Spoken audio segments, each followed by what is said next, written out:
Good morning, everyone.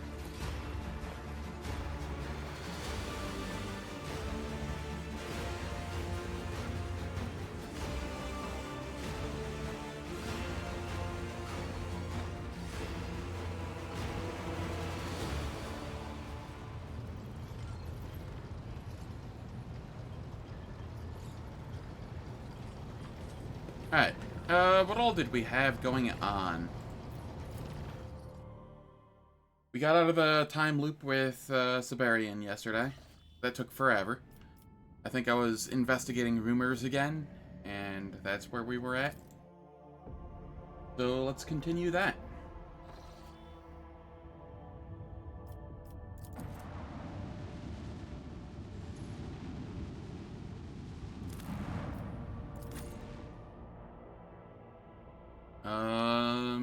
I think this is the way?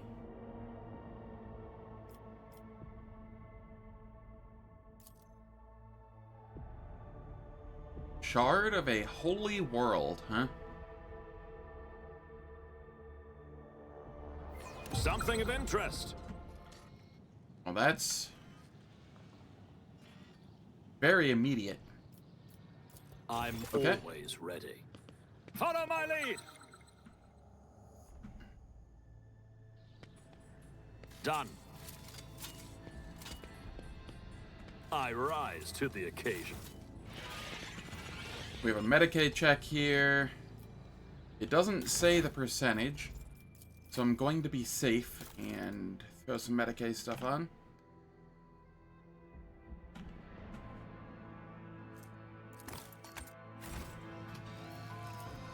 And done. By the nature of the injuries, it's clear that the head of this man was literally wrenched off, unscrewed from the body.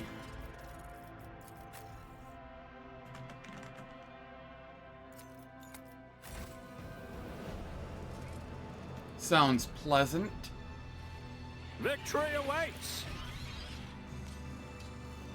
Fragment of ship plating bearing unholy symbols. It seems the vessel was shot over the planet as some of the debris reached the surface.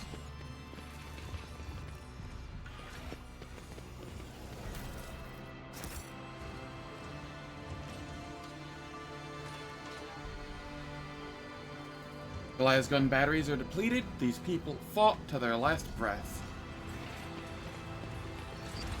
Oh, that's a Chaos Marine.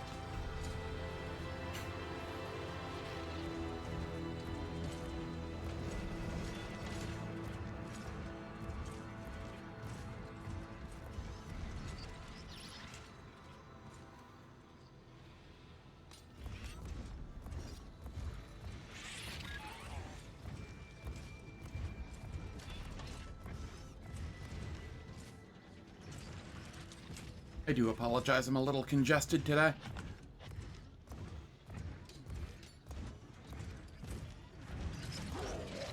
Alright. Bodies are dressed in rags and armed with faulty weapons. You notice many handmade Aquilas and other symbols of faith. It's about time. Take a knee and bow before me. To the devout shall the sacrifice be gifted.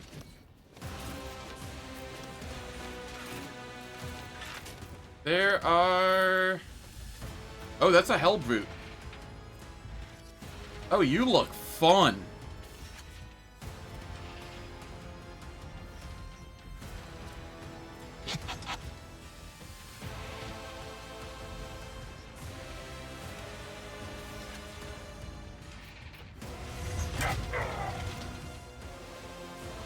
Oh, this looks fun. It's gonna go down before it even gets a chance to do anything. It still looks cool, though.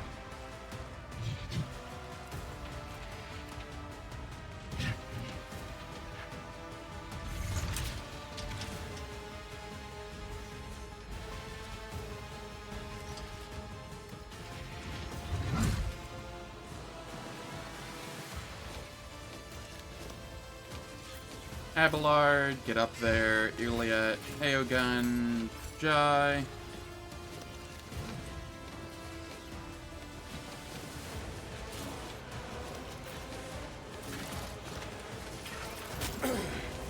Focus, Bancalux.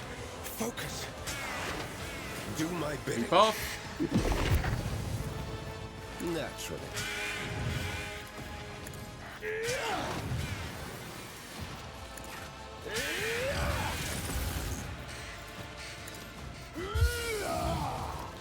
Absurd. This defies me. Alright. I do believe that is mostly good.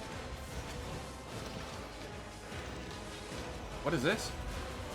Just a cultist.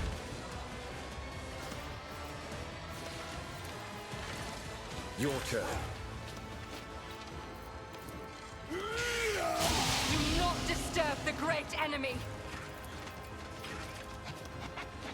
But of course. I've seen this before. Get some good damage in. Oh, is that my blood? Don't get too cocky. You've got a problem, I've got a prize. Okay. Tell me, and it is done.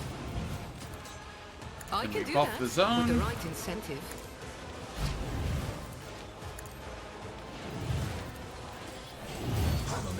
Don't get too cocky. Am I getting paid for this? Don't get too cocky. We give a turn to Aogun.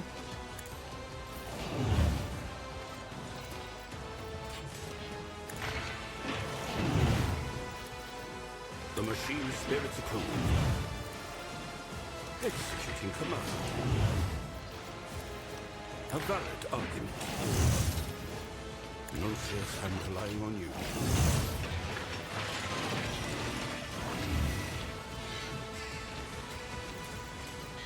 And then throw this down. Oh, that put it through people? I thought I had it up here. It might be fine, hopefully.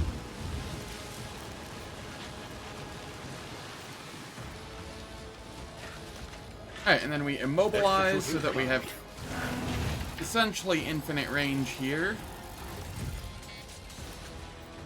And no line of sight. And then we can take these two out.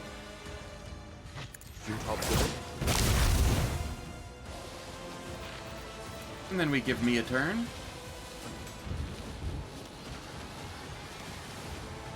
Your demise is an incontrovertible fact. Nothing We I endure. can't do. Reckless Rush. Galvanize. And then we get to... Yeah, this will one-shot. That's fine. There's another Chaos Marine over there.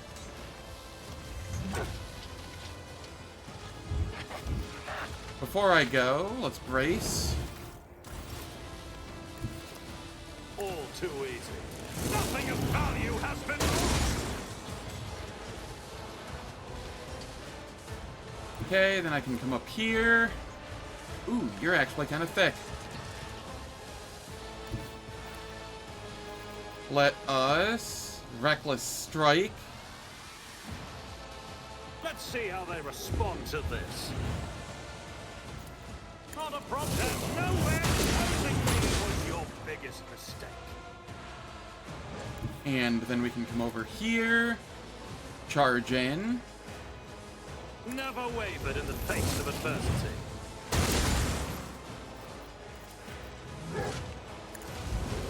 You didn't stand a chance!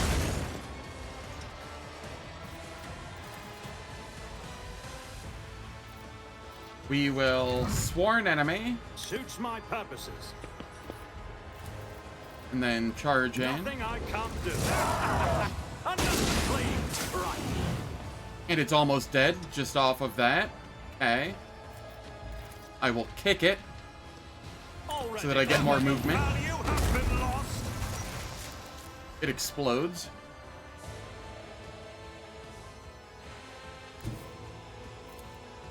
My tactics are flawless.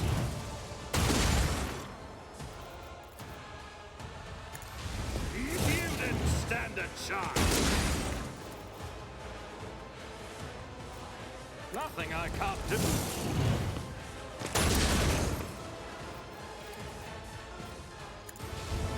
Nothing of value has been lost. And then I reload.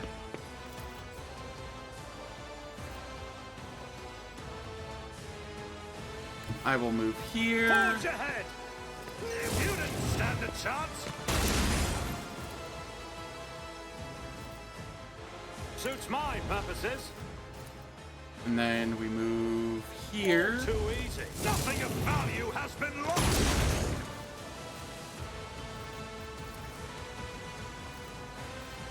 Nothing I can't do.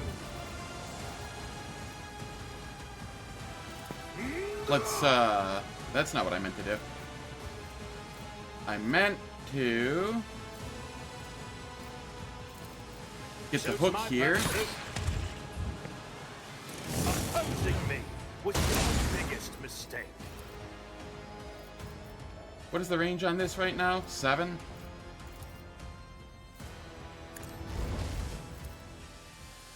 Already done. And then I can Not a hook problem again. for me. Avert your eyes!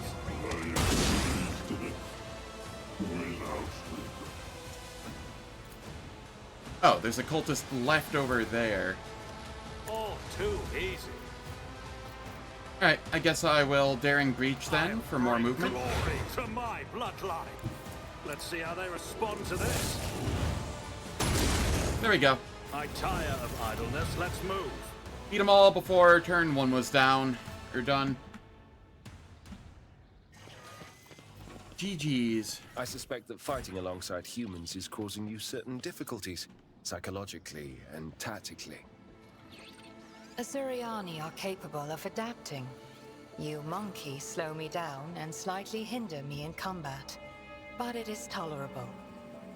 There is literally no way I'm slowing you down when I'm, like, zipping around the battlefield, breaking the sound barrier. They say a little bit of humility never hurts anyone. I help others better themselves by Alright. wholeheartedly humiliating them at every step. I think I was going to go vital points here. Because every attack is a critical hit, so this is just increase their critical damage bonus by half. And, let me...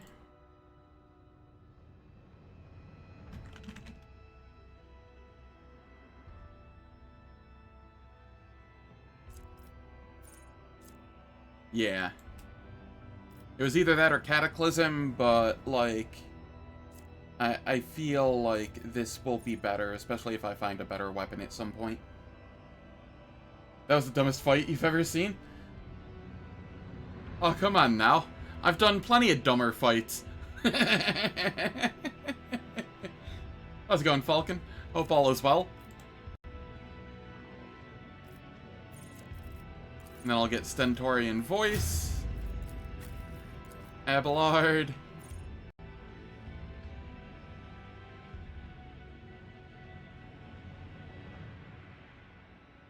Eager for battle, on your feet. He does not need eager for battle. I will give him...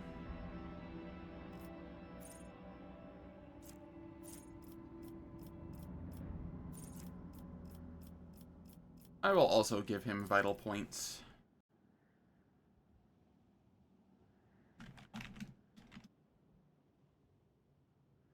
That'll be fine. And then we can do... He could get 1 less AP cost for his Vanguard stuff, but he doesn't really use that too much. I don't have him using Lore Xenos or Lore Warp, so no heresy could be fine.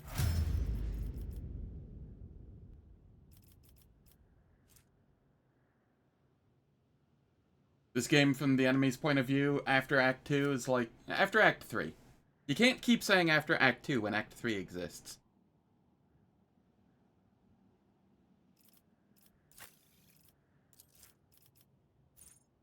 Act 3, the start of it, is by far and away the hardest part of the game.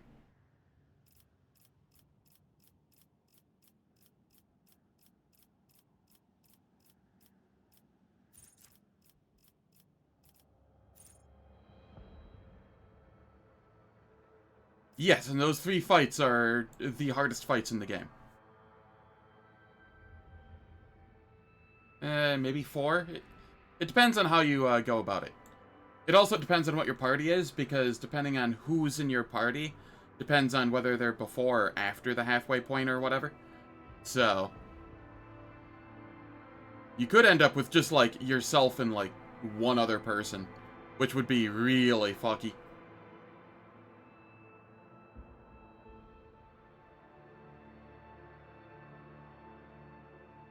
Let's see, if it's you, Idira, Heinrichs, Aogun, Jai,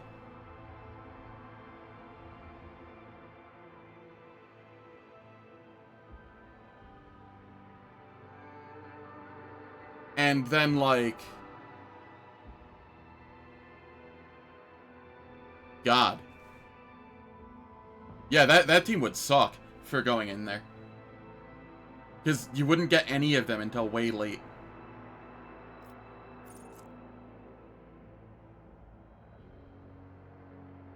So you could end up really, really screwed in there.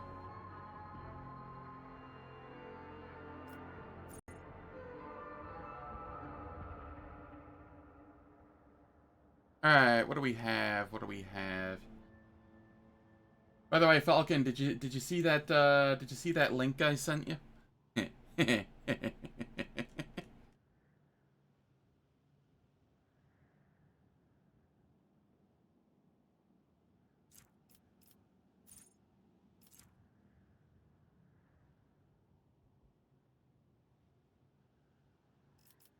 I'll go Death Dealer. And then here...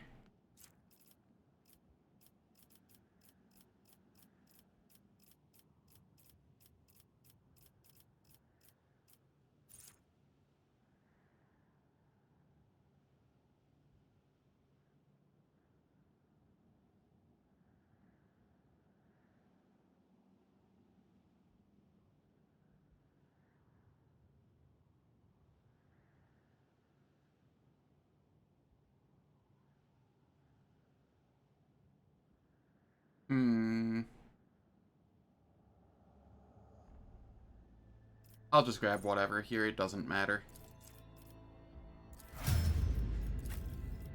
Jai. What am I grabbing for you?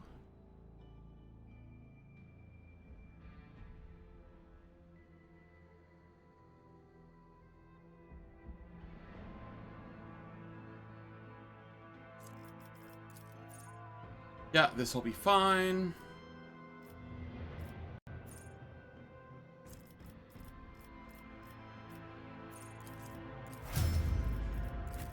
Juliet, I'm grabbing...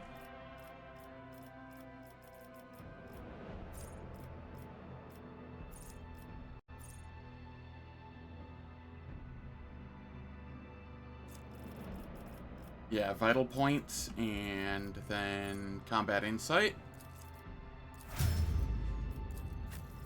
Heinrichs. What do I have going on for you?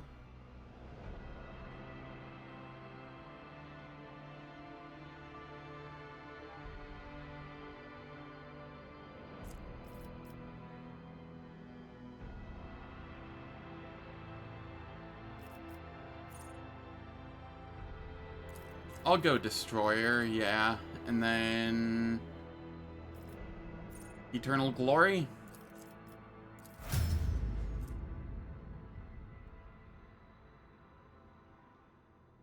Literally everything he mentioned was still able to, one-turn the meta.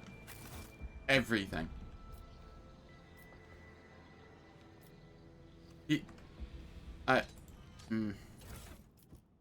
I don't know if I want to go into it on stream, really, but...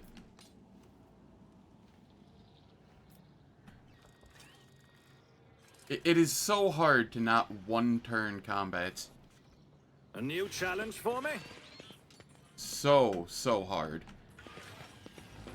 What is that?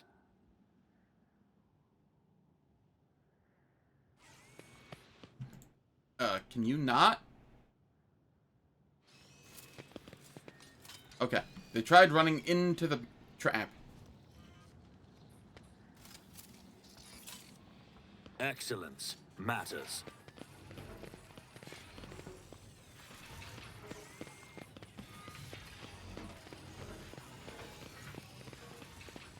I won't tolerate weakness.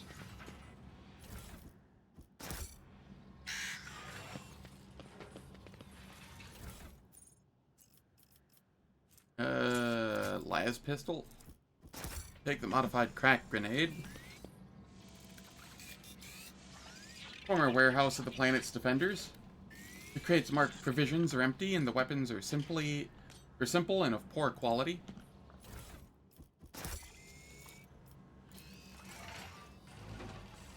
Nuncius solved this conundrum.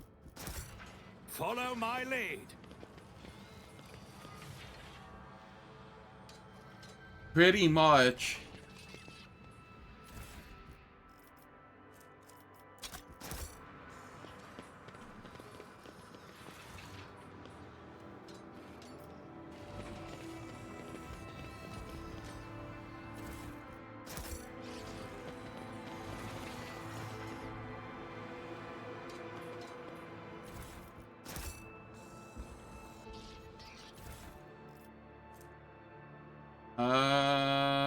Oh.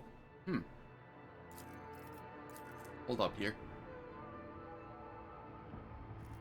Did I find a new weapon?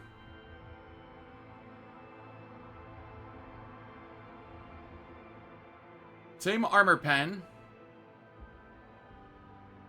I don't get the stacking critical damage, but I don't know if I need it with this one. I can get an extra AP, which is an extra attack. I suffer 6 damage a turn, but that's fine.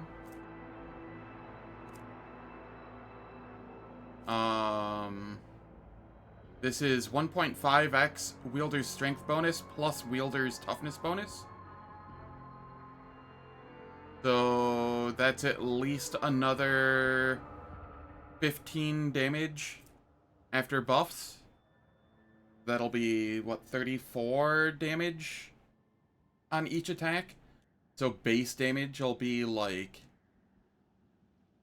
59 to 75? Yeah, no, I think this is just better because of the sheer amount of base damage I'll do. I finally found an axe upgrade, guys. Holy cow. It only took me like 1.5 acts.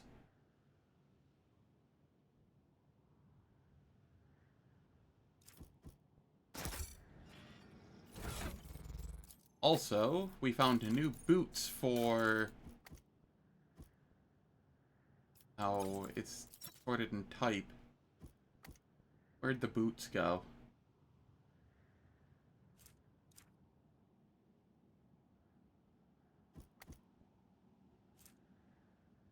He doesn't need the extra dodge. We will make it so that enemies lose 30% of their deflection each time he uses a major psychic power, which is like 2 or 3 times in the buff turn. I get my new axe. Shiny new axe.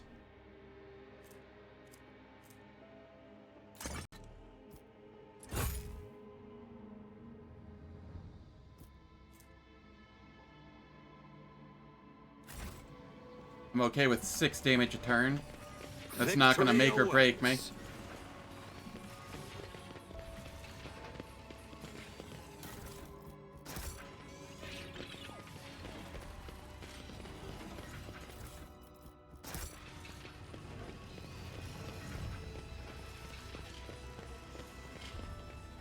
Halt.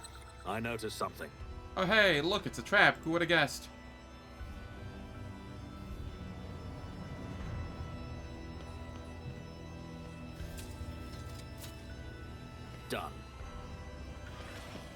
It's about time. So is that all that there was on this planet? Okay, well, that seems... One fight and a nice axe for me. Cool.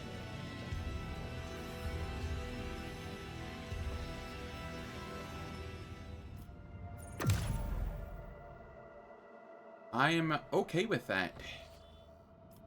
We'll head to Emperor's Palm.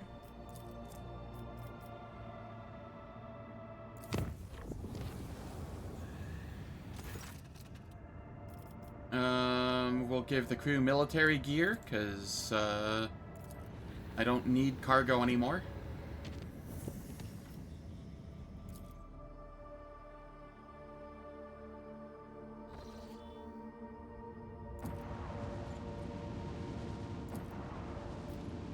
Is this another space combat? Heck yeah. Lord Captain, our augurs have detected active combat operations in the orbit and on the surface of Euphrates II. We tried to contact the explorators on the flagship of the Cognizance fleet, coordinating the siege, but received a strongly worded demand not to interfere under threat of armed retaliation. Bigdis, give me details on the combatants. The world is besieged by a squadron of Cognizance fleet supported by a joint armada of vessels from across the entire Expanse. Among the latter, we are registering vessels recruited by the Lord Inquisitor to defend the sector. They are opposed by the Final Dawn scum, led by the blasphemous traitors from the ranks of the Word Bearers. What is so important about Euphrates II? Is it worth, that is worth fighting for? The Sacred Forge world had always been closed off to the lay people. I believe that it was only at the threat of having it utterly corrupted by the ruinous powers that the explorators had begrudgingly accepted their profane allies, setting foot in their blessed world. Who's winning? We're detecting parity between the forces as both parties employ conservative strategies with the aim of gradually achieving positional superiority. Tactical prognosis suggests that this impasse will persist for a while longer. Why are they refusing our aid? Their reaction is the result of reasonable wariness, your lordship. The agent network of the Cult of the Final Dawn spans entire worlds and has proven its effectiveness time and again. I presume the tech priests are afraid of getting a treacherous vessel into their combat ranks. Let us not interfere. We are leaving, I guess. Oh, guess I'm not doing anything there.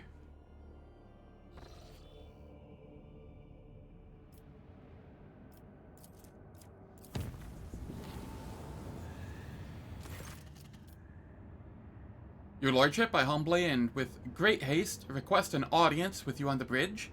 We must discuss a situation on one of the Protectorate's key worlds. Your esteemed ancestor, Lord Siberian, wishes to resolve it single-handedly. Yet, I thought it my sacred duty to notify you. I can assure you that this will not take much of your time. I feel like it will take a lot of my time.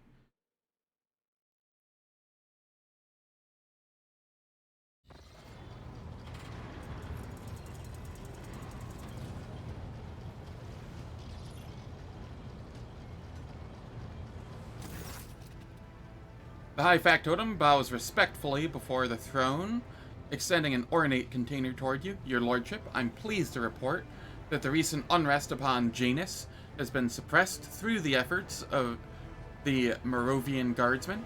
The world's aristocracy sends this gift as a token of their gratitude. Alright. This is the first time I've heard about this uprising. Janus, is this an error, or have you been concealing something from me? There is no cause for concern, my heir. The order to bring Janus to heel was issued by me. For that world required the rogue trader's firm hand. Janus takes a tiny step backward, a motion almost imperceptible for a man of his girth. As you can see, your lordship, the unpleasant situation has been resolved in full accordance with the dynasty's interests. I should like to take my leave. Matters of no less importance await my attention. Assuredly, Factotum Danric. Your loyalty to the Von Valencia's line is beyond question. Go now and perform your duties with your accustomed zeal. High Factotum, I, the Lord Captain, do not permit you to take your leave. I obey your lordship and shall remain in place for as long as you will it.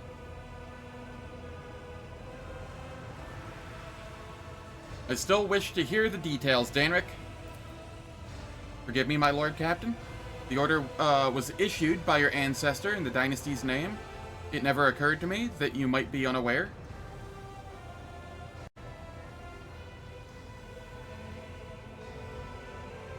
Janris chokes on his words, barely mastering his own vocal cords. The Factotum's gaze darts between you and Siberian and back again, then fixes upon the floor. Who is this Siberian that you should obey him? Your illustrious ancestor, a member of the Von Valencia's dynasty, conqueror of Janus, and a rogue trader, former rogue trader. The Factotum's eyes remain cast downward. You see, my heir, I need not demand obedience from underlings. People follow my orders because that is the natural way of things. You, however, are a long way from that.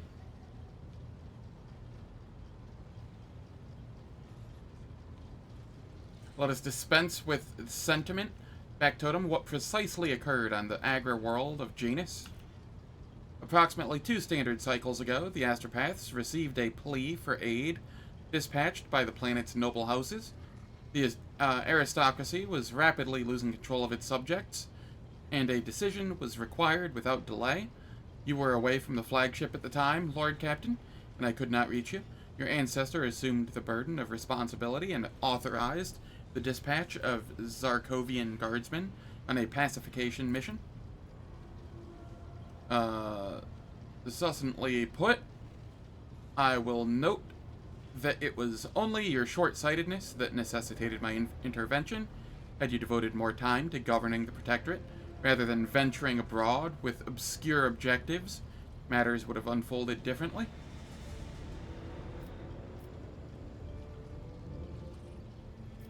I command you, Siberian, be silent. My answer is no. And there are 2 reasons for it. First, you resist reasonable criticism, from which it follows that no one but me has ever pointed out your weaknesses to you. Second, this flagship belongs to the Von Valencia's dynasty, just as I do. Within its confines, I'm entitled to do as I see fit. I'm beginning to suspect a conspiracy. If that proves true, retribution awaits you.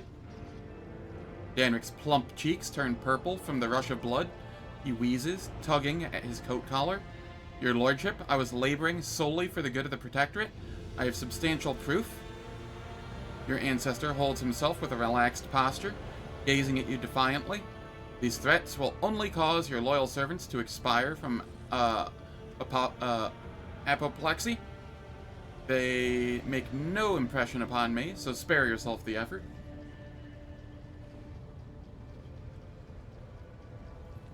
It's going. I found myself a better axe, finally. How you doing, Jususterman? Hope all is well. The picture's clear. Now the cause for these events must be uncovered.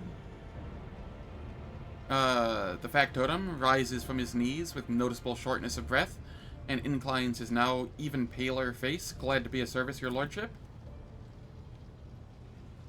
So the servant will suffer no punishment for his grave transgression. With such a careless approach to authority, it is astonishing that you still retain mastery over this dynasty, my heir. Do not interfere, Siberian. I did not give you permission to speak.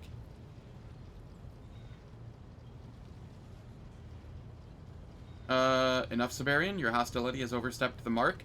Explain yourself. Lord Captain, I've recalled several other matters requiring my attention. Danric, who had stirred wisely, falls still upon meeting your gaze. For a few seconds, a heavy silence reigns, broken only by the low hiss of Siberian's augmetic lungs. And so we arrive at the first sensible question. With servo motors humming steadily, Siberian positions himself opposite the throne, staring defiantly into your face. You are unfit to rule this dynasty. You are weak, you occupy yourself with everything, save your direct responsibilities, and the unrest on Janus is proof of that. I paid a great price to bring that world into the Protectorate, and I could not stand idly by and watch it be ruined.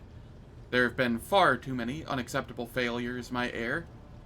Says the guy who was stuck in a time loop that wouldn't have ever known any different had I not intervened.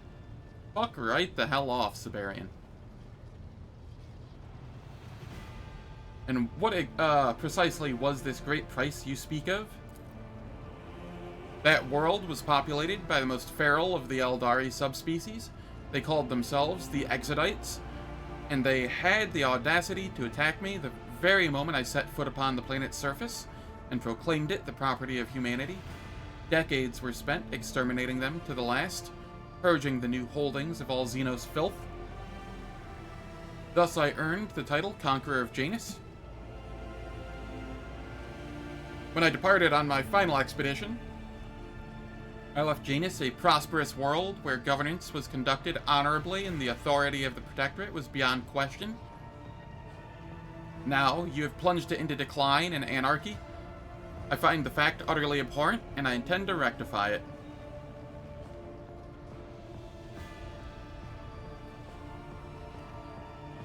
Yeah, I know, right?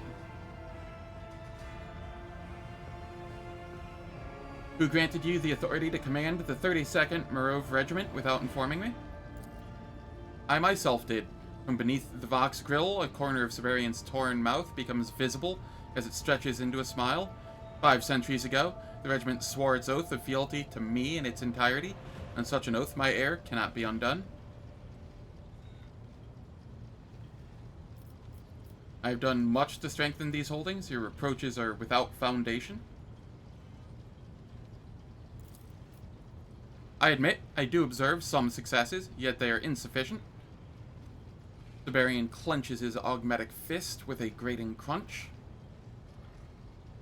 The very first enemy to arise, one such as Diotis af Iramen, shall grind all your achievements to dust with a mere wave of his hand. It's obvious the Protectorate would have crumbled had I not assumed command. I admit. Oh, he just says the same thing. Okay, whatever. I am the Lord Captain, and accusations of weakness will not alter that fact. Let's see. Smile sardonically. Since you're so clever, perhaps you would share your wisdom and set me upon the true path. Juvena's progeny in all its glory. Siberian's iron hand involuntarily grasps the empty air at his hip, as if searching for a missing hilt, boasting verbal poison and a barren intrigue in place of deeds. Deplorable. My word is this. Prove yourself worthy of my name, or I shall deem the warrant unlawfully usurped 5 centuries ago and take it back for myself.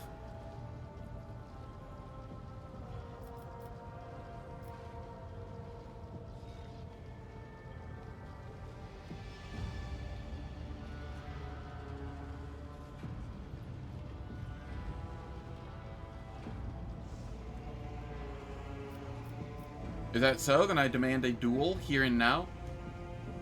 Is tempting. It's very tempting. Right here? I shall have the enforcers throw you out in disgrace.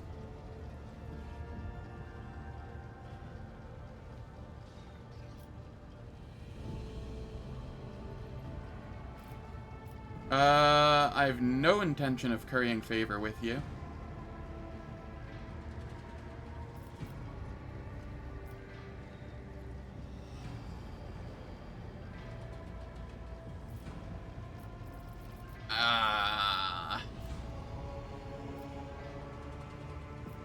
I've heard your terms. Time shall be the judge between us. You pretend that my reproaches do not concern you, Zen? A feeble stance. This conversation becomes meaningless as you stubbornly refuse to see the true state of affairs, and instead indulge merely your own illusions. Very well. Let us return to this discussion later, in a more suitable setting. The high factotum, who had been silently observing the altercation from the sidelines, looks anxiously from you to Siberians retreating back, then bows hurriedly and departs.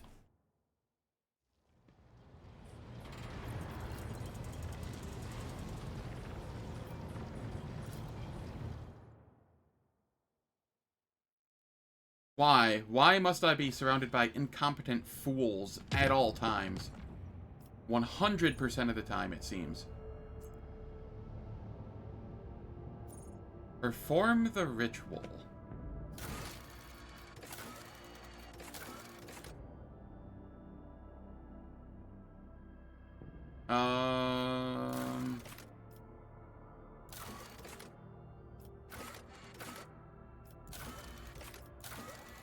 Okay, this is Cassia's thing.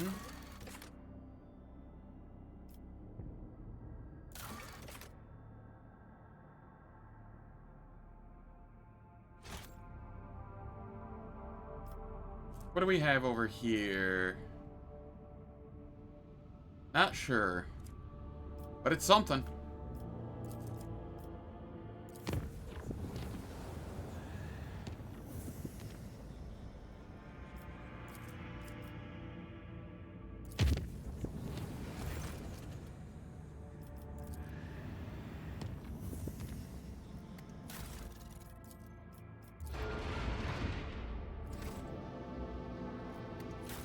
You know what? Screw it.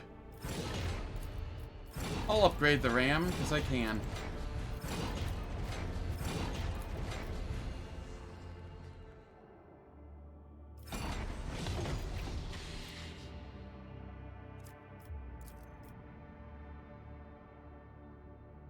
Good enough.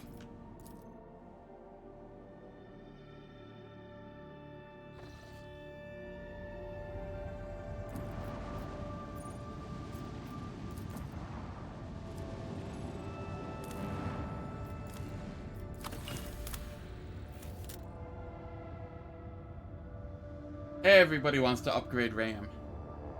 You're not wrong. Hold up here, actually.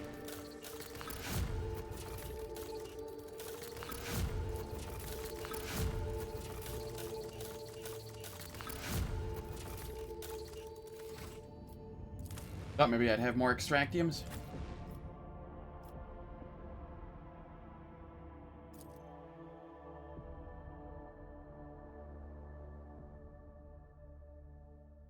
Smuggler's Hideout. Excellent place to hide one's ill-gotten gains from prying eyes. Stay sharp. They will, not be happy to see us here. None shall stand in my way.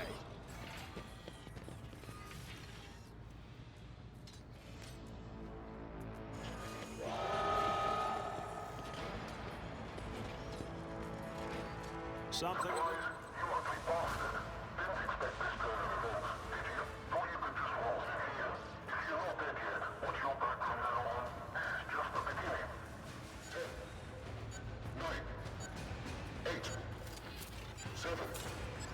I did fine. Excellence matters. Done.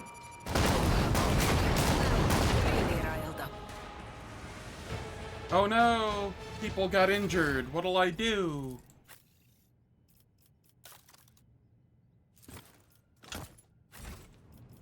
Look no further.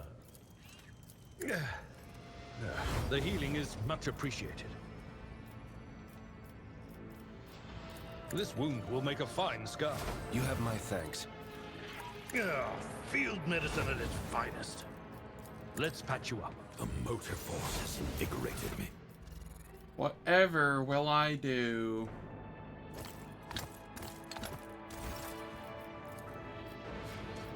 Let me help.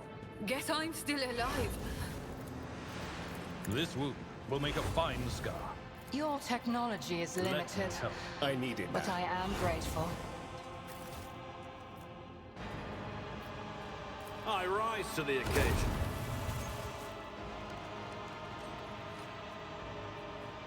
I won't tolerate weakness.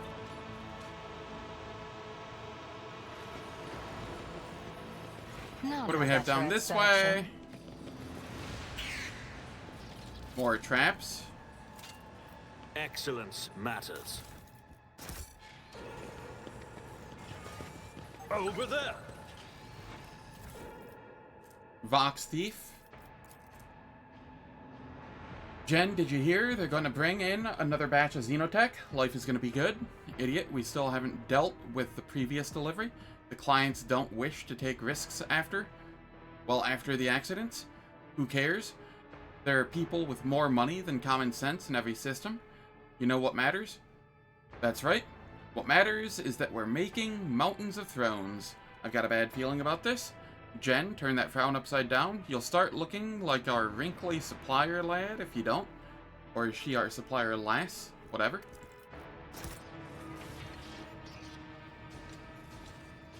Wherever I go, it's gonna be traps? Good. A fragment of orc energy weapon capable of teleporting targets using warp energy.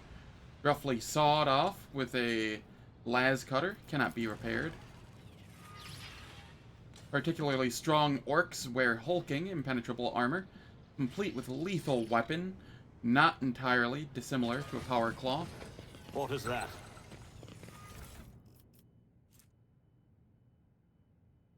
Astartes plasma. Huh. Well, that's interesting. We need to investigate.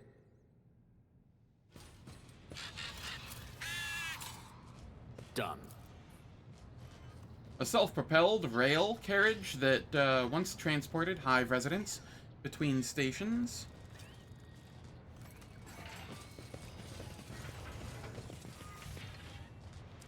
Morag, the sacred armament of the children of Surian, must rest with the fallen, not serve these monkey scavengers.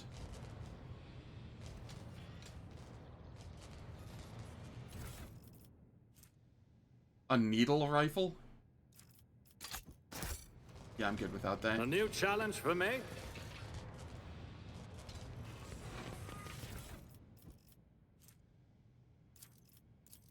Hey, Doe, what are you messing with?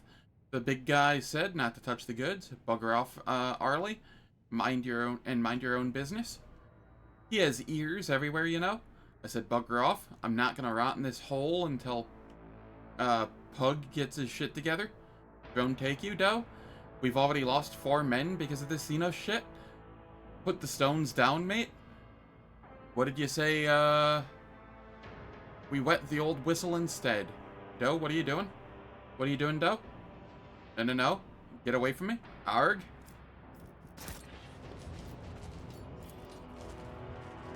The shadow auctions attract connoisseurs of forbidden artifacts. A lot this size could earn their owner a full shuttle load of treasures. Victory awaits!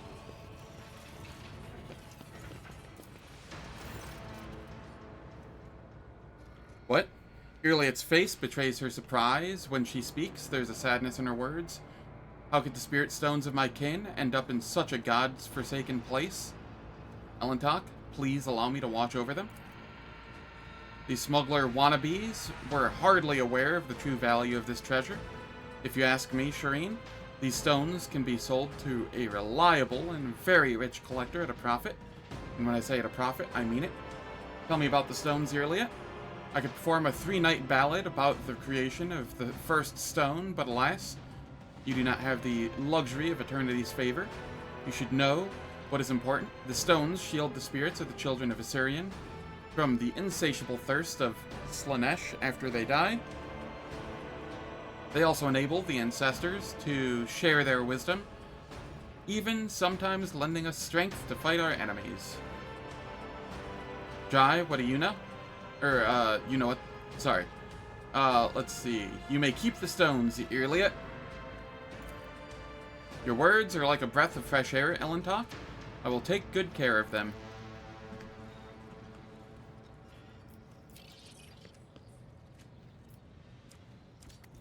Somebody carefully polished shards of Eldari rifles and chainswords. There's a label with an individual number attached to every piece. This looks like it's going to be painful. Especially if I have a bunch of Ferrum Sanctum stacks. I take 3 damage. Nice. That is so painful. I didn't even get a fresh wound.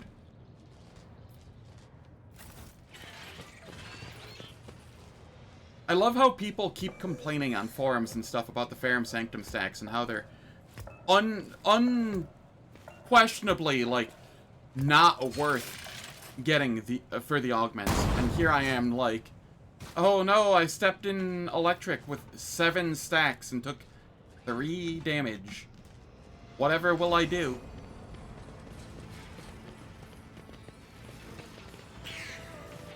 It's about time.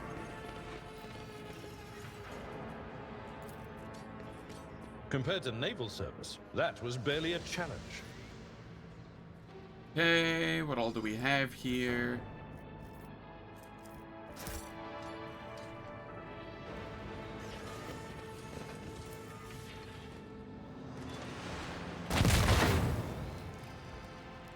I don't know what I just did, but it appears I blew up a tree of some kind.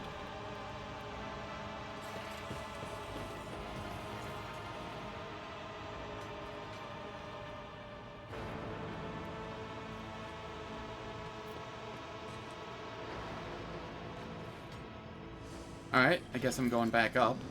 An expected result.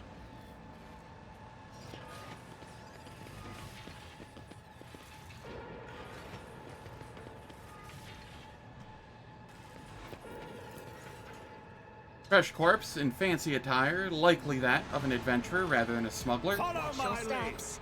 Keep a sharp eye. None are better at searching. A trivial task. None are better at searching. 222, 157. If you say so, Earliet. You're still breathing, I hope. I plan to draw out your suffering. Make you beg for mercy the way my boys begged when they were dying from your blasted Xeno stories. I feel like they have me confused with somebody else. My success was inevitable. I rise to the occasion. Wisdom is a catalyst for knowledge. I possess both. Xenos race called Tau employs self-aware machines they call drones. Judging by the marks on the hull, this specimen was gutted quite deftly. I did fine. I'll lay claim to the stars.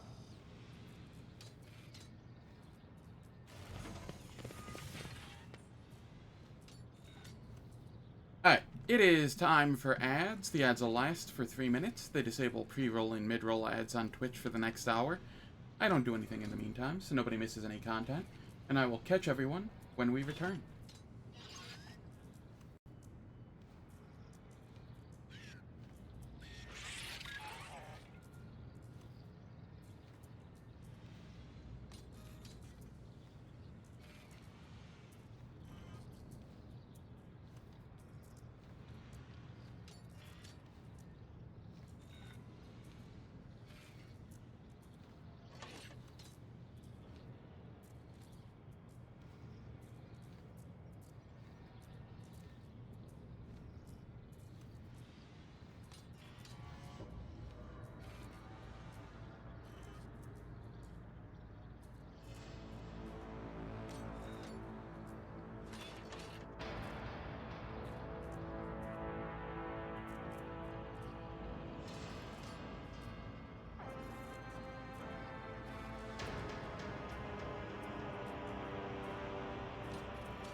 Alright, the ad's finished. Let us continue.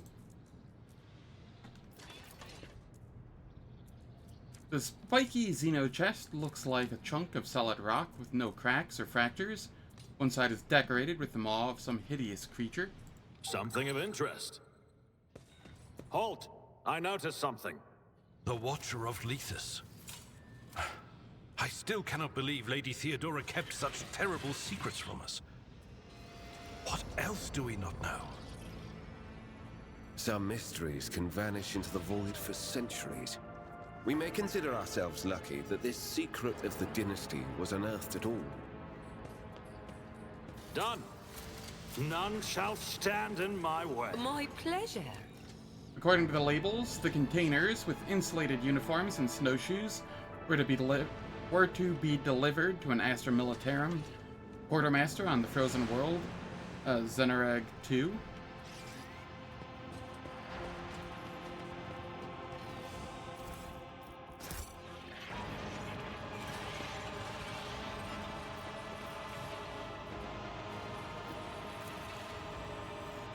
The grav bike has been gently washed clean of traces of soot and blood. The attached label reads, ordered by Master MLD. A new challenge for me.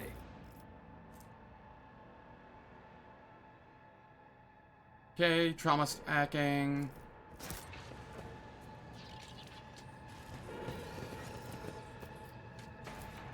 Too hard for a simple monkey? Why does this say demolition and then Lore Xenos?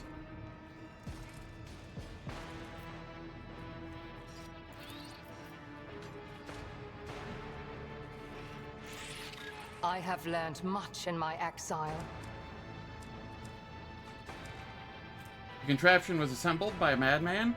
The components do not match one another and only serve to confuse and confound.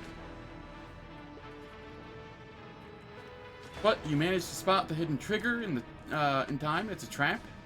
Victory awaits! You managed to make out a Medusa's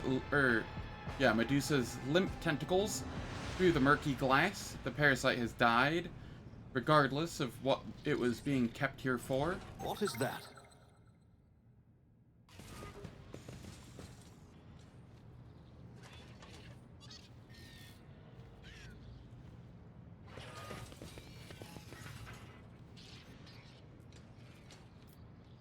Okay, let us athletics up here. Nothing's impossible for this old officer.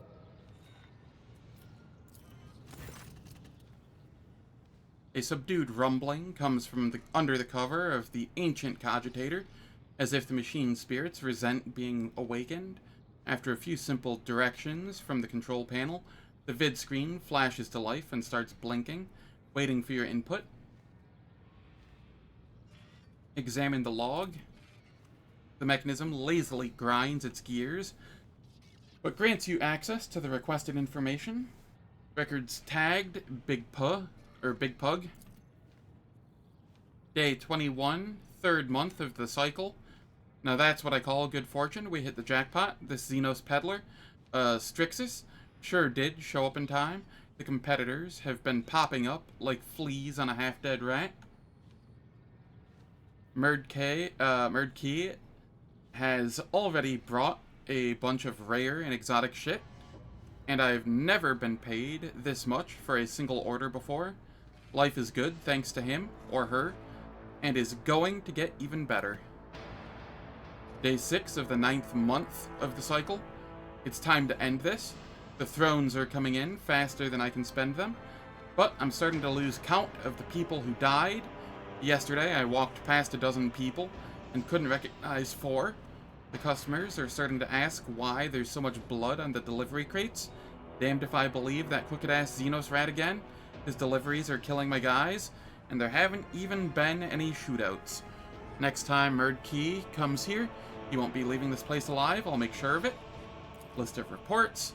6 crates of tech upgrades, 4 blocks of Tau firearms, 8 units miscellaneous Drukhari devices, sold. 7 units Eldari devices, 5 orc weapon crates, 3 units of Tau artifacts. Awaiting delivery. Received 8 crates of orc armor, 12 blocks of Drukhari blades, 10 units of Eldari devices. Sold 8 units of Drukhari devices, 3 blocks of Tau firearms, 15 units of devices belonging to an unknown race. Overhead costs, disposal of bodies, keeping an eye on dough. I've got a bad feeling this won't be the last of it.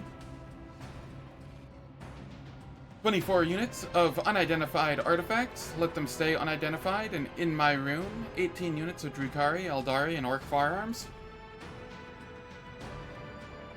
Stolen? Question marks. My own people are stealing from me now? What did that scoundrel Murdkey promise them? I'm gonna find out, and there will be trouble. Vox recorded conversations. Jen, did you hear? They're gonna bring in another batch of Xenotech. Life is going to be good. Okay, we've already read that one. And we've read that one. Have not read this one. It's alive? What? Why are you screaming? That thing, it just latched onto Luffa's face, and she went mad. Throne be damned. Cut it off. Cut it. Hey guys, what's wrong? We're missing the Drukhari crates, lad. But I was told to look after the sounds of several bursts of bolter fire. Run, run, run. What the? Oh, Throne, take me. Enter a different command. Disconnect the power supply to the tracks. The whirring of obsolete cogitators' mechanisms grows into a strained whine, and the crackling from the abandoned tracks abruptly stops.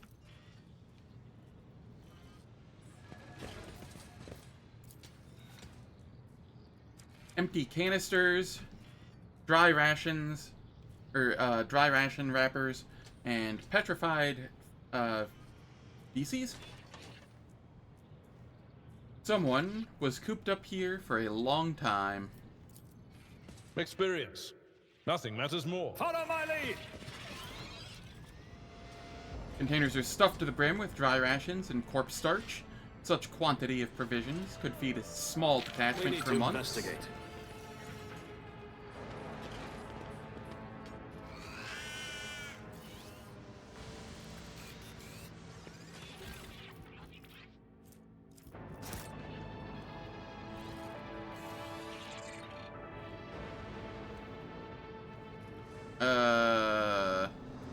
What? How am I supposed to get over there to disarm these?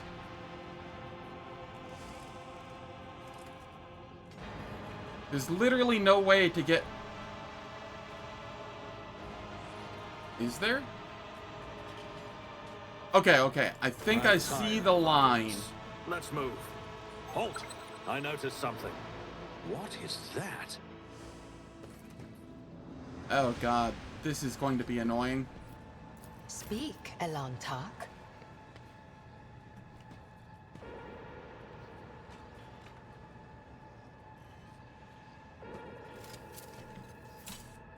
A trivial task. Oh, too hard for a simple monkey. I'm always ready. I won't tolerate weakness.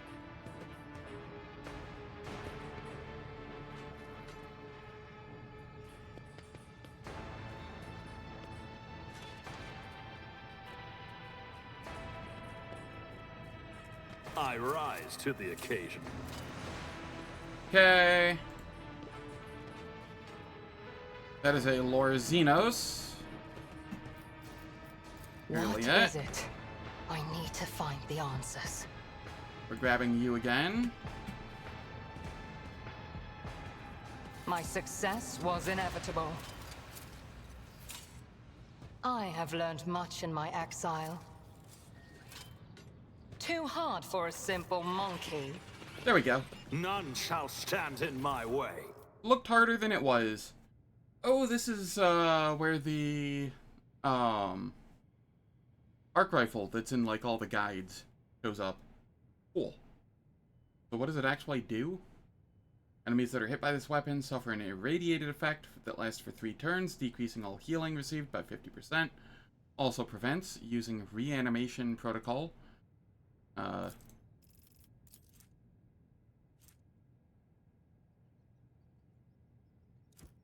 Alright.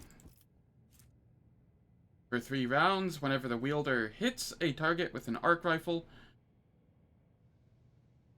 Alright, so it's just it stops reanimation protocol and has decent base damage, I guess.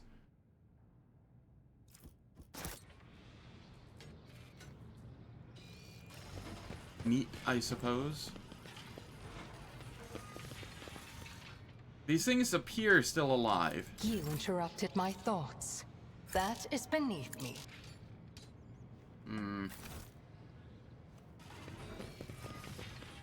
A new challenge for me? A job for me. Table strewn with expertly forged seals, Adeptus Administratum forms, Astra Militarum entry passes, and even an inquisitorial rosette.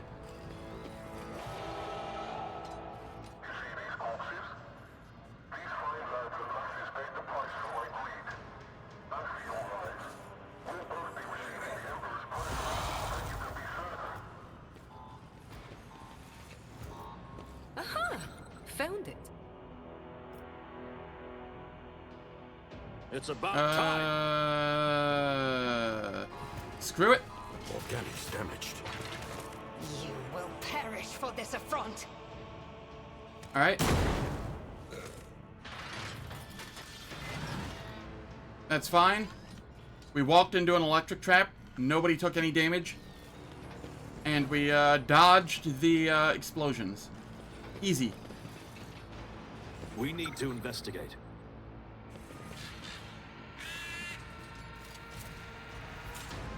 My success was inevitable. I have learned much in my exile. I don't know how frequent that comes up in this act or the next act, but I haven't really run across reanimation protocol thus far, so it doesn't seem like that big of a help. Too hard for a simple moment. But I imagine it is if that becomes common. Who has highest lore warp? You do.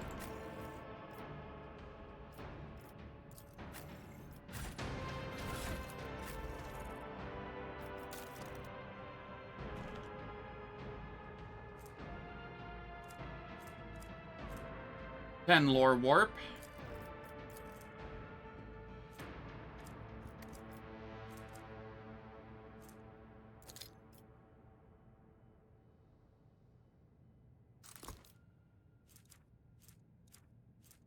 And this is 15 lore warp.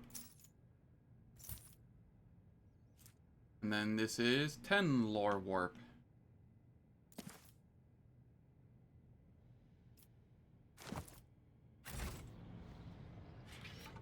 Just to ensure that we get it. We are here, rogue trader.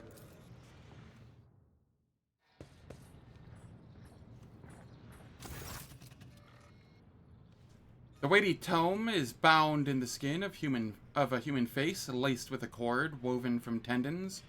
A sinister crimson symbol dominates the cover, but it is difficult for you to make out. The details elude your scrutiny, and strokes twist and shift, furthering the confusion. Do I open it, guys? I think I open it. Touching the book makes your hands tingle and you feel a spell of dizziness coming on. The symbols on the pages rearrange themselves, vowing vicious torment, and the stretched face on the cover starts to resemble your own. 100 hands writhe under your skin, seeking to force their way through, some in and some out. Your eyeballs push at their lids and sizzle, ready to pop. You open your mouth to scream, instead spewing out a torrent of dark blood. The agony ends only when you lose consciousness. Uh-oh.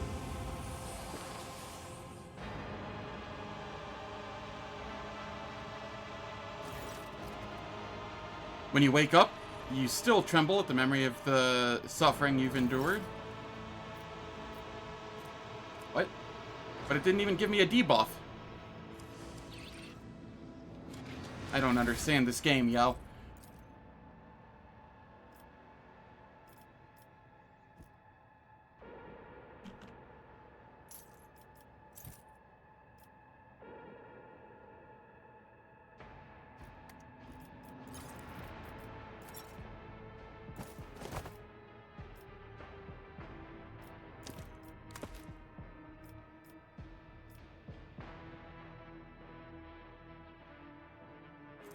I could give the 100 here.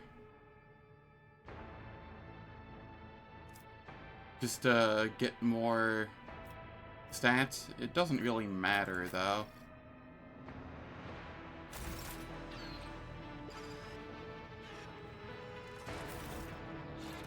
Yeah.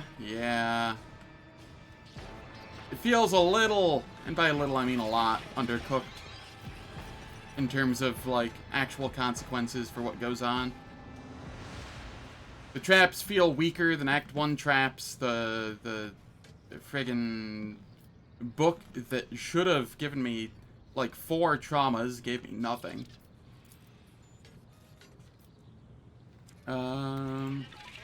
Scrolls with broken seals of the Ordo Xenos describe the process of studying Eldari test subjects.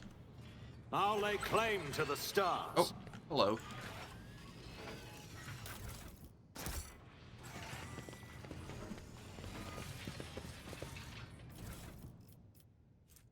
We found the golden Xeno idol. This is, I recall there being a golden frog in Wrath of the Righteous, too. This is a recurring,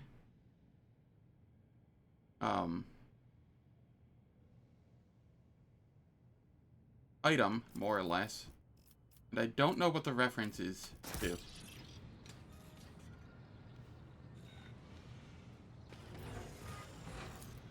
That was a problem for you.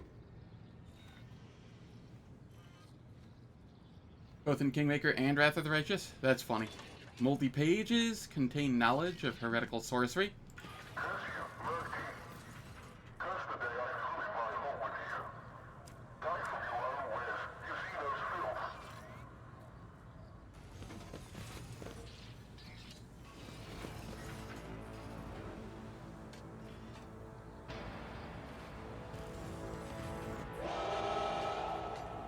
Cassia, Murky. Curse the day I flew in my hole with you. Die from your own wares, you Xenos filth.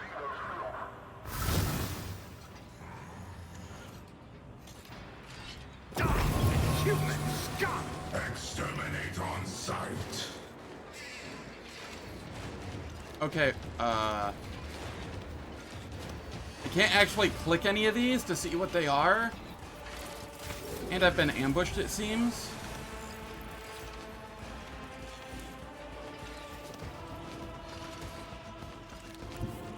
A moving target lives longer.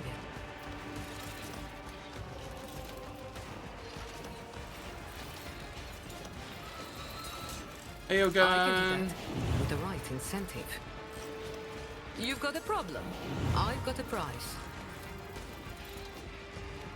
Tell me, and it is done. Am I getting paid for this? Don't get too cocky.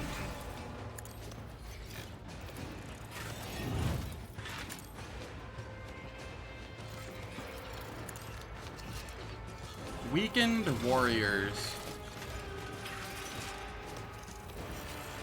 Living metal, huh? And they have reanimation protocol. How convenient that the weapon got a I got problem? that gives I've got a reanimation price. protocol disable is found here.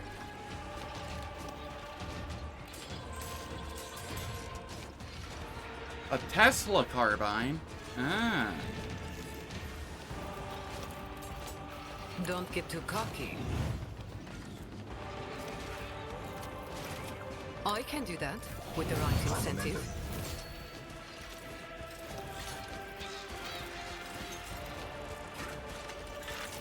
Relocation.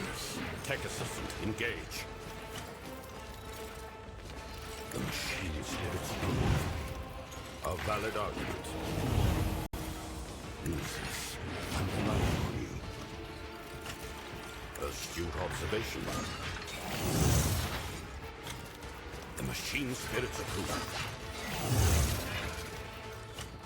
My creations where assistance is required. And then, I will...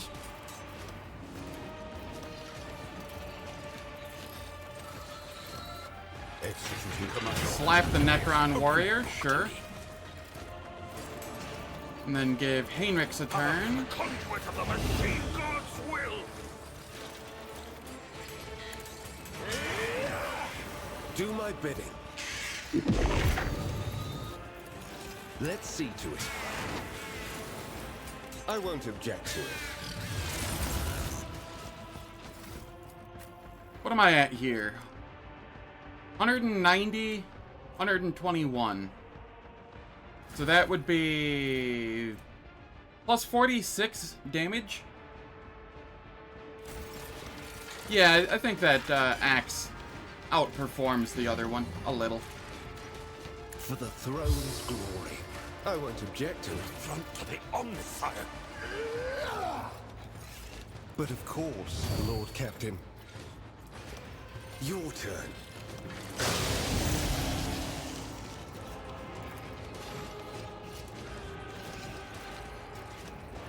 Naturally. I've seen this before. In my exile.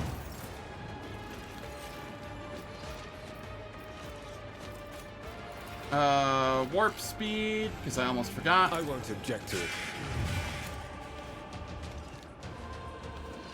Did that give me warp speed? Yes. Didn't look like it propagated, which is why I was a little confused, but it did.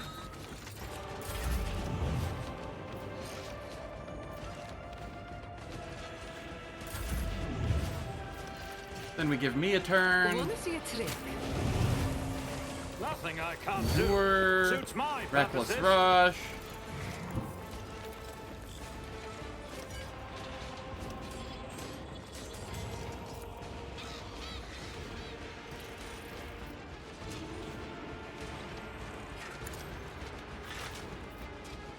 Let us Reckless Strike here.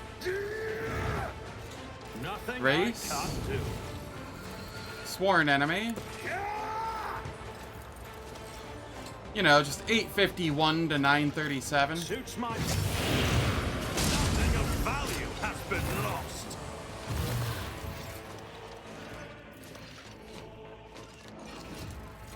Oh yeah, I should probably galvanize too. I'll not cry.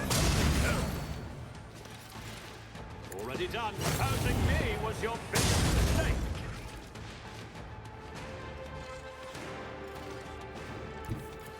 Nothing I can't... You didn't stand a chance. I shall not fear.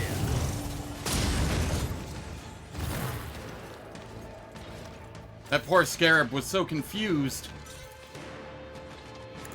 Nothing of value has been lost. My tactics are flawless. All too easy. And you didn't stand a chance. Weakened warrior, weakened warrior. Alright. Come over here.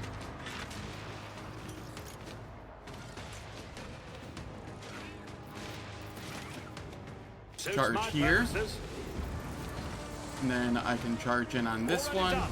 Nothing of value has been lost. And then charge down onto this one. We must act.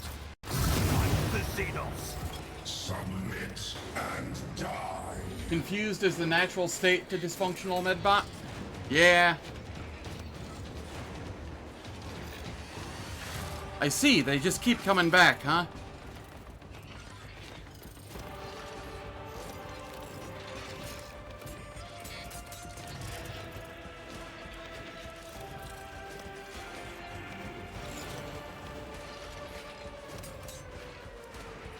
How did it come back? It had no allies with more wounds.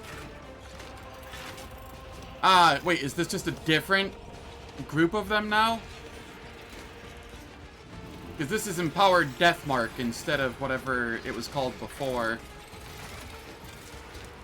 Maybe this is just a different group of them? I don't know.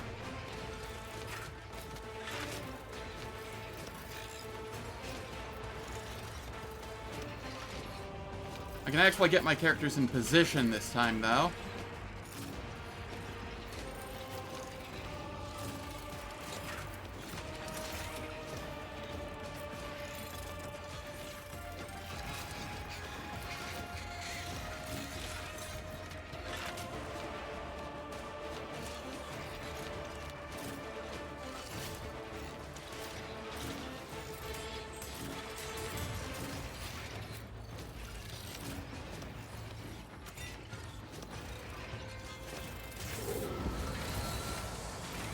Why is Jai going first again? I'd fixed the turn order, and now it's unfixed again.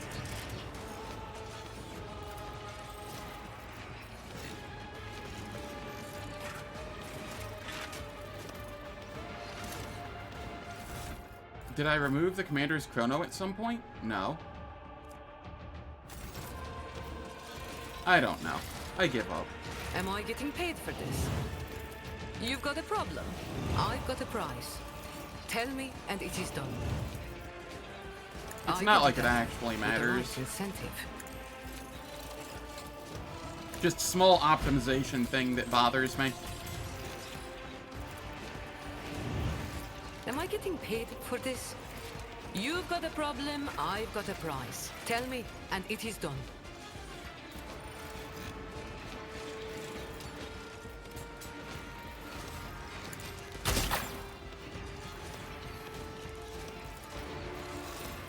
Hey again.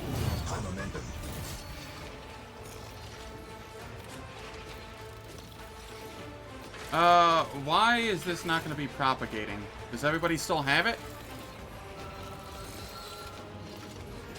No.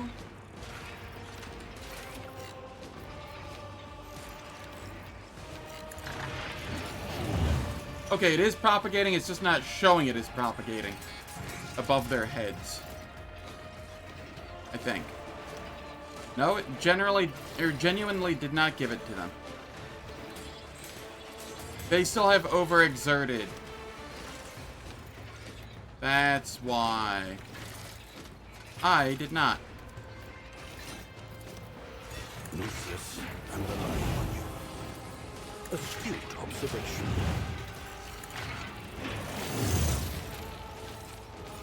Executing command. Curious. Take a system. Engage.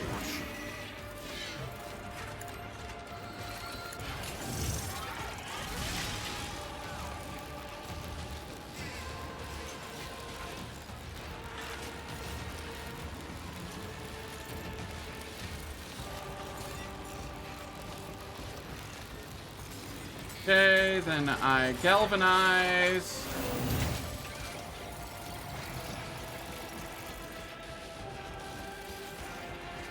A valid argument.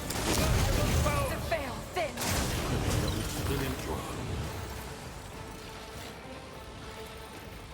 And then I can do this. The machine sticks.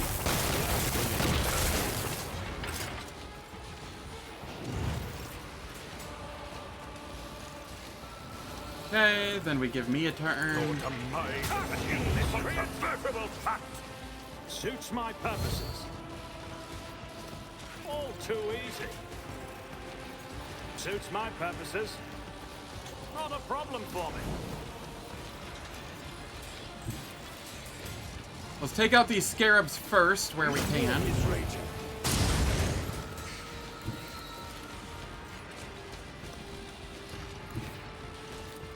Already done. You didn't stand a chance. Forge ahead. Opposing me was your biggest mistake. Think I took out all the medical scarabs. Suits mine. Aha! Another. You didn't stand a chance.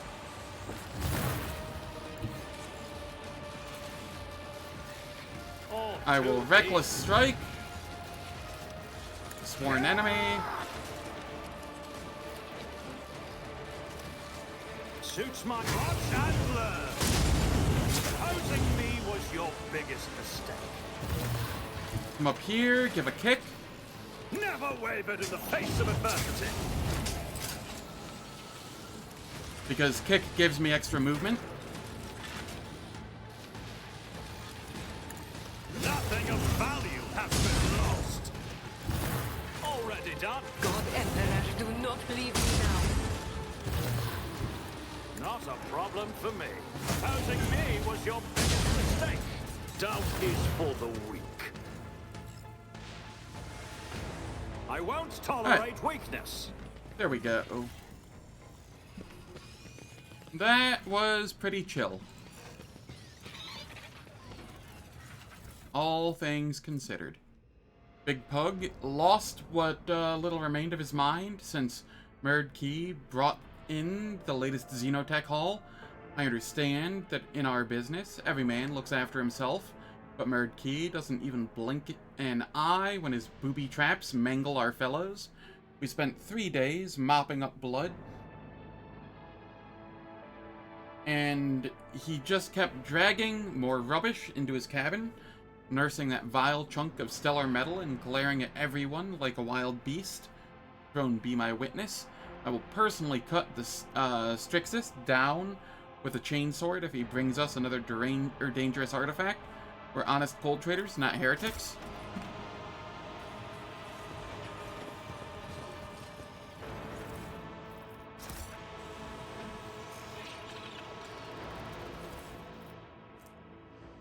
Uncanny Sphere. The pictograms are embossed on a perfectly smooth surface, but when you try to read them, your head begins to spin, and the symbols inexplicably change their positions right before your eyes.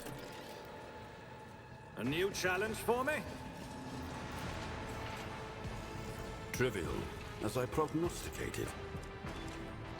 Fresh delivery from Merd Key, Eldari weapons, 5 containers, orc rubbish, 10 containers, Drukari armor, cha-ching baby, 3 units, unidentified Xenos shit.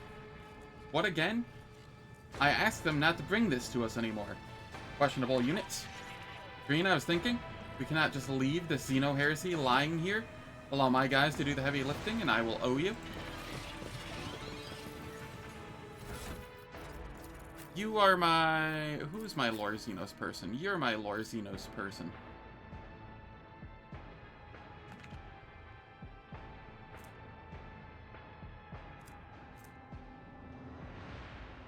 Hypnotizing pendant, sure.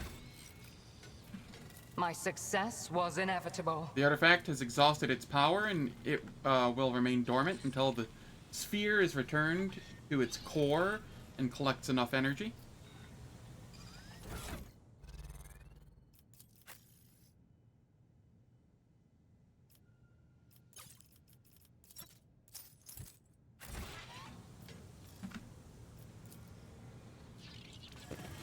It's about time. Implants resembling the limbs of an enormous insect are stacked inside of an airtight container. A note taped to the lid says, Ram Goal, Rack Mole. Screw it. Push this on some not very bright customer.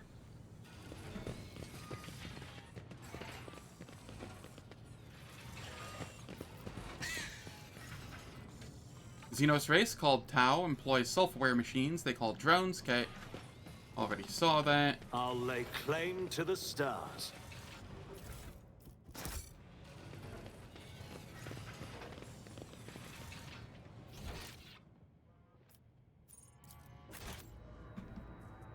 Oh, I didn't loot this guy? Alright, that's fine. We'll come back for it.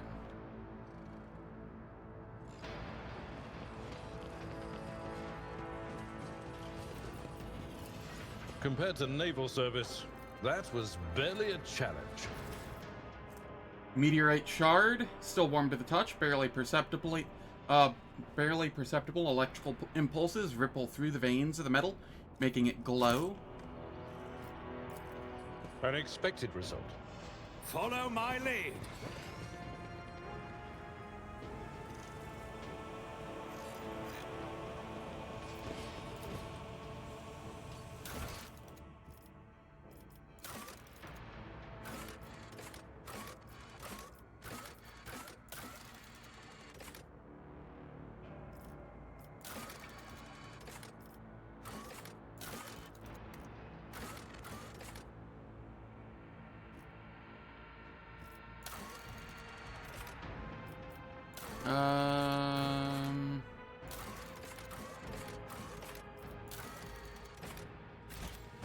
Okay. I believe that is everything here.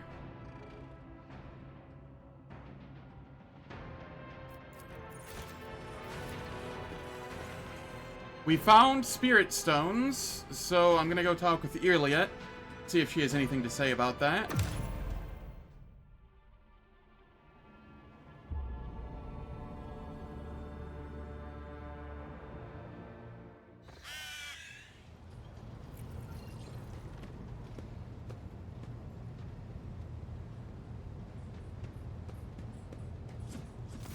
Elantak? I trust your journeys were fruitful. What do you wish to talk about? The words Okay, of truth. this is fine.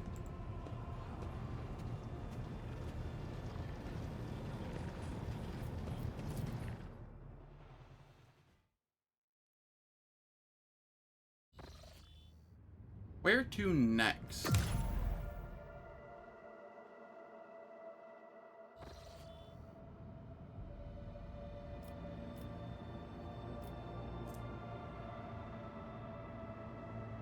Okay, there's something to do there. There's something to do here. Something to do there.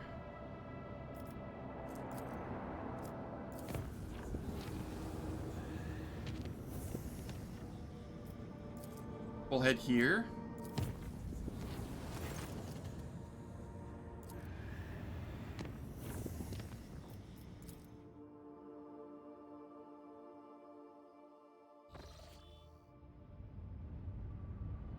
Ooh. This looks fun. I'm going to warp.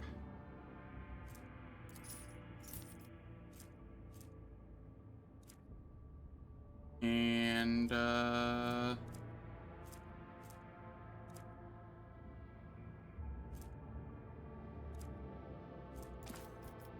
warp. Oh, that requires heretical, right?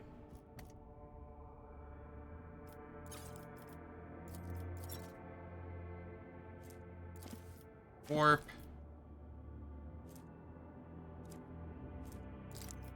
Warp. Because I have a feeling I'm going to need lore warp here. The endless canvas of the cosmic void is interrupted by what looks like a bottomless hole. How's it going, son? Hope all is well. Sight cannot pierce it. No stars, no planets, no cosmic dust. There's only total darkness. The Augur team has failed to glean any information from the anomaly, and under the influence of a mysterious force, the void ship is slowly drawn to the heart of the darkness. The officers on the bridge worriedly look up from their cogitators. The machine's screens turn on and off chaotically, not obeying any of their operators' commands. Glad to hear it. The walls of the bridge, the crew's silhouettes, and the ship's holy machines tremble and stretch out like rubber bands. Alerts of malfunctioning cogitators and maddening chronographs come in from every deck, as do reports of indescribable hallucinations gripping the crew. While the tech priests are trying to placate the machine spirits, Helmsman Raver reports that the situation is bad, navigational systems are barely functional, and the invisible force is getting stronger and accelerating, ceaselessly dragging the vessel into its dark bosom. There is little time, and the Lord Captain must decide: leave the dangerous place, or give in to the force and study the anomaly within. Very nice. Sounds like fun. Determine if the archives contain data on any such anomalies. A few operators managed to wring a minute amount of useful information out of the archives. Such anomalies are extremely rare, randomly appearing gravitational wells which connect different points in space. Where such a well leads is impossible to predict. Direct the vessel to the center of the anomaly. The closer the vessel gets to the hole, the faster that it's pulled in. Thousands of people on every deck are gripped in panic. Their bodies are turning into thin, twisting threads, fraying and tearing into pieces, exposing veins, bones, and internal organs, falling apart into screws, plates, and bolts. Tech priests continue to offer relentless prayers to the machine god. Finally, the void ship jumps into the cosmic tunnel with a torturous lurch.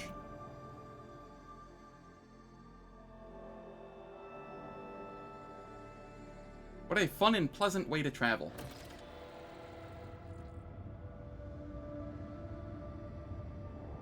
It spit me out over here. Alright.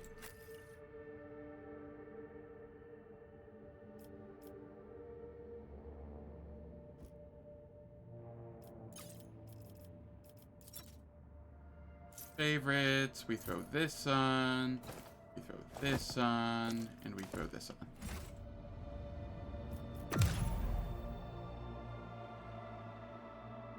It sounded very pleasant. Just a typical Tuesday, you know?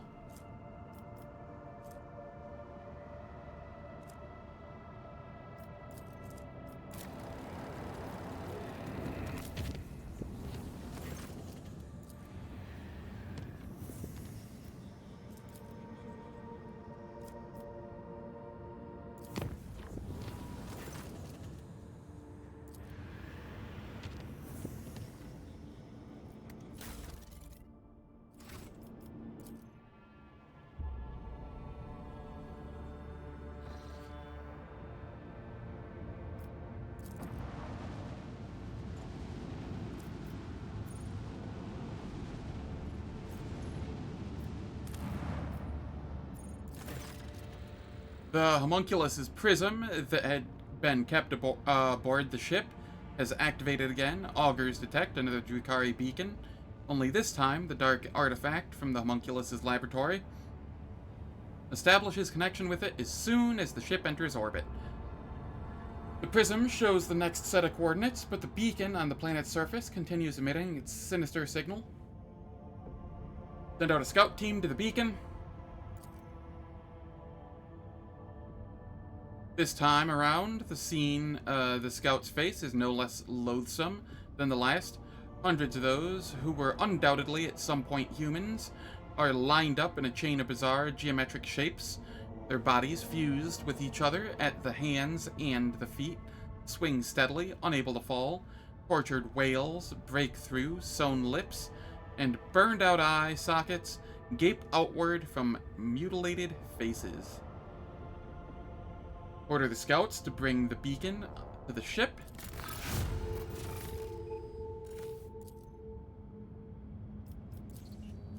I didn't get to read that last part. It disappeared on me. How's it going, Stratic? Hope all is well. How'd the big space battle go the other day? Had to leave midway. Enemies kept coming. That was a fun battle, but it went pretty smoothly. I didn't lose any of the tithe ships, if that's the one I'm thinking of. In fact, I don't think any of them went below half health.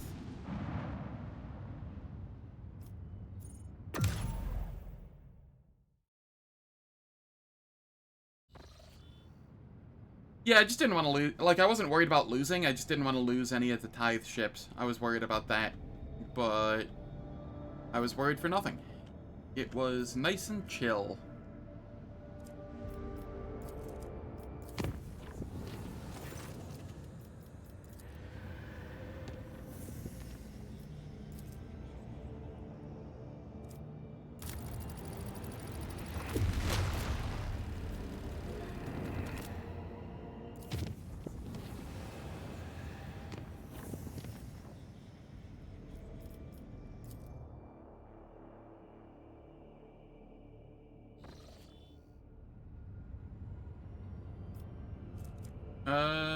Alright, let's see here. Where am I replenishing extractiums, game?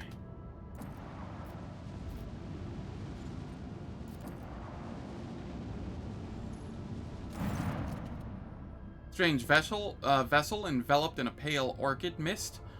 Sails past the stained glass windows of the captain's bridge. A familiar coat of arms appears on its thoroughly dented, ragged hull, the House von Valencius coat of arms. The Augur crew reports that this is the Lightseeker, an expedition void ship tasked with exploring the planets of the Cronus Expanse. This vessel disappeared without a trace over 600 years ago. The telemetry shows that the decks are empty and devoid of life, with no crew detected. The sight of the ancient void ship causes a throbbing headache and inexplicable disgust. Where did it vanish for all of those centuries, and how did it end up here? The Voxmaster reports that the elders of her clan told her tales about the Lightseeker. The legendary void ship has discovered plenty of bountiful worlds, where the most profitable extractiums were later installed. This vessel brought countless riches to the Von Valencius Protectorate in the past, but its sudden reappearance after 600 years of oblivion seems wrong and dangerous. The High Factotum, Janris Danric, confirms that the Lightseeker is still a part of the Von Valencius fleet. God, I can't read today. Or speak, I guess. I'm reading just fine. Mouth just isn't cooperating. In other circumstances, the Factotum would have insisted on reclaiming the property of the Protectorate. Who knows what had happened to the vessel during the centuries it was lost? The dark powers of the cosmos, or even the warp itself, could have corrupted the void ship. The worried whispers of the crews are silenced by an urgent alert. The ship is rapidly changing course. While closely watching the Lightseeker's maneuvers, your seneschal becomes certain the vessel's preparing to attack. Abelard has heard a lot about bountiful worlds discovered by the void ship's crew, but he doubts the same brave voidsmen are at the helm now. Whatever dark powers are controlling the vessel, one thing's clear, it's a threat. The rogue trader needs to engage the unknown enemy and recapture the property of the Von Valencius dynasty. Ulfar is adamant that any void ship that has spent the past 6 centuries beyond the Veil is corrupted beyond salvation. He says it must be destroyed at once. Establish communications with the void ship. Bigdis sends one signal after another, urging the Lightseeker's crew to establish contact to no avail. The short delay is enough for the possessed void ship to assume an advantageous position as it prepares to engage your vessel. I'm okay with that. It can't kill me, I don't think.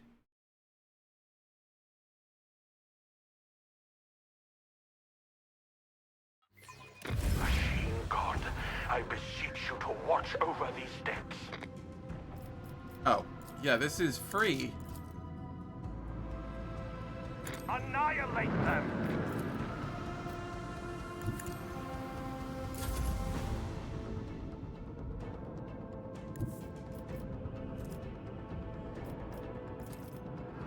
The time has come. Unleash!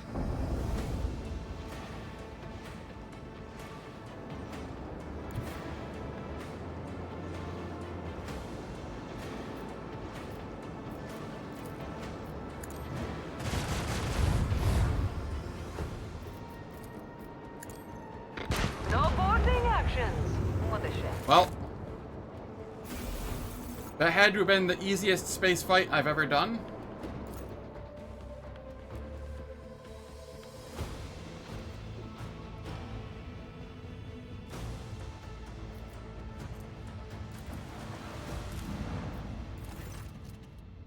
The golden forests of Amber World look enchanting, even from orbit.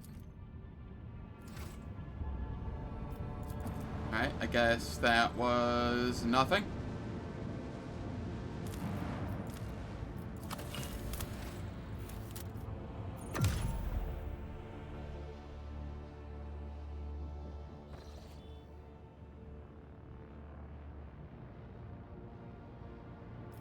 Okay, this is Path of Revulsion.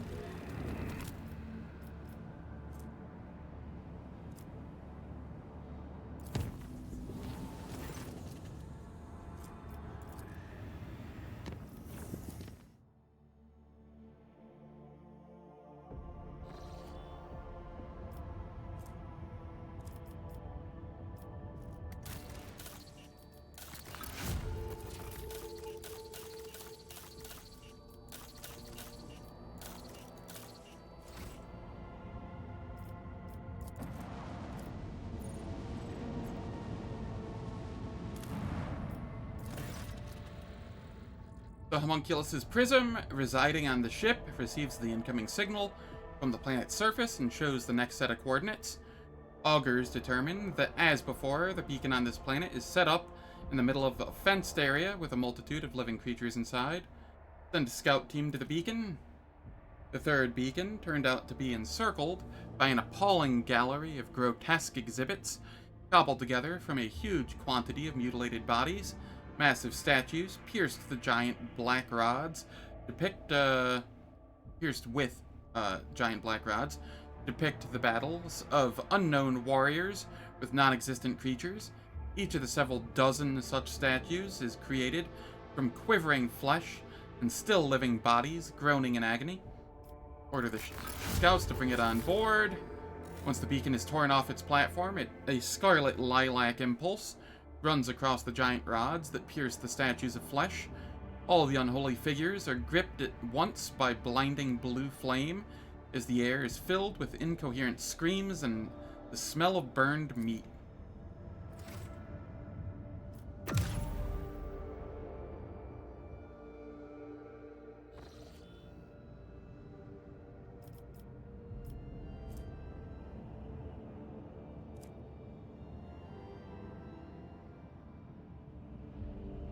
Alright, back to here. And then I don't actually have anything that teleports over here, do I?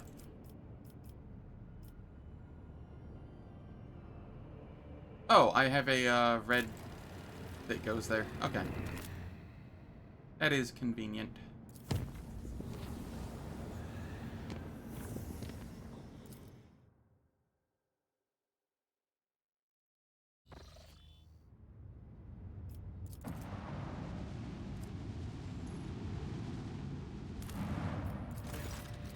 Augurs have detected a container with unidentified cargo on the planet next to the Drukhari beacon. Many kilometers around this zone are filled with huge, likely dangerous Xenos life forms. A very strong emission of unclear nature radiates from the beacon itself. The cargo can only be taken from the planet by force with the help of an assault squad. Send an assault squad to the planet's surface. Expecting resistance, the assault squad disembarks some distance away from the beacon. To the soldiers' surprise, the gigantic mutants surrounding the beacon turn out to be incapable of even moving. Like carpets of formless chunks of flesh, these groaning and bleeding creatures cover the earth. For many kilometers around, something unseen brings them unbearable suffering. The emissions of the beacon, previously detected by augurs, turn out to be a cruel trap for the assault squad. Acting on the soldiers' minds, it sends them horrible visions of brutal deaths and excruciating torture, preventing them from coming closer to the beacon and the cargo. The images of such abominable fates appearing directly in the brain would have brought ecstatic pleasure to a Drukhari, but even those warriors, tempered by battle, can scarcely withstand them. Remind soldiers that humankind is capable of fighting off even the most terrible Xenos threat, provided they find the inner strength not to yield to it. Guided by the Lord Captain's word, the soldiers resolutely advance on the beacon. The rogue trader's speech helps them withstand the beacon's horrors and remain sane. By activating a switch on the beacon, the soldiers finally turn off the torturous emissions. Bring the beacon and the cargo aboard the ship. Pain Grip. All the wearer's melee attacks inflict bleeding 4. All bleeding effects inflicted by the wearer have their power increased by 2. The removal of the beacon from the platform proceeds as planned. Nothing happens afterward. The gigantic groaning carpet of mutants continues lying where they were, neither exploding nor burning up. The Voxmaster reports that the prism from the homunculus's laboratory shattered into a myriad of needles. It flew apart in every direction with a loud snap, gravely wounding several crew members.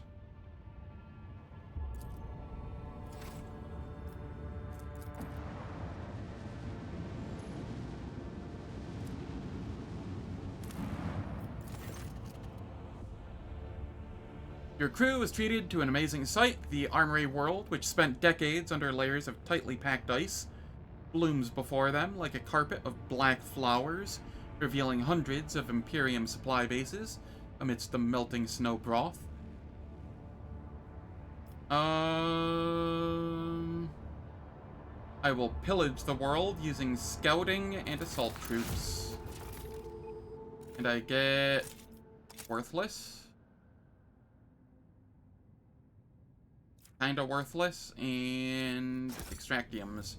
Also worthless at this point. Alright, it is time for ads. The ads will last for 3 minutes. They disable pre-roll and mid-roll ads on Twitch for the next hour. I don't do anything in the meantime, so nobody misses out on any content. And if people want something to do in the meantime, they can go to my YouTube and vote on the poll that is there, or either of the polls that are there, for what I might be playing next on stream. I will catch you all after the ads.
Yeah, the old classics are currently leading the polls. The ads are finished. Let us continue.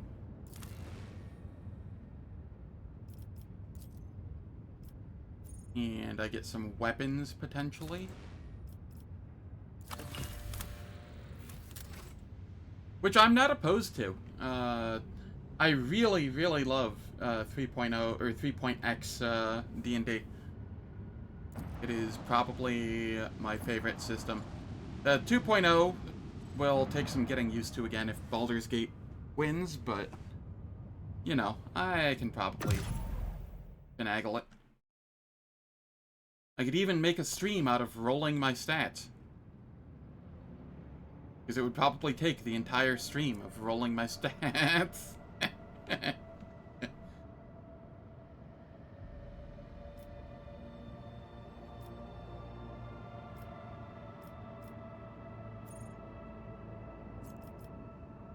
Alright, what all do I have left here? This is Heinrich's thing. We can go do that. I feel like I'm running out of content for Act 4, finally.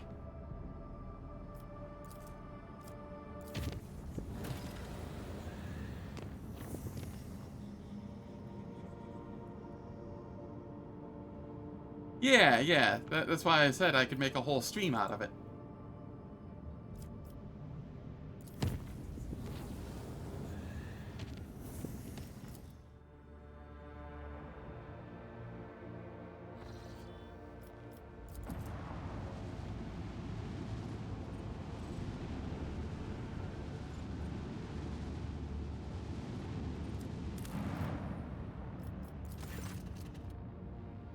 Alarming news from Janus. The webway gate has opened, bringing forth a wave of Xenos.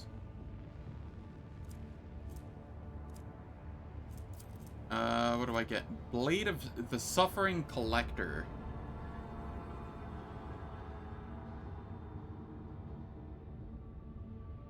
Ah, that's actually a really neat exotic knife.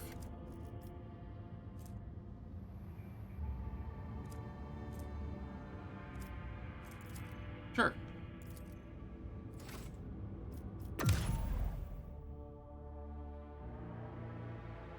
Weird that a named weapon is hidden behind a random event like that, but so be it.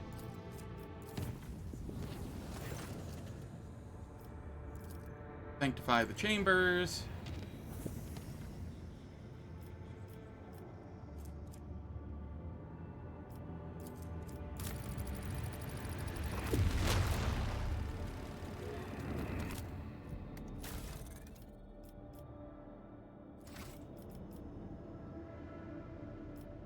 Okay, that's there. Then we can come up here.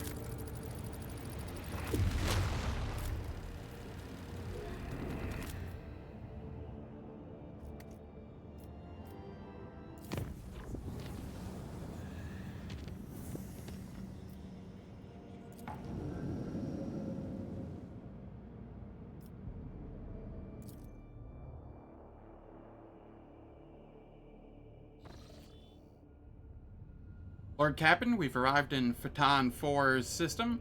Our translation from the warp was a little rough. A net loss of about 500 souls on the middle and service decks, and God Emperor only knows how many wounded. But that's only the half of it. The brain boxes on the augurs are sending me reports that that aren't doing my mood any favors. Real space here's got more holes than a sieve, and all our sensors are playing up. It's gotta be sorcery, Lord Captain.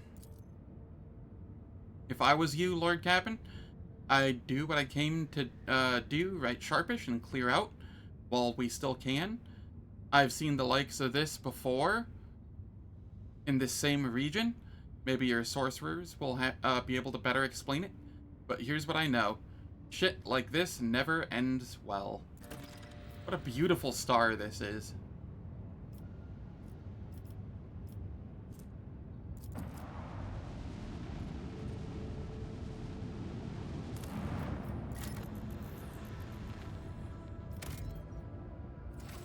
Seven Promethium. The surf of the stars shimmers with a myriad of hues. The dance of colors fascinate any who dare glance at it. The playful colored patterns appear on the vessel's augurs in a wide variety of spectra, from infrared to ultraviolet.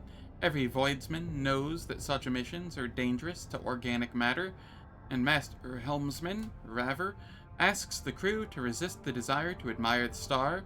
Not everyone manages to follow this advice, and some crew members suffer from nausea and headaches. Order the, leave the view from, the captain's bridge as is. Anrix Van Calix spends as little time as possible in any area exposed to the star. Not knowing what exactly it is, the interrogator considers this light an unholy entity and advises everyone to stay away from it.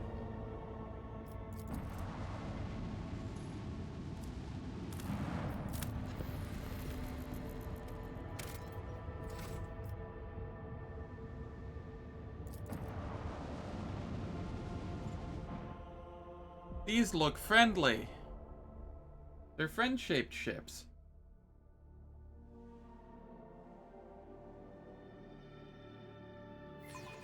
You are going to do better with them, in this crude vessel. Okay, there's this one, or those two. And then that one. Annihilate them!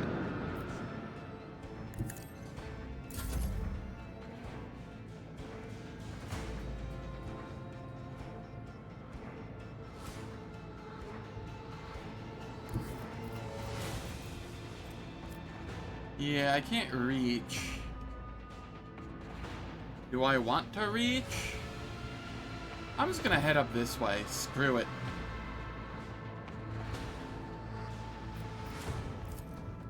Unleash! Protect my butt.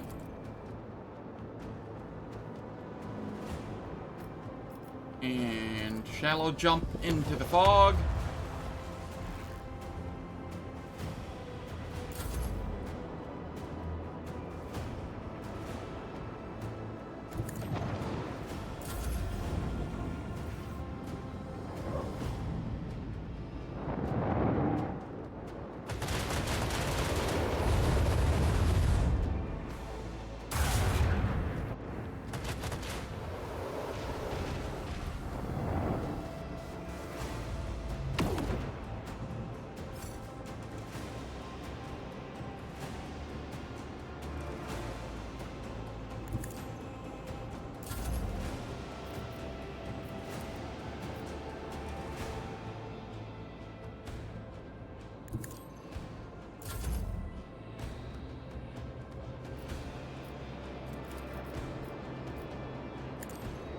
Get some damage in. And then continuing hiding up in this fog area, more or less. Set the course.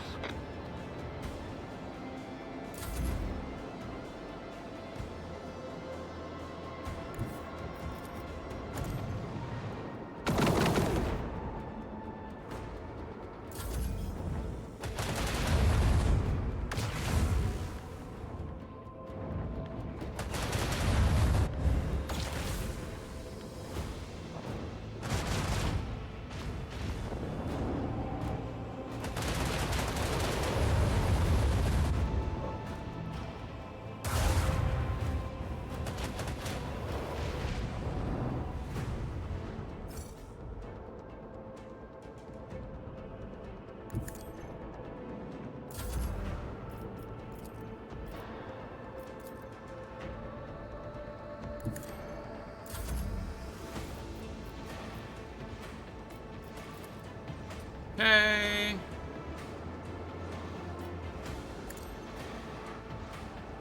Deal more damage. Lay in the course. The time has come.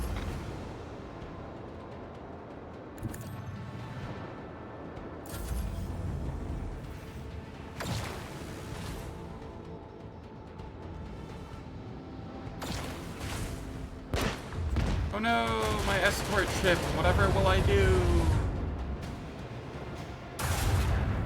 Proceed accordingly.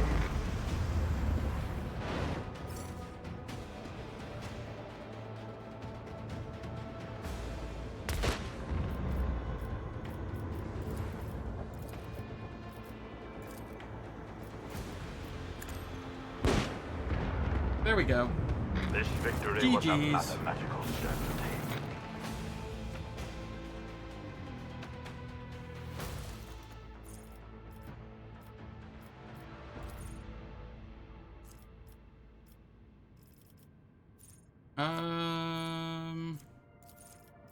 Sure.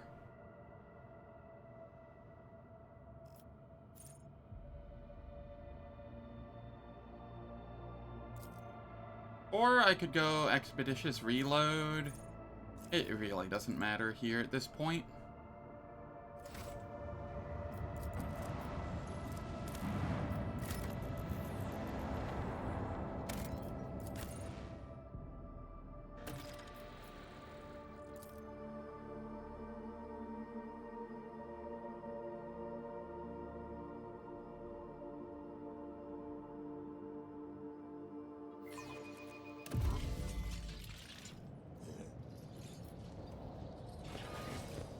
An entire cult of mutant spawn hiding among the dynasty's most eminent dead? It's simply inconceivable.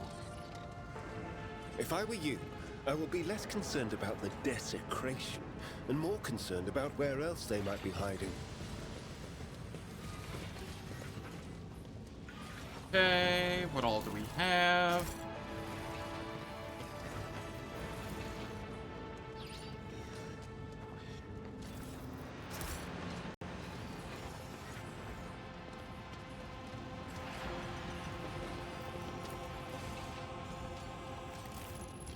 The spikes have been fashioned from whatever their creators had to hand.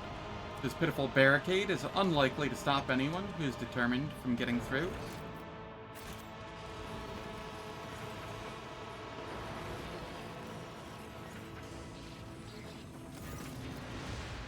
The sentry rubs her eyes and gawps at you.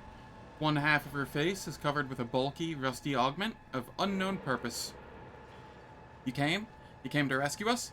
Praise the God Emperor. It reached you. The sorcerer's message reached others like him. May he rest in peace.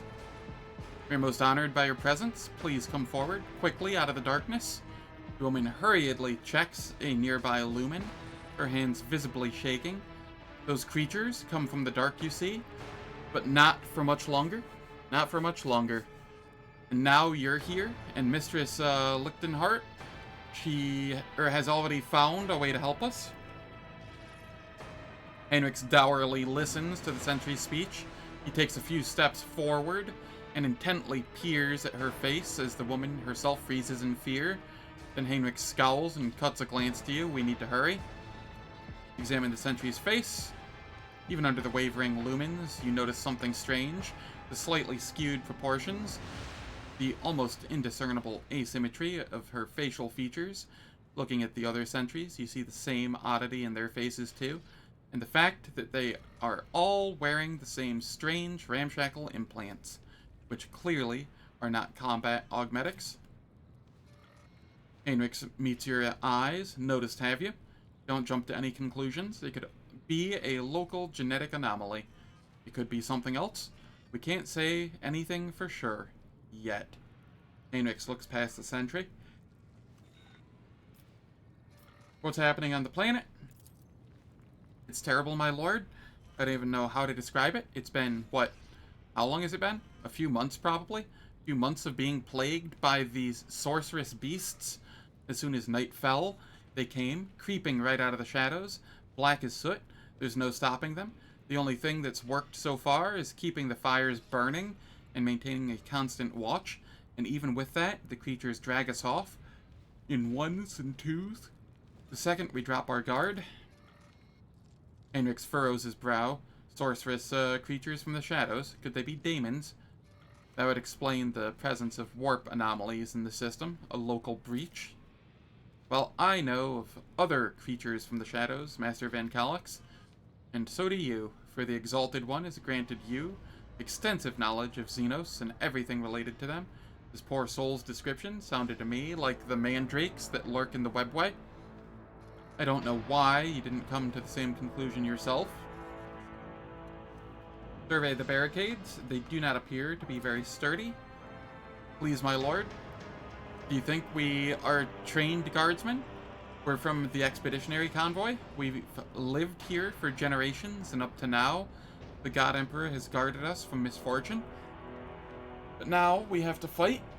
The survivors have all gathered in the tunnel. We've handed out what weapons we have, but how is that supposed to help us against these butchers when we don't always know how to use our weapons? Mention an expedition. Yes, about 30 years back, we were brought here with a load of clever people from some high-up adeptus of something another. And we've lived here ever since. I've raised 4 kids, 2 died at the excavations.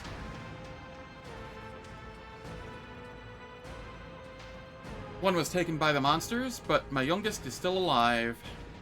What a life. Dragged to a planet in the middle of nowhere, dumped on a worthless excavation site that everyone else probably forgot about a long time ago. 3 out of 4 children are dead. It is called doing your duty, Mistress Haydari. You may not be familiar with the concept, but for most of the Imperium subjects, it is the honorable mundanity. Excavations? Perhaps the expedition, or rather its objectives, were what Emelina was interested in.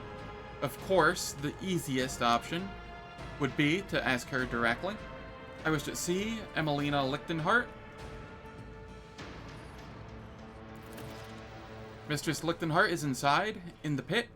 You go on, don't be afraid. She will be there to properly greet you. We'll stand guard, thanks be to the Emperor for delivering you to us.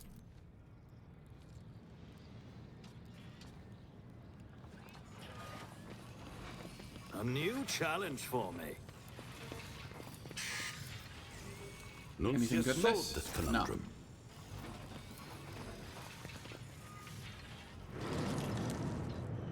No. Oh, that's a fun chill that I just felt. The creatures, they're coming. Weapons ready. And God Emperor for service.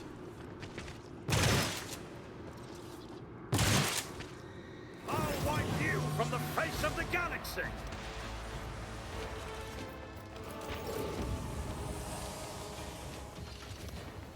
They are mandrakes. Nice.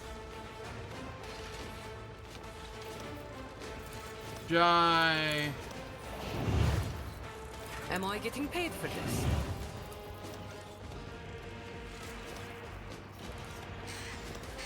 You've got a problem? I've got a prize. Don't get too cocky. Tell me, and it is done. Don't get too cocky. Am I getting paid for this? You've got a problem. I've got a prize.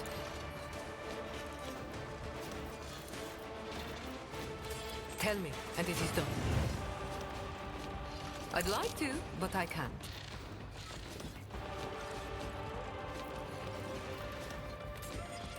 Don't get too cocky. Hey, Am I getting paid for this? Relocate to here. Tech assistant. Astute observation. We continue buffing. Executing command. The machine spirits approve. My creation, your assistance is required.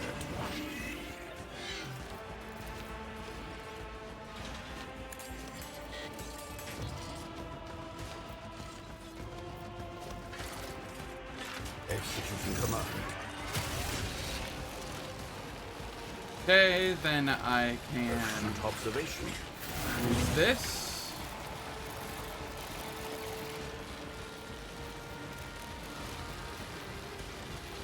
And we'll just take this one out, along with a friendly. Your Messiah can unmake both flesh and machine. And then we give Heinrichs a turn. I am a conduit of the machine god's will. We relocate. Go on, beast.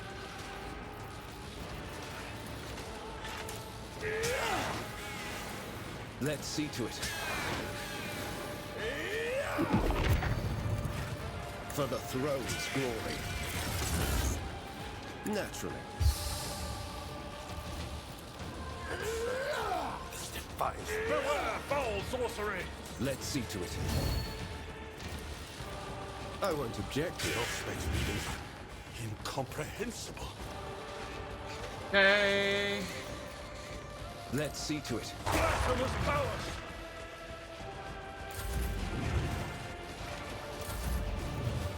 And then we give me a I turn. hold all the cards. All too easy. And I just finish everything else off. Nothing I can't do.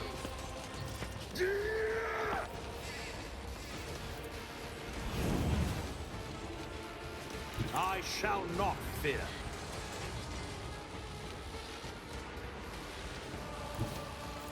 Suits my purpose. Watch and Nothing worth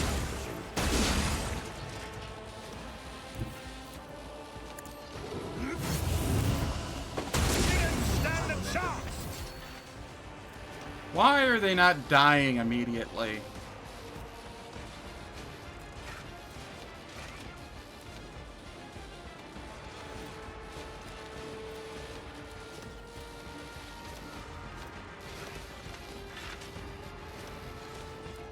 Ah, I see.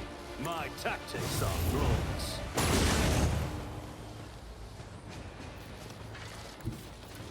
Already done. Watch and learn.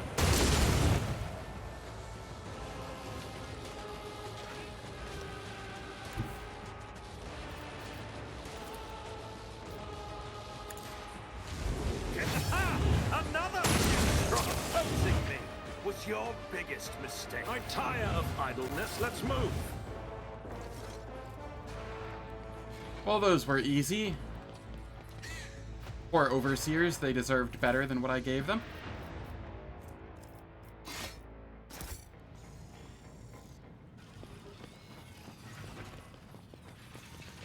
It's about time.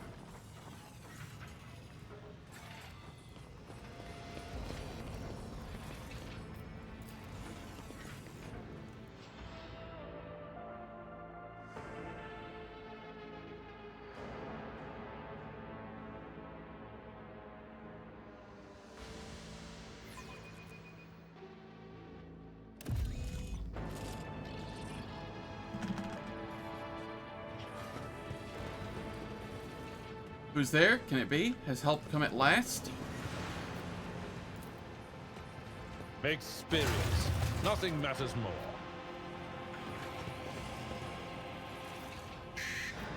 Oh, this looks pleasant. Damn it! It's a Vox liturgy twisted by warp sorcery. Try not to listen too closely. Consequently, we have a most dangerous entanglement of the real with the unreal ahead of us, requiring extreme caution. Nuncius, shield the external Vox scribes and be ready to record on my command. This altar would be unremarkable if not for the uncanny sound streaming from its built-in speakers. What once was a Vox recording of a liturgical service is now a malevolent parody of noble faith.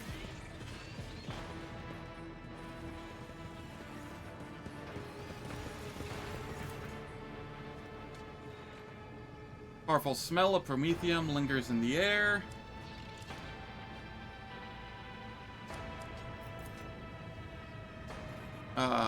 Around the burning mechanism, the machines were doused with it, an accelerant to light it ablaze or whatever. I'll lay claim to the stars.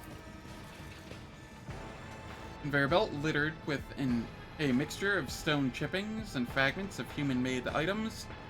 The rest on the mechanical components indicates that this machine has stood idle for a very long time.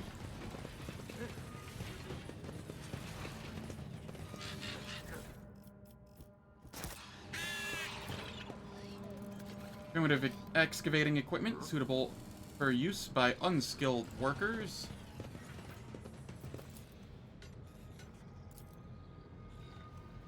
The well goes so deep you cannot see the bottom. The walls of the shaft reveal the marks of machinery that drilled through the rock, as well as fragments of an ancient sunken city.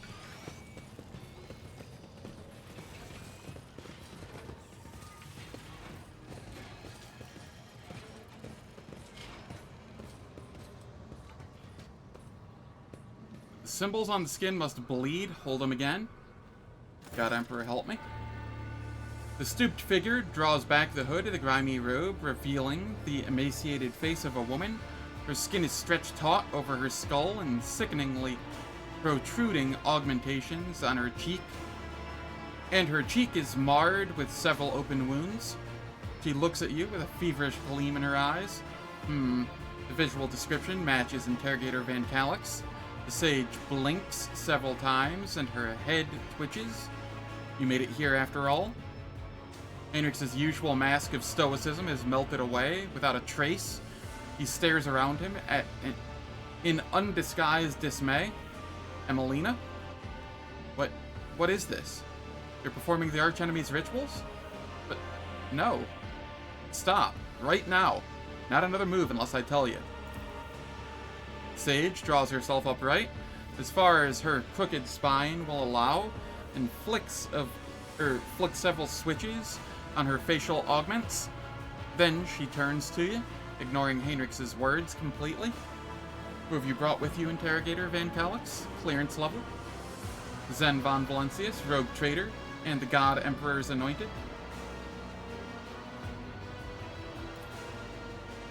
Emelina Lichtenhart dips her head. Von Valentius, a rogue traitor dynasty. Territory to the galactic west of Furibundus. The head of the dynasty, Theodora von Valentius, has been flagged for her heretical sentiments. Threat level. Heinrich gestures at the room.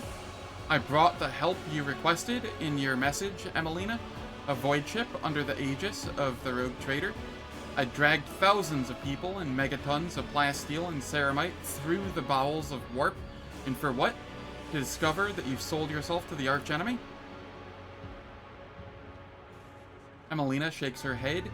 You are drawing conclusions based on incomplete knowledge of the situation, Interrogator Van Calix. Your judgment is impaired. Heinrich, why is Emelina addressing you in this strange manner? I expect that Emelina has chosen to seal the memory block containing data of a personal nature. She does this whenever she's concerned that someone might try to extract information about Calcazar's coterie from her. Heinrich thinks for a moment, and then, in a clear voice, says, Sigma Prosperity. He pauses before repeating the strange phase. The reminiscence block you are attempting to access was repurposed. It now contains knowledge of the rituals performed by the shamans of this place. My standard working memory alone was insufficient to record all nuances I uncovered in my research here. Heinrich looks as though he's been punched in the gut. Emelina, you deleted the data about all the members of Calcazar's unit? You wiped us all? Of course not. I retained the portion of the reminiscence block's data relating to the operational significance of the Lord Inquisitor's unit. That's how I was able to recognize you, Interrogator Van Calix.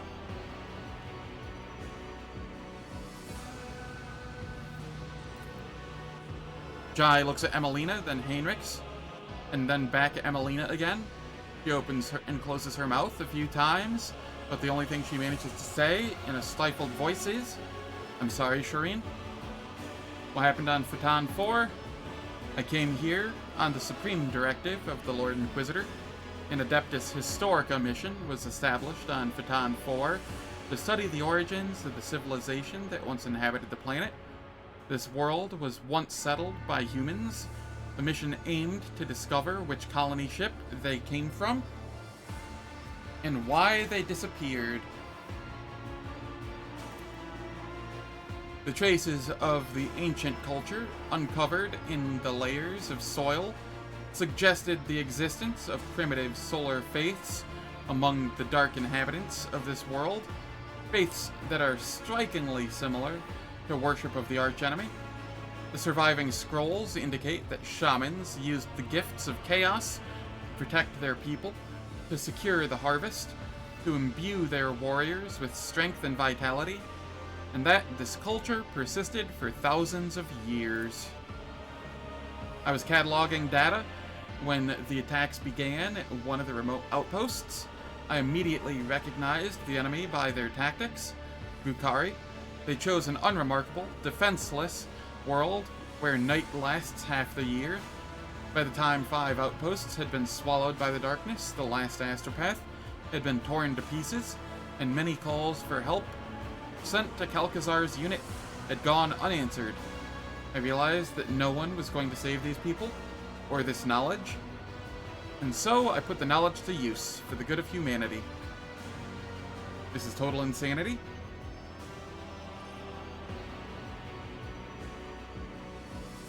Heinrichs, make sense of this for me. Am I going mad, or is your colleague engaging in flagrant heresy here? The notion of heresy is hardly applicable to people in our line of work, Zen.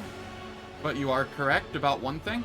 Emelina has crossed the line that separates a servant of the Imperium from a deluded Chaos Worshipper.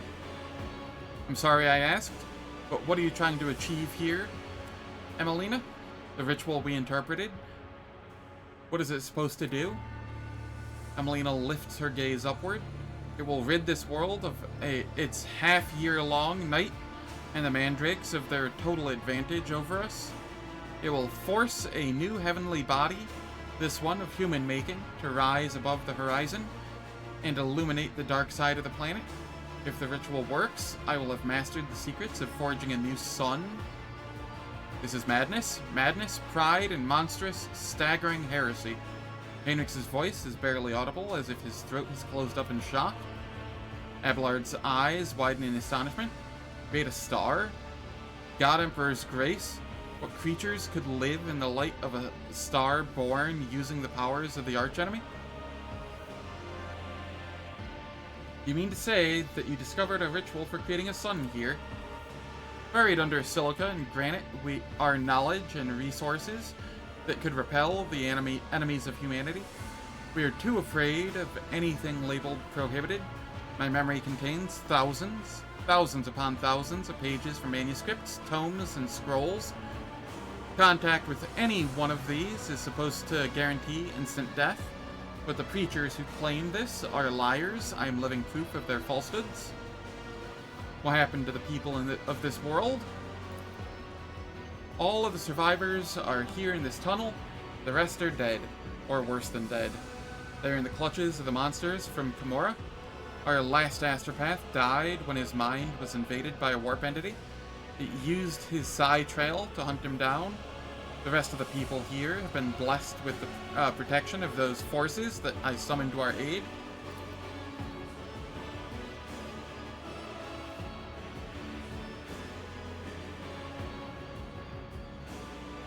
That is enough. I've heard all the justifications and complaints 100 times before. No purpose can justify what you've wrought here. Who you have become? Who I have become? Interrogator Van Calix? I am what any agent of the Golden Throne is predestined to become if they are able to see through the essence of things. I have, as the Puritans say, succumbed to the heresy of radicalization. Moreover, in doing so, I am only following in the footsteps of our mentor. The only difference is that I have chosen the path of the Oblationists, where he chose the Xenos Hybris, forging an alliance with the cursed Drukhari. Emelina, suppress your urge to debate internal matters in the presence of the rogue traitor. Additionally, I will not tolerate insults to the Lord Inquisitor in my presence.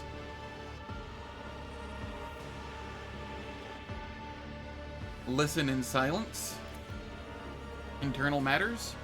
You have such a slippery way with language, Interrogator Van Calix. I detect your mentor's influence. His talent for manipulation and indoctrination is second to none. My reminiscence block of operational data contains numerous entries about the dutiful heir the Lord Inquisitor has molded for himself. I will not discuss that here and now. I caught you performing dark ritual, Emelina. You are in no position to rail against Puritanism. Actions are being driven by this philosophy, Interrogator Van Calix. Mine, yours, the Lord Inquisitor's. Why are you avoiding talking about the fact that Xavier Calcazar is a dangerous radical? No less dangerous than I am. Except I'm not driven by utopian ideals, but a desire to protect humanity. Using a broader range of tools. Sorry, I'm just stretching a little. Trying to wake up.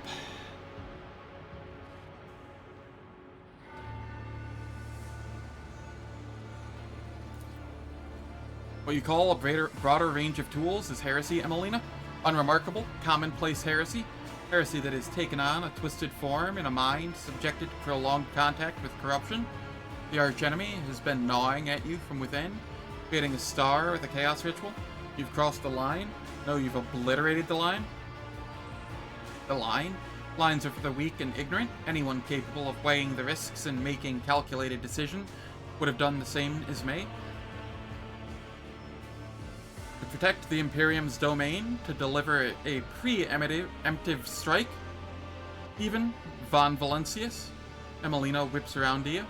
You are a simple mortal endowed with huge power and privilege, ruling over worlds and holding millions of lives in the palm of your hand. Tell me, would you have done the same in my position?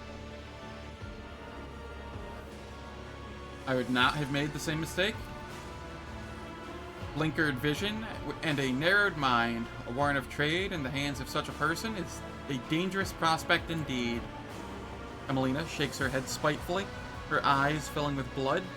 The only one to answer my call, and you turn out to be a brainwashed pawn. I did not factor in the possibility of psychological dependence.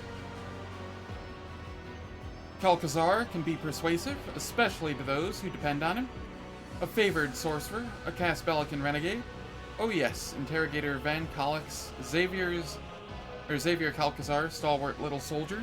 You will die, just like Tanakia, Emelina, Iona, Lichtenhart. Heinrichs begins, stiffly formal before breaking off. Tanakia, what do you know about Tanakia?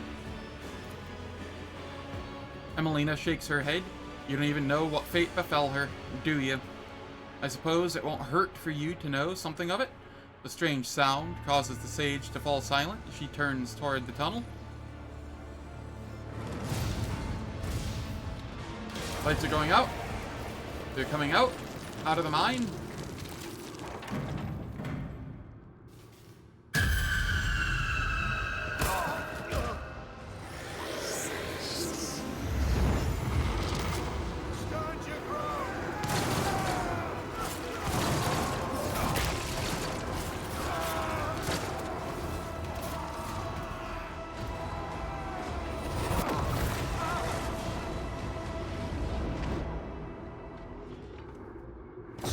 Block all possible approaches. Light, we need light to dispel the corners.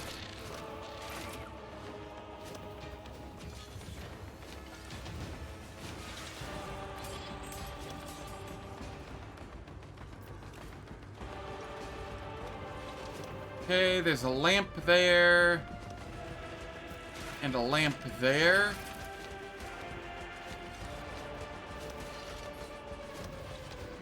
Alright. Let's see here.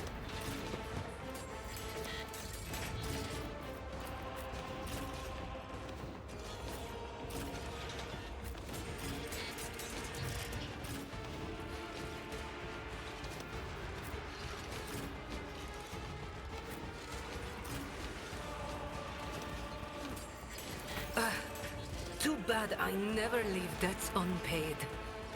I can do that with And the we right buff. incentive. For like the next Tell 2 me, minutes. and it is done. You've got a problem, I've got a Probably price. longer. You jest, surely. Am I getting paid for this? I can do that with the right incentive.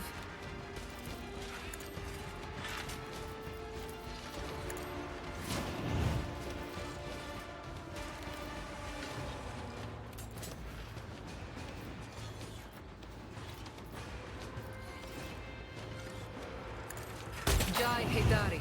Remember the name. High momentum. The machine spirits Okay. Executing command. We just continue buffing. Assess and activate system.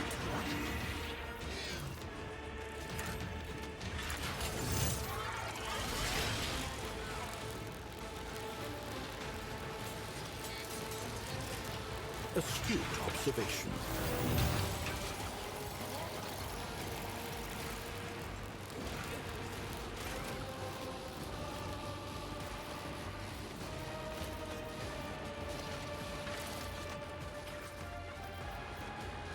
Okay, I can hit 3 of them here. Force has guided my hand. And then we give Heinrichs an extra turn. Your demise is an incontrovertible fact. Naturally. For the throne's By glory. the light of holy terror. Let's see to it. Your turn. I won't object to it. Up for Tron's sake! Let's see to it. This defies reason. For the throne's glory. Okay, then we can Do move my up here.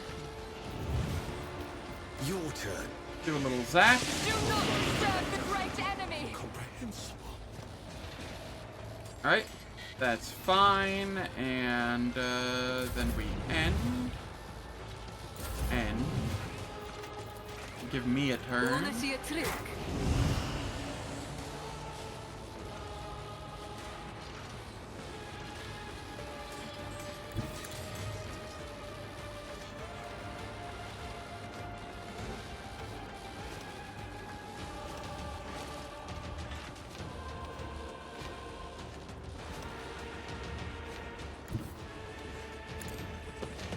I'll come down here. All too easy. Endure. Reckless Rush.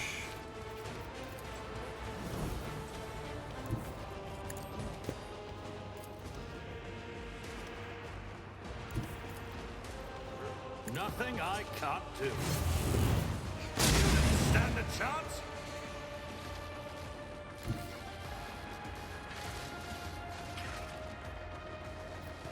Okay, there's a lamp there and a lamp there.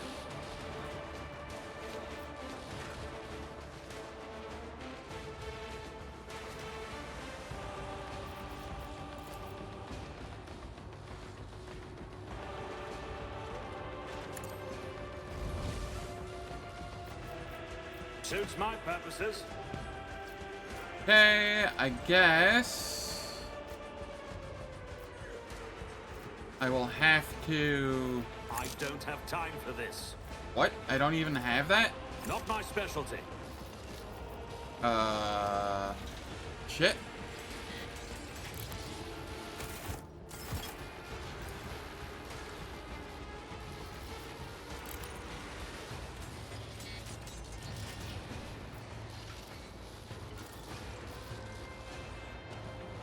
I should have kicked earlier? Well... Nothing I can't do.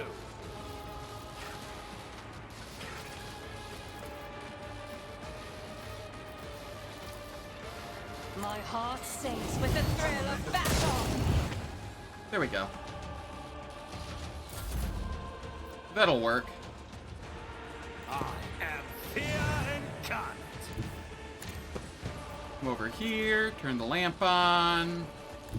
Come over here, turn the lamp on. And Already then done. beat this guy. Watch and learn. Nothing of value has been lost. There we go. Still one turn. I just had to do a little bit of jank. Emelina lets out an agonized moan. Wasted. All my work. All my preparation. All for nothing. Emelina, Iona, Lichtenhart, in the name of the Inquisition, you are hereby removed from your post and expelled from the Holy Ordo. Henrix's eyes are fixed on Emelina, but she does not look at him. Then the interrogator turns his gaze on me. The fate of its fallen members, a matter of the Ordo, heretical archives, artifacts obtained in the excavation, and other assets in Lichtenhart's possession, I hereby declare the property of the Holy Inquisition. However, it is for the rogue trader to decide what becomes of Phaeton 4 and its people. What is your verdict? What would you advise me to do, Heinrichs? This world has been compromised. Any attempt to assess the degree of corruption will necessarily be based on weak judgment, vulnerable to doubt and sentiment. I would get rid of the planet and its population. What will happen to the archives and Emelina? The archives will be destroyed to prevent this situation from ever reoccurring. Emelina is my responsibility. I shall take the survivors off the planet. So be it, Lord Captain. Now, as for Emelina, you are hereby stripped of your special status as an agent of the Golden Throne, and all attendant rights and privileges. I'm authorized to use all interrogation measures stipulated in the standard framework for information extraction to ascertain the fate of Acolyte Tanakia Calburgaria. Will that be necessary, Emelina? No, Interrogator Van Calix. The sage's voice is scarcely louder than a whisper. I have no intention of concealing that information from you. I'm almost certain that Tanakia Calburgaria was eliminated on the orders of Xavier Calcazar after being deemed a volatile element. Heinrichs' face is a mask of disbelief and anger. You're lying. Listen in silence. I saw one of Calcazar's documents when I went to receive my new orders. Only a fleeting glimpse, but with my memory, like a picked recorder, it was long enough for its contents to be imprinted on my mind. I do not know the details, but the document itself was an interrogation transcript with a final annotation indicating the removal of the person from the retinue. And we both know how someone leaves the Lord Inquisitor's retinue, Interrogator Van Calix. Tanakia is the Lord Inquisitor's top espionage specialist. Wherever Xavier chose to refrain from making a public show of strength, Calburgaria was invaluable. Why would he do this? Emelina looks up at Heinrichs, her eyes full of despair. I do not know, Interrogator Van Calix. Just as I do not know why the Lord Inquisitor sent me to this nondescript planet as soon as I voiced my concerns about his methods. Just as I do not know if I should blame the Warp for the lack of responses to my calls for help, or if Calcazar prohibited the others from answering. The nature of her mission, and of Xavier's true purpose here in the Expanse, was likely why he chose to bury the secret, and Tanakia along with it. The operational data indicates that you are the retinue's primary torture specialist, Interrogator Van Calix. All this time, I thought you were the one who conducted Tanakia's interrogation, and one of the reasons why I destroyed my personal data block was to ensure that my own sentiments would not prevent me from thinking rationally when next I encountered you or Calcazar's other servants. Heinrichs? Heinrich says nothing for several seconds, staring into space. At last, he begins to speak. Emelina Iona Lichtenhart. Emelina sighs. I know, Interrogator Van Calix. I know all the procedures used on compromised sages. Interrogation, unsealing of reminiscence blocks. But before we begin, she stands up, straightening her spine as much as she can, and looks into the interrogator's eyes with a weak smile. I thought Tanakia was your doing, but as your reaction has revealed the truth to me. Heinrichs. It is Heinrichs, yes? There's a subtle shift in Emelina's voice. She sounds older, wiser. You should know. I'm sorry to have forgotten you.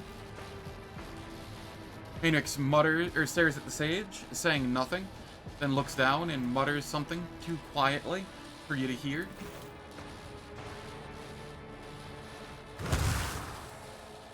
Heinrichs turns to you. Thank you for your assistance in solving my problem, Rogue Trader. But why? Heinrichs looks at you, his eyes dark and lowering. Why don't you answer that question yourself?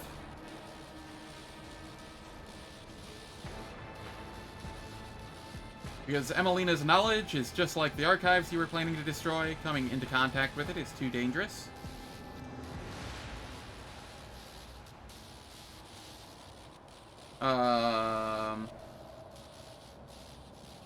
It's between 1 and 2, and I can't say for sure.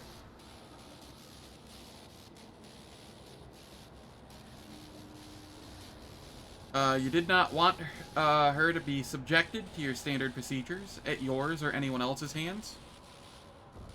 You really think my actions are driven by such sentiment? Henrik studies you intently. His face is difficult to read, but one of his eyes spasms briefly just before he turns away. We're finished here. The planet will be designated unfit for further use. The risks are simply too great.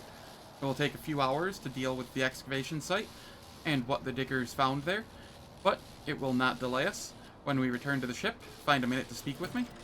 We must act.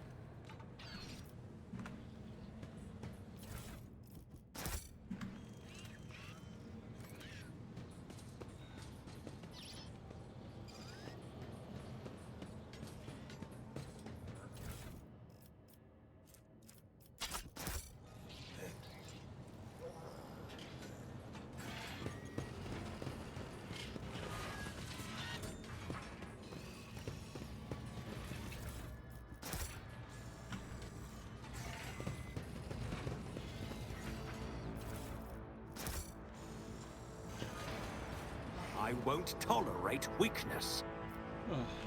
Alright. There's still stuff to be had here? The machine god was benevolent to me. Taunting scream targets do not need to fail the willpower resistance test to be affected by this ability. It's neat. Whenever the wearer is targeted by an attack of opportunity, they gain 1 stack of the Swift Shroud effect.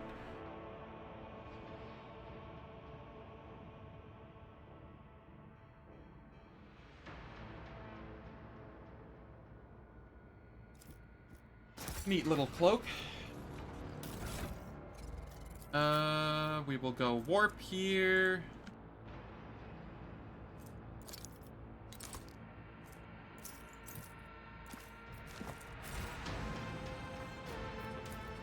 Easily done.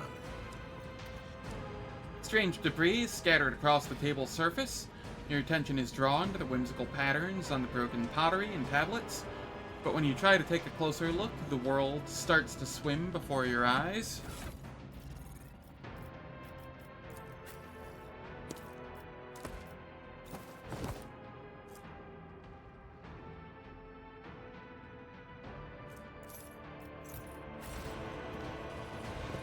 Victory awaits.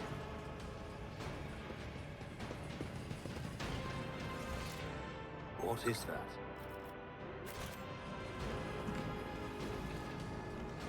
It shows there's still stuff to loot up here, but I'm not seeing it.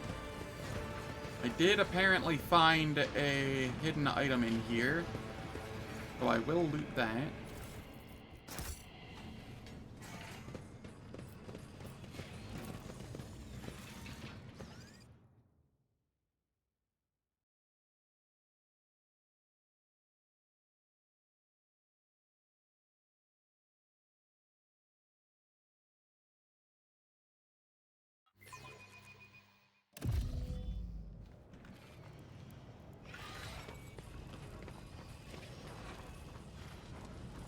None shall stand in my way.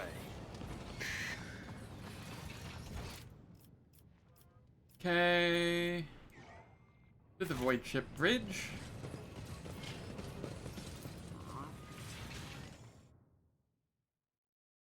I can't recall if I've spoken with Argenta lately, but she hasn't said anything about going to that planet that she wanted to go to or whatnot.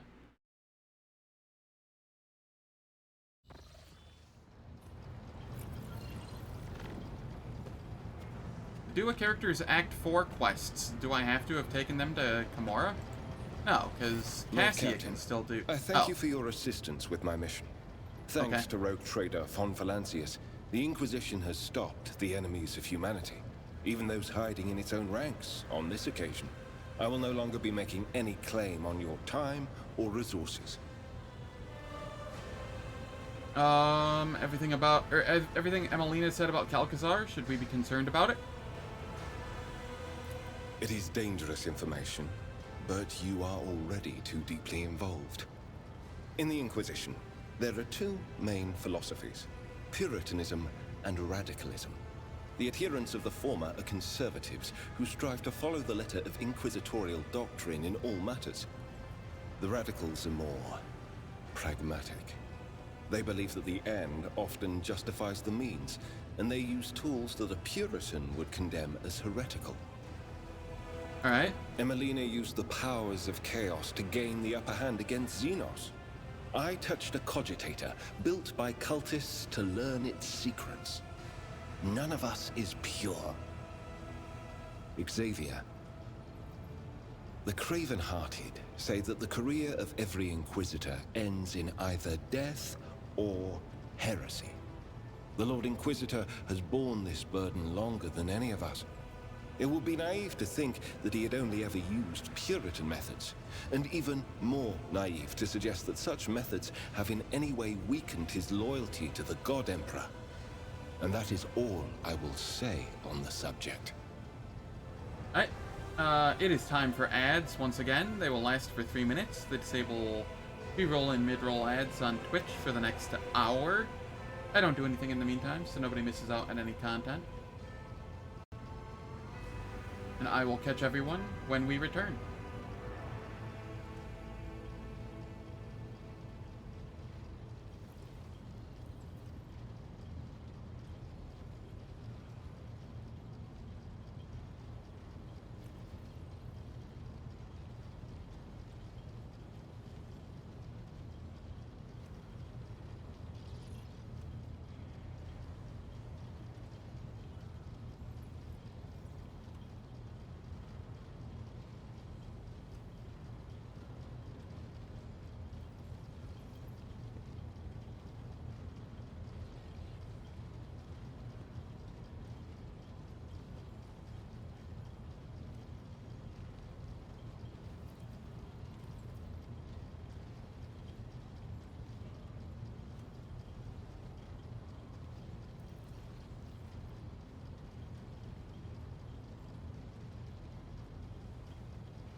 Alright, the ads are finished. Let us continue.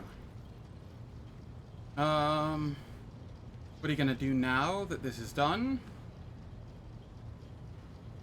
I will remain part of your retinue. That will not change.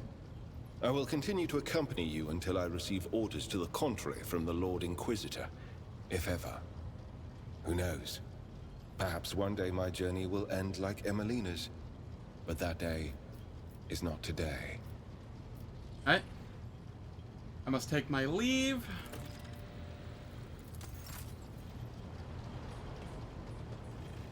Argenta.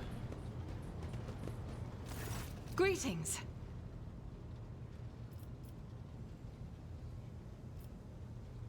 Salus Prime and Of the course. relic you want My to... mission is all I can think about. One day we... Do I have that quest?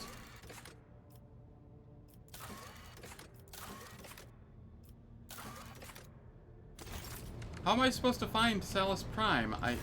Greetings. Of course. To find the way to the planet called Salus Prime. Saint Argenta is my patroness, and that is where her fallen ship is. One day we will...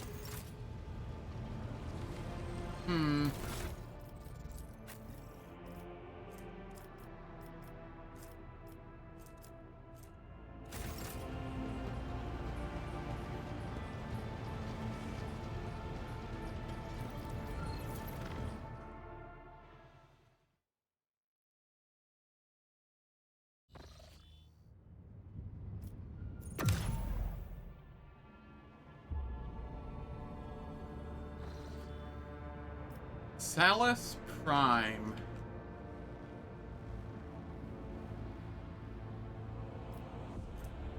Not here.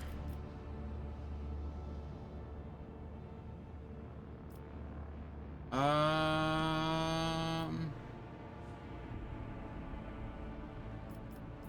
a little concerned here that I haven't found it yet. I'm gonna look up Salus Prime real quick.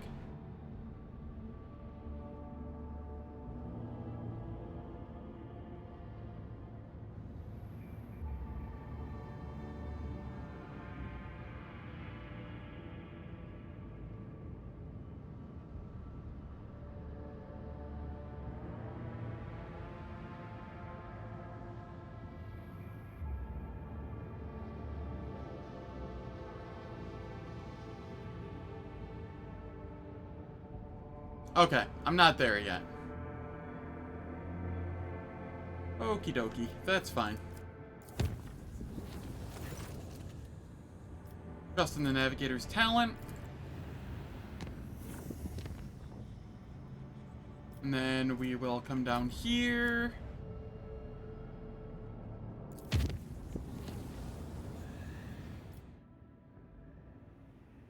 Entry A201-4866-10. Chronometer turns since the incident. 10 chronometer turns since the incident. Enforcer, witness hit it on 0011-0101. You claim that you left the Sanctum Navis on the Lady Navigator's orders. Affirmative. This unit acted in accordance with Maintenance Protocol PRN 08353. Step 1. Sense the sacred mechanisms for the duration of 15 chronometer turns. Step 2. You failed to inform the bridge about the imminent jump. I don't know why. Data unavailable. The Lady Navigator ordered that she be connected to the Void Ship, but she did not order the preparation of the machine spirits for warp translation. Pause. A ritual that cannot be identified by this unit's capabilities. This unit received the command to interrupt Protocol TRN 08353 and exit the Sanctum Navis. 30 chronometer turns since the incident. Servant, no please, not the fingers. Enforcer, I'm gonna break one for every word of a lie I hear coming out of your mouth. Now talk. Please, you have to believe me. All we did was prepare the canvas and mix the Lady Navigator's blood into the paints. Then we were told to lock open the shutters so that the Lord Captain could see everything that was going on inside the sanctum from the observation chambers and grok shit. Armor glass can't shield you from warp horrors. I swear it on my soul and the Golden Throne, Master Enforcer, the Lady Navigator only wanted to paint a picture for a ritual or some such. That's all I know. She wasn't going to use the power in her eye, but I still got as far away from there as I could. That's all I saw, I'm telling you. 50 chronometer turns since the incident. We performed an emergency warp jump, barely activated the Geller field in time, and are now being dragged to Throne knows where by an unknown force. The Lady Navigator and the Lord Captain are still unaccounted for. Now tell me, one more time, what transpired in the Sanctum Navis? I escorted the Lord Captain to the observation chambers and yelled at the servant for leaving the shutters open. But then I was told it was on the Rogue Trader's orders. We could see the Lady Navigator clearly through the armor glass. She was nervous, flicking through some manuscripts over and over. Her anxiety was passed on to the servants, and because of it, they couldn't do anything right. Soon the servants were ordered to leave the Sanctum Navis, and the Lady Navigator picked up her brush. Entranced, she started dragging it across the canvas, painting one image over another, and another. One over the last, and another. And then, the Lord Captain noticed it. There was a thing on the other side, the picture covered in a layer of fresh blood was coming to life, but the Lady Navigator was oblivious. That's when the Lord Captain dashed to the control panel. I didn't dare stop him. I just watched, bolter at the ready. The machine's spirits went mad. The doors and the shutters started opening and closing at random, but the Rogue Trader managed to dart inside.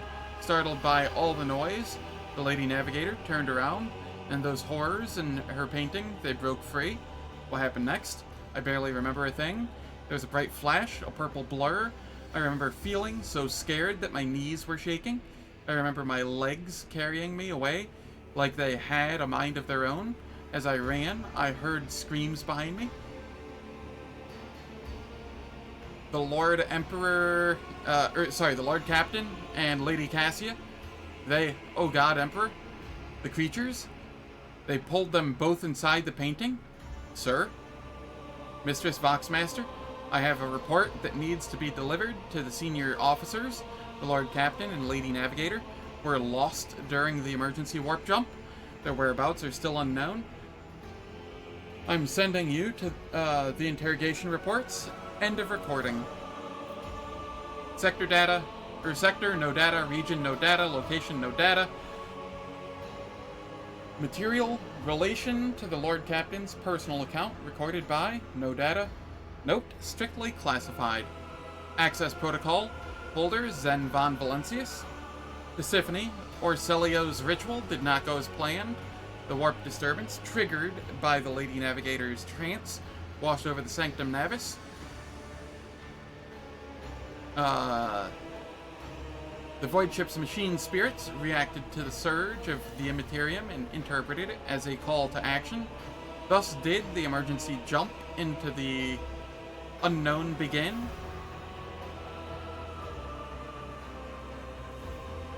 Weapon skill, snatched a dagger from the floor and started hacking at the hands reaching from inside the painting. Grabbed the Lady Navigator's hand to try and pull her back out. The Lord Captain pulled the Lady Navigator closer. After a while, the creatures eased their onslaught, and Cassia crashed into the Lord Captain, knocking him off his feet. The Lord Captain felt a sharp pain in his side as Cassia's Kajita brush pierced his flesh during the fall. A moment later, Cassia was sucked into the air and pulled inside the canvas. Instants later, the Rogue Trader himself was plunged into the depths of the world the Lady Navigator had created. Zen awoke, finding himself in the middle of a gigantic, boundless, billowing nothingness. His body felt weightless, floating in a void strewn with hundreds of the Lady Navigator's colors. Some of them bright, warm, and alluring, others morose, cold, and heavy. The Lord Captain reached for the bright colors. Zen plunged into a river of bright hues and flashes of rosy sunset and lilac, carried him down the dazzling stream. Before long, the Lord Captain was standing in an idyllic garden, permeated with the fragrance of flowers and the singing of birds. Servants in servants in purple livery, livery, darted back and forth, attending to a withered old woman in a navigator's mask. Sitting on her lap and smiling coyly to everyone was a little girl with ruby eyes and white hair. Be a good little girl, my child, until the day we meet again. With trembling hands, the woman handed the girl to a navigator in a laboratory attire. I am out of time. Prepare the child for the Atlas transfer, and destroy all records and mentions of the world of TV. None must learn of that which took place here. And remember, her body must grow strong for her to accept my power. And once I've returned, loyalty will be rewarded. The memory dissipated, and a gust of silvery wind hurled the Lord Captain back into the ocean of nothingness. But this time, the nothingness felt dismal instead of bright hues. All it contained was shadows of invisible monsters swimming by, shrouded by nebulous veil of unfathomableness. Let's swim toward the dark colors. Grayish-blue waves swallowed the Lord Captain, and the feeling of lightness disappeared in his limbs, grew heavy again. Zen fell on the hard floor with a laboratory cluttered with vats as tall as a human. Inside them were dozens, hundreds even, of repulsive mutants. Some had no arms, or no legs, or two heads but no face, or their innards turned inside out. But each had white skin, white hair, long-clawed limbs, and ruby eyes. My lady, the child is born. The tall old woman slowly approached one of the vats. Readings, stable. Mutations, none were detected at any other of the stages. Genes, identical, my lady. Chances of survival, 100 times higher than any of the previous experiments. How long will it take to grow this child? I fear accelerating the process might cause the body to fail. The only one after years of silence. I understand the situation. Natural growth. I do not have that much time. We will have to go with the backup plan. Yes, Novator, it will be done. The memory dissipated, and a gust of silvery wind hurled the Lord Captain back into the ocean of nothingness. But this time, the nothingness felt dismal. Instead of bright hues, all it contained was shadows of invisible monsters swimming by, shrouded by the nebulous veil of the unfathomableness. The Lord Captain closed his eyes and remained adrift in the weightlessness. Zen stayed in the ocean of nothingness, devoid of any sensation or emotion, until a persistent pulsation on his right side reminded him of a world that once seemed more real than this one. Someone's scream broke the delicate equilibrium of the Lord Captain's motionless body, and the weightlessness released him. He plummeted into the maroon abyss of roiling illusions, but was now in full control of his body again. Then Zen descended into the abyss toward the screams. The Lord Captain crashed from an immeasurable height to the bottom of the roiling abyss.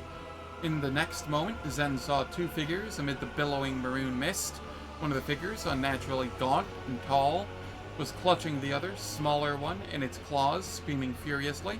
The Lord Captain peered into the strange maroon mist. In the swirling mist all around them, Zen could make out human faces stricken with torment. And not just human faces. There were Xenos, Eldari, their features fused together with those of humans, which made the Crimson Spectres look all the more abominable. Their gazes and their rage were directed at the two unmoving figures facing each other. The Lord Captain drew closer to look at the figures. One step was all it took for some unknown force to notice the Lord Captain, seize him, and drag him through the painting's twisted space. Now the Lord Captain could clearly see the dark shade of the long-dead navigator, Leaning over Cassia, clutching her neck in its clawed fingers, the shade screamed, "You were given life because of me, you survived because of me, and here you are now, because I have willed it so. Bow before me. Tell me what I wish to hear, and your suffering will end. Go on, child. I've waited for so long. Submit to me." Cassia looked exhausted, her body covered in hundreds of thin cuts, her lips lacerated, claw marks on her cheeks. There was horror and desperation in her eyes. "You lied to Tiffany? I cannot be you. I am me." Cassia's voice cracked and crimson tears started down her cheeks. You know you are lying to yourself, child?" The chilling voice made Zen's ears ring. "You saw everything. I created you. You are the child. You are me. And so it must be. Yes, I am the child. You are me. And so it must be." Cassia went limp into Tiffany Orselio's merciless grasp, and then closed her eyes. The Lord Captain urged the Lady Navigator to fight the monster to the bitter end. The Lord Captain's words attracted not just Lady Cassia's attention to Tiffany Orselio, finally noticing the presence of a living creature in that bizarre world, turned to face the interloper and lunged forward, seething with rage. When the entity's claws were millimeters from the rogue trader's throat, Cassia opened her navigator's eye, and a wave of unbridled warp energy obliterated Tiffany's specter before she realized what was happening. The Lady Navigator graced the Lord Captain with a tired smile. The abortive ritual had turned out to be a trap set for Lady Cassia by the previous noviter of her house, but the rogue trader had ensured that her plan fell to ruin, and now it was time to desert that accursed place. One sec, I gotta blow my nose.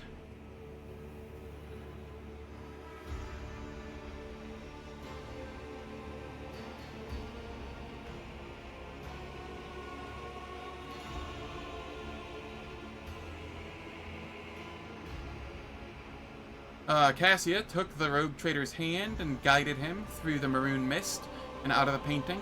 Their unconscious bodies were discovered in the Sanctum Navis 20 Terran days after their disappearance, as soon as the rogue trader's void ship had emerged from the warp in an unknown system.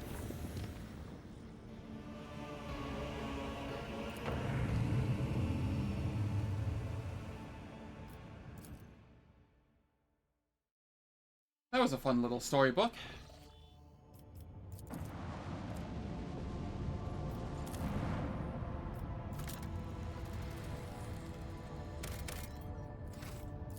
I want to repair the hull.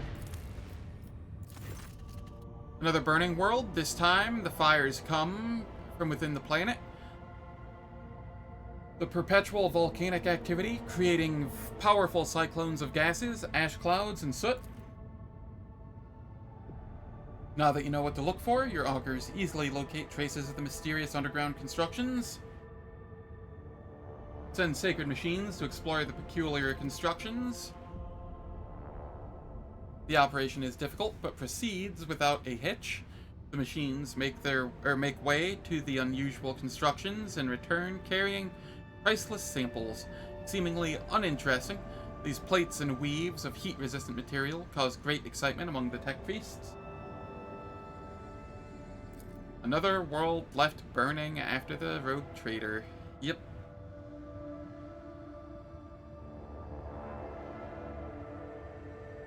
The explorers are convinced that you're holding artifacts of a unique ancient Xeno-civilization. The crew is now calling the builders from the flame these creatures. I think I've seen this before. Alright, I'm good with that.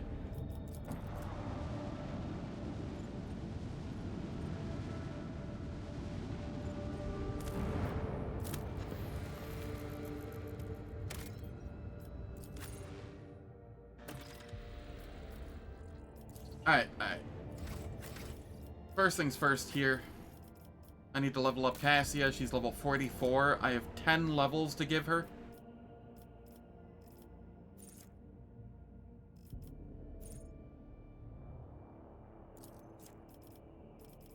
We'll use focus, and then I think I was going persuasion.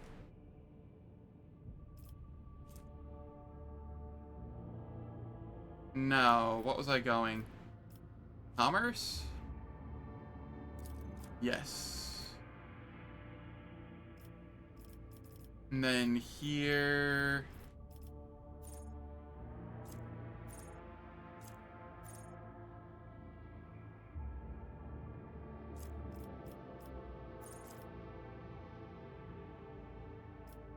Unblinking stare? Sure.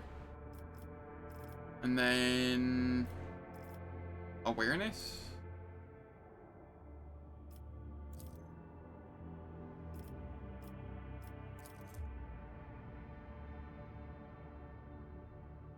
Nah, more commerce? Sure. And here... Ah, I can choose this here and then the unblinking stare there. That'll do. I will go inspiring speech. And then here we will go unblinking stare.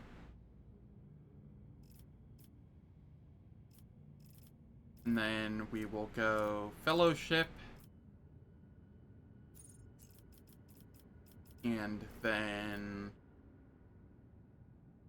we have perception that we're going down. And we want, I guess, awareness. Or we could go persuasion.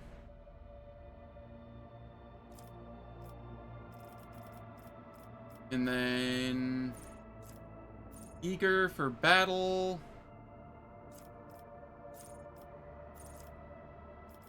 We already got eager subordinates and firebrand. So let's go eager for battle here. And then we can go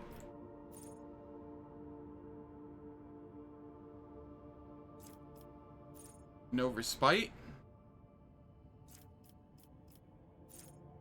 Be vigilant. Commanding voice.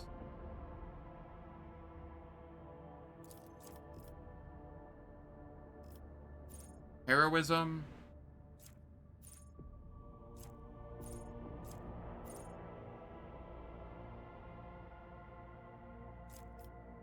Leader's assault.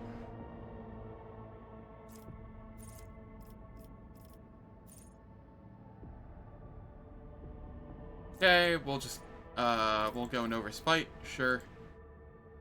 And then here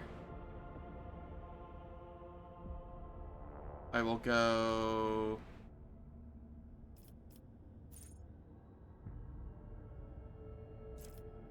diversion zone. No, I want whatever gives frontline stuff. I'll just go disputed zone or personal combat zone.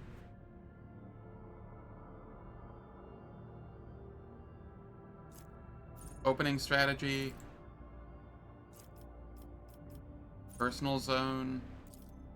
Yeah, personal zone. There we go.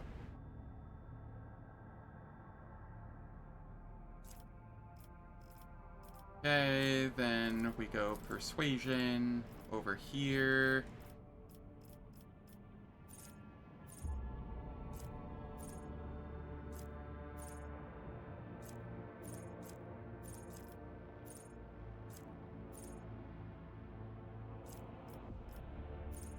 Steel resolve, sure.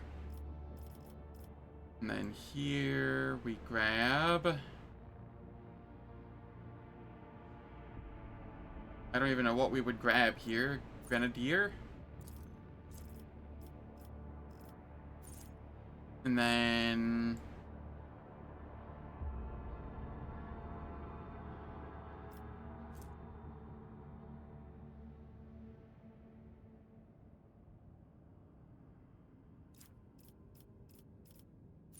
Vigil Beyond Time.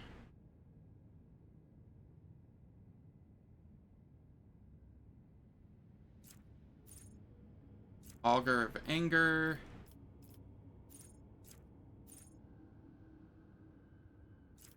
Warp Curse Unleashed.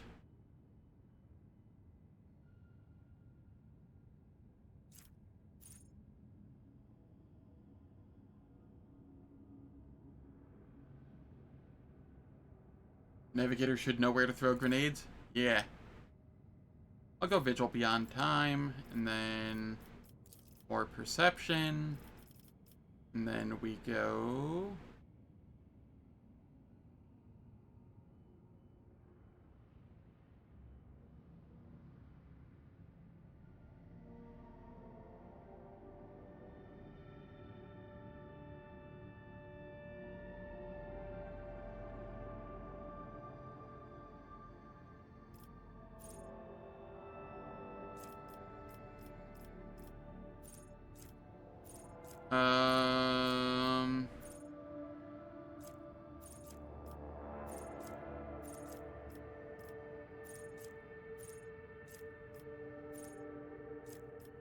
Screw it, I'll just go Vital Points.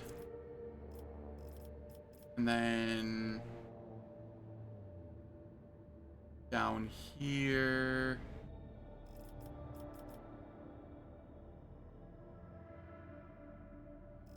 Enduring Zone.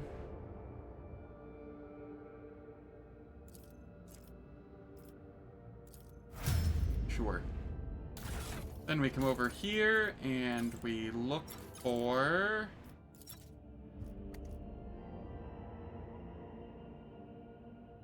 saves. We want this one, I think it was.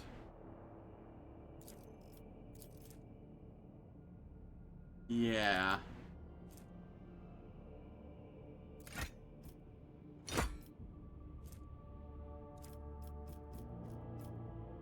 That'll be fine, and the rest is fine. It doesn't need to be perfect. Jai. Give me Heinrich's back.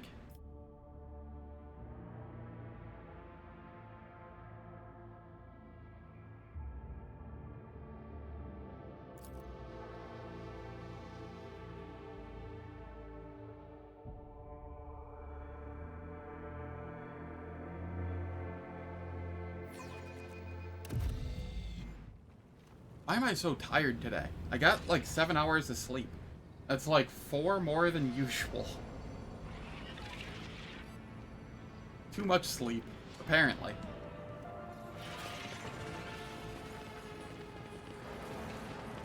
A new challenge for me?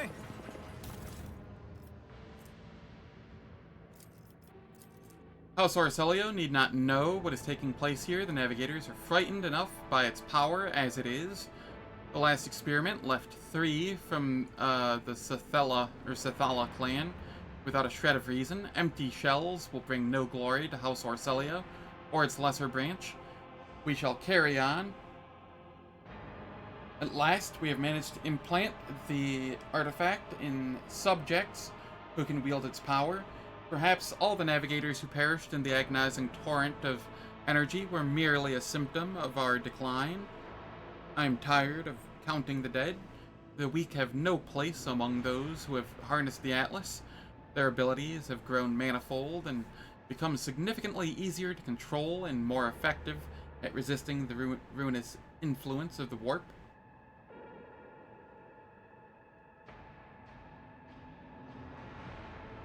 Yeah. I mean... it would probably be fine if I wasn't reading everything out loud, and I was just, like, skimming it, or, like, speed reading it, and, just progressing forward, but since it's my first time through here, I kind of want to, you know, go through and read it. But that means there's a lot less action happening, which means I am doing less. It is all or nothing. Today is the day when my work is completed and the Starway Atlas takes its final form. The Sethalas have already undergone the operation. All that's left is me, the Atlas that controls them all. Today, I become the greatest Novator in the history of House Orcelio, or I turn to nothing. This power is beyond compare. All it took was a whim to make the wretched Sethalas fall dead at my feet. It is as if I have a second heart beating in my chest, subjugating any with the ability to touch it. how regrettable it is that this power only extends to those Arcelio navigators who have accepted a piece of the Atlas within themselves. From now on, all children will be gifted with one at their initiation, and there will be no one who can match our greatness. True, but I'm actually having to, like, click things and maybe read things and, you know, not just staring at a screen at letters. I'll lay claim to the stars. The heart of the Navigator's Camp is where where Tisiphone Arcelio performed her experiments hundreds of years ago.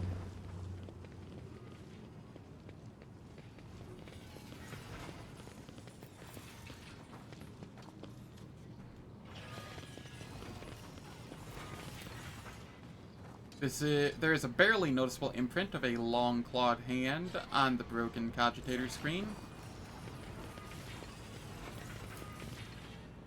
The Aldari Sanctum is blemished by human presence. In their pursuit of ancient secrets, the navigators had no qualms about filling the ruins with machinery and supplies. Nothing's impossible for this old officer. Wisdom is a catalyst for knowledge. I possess both. Elite marksman gloves.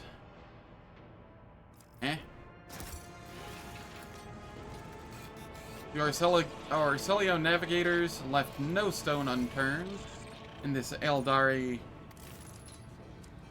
temple.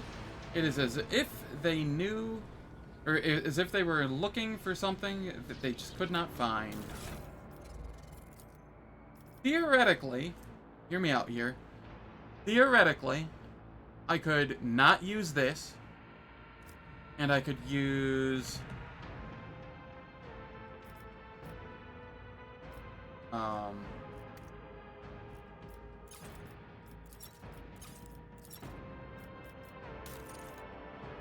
this instead, and then I could swap out my gloves for the ones I just got. I'd lose 25% critical damage, but I'd gain 10 in all stats. I don't feel like that's worth it. The 10 in perception would increase my laser damage. The 10 in strength and 10 in toughness would be... I don't even think I'd get a 10 in strength because it's over 90. So I'd get a 10 in toughness, which would give me...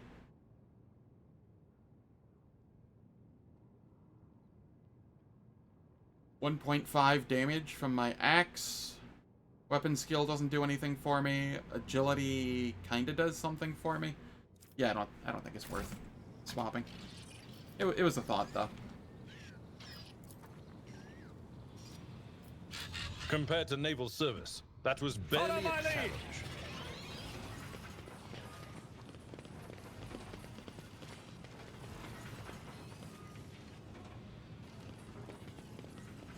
Kunrad has managed to find himself a henchwoman in the heart of Dargonus? Regina? Who would have thought it? Voidfear will not leave the Versarian family or the von Valancius dynasty in peace until he is dead. Focus on finding and destroying him. That is the best thing to do now. I won't tolerate weakness. Oh, there's somewhere I can go over there. I hadn't even noticed that. A trivial task. Ruined statues, once depicted pages from the long history of the Eldari. Alright, let's head down this way and we can come up here to demolition this.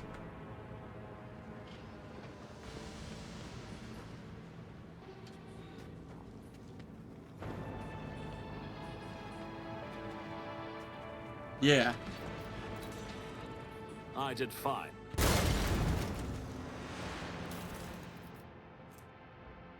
Chorus of Battle.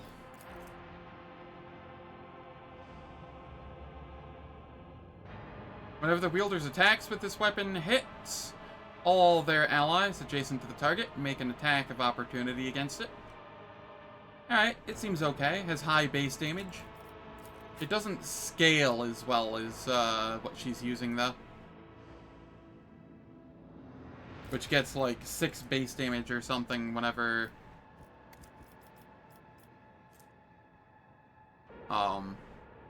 he hits an enemy with it. What do we have here? Plasma ring. Okay, this plasma shot once per combat. Grenadier's backpack. The wearer and their allies are immune to the damage from the wearer's grenades. The first time the wearer uses a grenade during their turn, they have 50% chance not to expend the grenade. Neat stuff. None of it terribly useful for me, but neat stuff.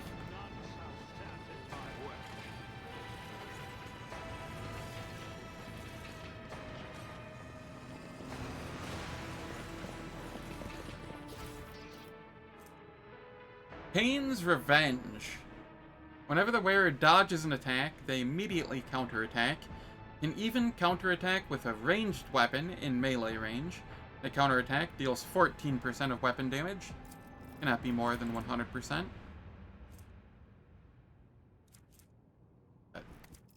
I'm sorry?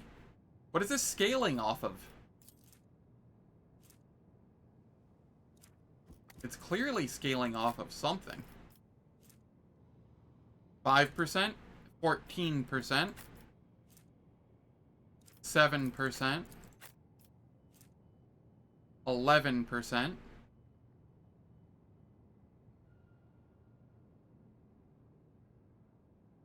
Yeah.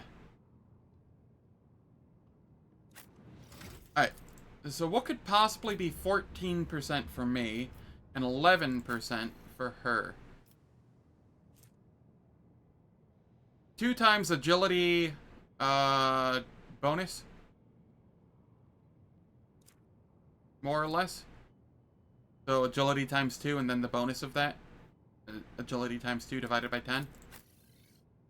25, so it should be a 5 for us.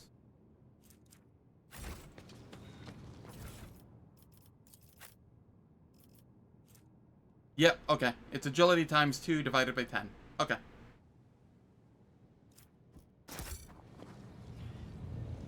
Victory awaits!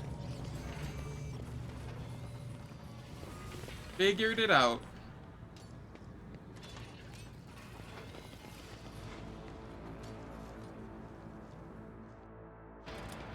Halt to Siphone's minions.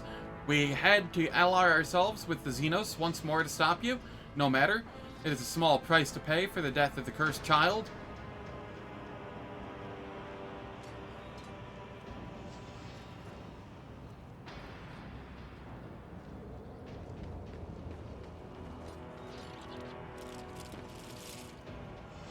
Why are they Throne's gold? Has the rogue trader led us into a trap?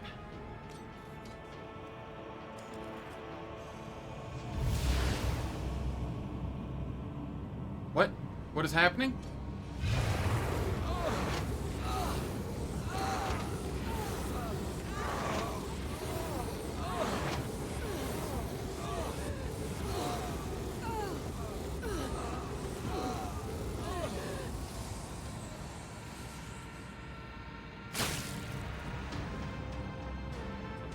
Orsilio Renegade's representative, damned Xenos. This was not the bargain we struck. Throne smite you.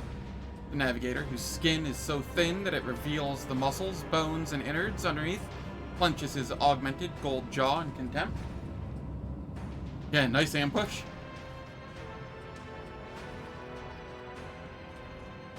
Great Regent's envoy. What? What does this mean? Has the rogue trader stooped so low as to lure the child and us into a trap? The envoy's lips curl in fury. Great Regent Aranto was wrong to trust you.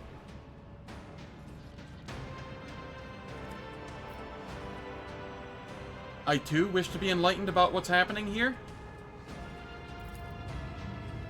We'll stop defiling the remains of the hallowed ground of our ancestors with your semblance of speech, monkey. The Harlequin's bright clothes glimmer faintly in the dim light of the system's star, and the sinister grin on his mask only adds to his menacing and aloof presence. final act will soon unfold, where you will pay for the deeds of your ancestors. Stay put and wait for the puppeteer to pull at your strings. You dare threaten me, Xenos? Cassia's ice-cold voice is completely unrecognizable. Cruel, ruthless, resentful. Why are there Xenos ruins where the Palace of the Atlas should be? Why is this place coated in an impenetrable black mist? Answer me.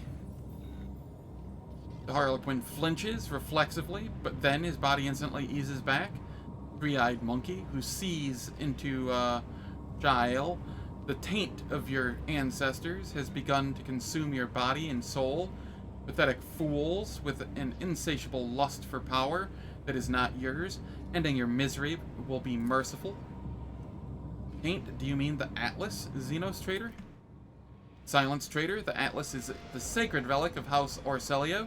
It is what elevates us above the rest. How dare you? The Regent's envoy abruptly loses her breath with a groan, and she clutches her chest where her Atlas is implanted. I refuse to accept this. Impossible. What is this place?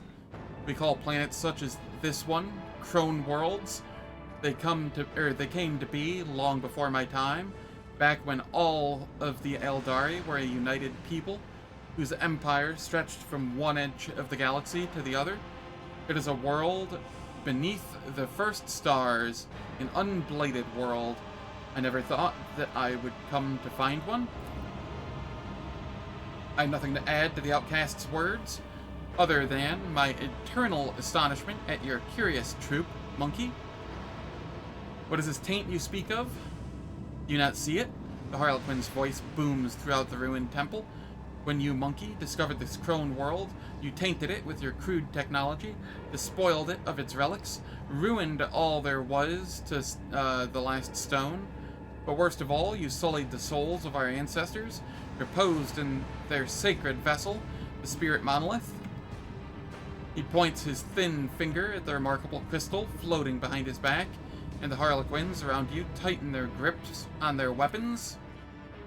Like a sea of bottomless blue, Cassia looks around her with a stunned expression, her gaze shifting from one Xenos to another. I did not know that living things could exude such saturated hues. I wish I could paint this ocean a different color. Examine the hovering crystal.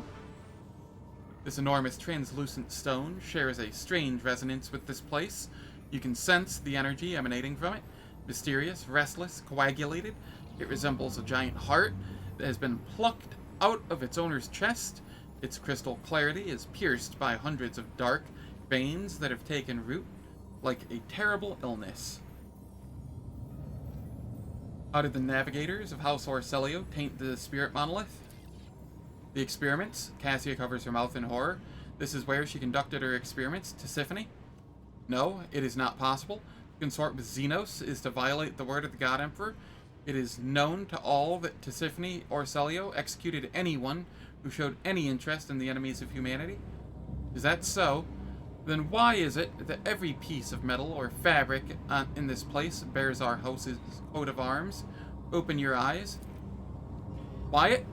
The Harlequin's tone is mild, but it is not a request. I am unsurprised that the truth is hidden from your gazes. Three-eyed monkey who see into Shael. I realized it the moment I met you, or met the first of you.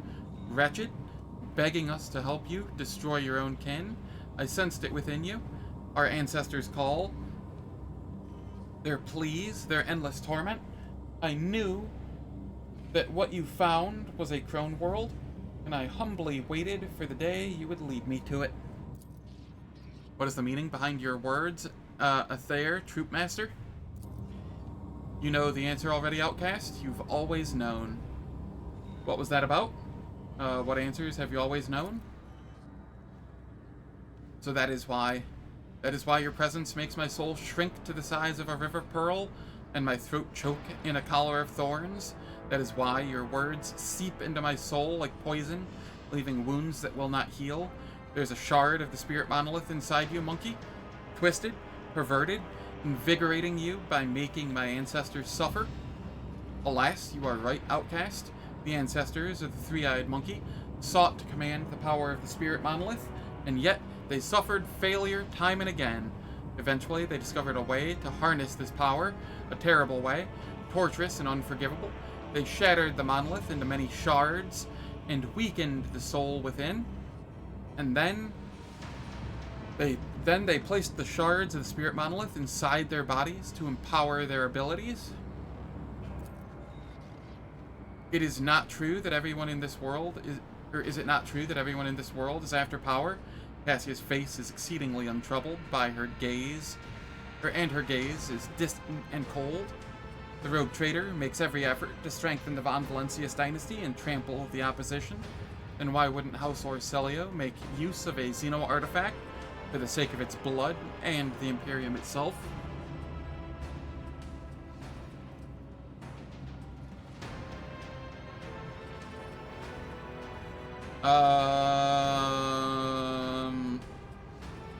I would have never stooped to something like this. You say so now, but had you been in Tisiphone's shoes, would you have passed up a chance like that? You cannot know for certain. I can see your soul's colors all too well, and there are plenty of darker shades within. The renegade navigator stares at Cassia in shock. You are more than just the tyrant's heir. You are a successor to a mad heretic, a betrayer of the faith. You must be destroyed, you and the Atlas, once and for all. You think the solution is so easy, don't you, monkey? When you die, your souls become captives inside the spirit monolith. This process is deranging to our ancestors, who have served as the monolith's guardians for aeons. It is equally agonizing to the souls of your dead, and the more monkey souls the monolith absorbs, the more volatile it becomes. The Eldari and the monkey have spent many a dance battling for supremacy within the monolith, and its integrity is waning. You sense it too. The only way to free our ancestors from the pain is to separate the monkey taint from the spirit monolith. My troop is here to perform just that. We all will play our parts today, and when the final act of this age-long tragedy begins, the monkey players will exit this world's stage. Sinister shadows dance on the Harlequin's mask as he draws an unknown device from his sleeve.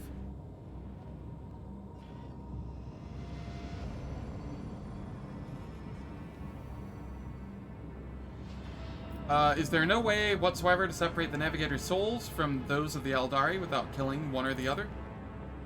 The Xenos thinks for a moment. I do not believe there is. The three-eyed monkey have desecrated this place, and I will not put the spirit monolith at risk just to help them avoid the consequences of a lamentable performance. The Atlas, the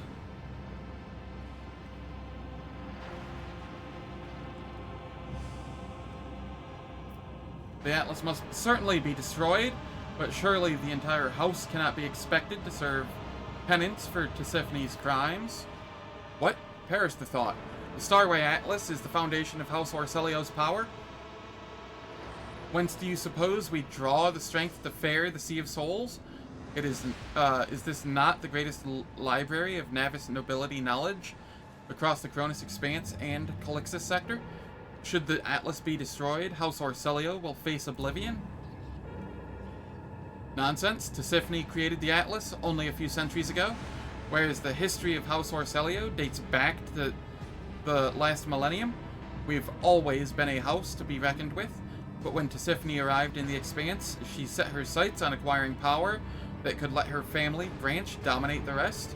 And where's that left us? Our bodies are corrupted with Xeno heresy. God Emperor, forgive your children for committing a trespass so heinous. What do you say to the Xenos assertions? Cassia freezes hesitantly, only for her frightened gaze to harden. I shan't explain myself to a Xenos. Do you wish to know what I think?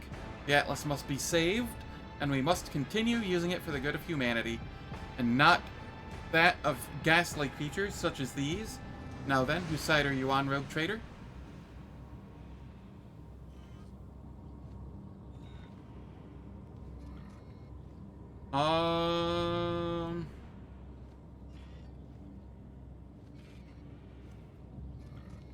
This sucks. All of these options suck.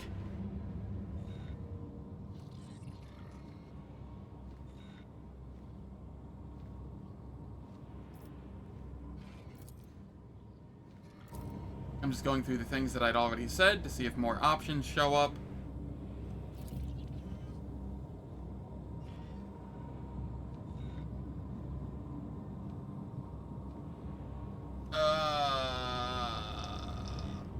At least I'm not using Cassia this playthrough, so I'm gonna go option 3 and see where that leads.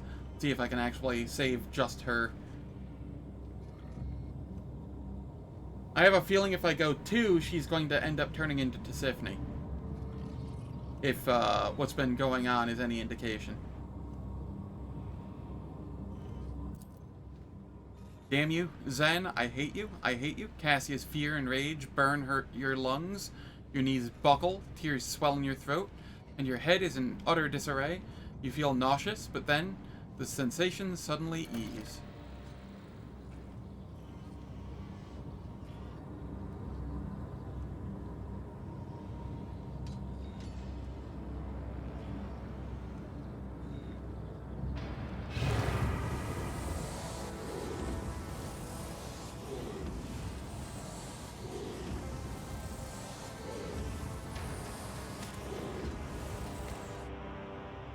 R.I.P. Cassia.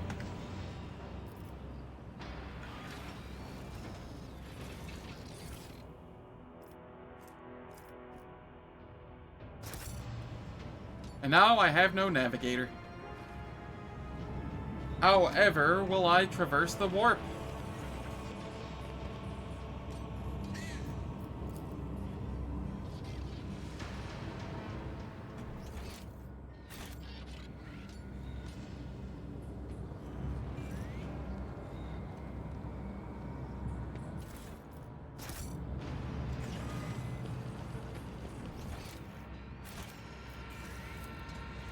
I have learned much in my exile. According to the faded glyphs, the statue depicts an Eldari hero who created 100 worlds and twice as many stars.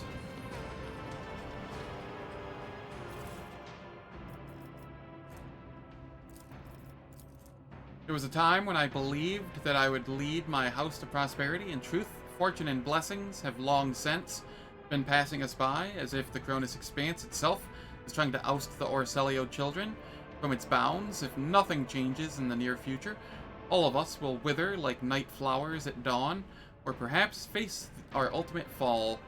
Upon my word, the Sea of Souls itself must favor me. During the last jump, I saw into the eye of a vicious storm. Within it, amid the ruins of a Xenos world, was a treasure, mighty and dangerous, not unlike our own power, and I found a way to reach it. I drive away the memory of our journey, and the cost that our house suffered.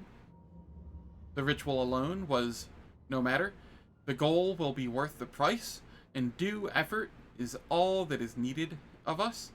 By the grace of the Emperor, we made it through that terrible tempest. However, the Eldari ruins appear to have dampened the crew's spirits. Those pitiful commoners talk too much. Tensions in the camp are rising. I should cut out the tongues of those who cannot, or those who witnessed the first experiments. This information cannot be allowed to reach the ship. No, not just them. I shall have the Satella clan dock the tongue of every lowborn.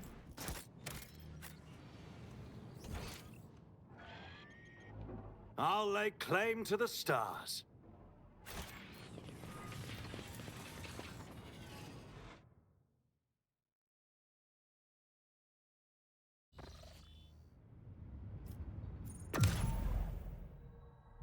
I'm wondering, does it let me keep going around without a navigator? Oddly it does.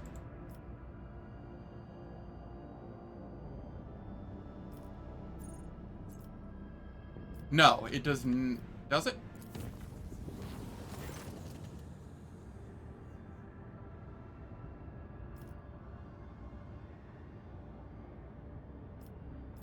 Then patrols.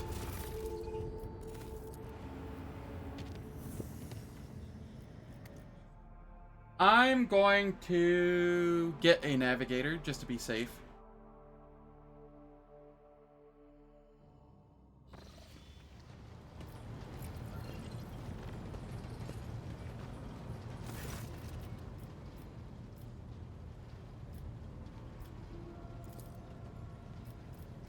Replace with my portrait. I wish to bolster my retinue with strong fighters. Custom. Appearance.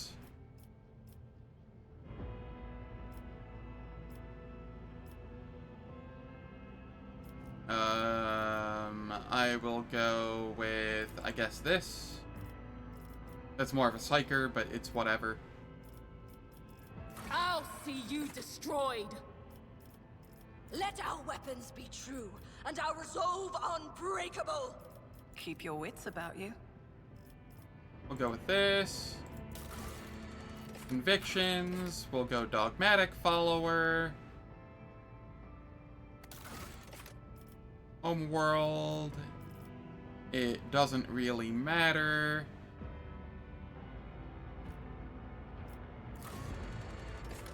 We'll go Fortress World, Origin.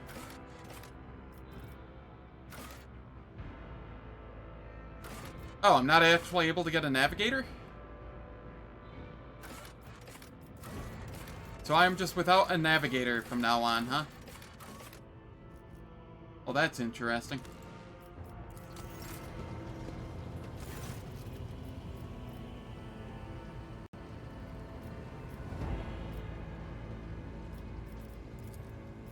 Interesting how that's working. Alright.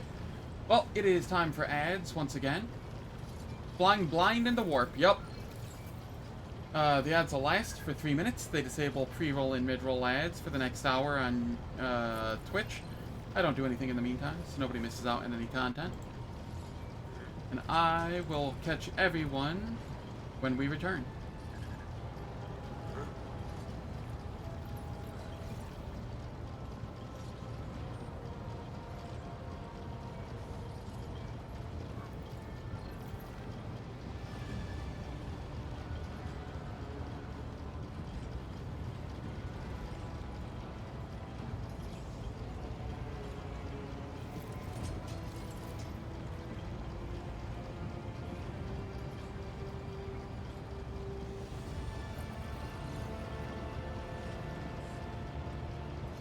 Heck yeah. If I believe I'll be fine, I will be fine.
Alright, the ads are finished. Let us continue.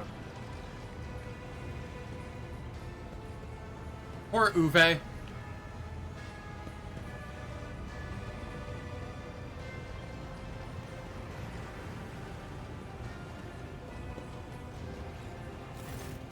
So how does this work?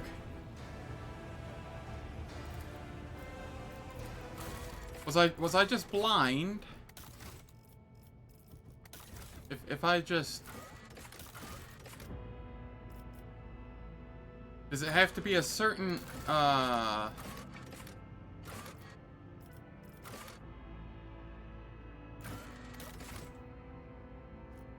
No, there's just no way to... Alright, we're without a navigator. Sweet. Doing things that work, why?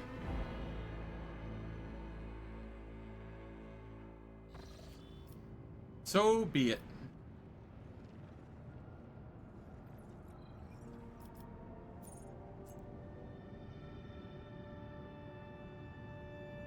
I think all that's left is for me to go back to Footfall.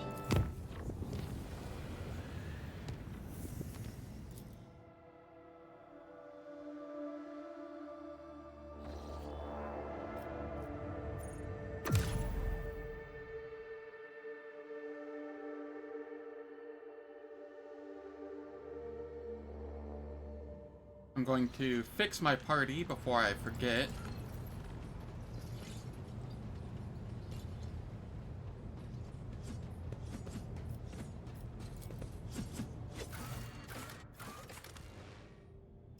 I want to remove you, and you, and you, then put you in.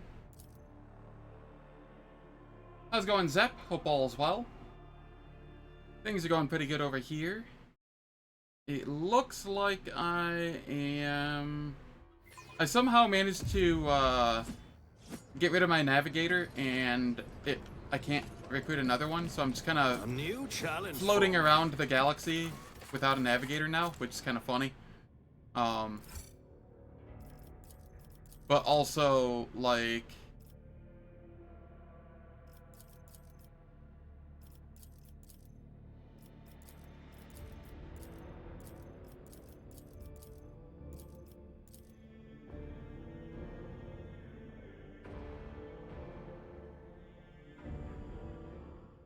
you can get if you get rid of Cassia through dialogue, I believe you can actually get a different navigator that you can kind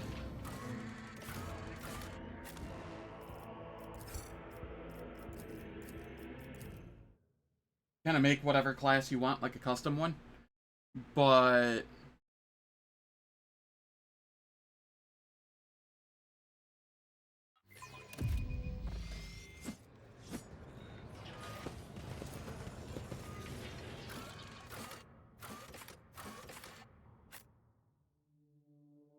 true, not a true follower NPC.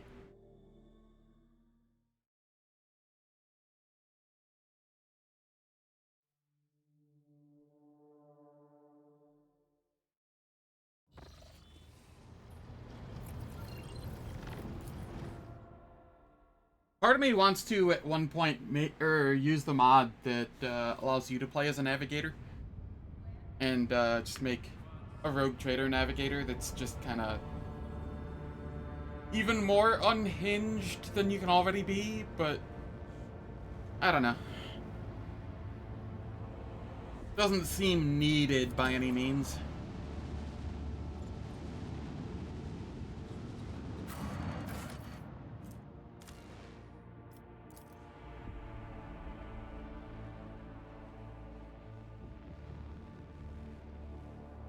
I do believe I'm nearing either the midway point or the end-ish, like the bottom quarter of Act 4.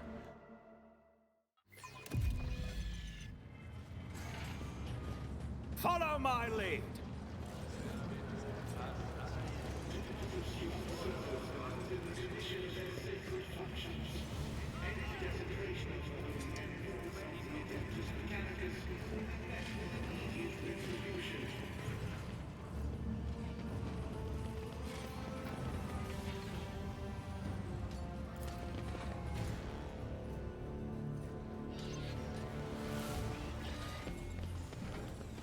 Calcazar, come here.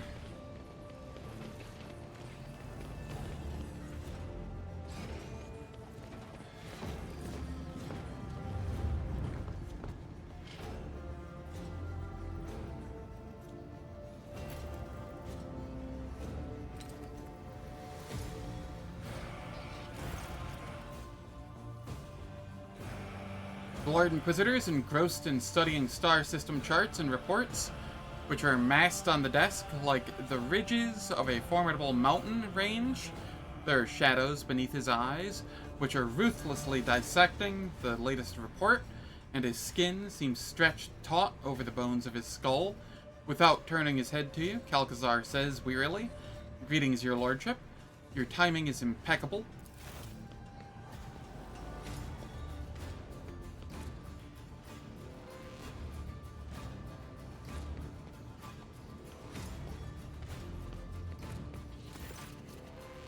An aged servant with the bearing of a veteran approaches the two of you. In a precise movement, he replaces the untouched cup of cold recaf in front of the Lord Inquisitor with a new one, slightly steaming.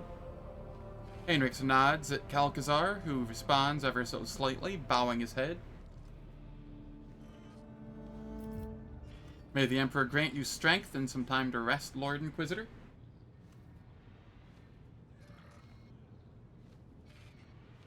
Yeah, I know. But it's so difficult to plan a barely viable build. Uh-oh, one sec.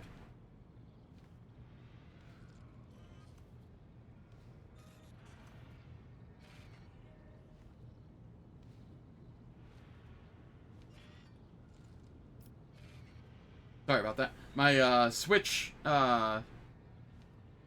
controller dock or whatever decided to try and fall off my table. Had to catch that. It's so hard to plan a barely viable build in this game. I'd have to, like, intentionally sabotage it. Like, go... I don't know... Officer Vanguard with perception, willpower, and agility as my stats or something. I don't fucking know. I have to do something like that to make it not viable.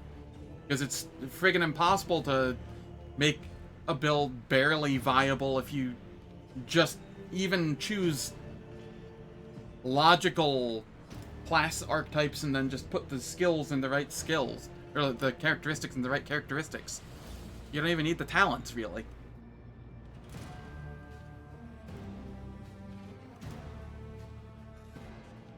I don't know.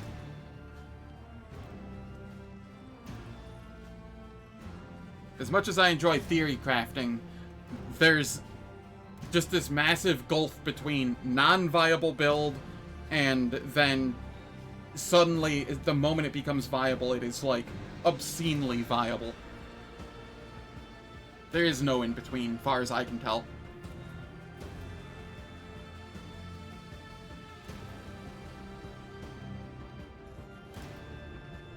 Yeah. Any 3.5 or 3.x game would be that way. So, Icewind Dale, Neverwinter Nights, Neverwinter Nights 2.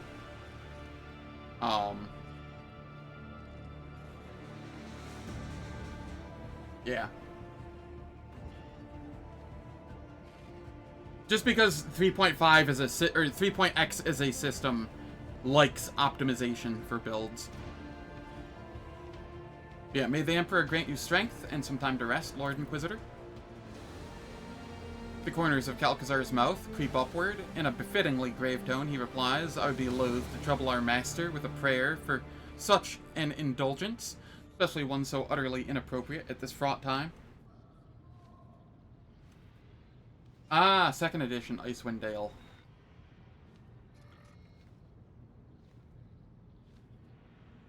Fair. 2.2e also likes optimization. The only problem is I do not remember 2e at all. All I remember is Thaco. and that low number good.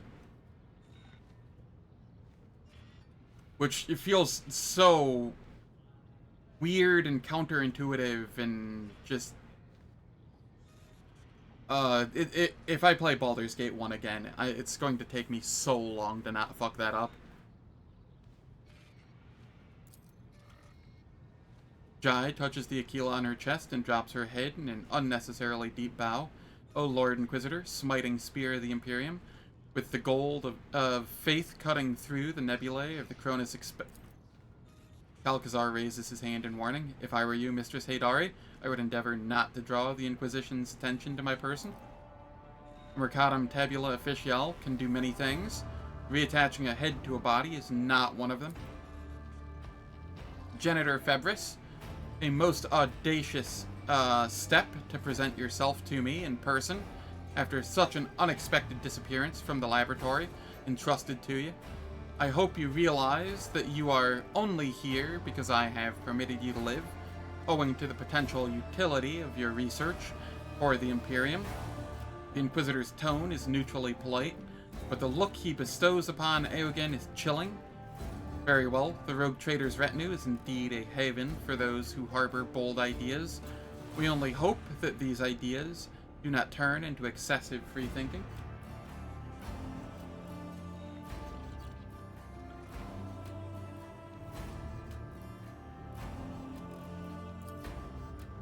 Eogen's complexion, far from healthy to begin with, drains of color entirely, but he speaks firmly. I honor the tenets of the Omnissiah and do not stray from his truths. I escaped from Camorra, where I was held captive by Xenos. The Inquisitor raises an eyebrow, impressed. You escaped from the Dark City? A feat that few have accomplished. Truly, I congratulate you on an exceptional performance, and I won't even mar your triumph by telling you that the Inquisition will, of course, be watching you very closely henceforth. I sincerely hope that your grand escape was not part of the Xenos' devious machinations. Yet I'm surprised that this Xenos is still alive. What is it, your lordship? Sentimentality, revenge, cold calculation? Calcazar gives Irliot a long, significant look. If you do not finish her off yourself, send word when you've tired of her. My acolytes will be only too eager to learn her secrets. Clenching her jaw to the point of pain, Irliot hisses Eldari curses under her breath, but retreats half a step. I have looked into the eyes of death, and of creatures far more dangerous than you, monkey. Do not try to frighten me. One of your acolytes, Emelina, accused you of cooperating with Xenos. I would remind you that the particularities of the Inquisition's work lie far beyond a rogue trader's purview, but given the circumstances, yes, Acolyte Lichtenhardt's words are true. It has been several years since I established contact with the Drukhari. They informed me of upcoming raids, and I thwarted them. I kept the Expanse safe while the Xenos were absorbed in their internal squabbles, which are of little interest to me. Strictly speaking, one might regard my actions in this situation as unorthodox, at the very least. In reality, however, they are undoubtedly beneficial. Acolyte Lichtenhardt has demonstrated her inability to surmount the bounds of convention, and had she been in my position, the Expanse would have likely already fallen under the blows of the present crisis.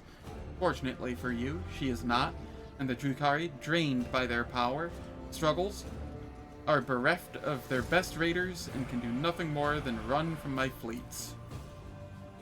Heinrichs, I have to say I'm disappointed by how easily information pertaining to the Expanse's security reaches the ears of those who should not be privy to it. This will be noted in your record. Would you care to put my concerns to rest and tell me that Emelina is not out there running amok around my sector and continuing to sow unrest? Emelina is dead by my hand. Indeed? Well, I hope I can continue to trust you to know when a useful resource is finally exhausted and must be disposed of. Your lordship, I hope it goes without saying that I would appreciate you not spreading dangerous and misleading rumors going forward, and keeping the content of this conversation private, Given the current state of affairs, I would have to treat such actions as subversive, so I thank you in advance for your considerate silence. What is the current situation in the Expanse? The Cult of the Final Dawn and Drukhari raiders are vying with each other to see who can cause us the greatest turmoil. I have mobilized all the forces I can to repel the attacks, which is why we are still alive. Combined militia brigades are hunting for Xenos and guarding convoys. And expeditionary platoons under my command are crushing heretic rebellions. The situation is unstable, but I will not pretend that I was prepared for this crisis. However, we have not lost our footing yet. What has prompted the Drukhari to act so brazenly? Prisoner interrogations indicate that a relatively major political upheaval has taken place in Camorra. The Cabal of the Reaving Tempest has lost its grip on authority and become a target for enemies and rivals. Many vassals and members of the Cabal decided that fleeing to real space was preferable to waiting in Camorra to be killed. Ah, so it's my fault. Why has the Cult of Final Dawn become more active? The warp is raging. This baleful sign always portends change, and crises beget desperation. The most fertile ground for heresy. I believe the archenemy's servants think their time has come. Or perhaps this day was marked in their profane scripture by the date of the end of existence. I will not trouble myself with further attempts to make sense of their blasphemous doctrine. They're bent on destroying us all, and so they must be destroyed. What makes you have mobilized all forces, but not House von Valentius? Are you not standing before me now? While your status remained unclear, I preferred not to requisition the resources of the von Valentius Protectorate. Your people dealt with Erlon the Cruel's agents, and with Xenos raids, and that was enough for me. But now is time to add your might and talents to the scales. You must have an ingenious plan to save the Expanse. The glance tossed at you is like a shot from an auto pistol at a point-blank range. If such a plan were to exist, information about it would be of utmost secrecy. I suggest you focus on the current strategy of putting out each fire as you encounter it. I understand. I see. I see no need to get bogged down in the details. To apprise you all of the information I currently possess would require more time than we have. What was the dispute between you and Caligos Winterscale about? His lordship deemed it more important to show off his stubbornness than to safeguard the interests of the Expanse. Stupidity of the most burdensome kind, but my sources inform me that he nevertheless has joined my efforts against the Xenos, and so I've decided to stay any sanctions for a time. Why do you think he acted this way? His lordship has long displayed a susceptibility to corrupting ideas. His loss of interest in managing his protectorate and his appetite for violence drew my notice some time ago. The only question that remains unanswered is how many agents of the archenemy have infiltrated his entourage. Did you even try to discuss it with him, or did you immediately set Incendia on him? Nah, Caligos was under the influence of the Runist powers, but I put an end to it. How curious. When this is all over, I will certainly call you as a witness at Caligos' trial. Together, we will decide how best to handle him while ensuring the safety of the Expanse. How best to handle him? He's dead. What help do you want from me? Frosher, if you please. The Inquisitor nods imperiously at the servant, who draws some kind of remote control from his pocket. All sounds, whose sources are more than 3 meters away, fade to nothing.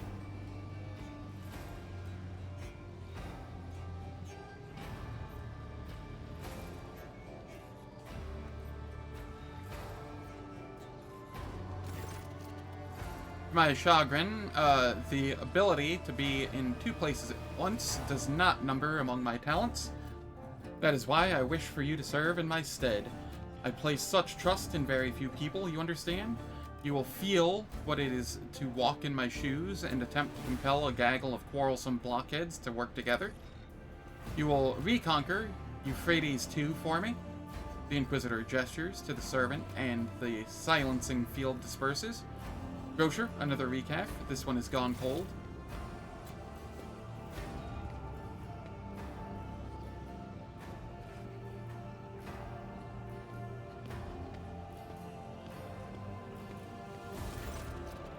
Abelard stifles a grunt of displeasure, his mutter pitched for your ears only. You will reconquer Eufrates II for me. The esteemed Lord Inquisitor has done away with all pretense and politeness now. His orders no longer come with even the veneer of a request. Is he your valet or another Inquisition assassin? Why can't both be true? Grocer has been a member of my retinue for 50 Terran years, and the person in my entourage who comes closest to being my confidant. Something akin to a warm smile touches Inquisitor's lips.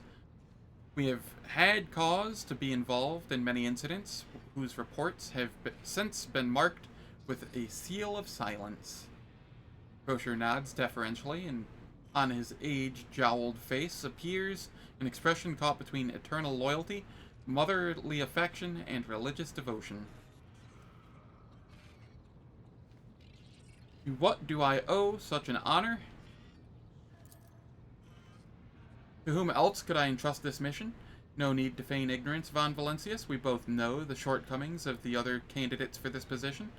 At present, in the Expanse, there are two people with the perspective and steady hand required to control this situation, and they're both standing in this room. So, if you will, dispense with the humble Rogue Trader Act and win this war for me. Can you tell me more about Eufrates II? A sacred world of the Adeptus Mechanicus, off limits to lay people. I am one of the few who do not worship the Omnissiah to have set foot on its surface, or rather, I was. Now it is crawling with unbelievers. The despicable word bearers attacked and captured Eufrates II, and the cult of the Final Dawn brought an entire horde of heretics to the planet. I sent my troops to aid the explorator forces, laying siege to the world, but a rift occurred among my commanders. They need an authoritative general, and you are perfect for the role. My confidence is not misplaced, I trust. What matter first brought you to Eufrates II out of interest? An utterly transparent attempt to learn secret intelligence. I offer to make you my general, and you try to pump at me for information. Poorly done. The word bearers went there themselves. They didn't just send their puppets. Clearly, the stakes for them are high enough. Erlon the Cruel has stirred his profane self to make a personal appearance on Eufrates II. Conrad Voigtveer, incidentally, is also there. I hear you two have unfinished business. Him I will generously leave to you. When you are finished with him, you may simply dispose of his mortal remains. No need to surrender them to the Inquisition for an inquest. Consider it my gift.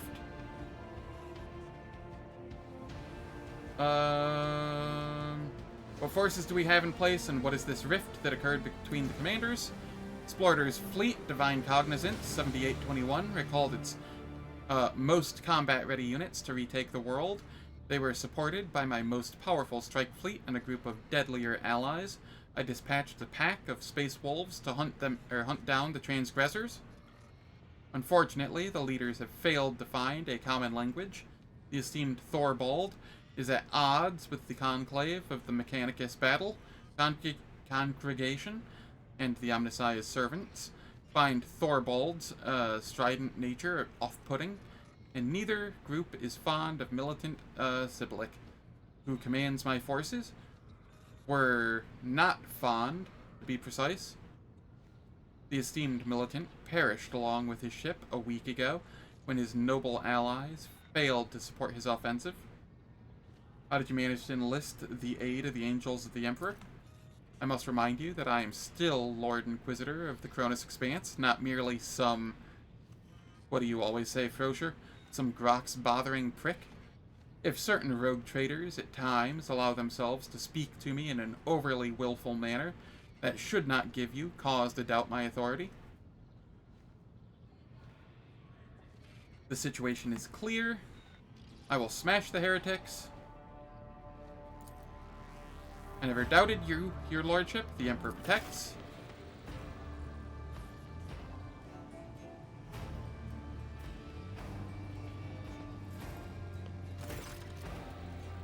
Calcazar nods at the paper that his servant has deferentially delivered to the table. This document attests to the extraordinary powers you now have at your disposal. I'm counting on your success, Zen.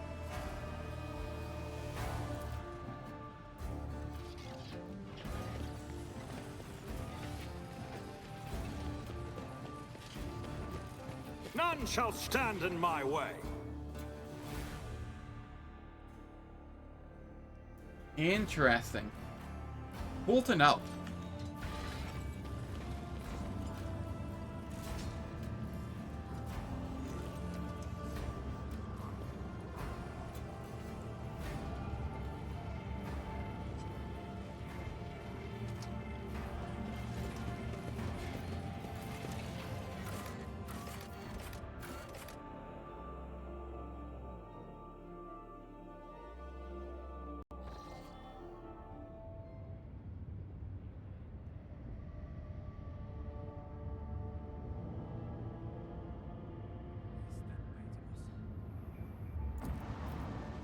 Alright. Time to hold a war council. I imagine I can do that on my ship.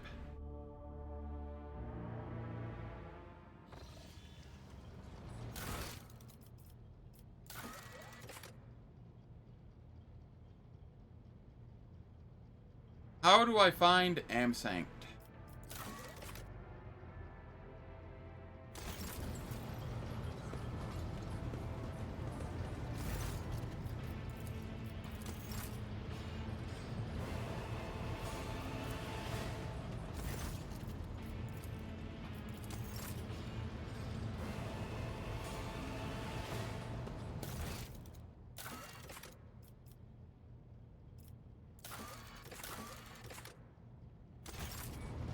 Alright, how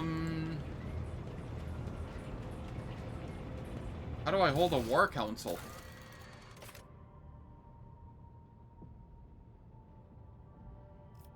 I guess it happens in Emperor's Palm.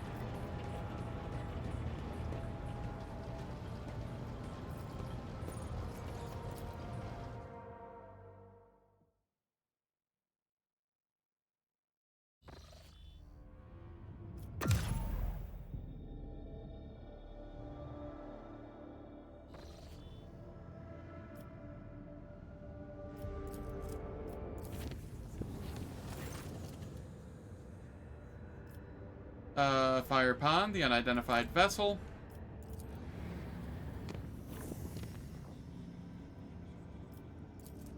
I'm still relatively confused how I do the navigator stuff without a navigator, but you know.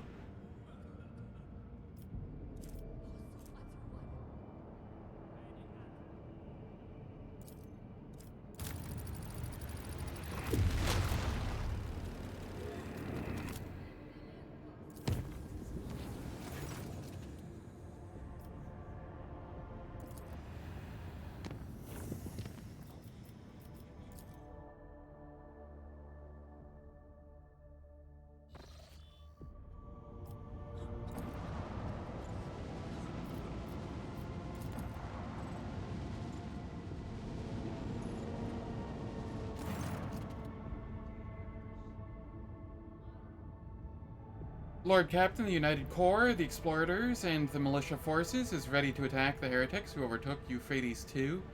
The commanders recognize the Lord Inquisitor's sanction and agree to cede the right of supreme command to you.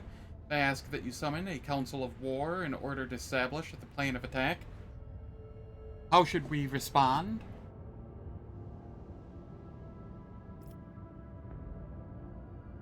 I haven't actually played New Vegas. I have it, and it's been on my list for a long while. I just haven't played it. Summon them to the bridge. We will hold a council. Consider it done, your lordship. I will notify the commanders that you are ready to meet with them.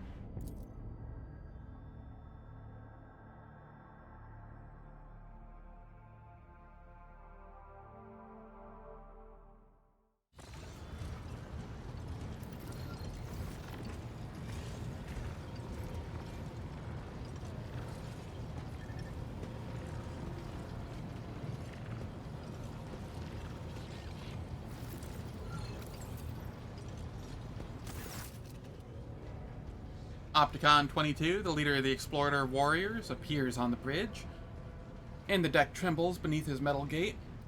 He has acquired a new set of fearsome armor since the two of you last met, and his mechadendrites are now fitting with more formidable weapons of destruction. Unit Opticon 22 initiating identification, official greeting, procedure, unlocking the option of strategic data exchange. The Emperor's Angel, who follows in his wake, is clad in armor, the color of a tempestuous ocean. You hear his voice, throaty and brimming with untamed boldness and strength. Which one of you Huskarls is Zen? I'm Thorbold Ironhide, and I wish to see the mortal who has been granted the honor of leading my pack into battle. You're looking at Zen, Thorbold Ironhide. Thorbold takes the measure of you and nods in satisfaction. I know the habits of a warrior when I see one. You're no indolent yoke. Good. I give my approval. We will hunt the base-born heretics together.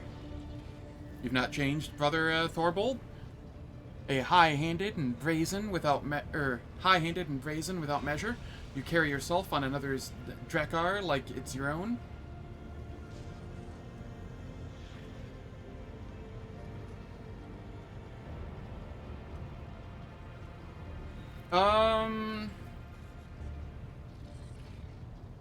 Three in New Vegas are both pretty good from what I've heard, and I've watched a bit of New Vegas. It looks fun enough. I do know that one of my favorite mod developers for Oblivion ended up working on New Vegas, so that, you know, that definitely lends credence to it probably being good. I don't know exactly what work he did on it, but I know he did get hired by them because of his mod work for Oblivion.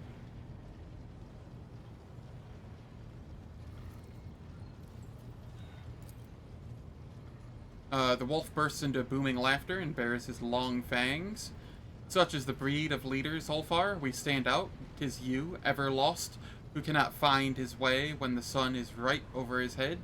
Another explosion of Thorbold's boisterous laughter drowns out Ulfar's stifled yet furious string of curses. Opticon 22. How did you go from overseeing logistics to commanding armies? This command, promotion, hierarchy status update was executed following the death, decommissioning, deconstruction of the ship Heath of the Wrathgear. The fleet's war conclave was operating aboard that vessel. Unit Opticon 22 received premature rank promotion. Modernization to Magos Dominus, based on his extensive catalog of recorded combat engagements. May your service benefit from the updated protocols that were bestowed upon you, and the new analytical data that was entrusted to your elucidation. May the Omnissiah guide/operate this unit in his cause, mission, algorithm of service to him. A tragic turn of events leading to a new beginning. May your path of knowledge, which lies through the thorns of entropy, be blessed by the machine god. May the Omnissiah guide, operate this unit. He says the exact same thing. Owlcat, please. You can at least put some effort here. Let us commence this war council. What good is another war council with a cog priest who knows not the joys of battle, who cuts off his parts and replaced them with augments to please his all-knowing master? He will propose again a cowardly plan unworthy of warriors, as is the custom of his brethren, registering a display of impertinence, data insufficiency, in regard to the military craft eradication methods of the Adeptus Mechanicus.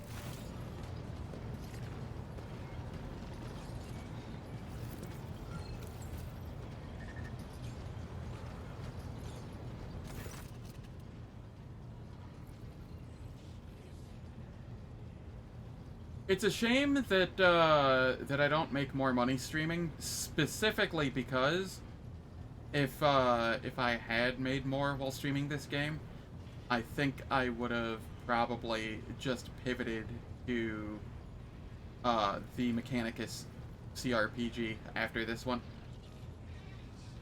I've heard good things about Mechanicus 1. Mechanicus 2 I've heard bad things about. But the first one would be fun to play. I just don't have the money to buy it.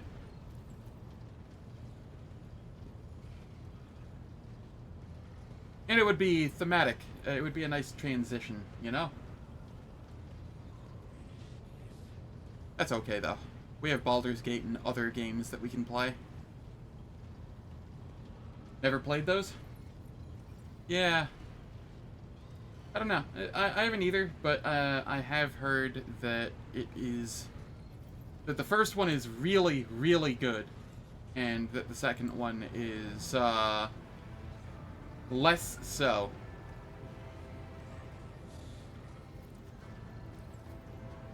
One of those where the first one did a lot of cool things, the second one added a little bit, but then also, like, just dumbed down all of the cool mechanics from the first one. So. And everybody and their mother seems to be mad about that. Ishara, are you having another fight, gentlemen? How predictable. A woman in heavy armor walks onto the bridge, cloaked in an air of superiority.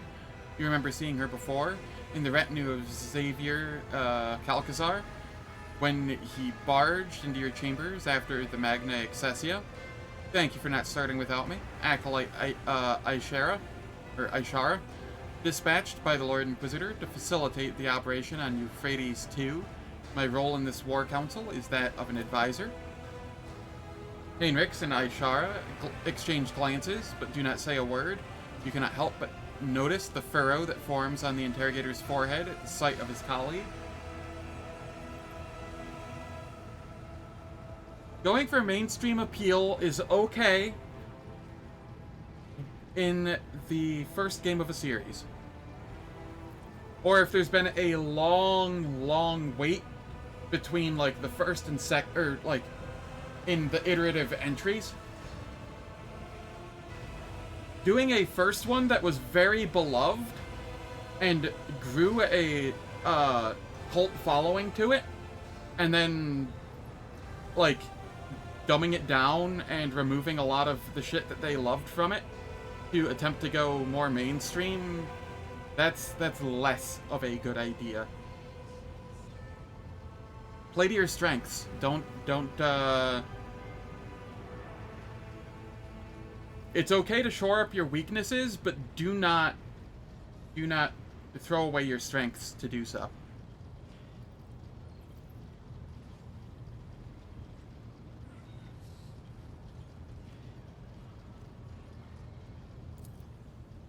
So, shall we begin our war council, or shall we wait for heretics to corrupt this planet completely? Ishar, why are you here? Lord Inquisitor entrusted me with the task of forging an alliance between the assembled fleet and the forces of the Cognizance fleet. Once this task is complete, I am to act as an observer and special operative. And what are your responsibilities as special operative? I'm afraid the Lord Inquisitor did not give me the authority to elaborate on this matter. There's no surprise in my heart.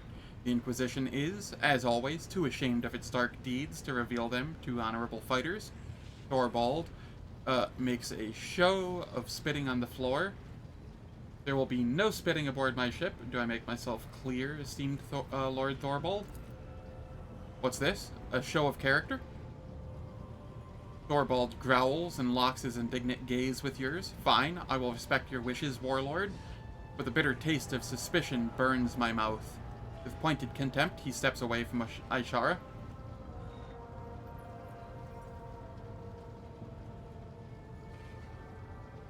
Yeah. In fairness, with Neverwinter Nights, that was less a dumbing down and more a full system shift to 3.x, which, you know, Wizards of the Coast kind of enforces when a new system comes out. They don't really let games in the old system get made.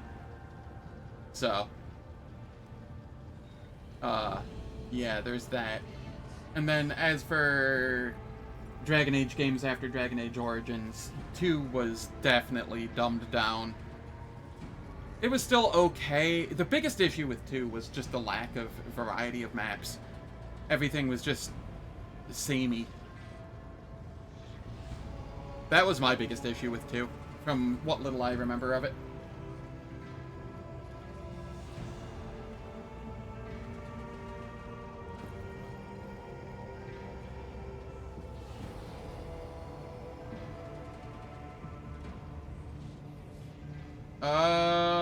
Are we talking Dragon Age 2 here? I think we are. 'Cause I don't remember any action RPG-esque. Neverwinter Nights? What? I don't recall any action RPG esque elements in Neverwinter Nights. Not a single one.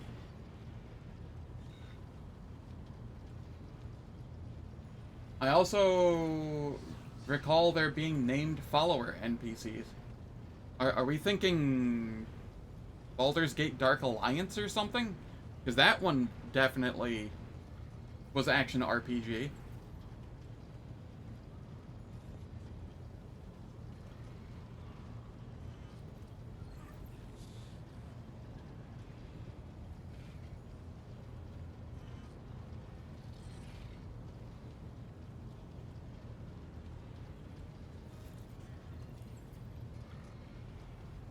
Something about that doesn't sound right.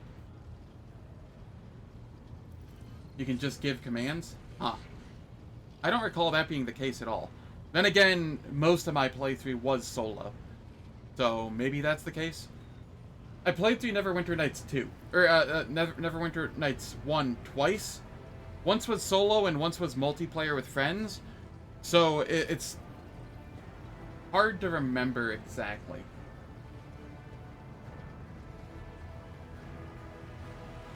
I swear in Neverwinter Nights 2, you could definitely give commands directly.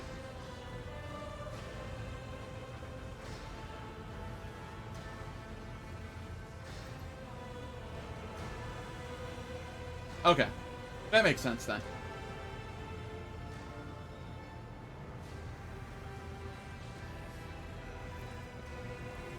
Why did Calcazar choose you? I happen to have some experience with large-scale bloodshed, Rogue Trader. That, and I never fail to deliver results. What troops can you spare to reinforce our army? The militia forces have already been transferred to Opticon 22. All I have left under my command is a tactical unit explicitly instructed to carry out the Lord Inquisitor's special assignments. I see. Let us move on to discussing how we intend to kill the heretics. I require a full report on the situation at the front. Eufrates II is a forge world. Manufactorums and extractiums take up most of its surface. Upon corrupting them, disrupting their production algorithm, the heretics enhanced their ranks with possessed mechanisms and false/defective traitorous Skitari, whose protocols were disfigured with indoctrinating scrap code. Our forces have secured minor footholds on the surface, but are unable to deliver an effective blow to the headquarters operations center of the Profaners in the Machine Cathedral at the heart of the Manufactorum, Sigma S13. According to the available data, it is the current location of the Arch-Heretic termination target, the Dark Apostle, Erlon the Cruel. We may outnumber the enemy, but ours is a poor warband. All it has is steel curls. of the Omnissiah and scantily trained serfs from across the Expanse, while our foe is the detestable but nevertheless deadly, putrid-hearted traitors from the ranks of the Word-Bearers, and their vessels protect the Machine Cathedral from orbit. Why have you still not commenced a planetary assault? There's a conflict, critical error, categorical lack of understanding of the imperative of this operation within our chain of command. Unit Thorvald Ironhide is in favor of the strategy of mass destruction, which would constitute an unacceptable violation of the right of operation. Every square meter of the manufactorums is sacred, of high productivity value, which is why the Cog Priest is so intent on hindering and sabotaging our assault by refusing us forces and landing Drekkers. But Thorvald Ironhide won't fight on the terms of priests. If my battle plan is rejected, the Omnissiah's servants can retake the planet themselves. Maybe they think their lives mean nothing compared to the precious cathedrals, but a wolf knows what his life is worth. Opticon 22, I must say, my curiosity is piqued.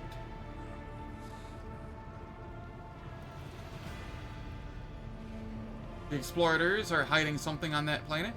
Something you refuse to show anyone, and are now loath to destroy. What is it? Request denied. The Omnissiah's mysteries, procedures conducted on Eufrates II are to remain undisclosed according to the protocol, vow of preservation in the hallowed from the profane. This is why on Fenris we have the priests follow the warriors, not the other way around. The priests never think about the battle ahead, only their tenets and taboos. But a wolf must think only of battle and his enemy's death, not about preserving cathedrals or counting the trophies that await him. Opticon 22, what do you propose our plan should be? Our strategic analysis points toward a full-scale offensive as the optimal course of action. The losses among the troops, insignificant, personnel, laity will be numerous, but will not exceed acceptable parameters. Replenishing such losses will be less arduous than repairing the damage that may otherwise come to the manufactorums. Thorvald, what would you do if you were in command of this operation? I would rain down vengeful skies upon the enemy. I would plow the land of Eufrates II with shells, shatter their defenses, level the fortified towers, throw their host into disarray, and in that whirlwind of fury, I would lead my glorious pack to pave a path of blood for the Cog Carols. I've heard your opinions on this. Choose your strategy wisely. It's not every day you get to heed the advice of a seasoned warrior, one chosen by the Allfather himself to bring death to the foes of humanity. You two do not get along too well, do you? You read hearts like they're inscribed with runes, then? Thorvald lets out a mocking chuckle. It's true, my brothers and I grow tired of this Cog Priest and his naysaying. For whatever reason, he thinks himself our lord. I concur with his statement, given that the military action, sacred, purgative, crusade, eradication, procedure, is taking place on a world devoted to the machine god. Unit Opticon 22 insists on his privileged status in this matter of strategy selection.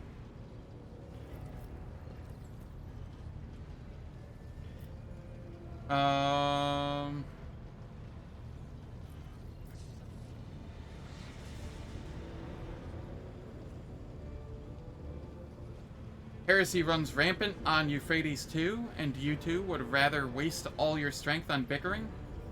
Then you are nothing but fools. Thorvald's face turns purple, but he cannot come up with a retort. Opticon 22 lowers his head repentantly and lets out a binaric trill. Neither of them can find words to rebuff your pointed accusation. I shall now present to you the plan of our assault on Eufrates II. The first step is obvious. We eliminate the Machine Cathedral's orbital support. But what planetary assault strategy will you choose following the destruction of the enemy Void Fleet? Send in all our forces, even if it means sustaining heavy losses. A swift onslaught is key to our victory.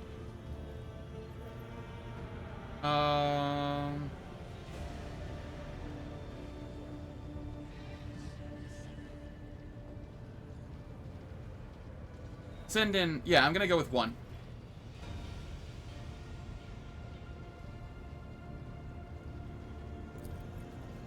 Ha! The Space Wolves respect a good onslaught.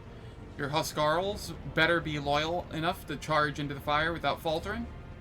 My pack will do all that is asked of it, and stand at the vanguard of the assault until we meet on the field of battle's end. Thorvald looks at Ulfar with a smirk, and I say the same to you, Ulfar Everlost. 'Tis a pity your pack will not share in this glorious victory with us. Ulfar lets out a bestial grumble and says to you, that boastful Grizoff talks too much about my pack. He knows where my brothers are. I can smell it. Before we dive into this carnage, summon him to your ship and let me question him. I wish to hear what he knows, while he still has not lost his blathering tongue to the heretics. Complying, updating the Skitari tactical programs, transferring the least valuable enlightened units to the first wave of offense, estimating a high percentage of losses, disposal among the supported personnel. The Lord Inquisitor will be delighted at the news that some semblance of order was established in the command. I wish you luck, rogue trader.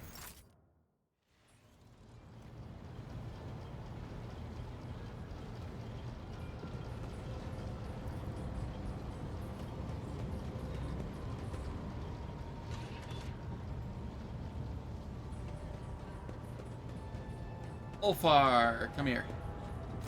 Let us raise our cups at Fator, in honor of deeds accomplished and in expectation of those yet to come. Inform Thorvald that he has invited, to the ship. I thank you, Ed Fator.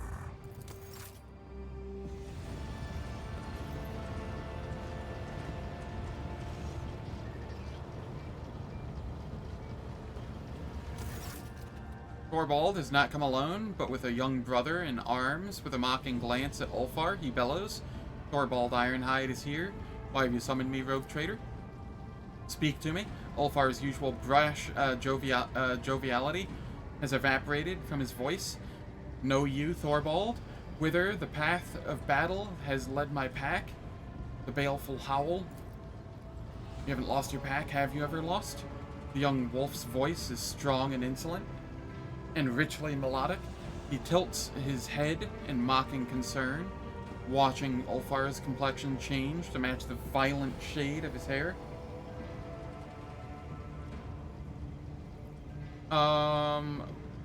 Why do you call Ulfar Everlost? You do not know. I'm not surprised. Brother Ulfar does not care for the moniker. He has had it since his early years in the chapter. When Ulfar underwent his trial of the Cup of Wolfen, he took so much longer than the others that the rune priests gave him up for lost. Later, he received grievous wounds and raids that sent him into stasis sleep for a long time. Any time we would pay a visit to the baleful howl, we would ask where is Brother Ulfar, and he was always resting. And recently, he went missing altogether, lost after an attack on Xenos. Thorvald grins mockingly, his long fangs glinting. And forget not to tell of the dire curse that of yore was laid upon mighty Ulfar. No good death for him is fated, only to one day be lost, bereft of glory and honor. Halbrand declaims the lines so sonorously and powerfully that the bulkheads begin to vibrate. Any who cross his path, let him regale and gladly that proud warrior, Halbrand Blatherskite, singer of rumors and fine tattler of tall tales, for he has glimpsed no worthy deeds in his short life. Space Marine hazing, that's great. We did not have a chance to talk properly at the console. I wanted to meet you. Ah, of course you do. Who would miss the chance to strike up a friendship with the illustrious leader of the equally illustrious Stormbiters? Go on, Halbrand. Recite the saga of my exploits, and make sure to include the landing in the Void Kraken's mouth. This is Halbrand, the Brave. The most sonorous voice in my pack. Thorbold nods at the tall wolf, who seems to radiate the proud vigor of a warrior. Alright, it is time for ads. The ads will last for 3 minutes. They disable pre-roll and mid-roll ads for the next hour on Twitch. I don't do anything in the meantime, so nobody misses any content. And I will catch everyone after the ads.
You do like the pet being present in War Council? Yeah, it's great. Although funnier still is the deep red heretic aesthetic with cages on the bridge, which the Space Marines completely ignore. That's funny.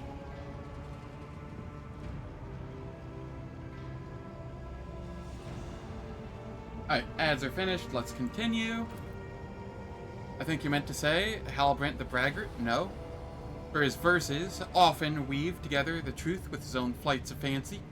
Ulfar smiles vindicatively. With a viciousness utterly unbecoming of an angel of the Emperor. Now it is Halbrand's turn to blush.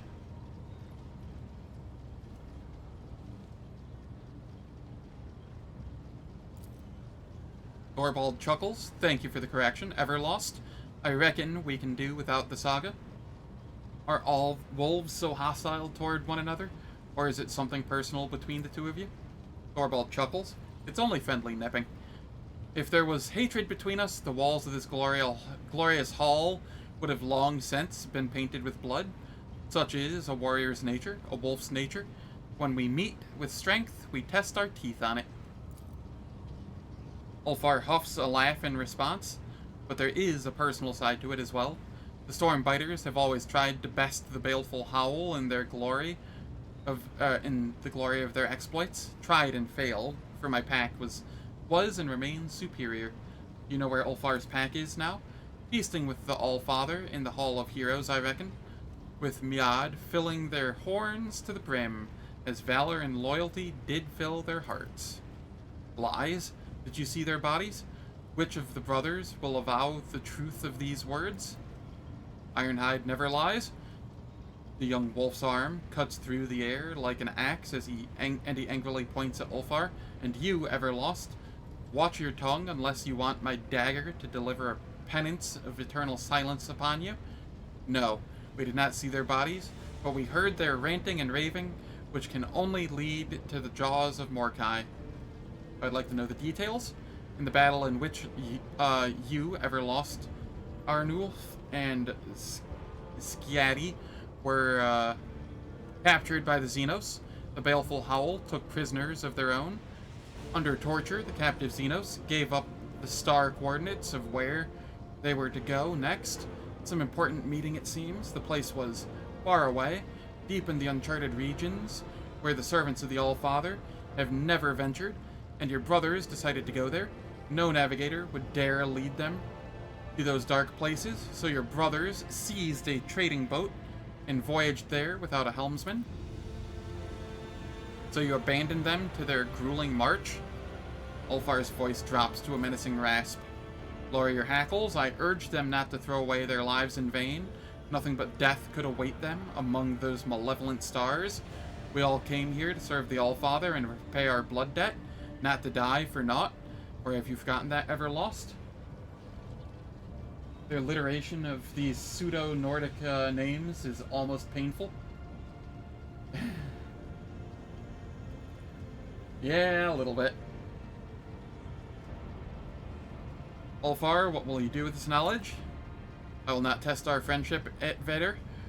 I know that if I call upon you to go with me in search of my pack, I will be taking you away from important battles and the saving of your home. So I will go alone to seek my brothers, but I will not abandon you in your hour of need. I owe you. When we have defeated your enemies, I will leave you and follow the trail. The trail is bloody and has long since gone cold, Brother Ulfar. There's no need to add another body to its tally. As the leader of the Stormbiters, I call you to our pack. Be a brother to us now. Ulfar gives the peaceably smiling Thorvald a penetrating look, his face darkening and his voice dropping low to a bestial snarl. Have you lost your mind, Thorvald? Perhaps it is you who's lost his mind, if you're daring to speak so insolently to Ironhide. Halbrand's insinuating tone is dripping with such menace that even the drawing of a sword could not have made his threat any clearer. What makes you so certain they're dead? When the baleful howl was setting off, we exchanged gifts, our pack runes. Every 10th watch, a priest cast the runes and saw what fate they revealed. 50 watches after the baleful howl left, the runes showed calamity. What?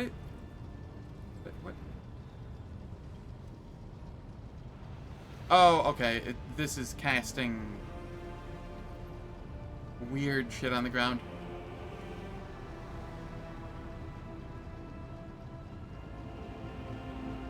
I was like, what are those green dots? They were moving and distracting me. 60 watches after they left, death. Since then, the runes have been voiceless and their patterns hold no meaning. And that's it. The spirits deceive you. Your priest went a little soft in the head and forgot how to read his runes. And for that, you give my pack up for dead. Cowards.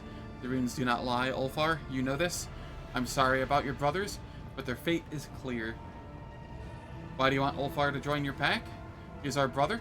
You should not be left to wander the galaxy in the company of ordinary mortals, or alone. Wolves are like sharp knives. We hone ourselves against each other, and without brothers, Ulfar will rust and grow dull. Be with us, Ulfar. We will take you in. Go to hell, Thorvald. They'll take you in there. Thorvald, your associate, too often speaks when no one has addressed him. Giving you a disgruntled look, Thorvald sternly cuts you off. When it concerns wolf matters, Halbrand will speak as if he wishes. Do not forget that we are the chosen warriors of the Allfather, rogue trader. Feed us like servants at your peril. Ulfar's eyes flash with fury. Stop there, Thorvald. This mortal rescued me from captivity and proved his valor. I will not stand here and allow him to be disrespected. So you hold this mortal above your brothers? Being without a pack has turned you feral and stupid, ever lost. Ulfar is right. He is loyal to his brothers. Stay out of wolf business, rogue trader. I will not reveal the coordinates of this place to which your brothers traveled. Respect your alpha, Ulfar. That is an order. You're too quick to call yourself my leader, Thorvald. Go and bark commands at your pups. Who are you calling a pup, Everlost? Unlike your pathetic pack, we will soon go into battle and accomplish great deeds. But you, coward that you are, want to shirk your duty? Ulfar and Halbrand's roars merge into a single word. Duel. Stop, soldiers. A harsh shout drowns out the two wolves who are ready to lunge at one another. Quiet, both of you. Have you forgotten where you are? Holmgang can only take place on solid ground, not on a boat. The Void and the Warp are treacherous and unfit to host a duel of the worthy. And secondly, I am your superior Ulfar, and so I'm not asking, but ordering you to back up your chest beating with deeds. If the baleful Howl Pack is alive, as you say, let it march with the Stormbiters in the assault on Eufrates II. Let it display the valor all the stories tell of it. Will you stand alone for all your brothers, or have you gone soft?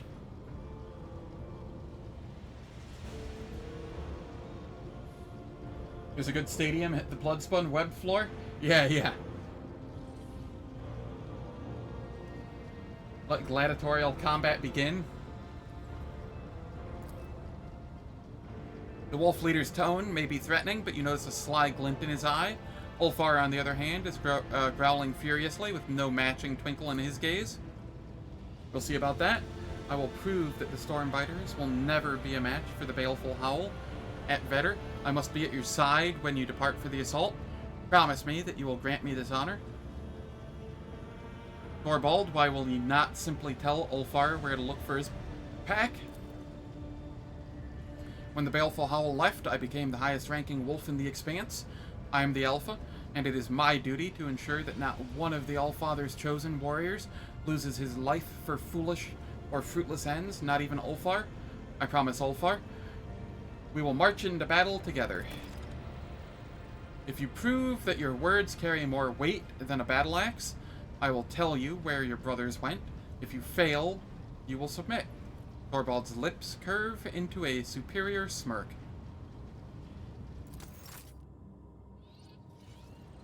Alright, time to level Ulfar. 10 ranks, huh?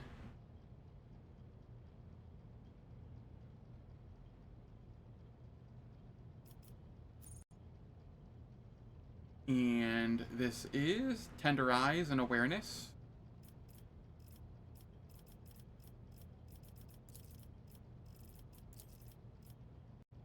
This is enough bullets for everyone in Awareness.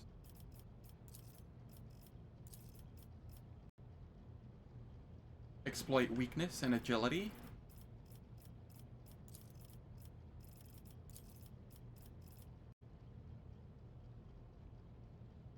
Toughness and Awareness.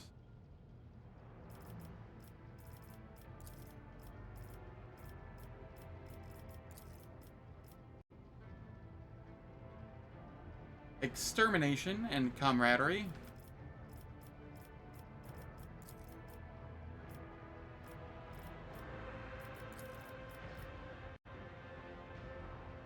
Distract and demolition.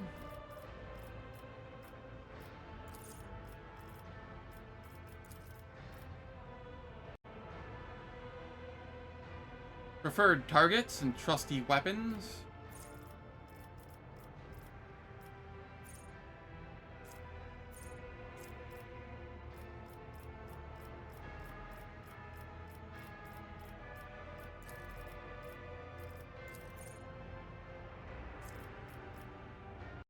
And then dash and toughness.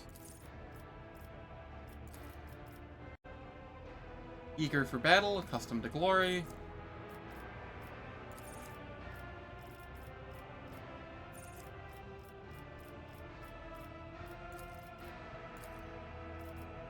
There we go. And then we will look for gear for him. I wish there was an equipable sort here.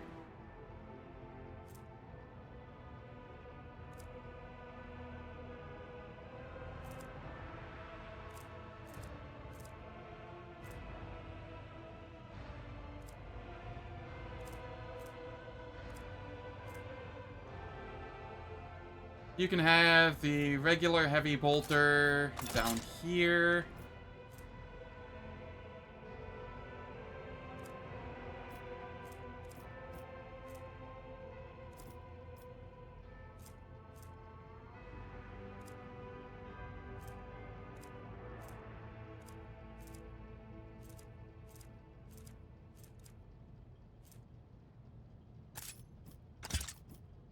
You can have the massive Astartes plasma pistol.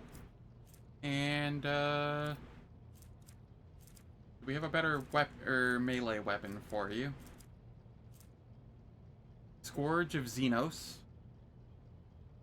Ulfar just comes so late in the game, like Marzai. You need to really want to have him in your party to justify involving him. Yep, pretty much.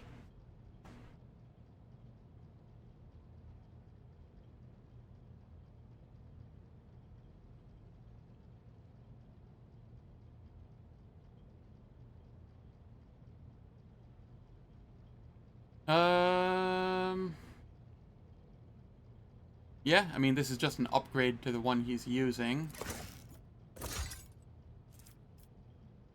So we'll throw that there for now and continue looking.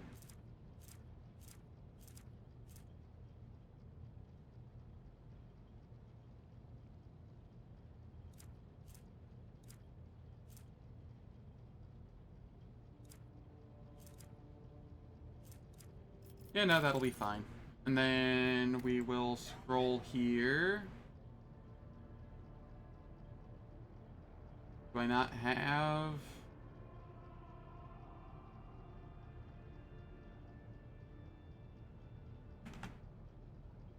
Astartes. Did I misspell it?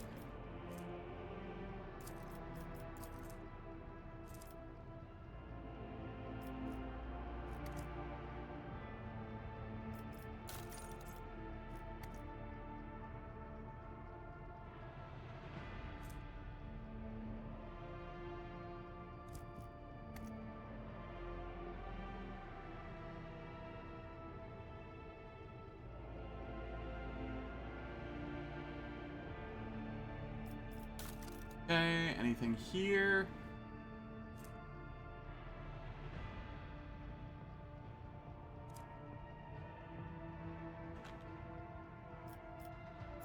Yeah, that doesn't work either.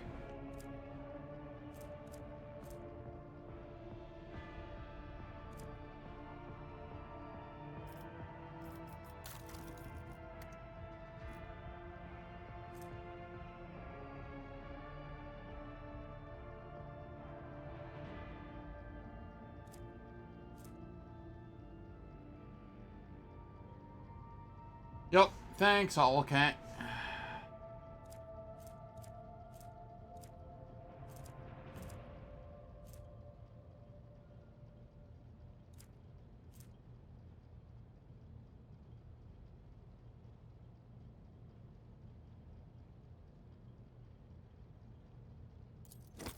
I'll go with this. Sure. Just make sure he doesn't go down.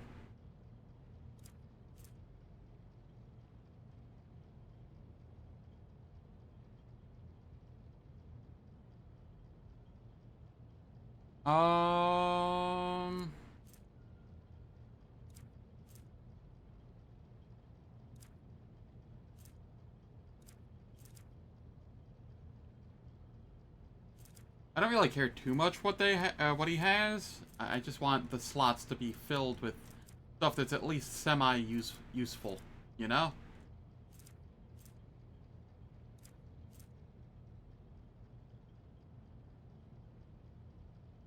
Did he have the HP thresholds retaliation thing? I have no idea.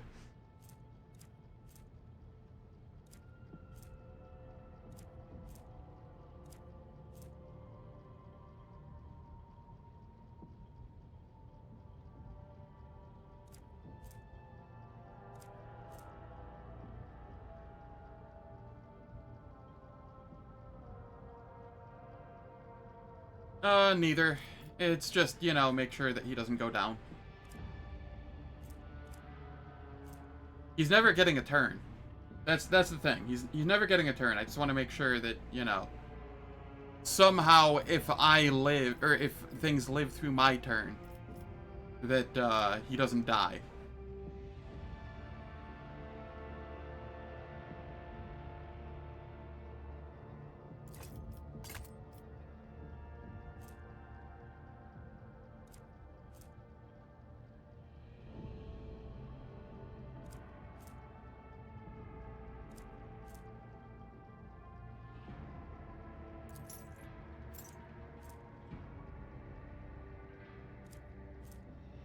But yeah, it really doesn't matter right now.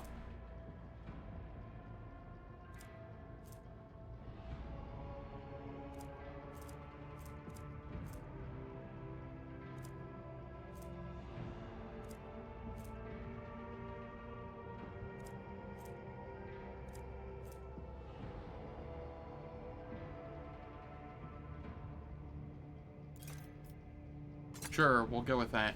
Good enough.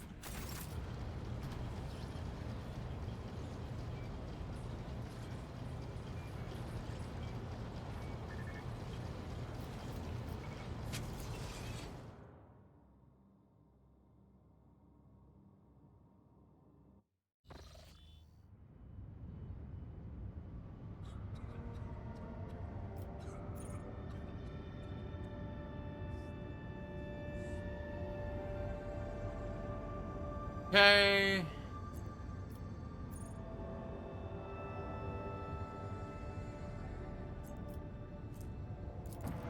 And he will replace Earliet on this planet.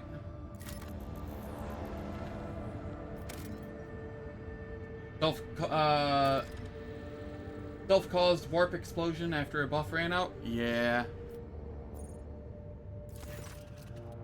Rogue Trader's ship took its place in the center of the attack formation. The right flank was guarded by the sacred combat vessels of the Adeptus Mechanicus, and the left consisted of the combined forces gathered by the Lord Inquisitor, headed by a frigate of the indomitable Space Wolves. The enemy deployed their ships in a wide arc in an attempt to surround the squadron, but the heretics' plan was not meant to be. Thorvald and Opticon 22 sent their detachments forward, tying up the enemy in combat, and presenting the Lord Captain with a chance to deliver a blow to the very heart of the enemy position, where the flagships of these traitors to humanity awaited their final hour. Why am I back on my, bridge?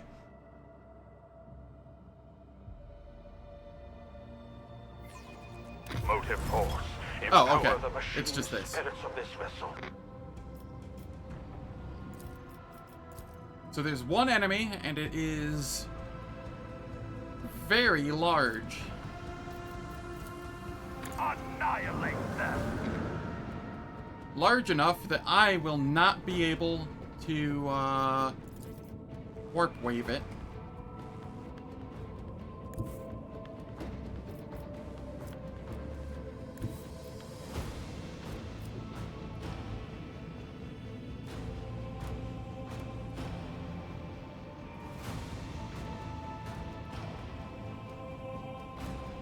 Okay.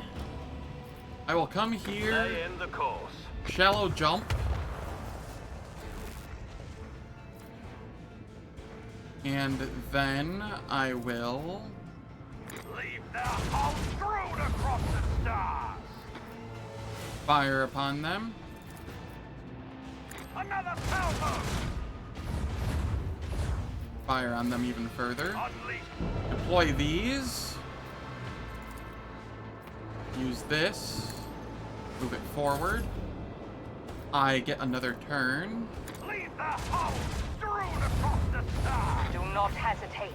Show no mercy. Macro cannon, volley.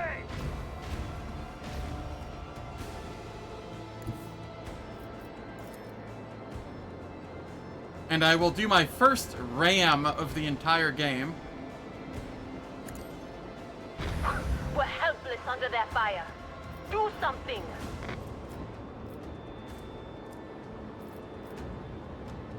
And,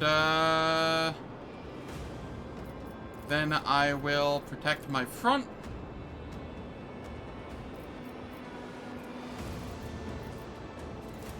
And,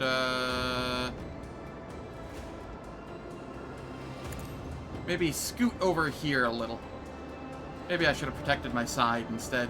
It's probably fine.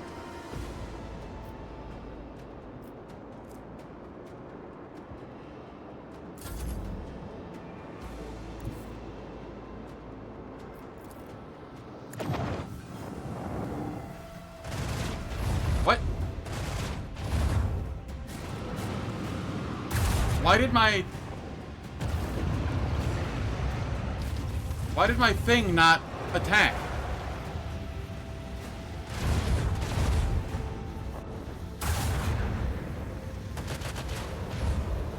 It, like, went back into me. That is more than a little infuriating, not gonna lie.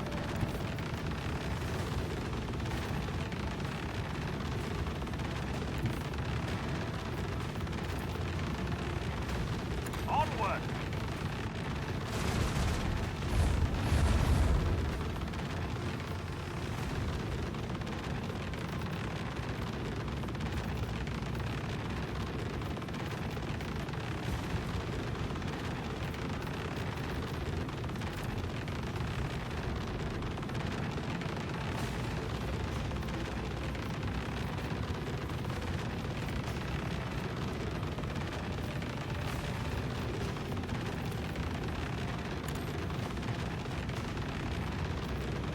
And, if I shallow jump, does that just get me killed?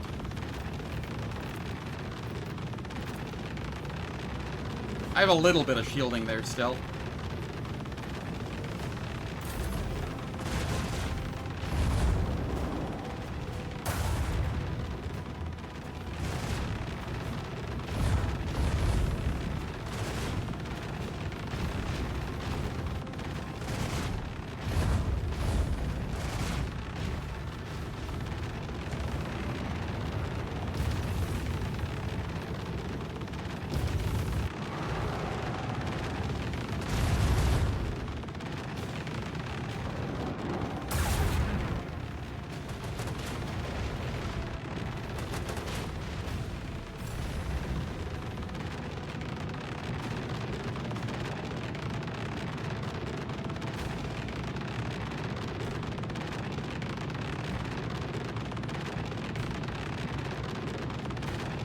I have no idea. Just owlcat things.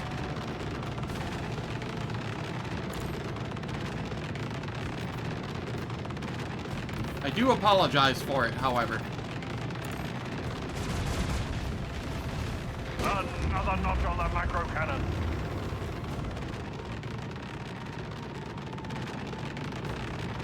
Is it not over? Oh god, it's because those are still around. Has come.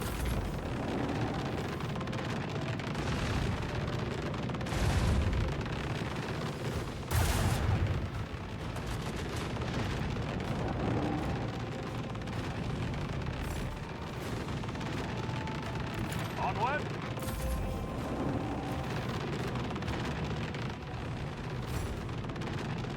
A barbaric display. I'm surprised Alright, we thank God. survived. How you doing, Schlupp? Hope all is well.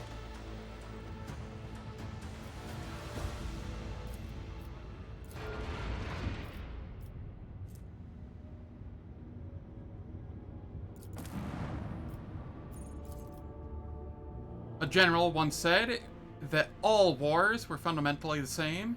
If you've seen one, you've seen them all. Rock shit. That general didn't witness the events on Euphrates II. Rogue traitor Zen von Valentius was the supreme commander in that battle. A man of iron will, unfaltering, unshakable. I served in his personal enforcer guard back then. Just another cocky kid who thought he was an expert soldier. The Emperor was gracious to me. He gave me a chance to realize just how wrong I was. Most of my comrades didn't get a chance like that. Glad to hear it's going well enough. The shuttles would have blocked out the sun if you could have seen it through the smoke of the manufactorum city of Sigma S13. At its heart stood the Machine Cathedral, our primary objective. The Lord Captain's orders were to commence a lightning-fast assault. We were flying straight into the hail of artillery. For many of us, that was the end. The rest were being thrown around in midair, praying that the next shell would miss their shuttle. Reading this is making me want to go do the siege on Dresden. Not something I thought I would find myself wanting, but, you know.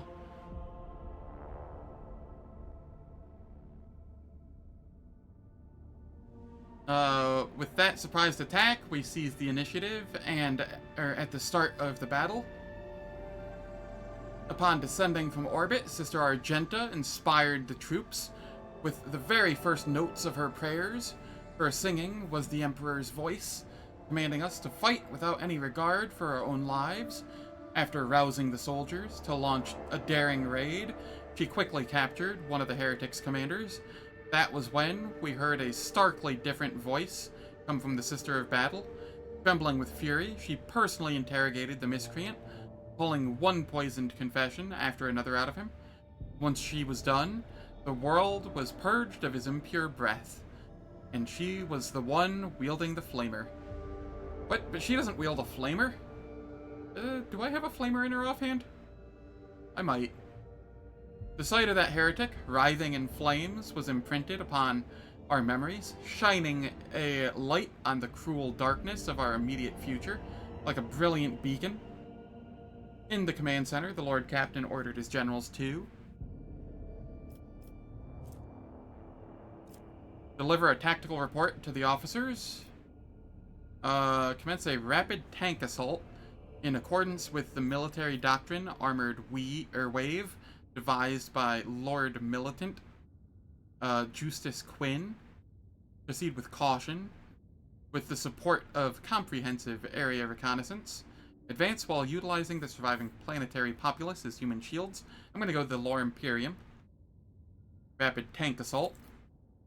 We began our advance. I will never forget the roar of the tank as its treads tearing the heretics' infantry to pieces, accompanied by the shrieks of las guns and the rumble of heavy artillery, the deafening symphony of war.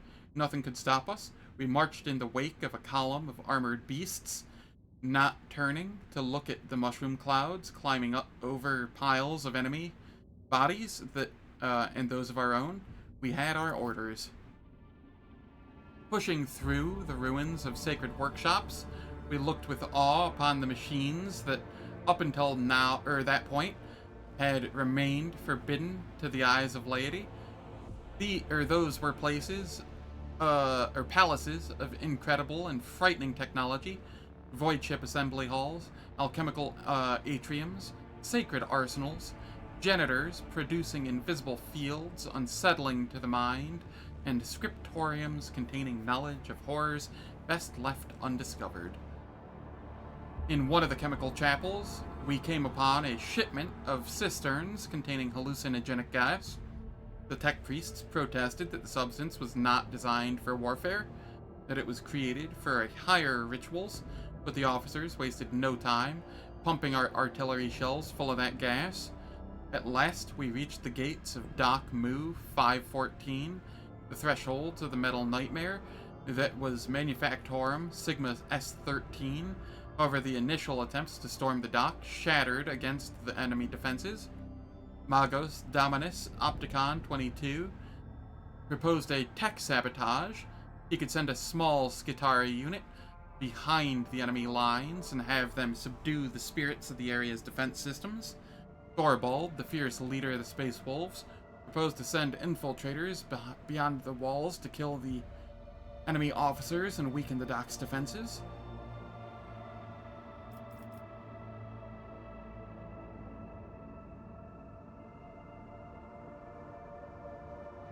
I will go with tech use.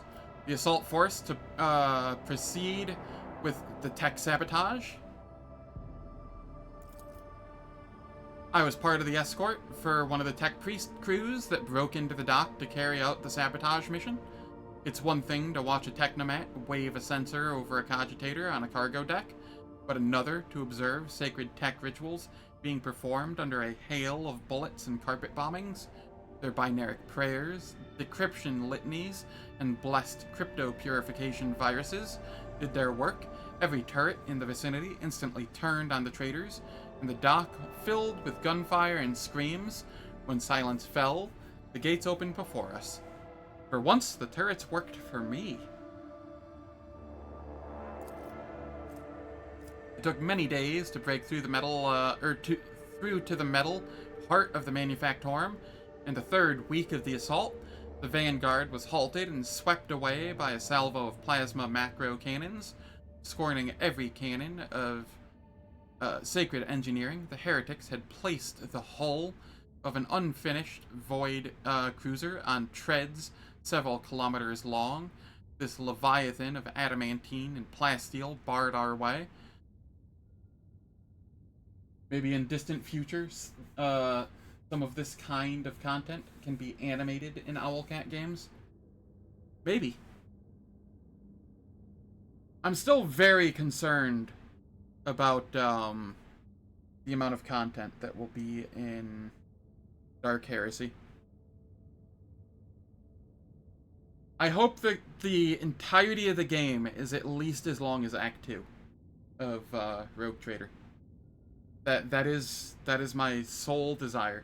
If it's at least that long, I can be probably happy.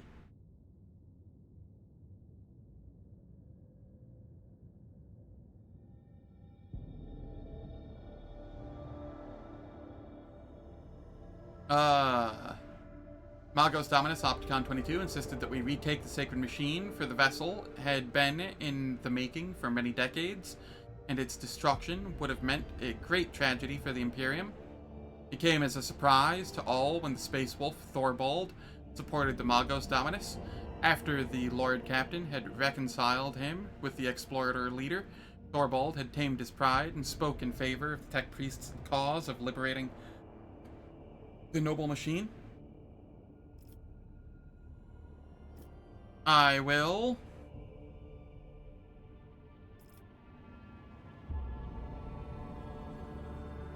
command that the sacred vessel be reclaimed from the enemy's clutches. Having the sacred machine on our side could have given our offensive a sizable edge. Our orders were to get a landing force to the cruiser's bridge and escort the engine seers to the main cogitator. Our shuttles used the turret's blind spot to deploy elite troops on board the cruiser.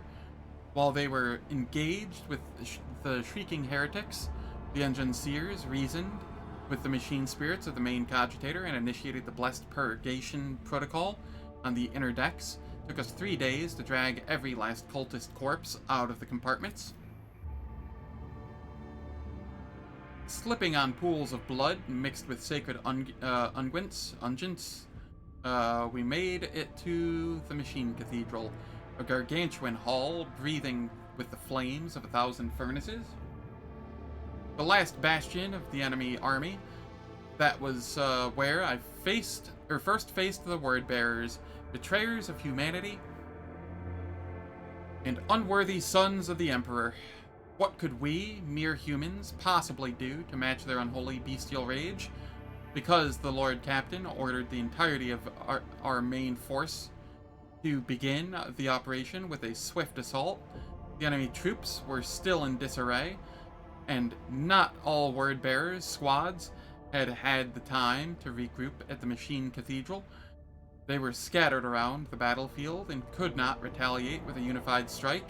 This gave us a chance to surround and crush their squads one by one. Command us to close ranks and direct all available forces against the word-bearers.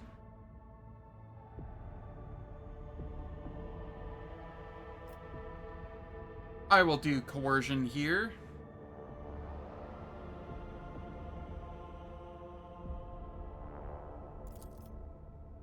Even divided and few in number, the word-bearers posed a mortal threat, but we had the advantage, and we had no intention of losing it.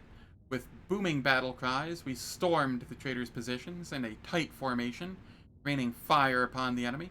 It was a daunting attack, but the disciplinary officers drove us forward, cracking their electro whips and shooting those who showed a lack of conviction in the back of their skulls.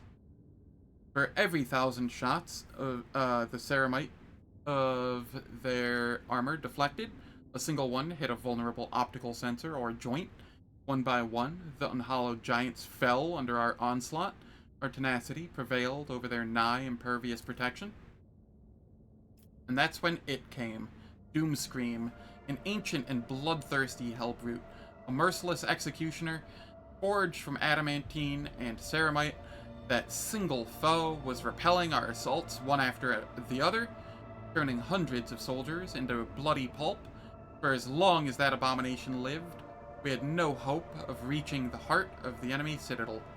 The dire-eyed Thorvald volunteered to track down and destroy the vile spawn, but fate had other things in store for him and his brothers. The Space Wolves pack was to be the first to storm the Machine Cathedral, and thus Magos Dominus Opticon 22 assembled a cohort of elite Skitarii and said that he would locate and eliminate Doomscream. The soldiers were whispering that he was willing to activate the so-called Guaranteed Annihilation Protocol, a terrible and ominous rite that is as lethal to the enemies of the Omnissiah as it is to his faithful servants. Upon arriving on the front lines, the Lord Captain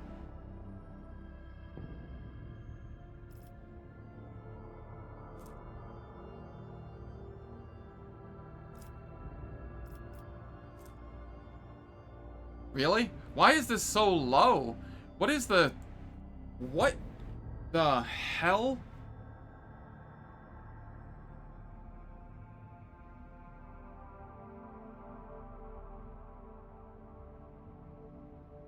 That's what, a 170 check?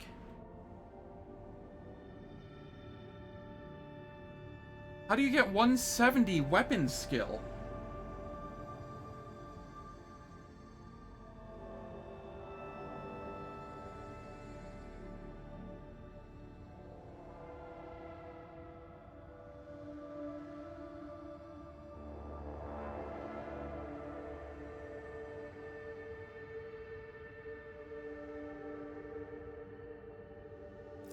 Questioned the survivors who had witnessed the ruin that the Doomscream had wrought. Those lucky enough to have escaped with their lives had little to tell us. They remembered a terrible howl hanging in the air, and a death machine impossibly quick for its size, dismembering people and crumpling tanks with horrific manipulators. This enemy was ancient, devious, and utterly mad. The heretic's mind was clouded by rage and hatred, and his body was bound within a prison of metal and mutated flesh. I'm rolling this. I don't care. I succeeded! 15% chance. Hell yeah. What happened next would become legend. The Lord Captain, at the head of his retinue, challenged the bloodlusting heresiarch that had crawled out of the darkness of time. He dealt the wicked executioner a heavy and mortifying blow, and thus Doomscream was routed. The abomination's torn pincer, fitted with an ancient and powerful bolter, became the rogue traitor's rightful trophy. At last, we reached the Machine Cathedral. We saw a yawning lift shaft left behind by a colossal land-gnawing drill that had burrowed for kilometers into the depths of the planet.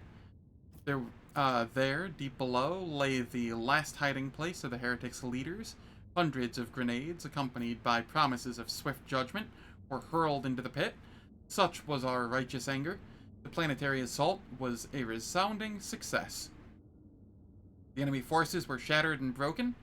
A small fraction remained in the Machine Cathedral, but the rest either had been destroyed or were destined to meet the same inevitable fate soon. The Lord Captain's retinue and the Space Wolves band delved into the shaft, heading toward the heart of the Machine Cathedral. We watched them leave with reverence in our eyes as we were setting up a perimeter around the entrance. We knew that the true outcome of the battle of Euphrates II depended on them, and that our fates were theirs to decide. Here, Leia, you get to stay back on this one.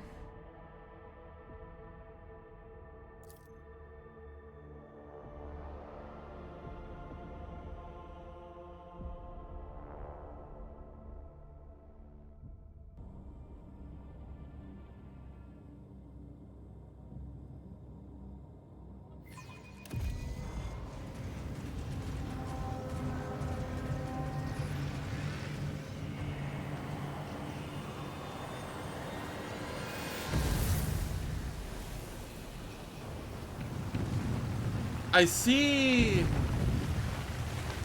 subtitles, but he wasn't speaking.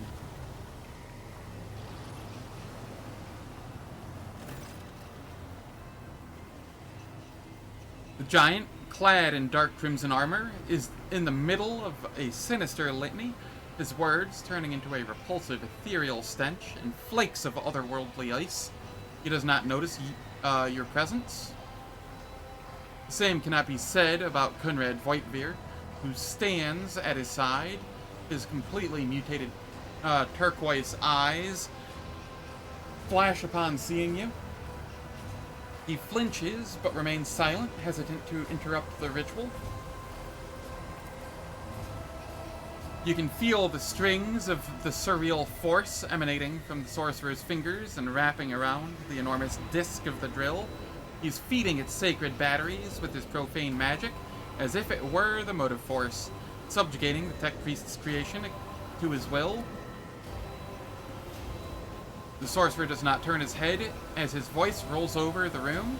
I see you, mortal thing. I sense your meek mind. The sorcerer reluctantly turns his burning gaze upon you. So you are the one who was so eager to meet me and your own demise. Rejoice, Brother Twilight. Today you become the new rogue traitor. Conrad Voigtveer, his deformed features twist into a bloodthirsty smile. Yes, Master. I will rectify my mistake and reclaim what was stolen. I examine the machine. Platform beneath the sorcerer's feet and is the drilling machine's massive tunneling shield. This mighty mechanism can gnaw through underground rock, bunker, bulkheads, reinforced with adamantine, or anything else that may lurk in the planet's depths. The corrupted servants of the Deus Mechanicus scuttle around the heretic, muttering twisted prayers of ignition in attempts to persuade the Omnissiah's majestic beast to awaken and rend the world's flesh. Do you have a name, or should I just refer to you as the heretic? You know me, my name well. I am Erlon the Cruel, breaker of misbelievers, truth speaker, triumphator of faith, dark apostle of the blessed word-bearers legion. Kneel and offer a prayer of gratitude, for your death could not be or bear a worthier name.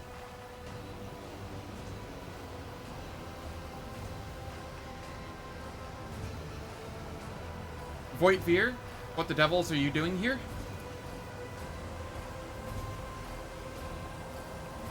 Erlon the kind, Erlon the eloquent?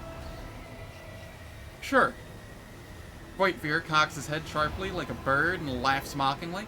I am on a path to greatness, Zen, true power, of the kind you and Theodora could only dream of, the edge of daybreak, promised to weave me a truly remarkable fate.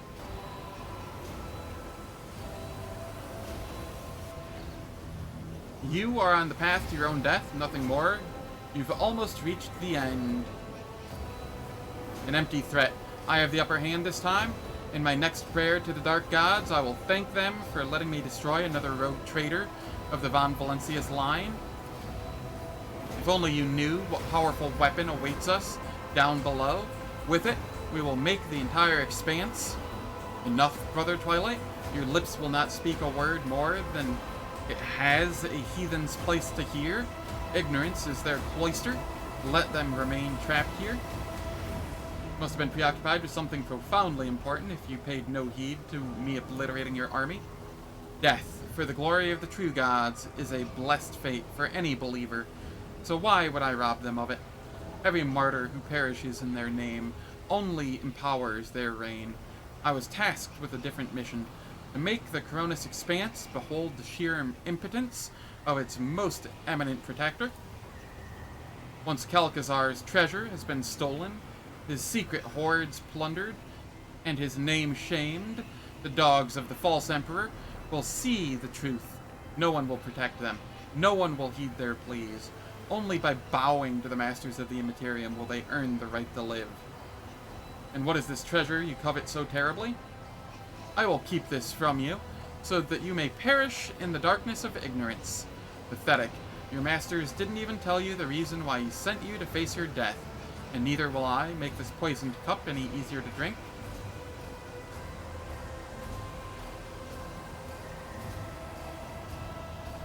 If you're so confident in your victory, then why not? Then what are these secrets for? Very well. Kneel and pledge yourself to the true gods of the warp. For great revelations are a reward for the faithful. He gestures at you imperiously. I doubt you intend to obey, but I would still advise against it. No more wards. Thorbold, we must stop him.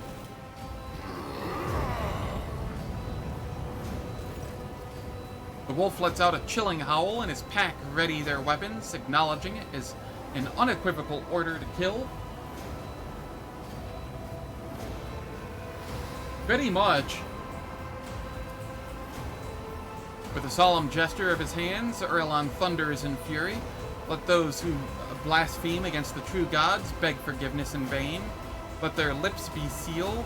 Let their hands be severed. Let their souls be reaped and scourged.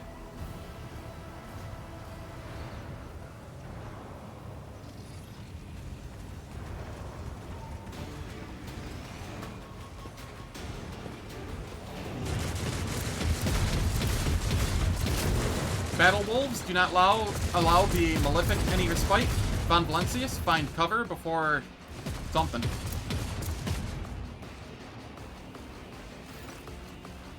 A glorious fight awaits. Take heed with the silver-tongued traitor, for he is old, sly, and strong.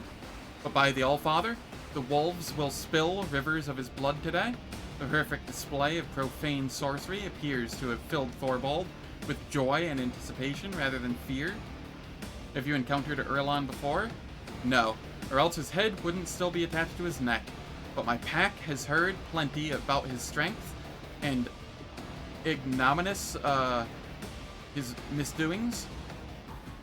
One can see the evidence of his malefactions all across the Coronis Expanse, like bear tracks upon fresh snow.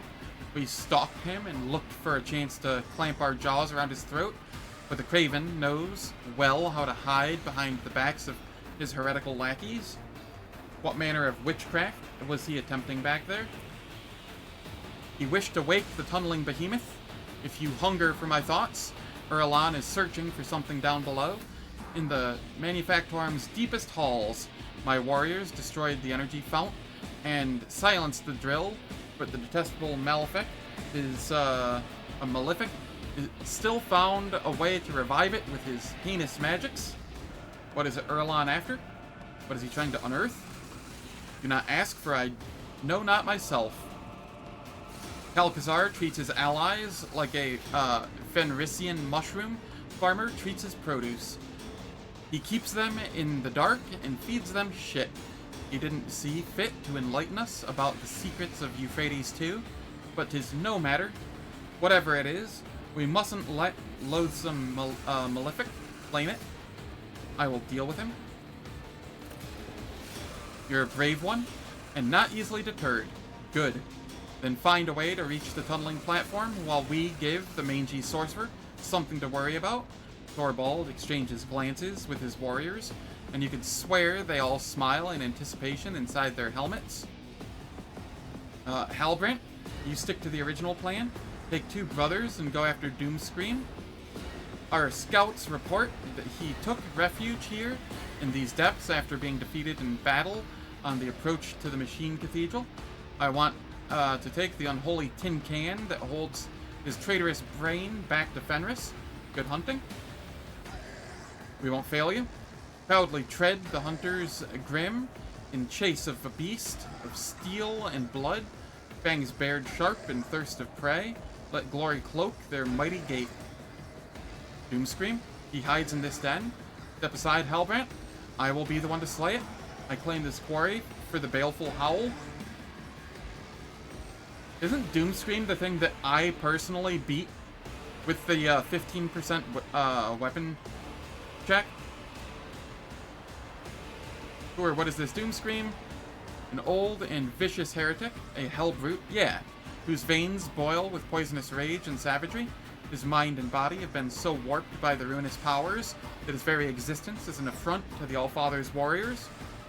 Tread lightly when facing him, young brother. Yes, the beast is mad and hideous, but he is, withal mighty, old, and graced with the archenemy's profane patronage. His hateful sermons abound with malefictions, and his weapon claimed the lives of hundreds during the assault. We grievously wounded him, true, but we haven't seen the last of this foe. If Ulfar kills Doomscream, will that prove that the baleful howl lives? If it comes to pass, I will be the first to raise a cup to the proud name of that ferocious pack. Ulfar, we set out to hunt the beast. Do you seek to best me in hunting, Ulfar Everlost? None are faster or deadlier than the Stormbiters? We will see, young wolf, we will see. Luck be with you, warriors. Hater Roos.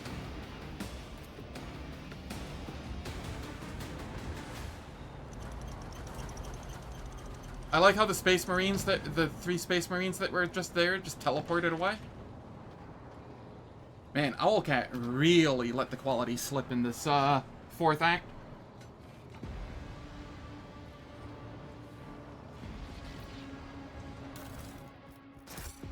Victory awaits!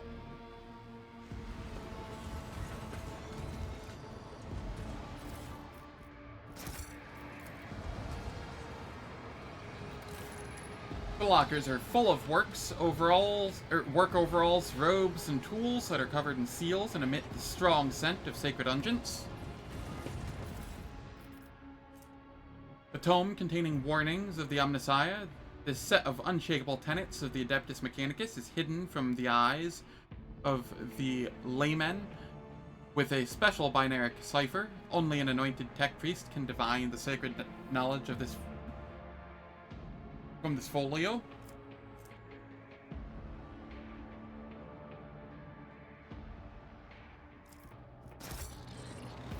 Yeah, that's good at least. I'll lay claim to the stars.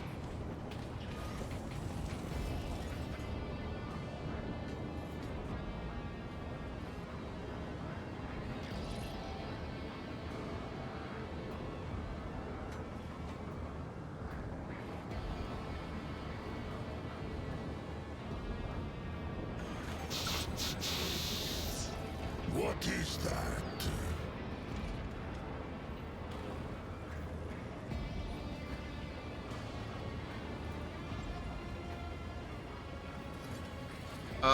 This looks like a fight, potentially. So, I'm gonna start the ads like a minute early. They are going to last for 3 minutes. They disable pre-roll and mid-roll ads on Twitch for the next hour. I don't do anything in the meantime, so nobody misses out on any content. And, if anyone is interested, I will throw up my YouTube again, so people can go there and vote towards on the polls there for things they would like to see after I finish Rogue Trader. I will catch everyone after the ads.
The correct option is clearly Iconoclast.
Alright, the ads are finished. Let us continue.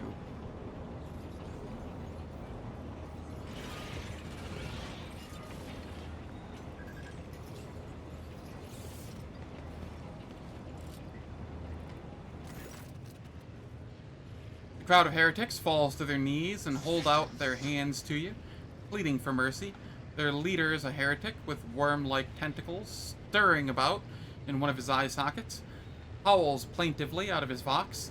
Zen, conqueror of steel and smiter of true flesh, we initiate the capitulation protocol. Nowhere under his chrome firmament and leaden haze is there a cogitational array capable of designing a productive method of opposing you. Your indestructible legions have annihilated all who dared to stand in their way. No matter what we threw at you, it all turned to dust, which your servants then trampled into oil and soot. Our survivors are few. Mercy, we beg for mercy.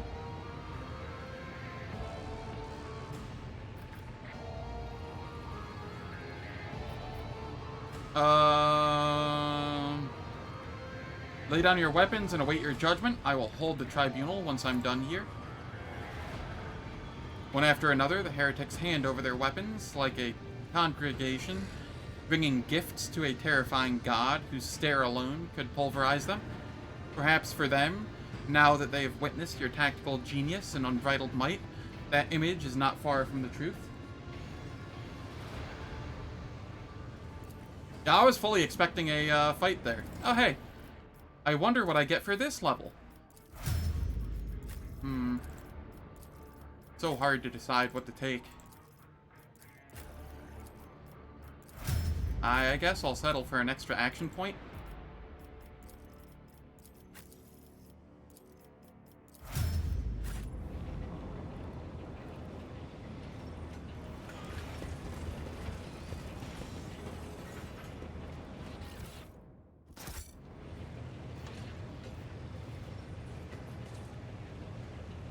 Alright. We want warp. And we want this. We want this. And we want this. 90%? There. The remnants of a foul ritual designed to feed the souls of victims into the shell of a demon engine. A necessary element of the process to strengthen the monster's physical form.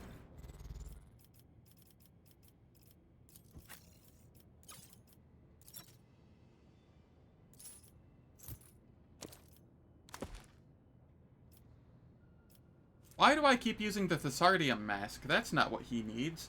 He wants... And I've been doing that for a while, too. This is what we want.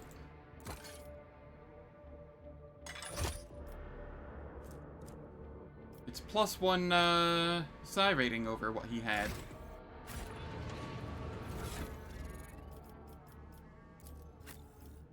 Extra psi rating is always good.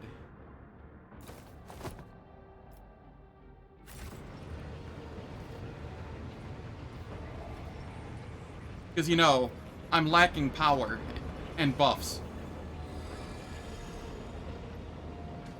A new challenge for me?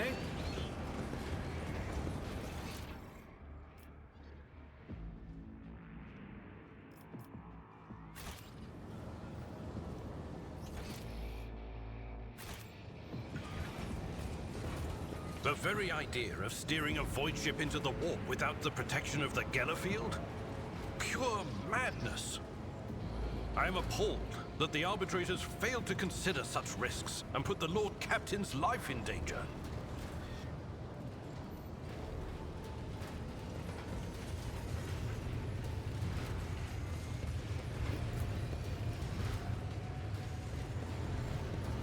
And done.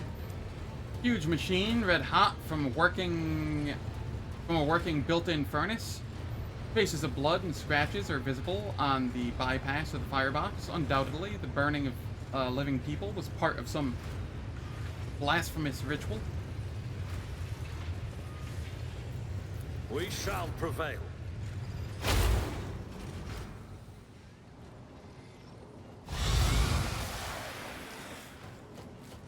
Oh, look how adorable it is.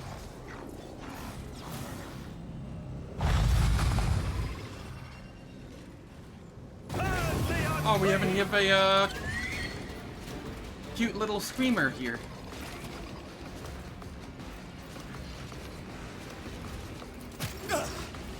I won't go down easy.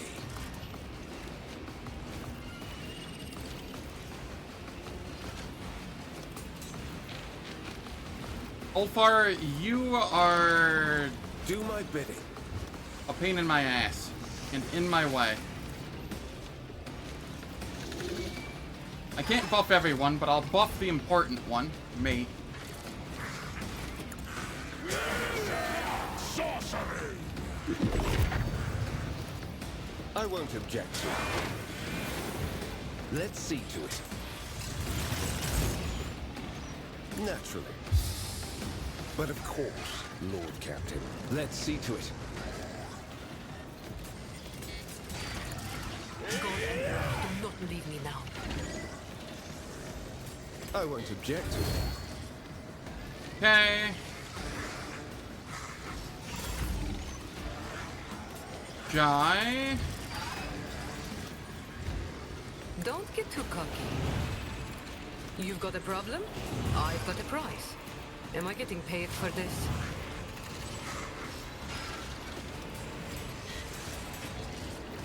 I can do that with the right incentive. Don't get too cocky. You've got a problem. I've got a price. Am I getting paid for this? I can do that with the right incentive. Don't get too cocky. Then we gave Eogan a turn. You've got a problem, I've got a price. And we have to maneuver up here.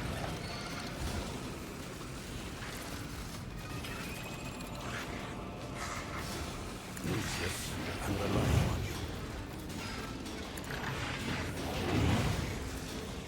The machine spirits of the world. A valid argument.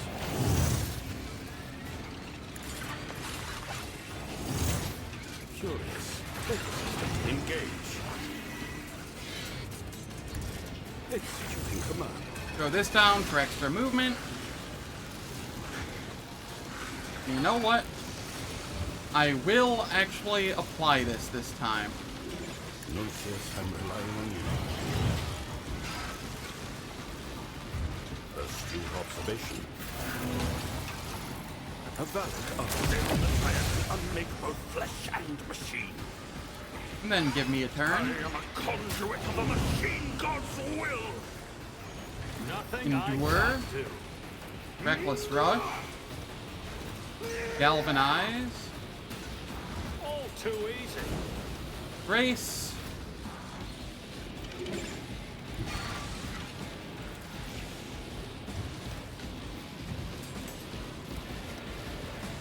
Forge ahead.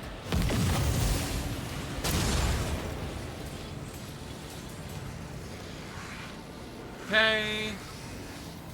Then I can come up here. Damn, these are thick.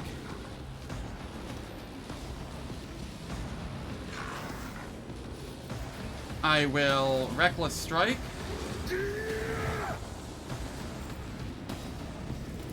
Sworn Enemy. Suits my purposes.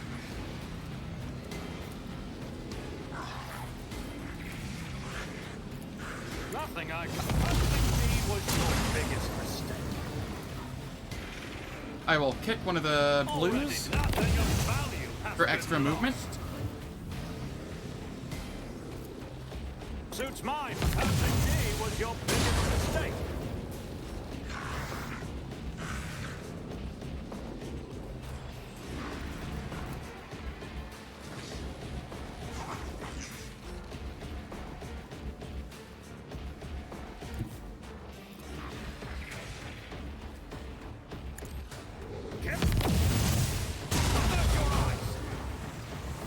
Okay. You didn't stand a chance. Nothing of value has been lost. Pink. Herald. Pink. And a Screamer.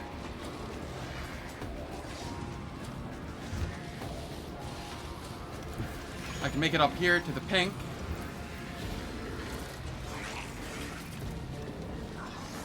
Problem for me.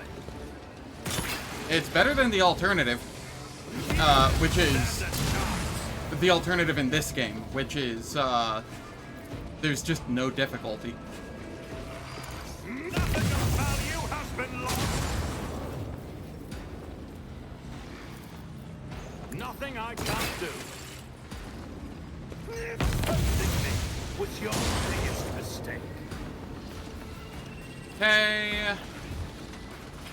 I will come here and charge down here. Suits my purposes.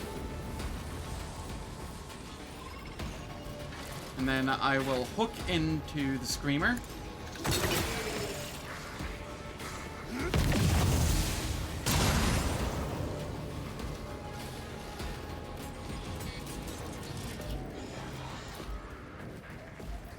there's a pink over there. All too easy. Suits my purposes.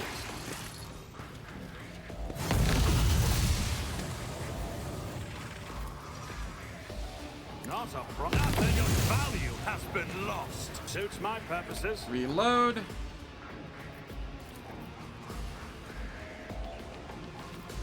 All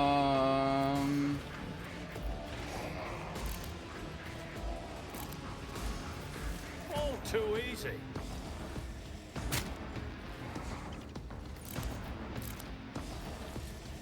I didn't give myself any injuries with that, did I?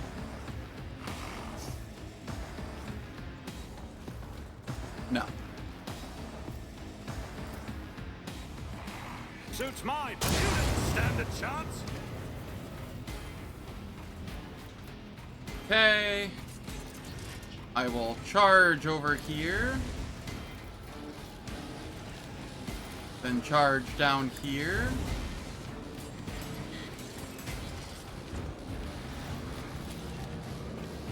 Not a problem for me.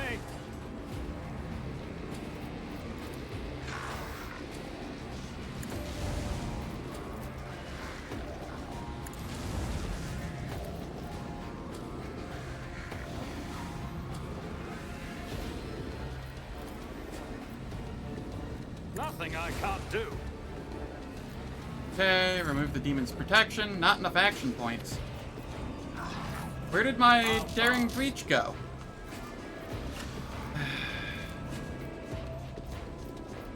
Fine. I can't even reach anybody with this. Fine. So be it.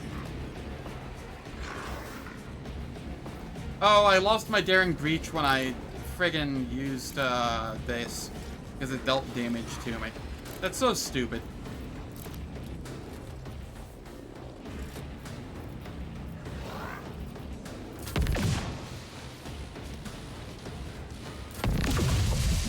Okay, Jai, you can come up here.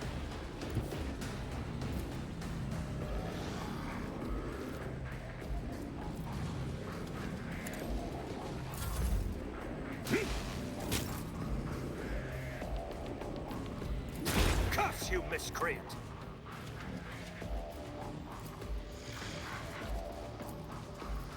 This is fine. Pretty sure I still have all of my extermination charges and such. Yeah. Already done. Reckless strike. Sworn enemy. Huh. Kind of surprised that's not gonna one-shot. Suits my best. Nowhere to hide. Nothing of value has been lost. That's okay, the gun took care of it. Doubt is for the weak.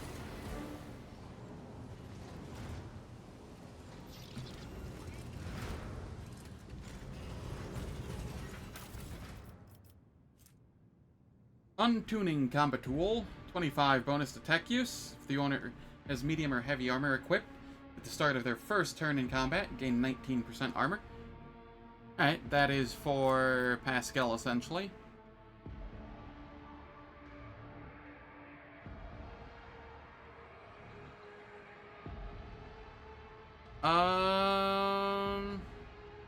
I like the one that I currently have, where the cooldown is reset on a kill.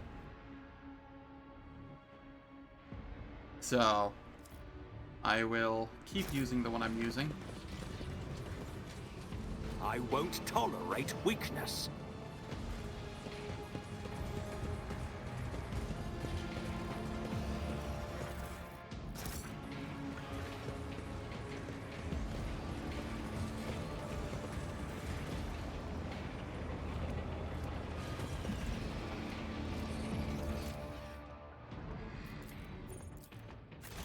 Did I miss loot over here? I did.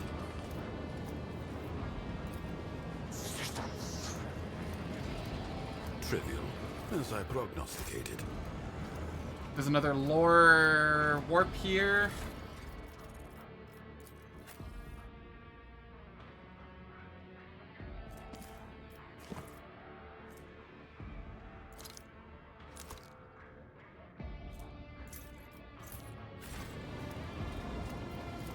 The Inquisition taught me many things.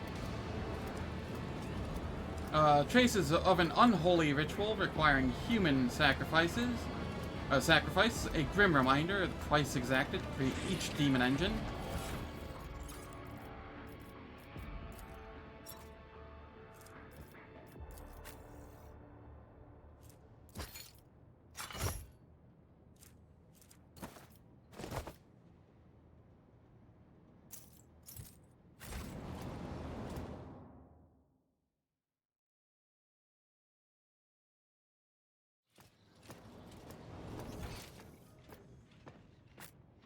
None shall stand in my way.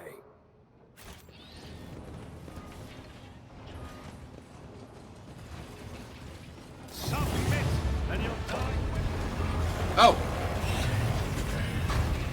Oh, it's our friend!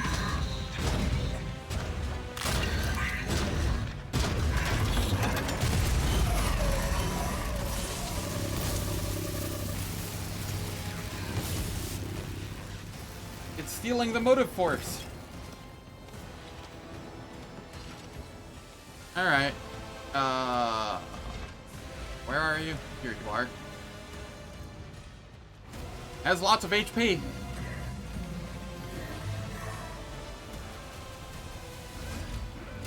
Restore 20% of maximum wounds at the start of each creature's turn.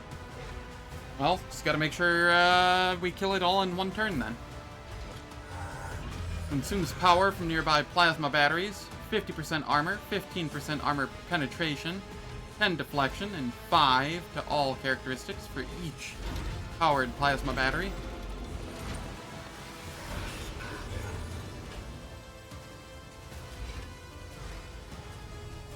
Okay, this is worthless because it's not going to last a whole round.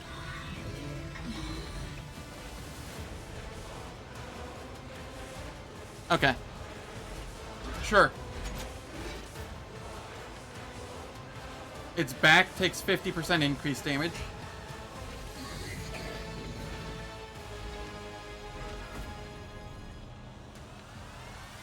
Okay, this could be interesting. Okay, seriously. Heinrichs, you went first last fight. Why are you going second this fight?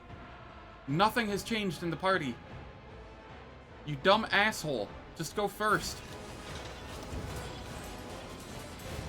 Oh, this is just getting people in position. Okay, okay. No, he's still going second.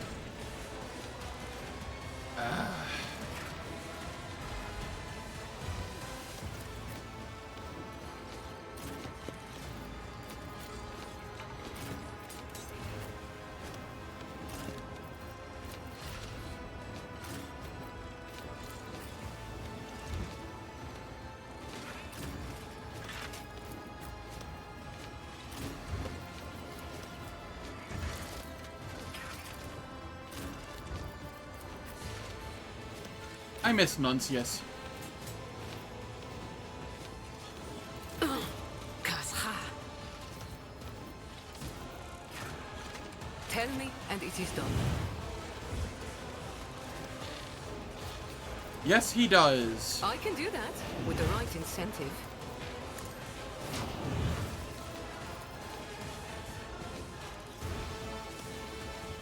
Don't get too cocky. You've got a problem? I've got a price. Don't get too cocky. Am I getting paid for this? Tell me, and it is done. You've got a problem, I've got a price.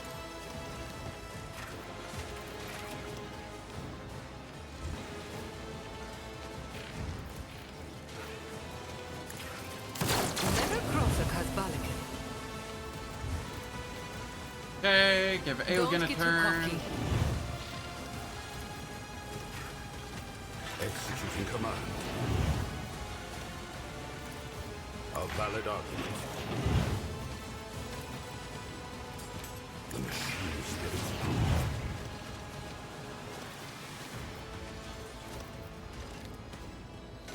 Assess and act text system.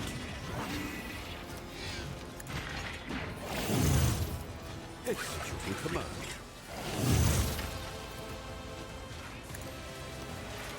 astute observation. We galvanize.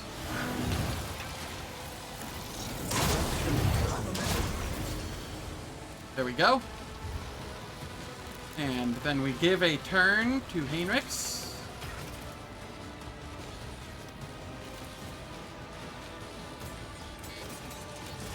Actually I can fire.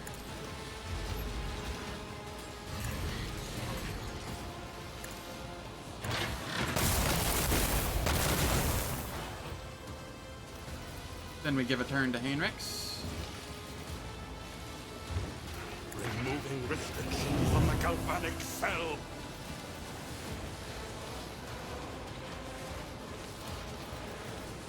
For the throne's glory. Warp speed. But of course, The Exalted One, protect us all. I won't object to it. Let's see to it. For the throne's glory. Emperor, I do won't not leave object me to now. it. Endure. Go on, beast. Stabilize. Let's see to it. Blasted witchcraft! I won't object to it. Blasphemous powers! Okay. And that will be fine for his turn. I could have him go do stuff, but I don't really care to.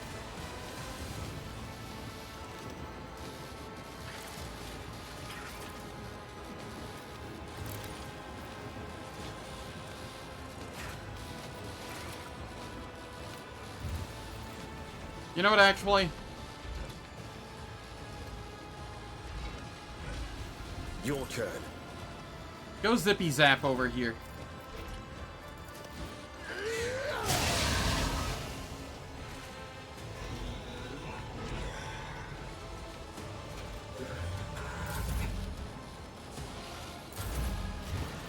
Jai, give me a turn. Right legends I'll about live another day. Not a problem for me. Reckless Rush. We come through here.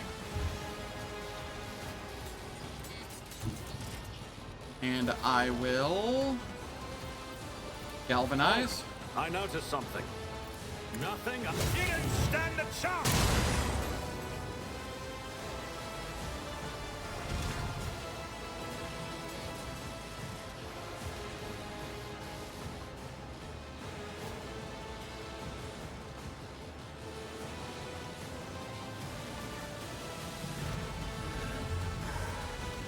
Yeah, I'll just come up here. Suits my purposes.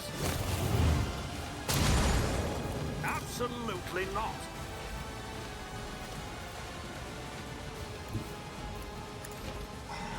Nothing of value has been lost. Charge in for 56 to 64 damage. I will Nothing I Reckless can't do. Strike. Sworn enemy. Done. Not a problem for me. Race. Charge in for 202. Suits my purposes.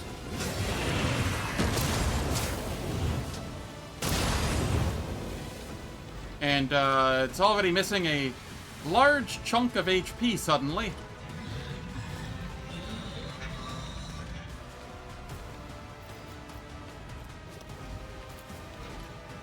All to watch and learn. Another clean strike. Nothing I missed with my focal emitter.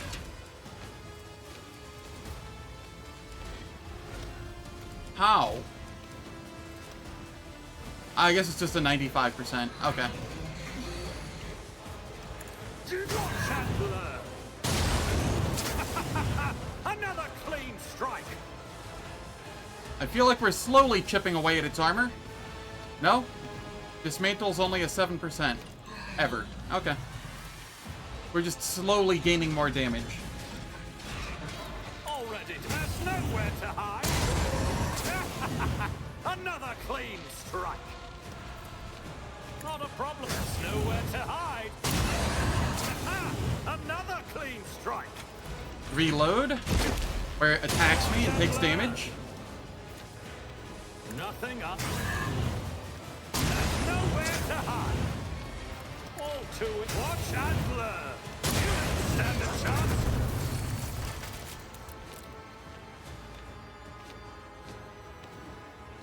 Apparently I can.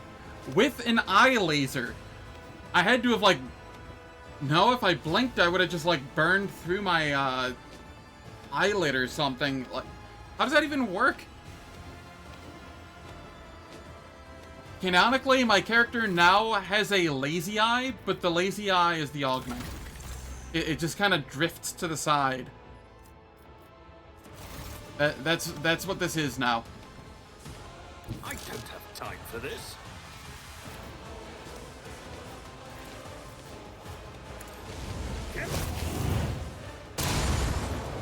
I tire of idleness. Let's move. I even had the wrong turn order there.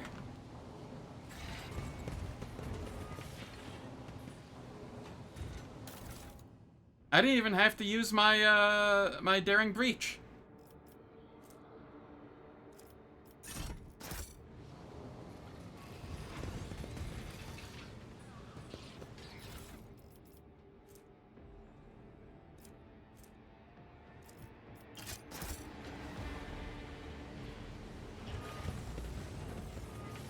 Okay, who is my Medicaid person right now?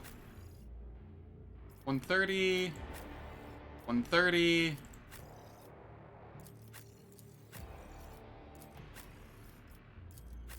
Alright, it can be you.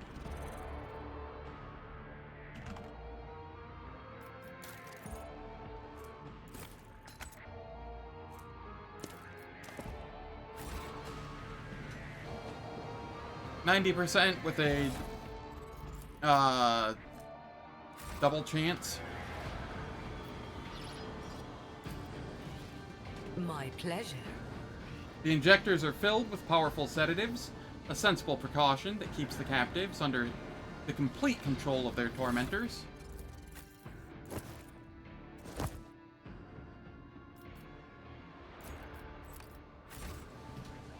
Follow my lead. I'm coming Omnicide, deliver the machines from the Faithless. Yeah.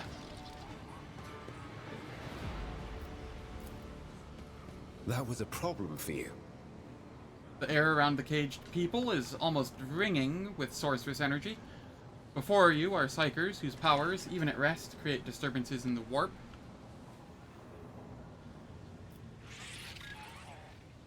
It's about time.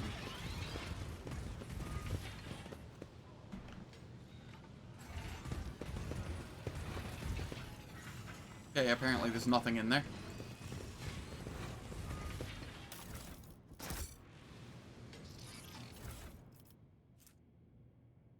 Each time the wearer deals damage to an enemy with a ranged attack from a range of 5 cells or further, the wearer becomes the highest priority target for this enemy until the wearer's next turn. It's okay. Like, it's actually pretty cool, but so few things actually matter at this point that it's just kind of... It's not so mind-boggling awesome that I take note of it.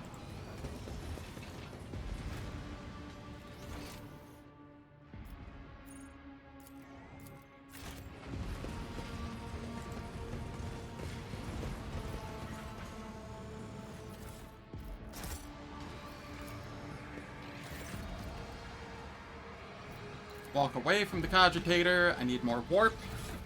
Again.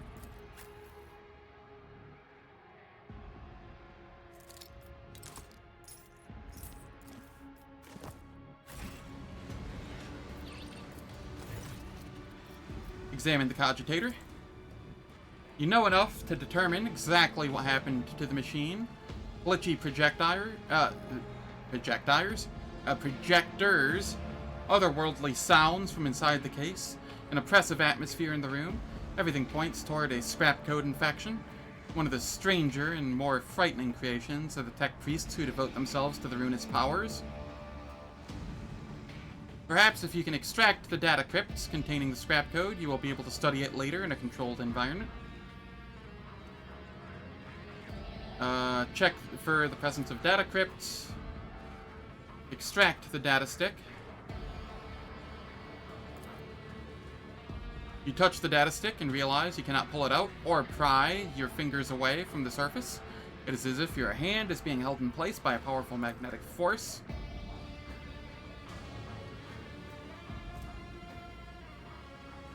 You know, just a casual 148 strength on Ulfar, sure. You tense every muscle in your body, plant one leg against the cogitator case and pull. At last, the unknown force begins to give way and eventually lets go. You come close to falling flat on your back, but the data stick is clenched in your hand intact. Use the logic key. You insert the data stick into one of the available slots. The machine reacts with purrs and clicks. A few minutes later, both data sticks are ejected and land on the control panel. Wake the cogitator. You try pressing keys and spinning a couple of reels. In response, a few lumens light up on the control panel. A low guttural growl reverberates through the machine, and a small auxiliary screen lights up, presenting you with information. Examine the log. You skim the report on the auxiliary screen. It seems the cogitator has been completely purged of data. If there is anything of value left in this machine, it will be on the external drives. I will break this cogitator.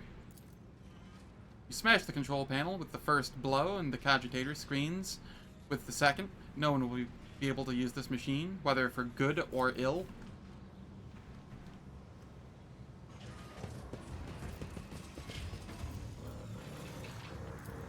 A space wolf never fails in their duty.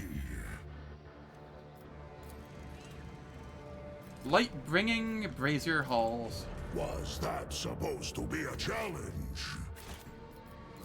Done. A new challenge for me? We need to investigate. Plus 20 to all lore skills.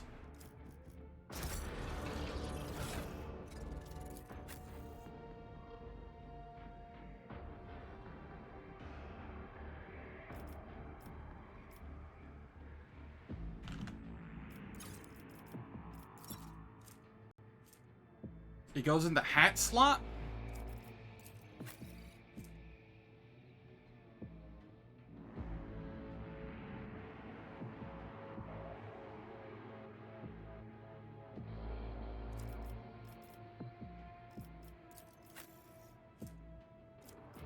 Ah, right. Speaking of hats, I need to... I don't think I can actually put that on anybody, much as I'd like to.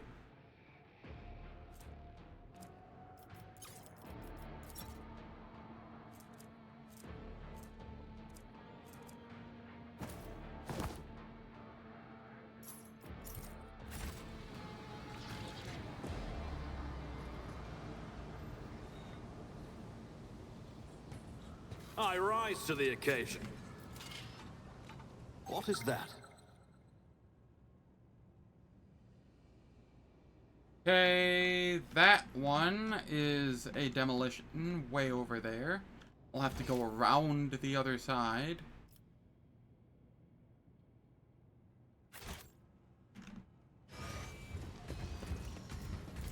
Centuries of service and practice. Victory awaits. Something about this zone makes it feel like a labyrinth to me. Everything just kind of looks the same, and I get a bit lost.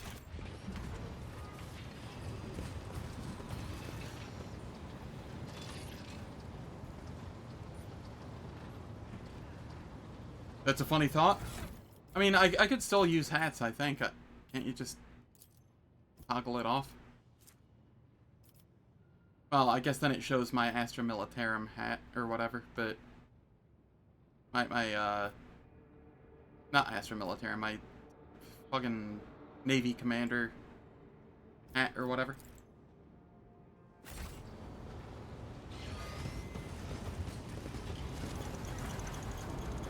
I won't tolerate weakness. Okay, these are getting annoying. I'm always ready. Halt. I noticed something.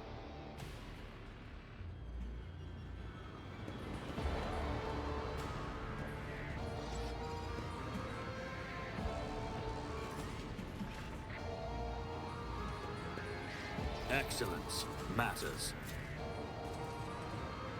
Follow my lead!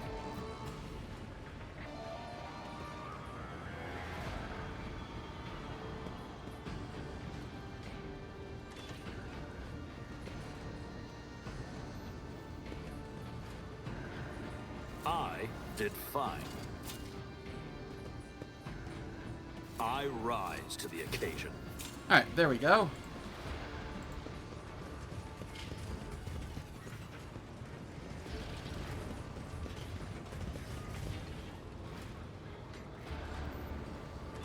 Yup, that it is.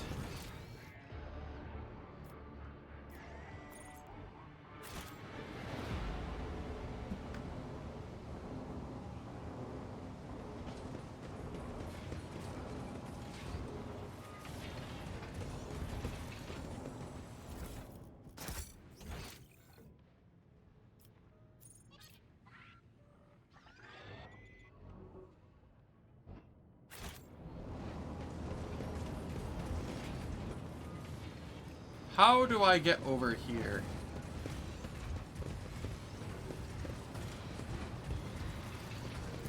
We This need door, to investigate. clearly. Nuncius solved this conundrum. What is that? And there's a door here.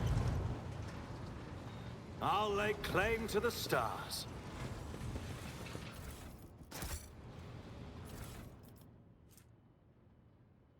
Adeptus Astartes.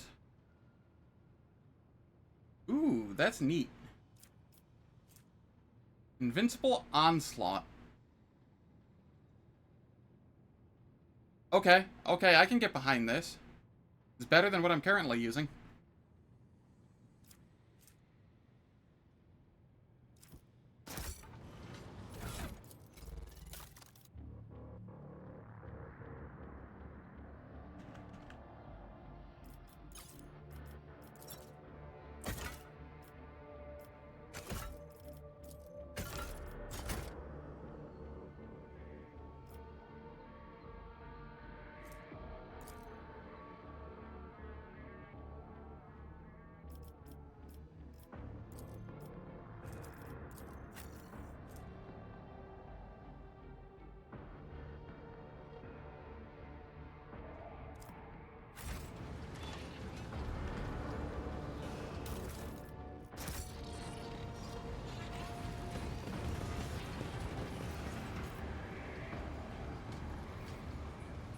Done. Okay. Seriously? I like how I get the test, disable it, and it still goes off. Successfully disarms, and then I walk where it was and it still goes off. Thanks, game. Halt! I noticed something. Doubt is for the weak. None shall stand in my way.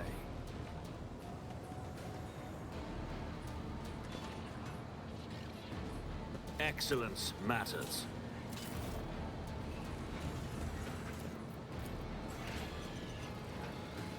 Wisdom is a catalyst for knowledge. I possess both.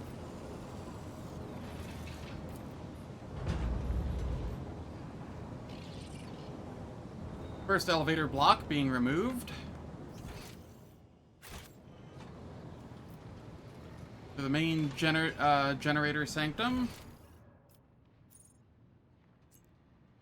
Alright, so these lead to the same area, more or less. A new challenge for me? Something of interest.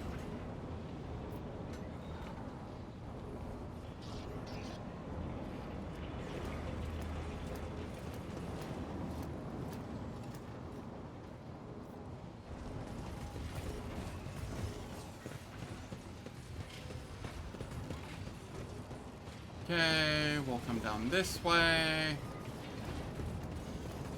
What is that?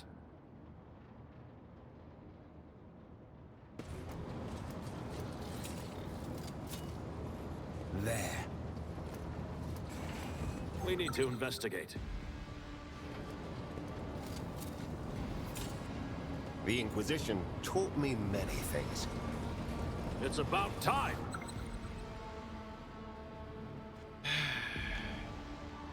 We shall prevail. Alright. Halt! I noticed something.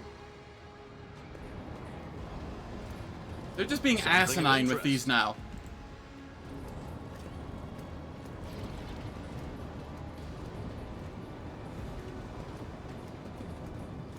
There is no purpose in this.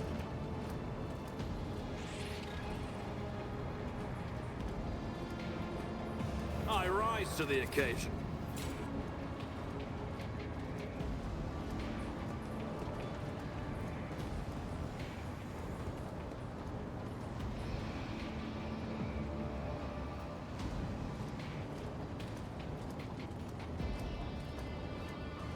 Yeah.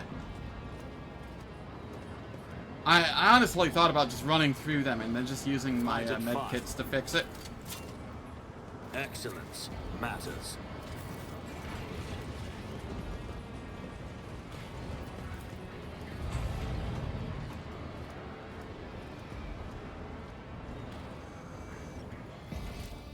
Victory awaits. The machine god was benevolent to me. It's not like they're gonna hurt.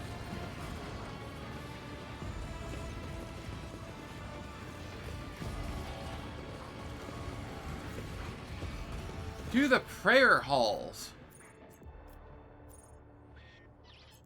I don't know which way is where I'm supposed to go and which way is the optional area, because I want to full clear everything, you know?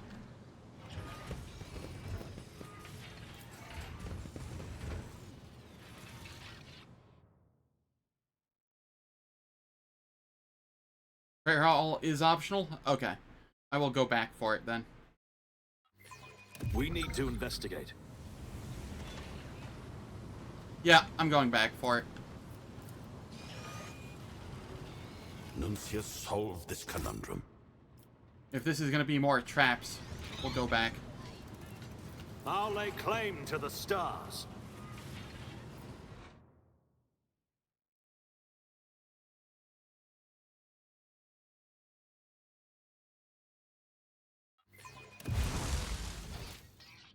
To the prayer halls.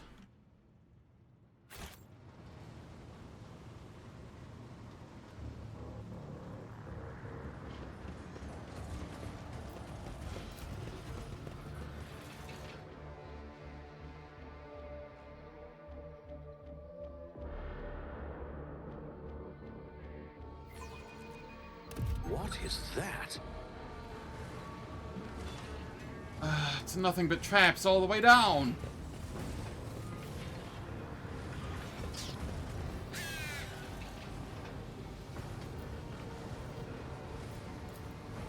That was a problem for you. Medicaid.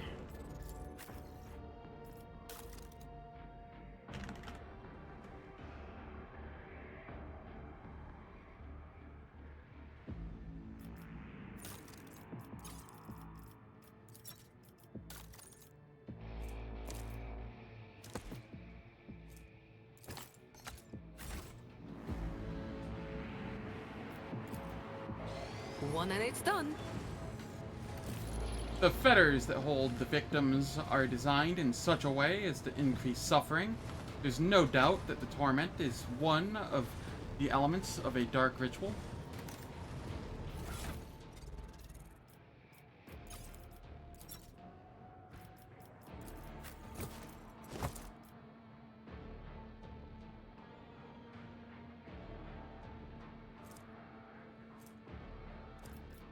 What was here?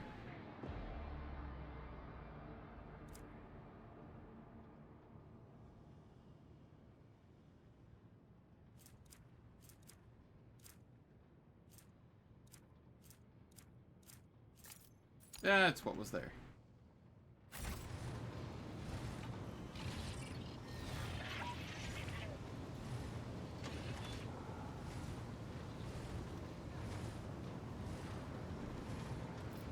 I'm always All right. ready. Time Follow to navigate my again. lead.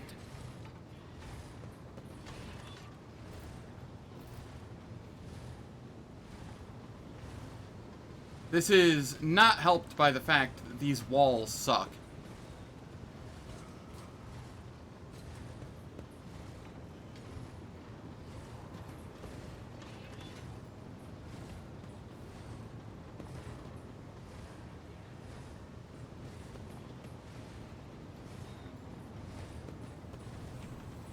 Done.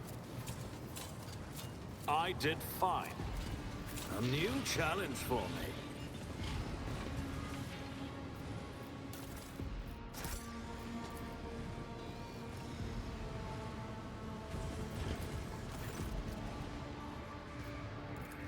Walk away. Warp.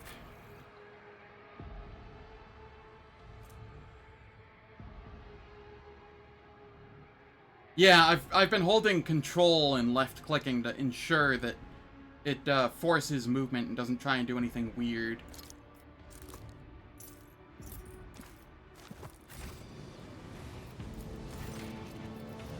Examine the cogitator.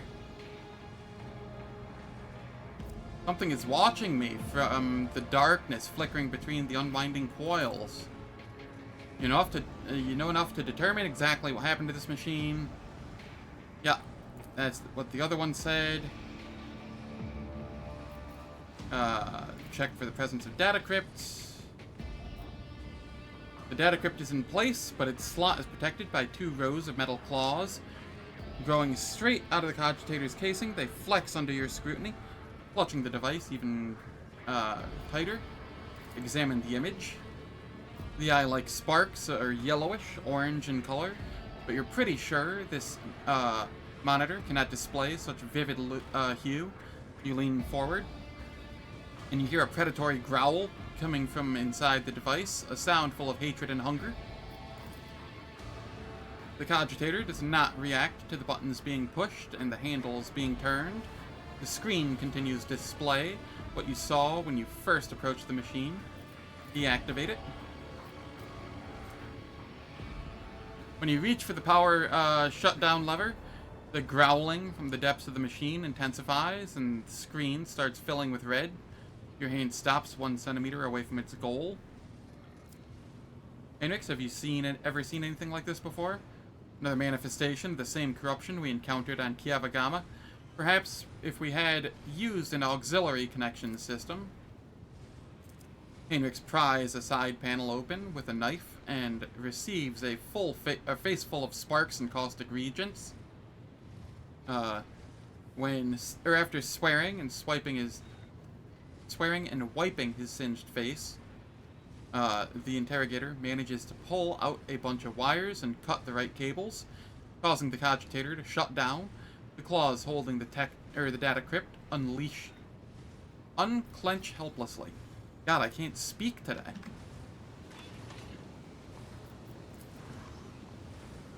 Molten rock, radiating tremendous heat. Surface bubbles and hisses softly as if the magma were incinerating the very air you breathe.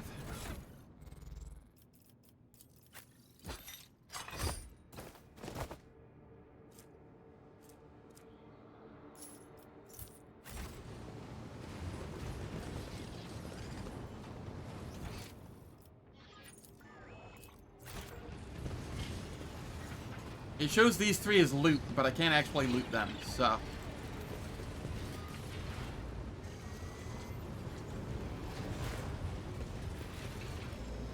Pressure control panel. Trivial, as I prognosticated. I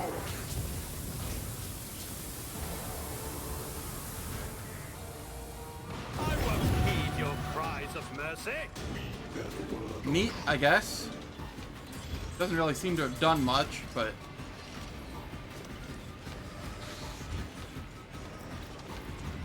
Alright. This is fine.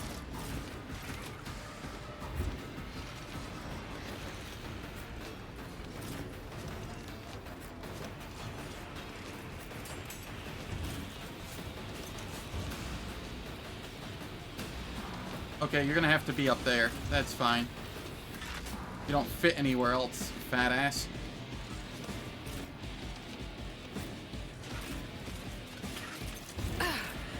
Is that my blood?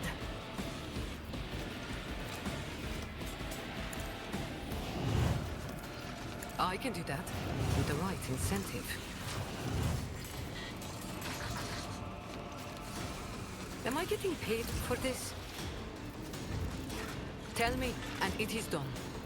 Don't get too cocky. You've got a problem? I've got a prize.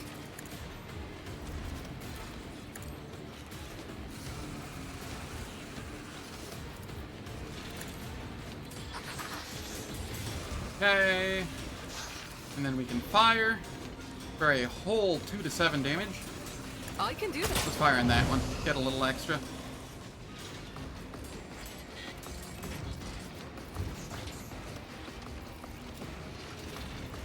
Okay, give Aogen a turn. Tell me, and it is done. High momentum. Executing command. Lucius, I'm relying on you. The machine spirits proof. Astute observation. A valid argument. Lucius, I'm relying on you. My creation, your assistance is required.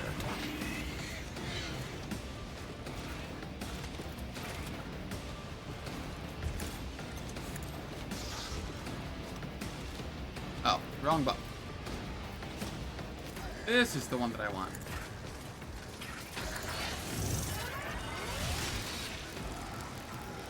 Okay.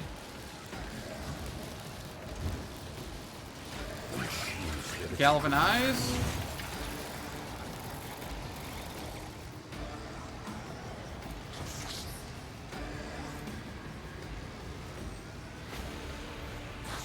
Hey, hey. Aurora had a very scary sniper. Your force has guided my hand.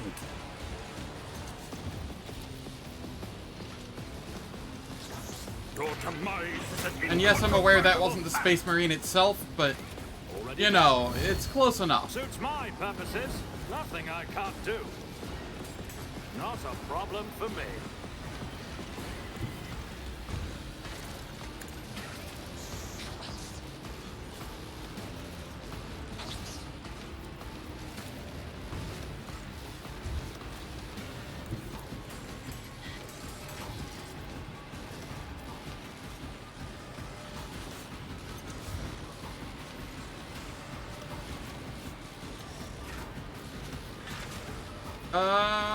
I will Reckless Strike.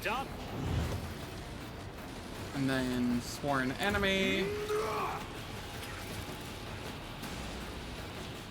Nothing I can't do. Another nothing of value has been lost.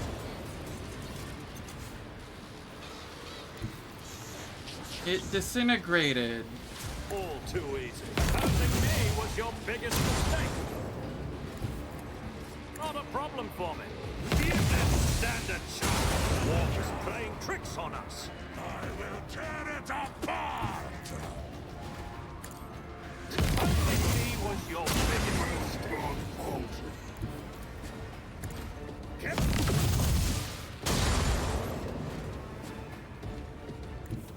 Come over here. We latch on.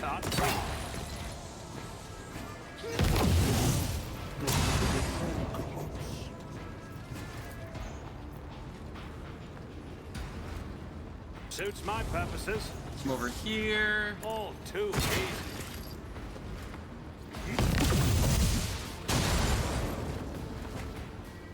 Just collateral damage to the Chaos Marine, you know. No worries.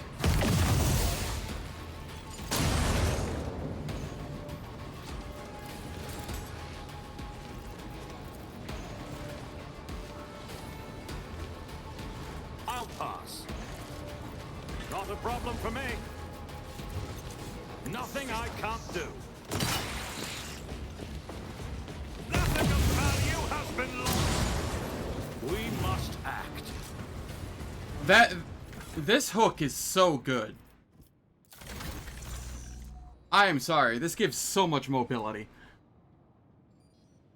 And the fact that it resets on kill is just so nice. Yeah, the minus 10% weapon skill could be bad, but it's like tailor-made for this build.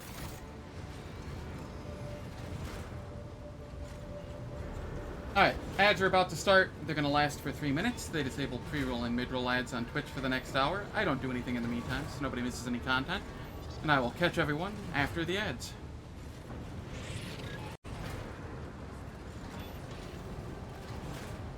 Dude, every day on the Reddit, I see people complaining about the Ferrum Sanctum stacks and how there is no shot that any of the augments are worth the downside of the Ferrum Sanctum stacks, and I'm just like, what game are you guys playing?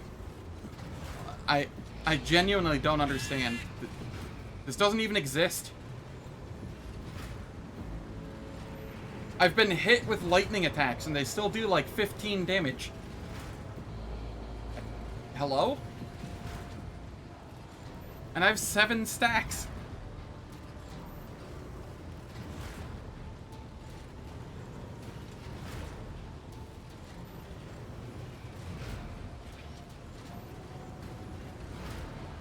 Clearly. They're doing something weird. I wish there were more augments I could put on, but there's not a good dextral insertion or a muscular skeletal insertion for the build. At least not that I've found. If I could throw more augments on, I would.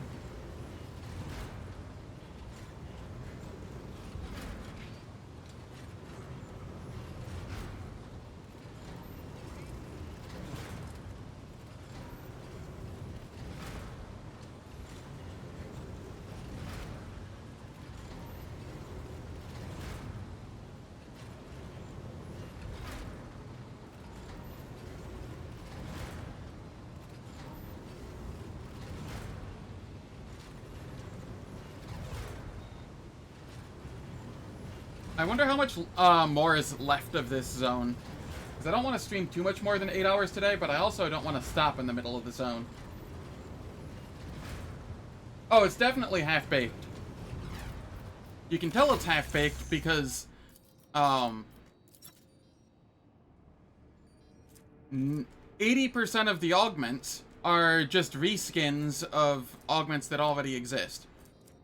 How many of these force couple ones are there that are like, oh hey, we changed like this smallest thing on it and you may or may not even notice.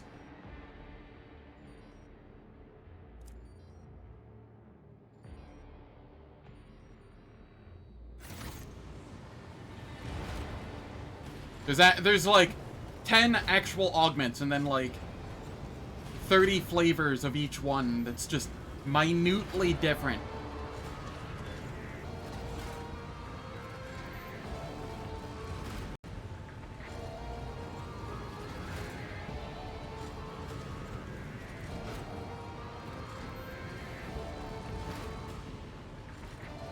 Has a bit of dialogue? Ah, that's fine.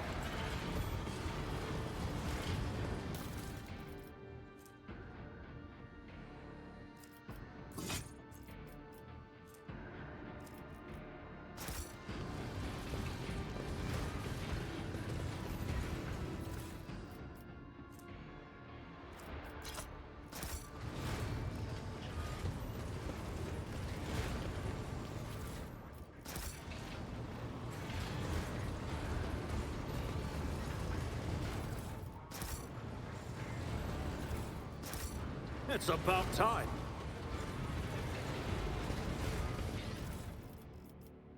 What is this? Rage Fire Plasma.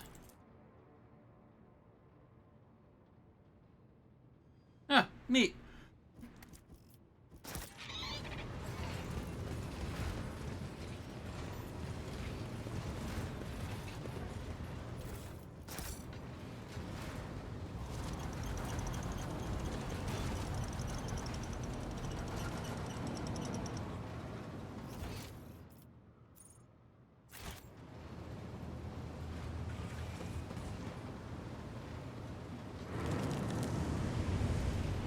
Oh, that's fun.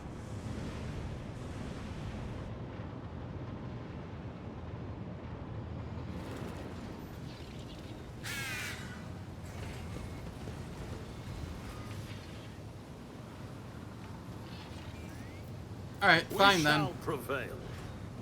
None shall stand in my way.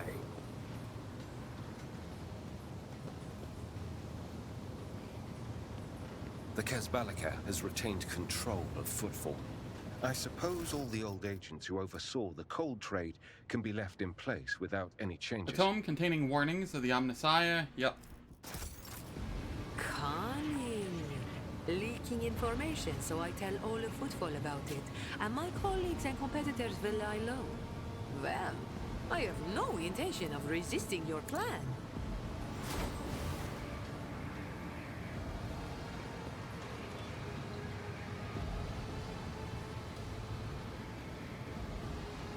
Yeah, this sucks. I won't tolerate weakness.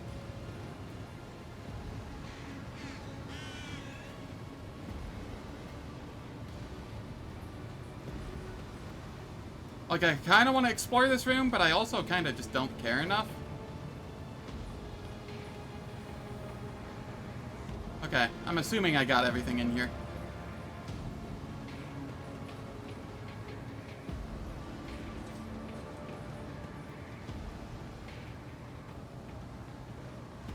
This is very spoiler mission.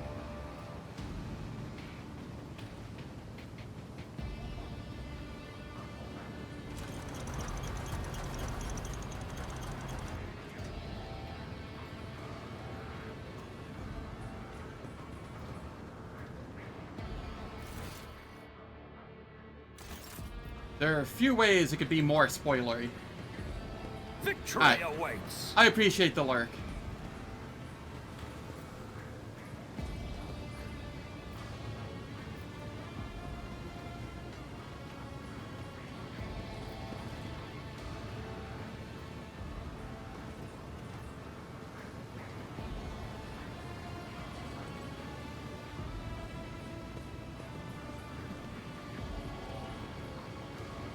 Something of interest. All this for junk that I don't need. Follow my Come on, lead. game. Have something really cool down here, otherwise I'm gonna be mad.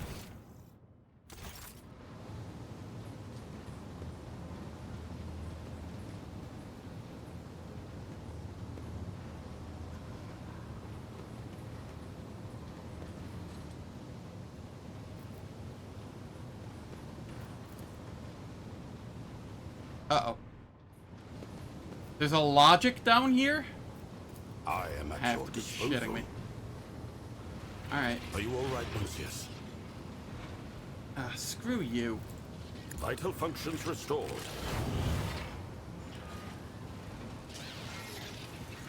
Nuncius, don't lag behind.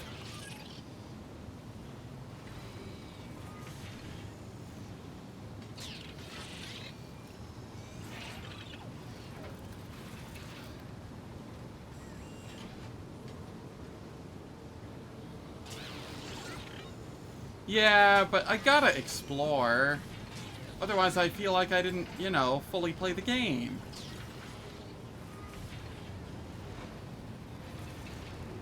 After my first time through here, I'll know where I can and cannot avoid. Wisdom is a catalyst for knowledge. I possess both. Manufactorum has been completely converted from rock and metal processing to a much more sinister purpose. The lines have been set up to manufacture shells for Daemon engines. I'm always ready. Okay, what are the odds there's something back here?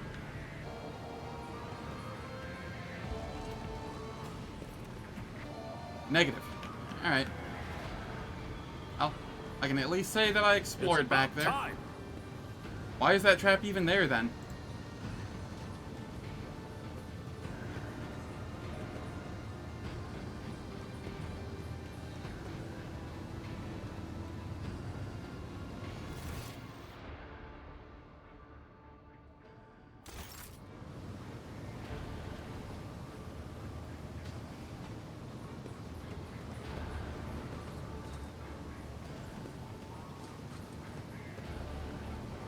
A new challenge for me?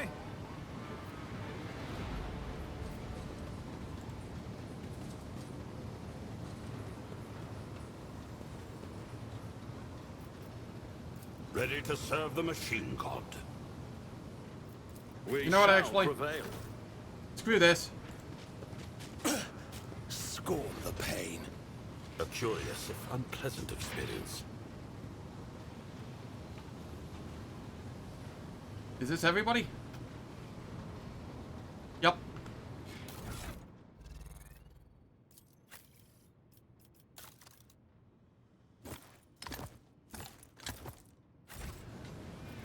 We are the spearhead of the Imperium. Let's patch you up. The motive force has invigorated me. Let me help. A wound. I didn't notice. This wound will make a fine scar. You have my thanks. We must act. Get a hold of yourself. I owe you a debt. Need a little morale boost? How do you still have neurogenic shock? Needed. Just give me some nod.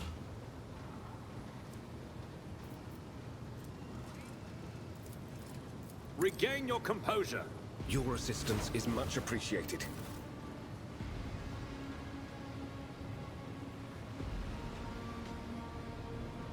Yeah, that's fair.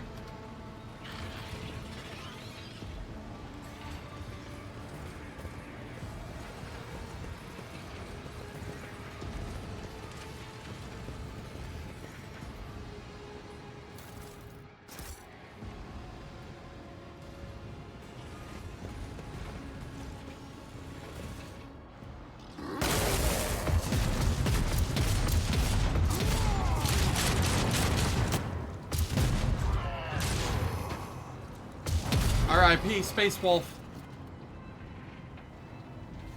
The Vox speakers on the ancient monster's armor emit a blood-curdling screech that turns into the unholy murmurs of countless voices. Collect the blood of the false believers in a cup. Reap of their pitiful strivings. Drink of their sorrow, and the laughter of the true gods will thunder in your ears. Halbrand looks up at the bodies of his fallen brothers. You can hear the seething rage in his voice. I'm the wrath of the Allfather, and his wrath is to be dreaded. Traitor of the 17th, I will have your head. Stand aside, young wolf.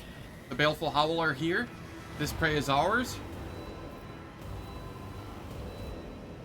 Look at the Hellbrute.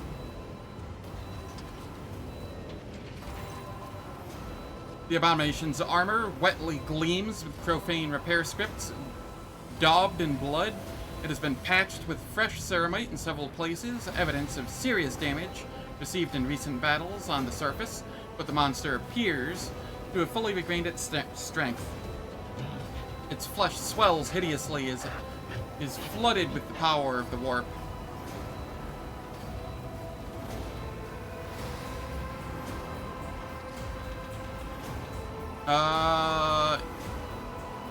You are bickering when you should be fighting. This is important. I will do battle for my pack's honor. Brother Halbrand will fall back if he does not wish to anger me. In our dark, he bars the doors. He who fears, guests unbidden. He who fosters, purpose tainted. He who dreads, his reckoning. Well, he knows that in our dark and savage, the gray beasts come. To his door, prowling, for blood they come, for vengeance they come, the guilty are their prey. Be you malefic, be you monster, know that a new burst of furious howling from the Hellbrute makes Ulfar falter.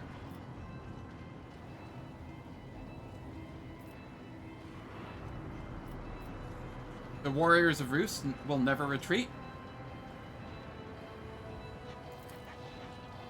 With a lusty bark of laughter, Ulfar picks up your words and continues fervently. The warband of Fenris will never retreat. The scent will be caught, and blood will be spilt. Like two virtuosic musicians, Hellbrant and Ulfar fall into a perfect rhythm of words, breath, and movement. With a fierce howl, they rush to the attack, moving as if they are not two warriors, but one.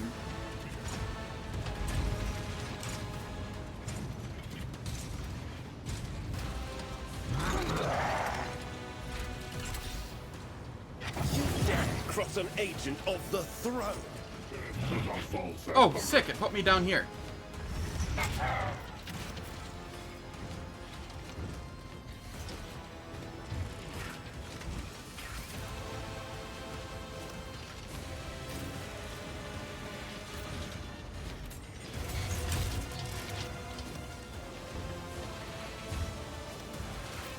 Abelard, Heinrix,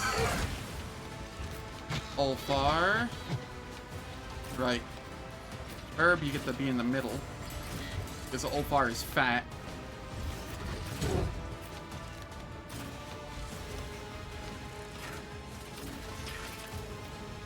I won't go down easy. Oh hey, we have the right turn order for once.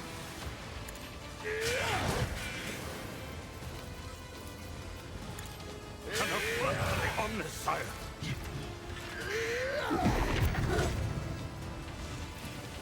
But of course, Lord Captain. I'm alive! Holy terror! No.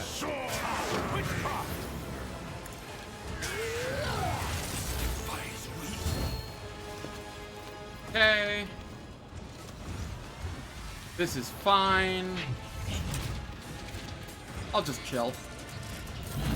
I don't need to do more than that. Hey Am I again. getting paid for this? Don't get too cocky. I can do that with the right incentive.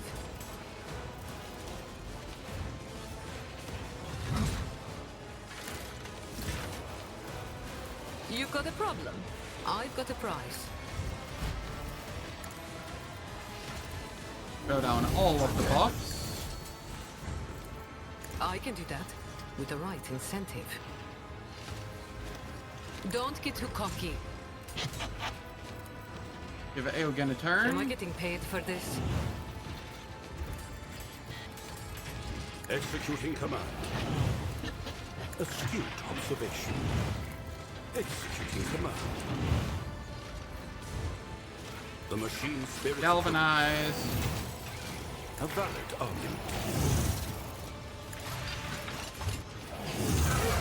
Curious. Tech assistant, engage. Galvanic field. Astute observation. Doing some weird graphical stuff again, that's fine. Executing command.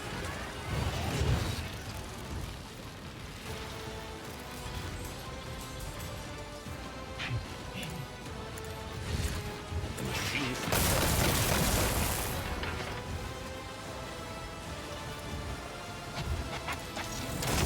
there's an open book to me. Okay.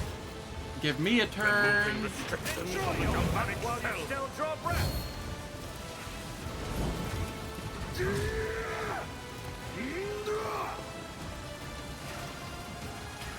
I will move over here. Let's Reckless see strike. how they respond to this. Sworn enemy. Already done.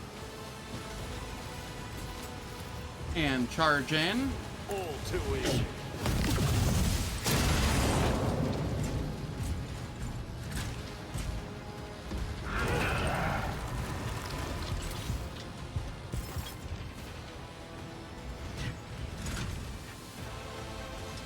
Alright, that's fine. I will move over here. I shall not fear. There's nowhere to hide. I missed my eye laser again. Feels bad. Suits my... You don't stand a chance. I was born for a greater fate. Nothing I can't do. Nothing of value has been lost. Suits my purpose. Nowhere to hide. The wounded monster lets out a scream that resonates with the might of the ruinous powers and retreats. Its armor is riddled with holes, and its vox speakers are clogged with tangled prayers of despair and joy. I fear not the blasphemy of the deluded, for it is promised to me. With my eye of flame, I pierce the hearts of the doubting, for it is granted to me. I root out false faith, for I stand on the true path, and I will not be forsaken by the protection of the true gods. Ulfar is drenched in the Hellbrute's blood, which carries the acrid tang of machine oil. He wipes the blood from his face and bursts into deafening laughter. The ground itself seems to quake at this mighty display of joy. Behold, Allfather, how fleeting is a coward's valor. Instead of brazen hymns, pleas for salvation come. But my hands are full, with weapons laden, without a finger span for mercy or for grace. But stay the old wolf's charge against the foe. Corruption's mighty beast he did valiantly ravage. But the right to sever its rotten word thread will another claim, a hunter fresh and battle bold.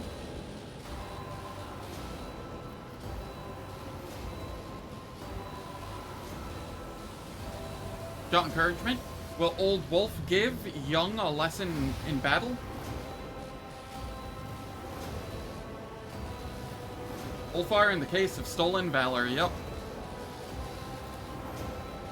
Ulfar gives Hellbrant a patronizing look. The battle feast I'll share with you, young brother, that you may fully savor the mead of my prowess. Remember this taste well, for in it lies triumph's sweetness and the bitterness of loss. My elder bowing, the right of first blow yielding, but last for myself keeping. The foe shall die by Hellbrant's hand. The foe will die by my hand. Nothing I can't do.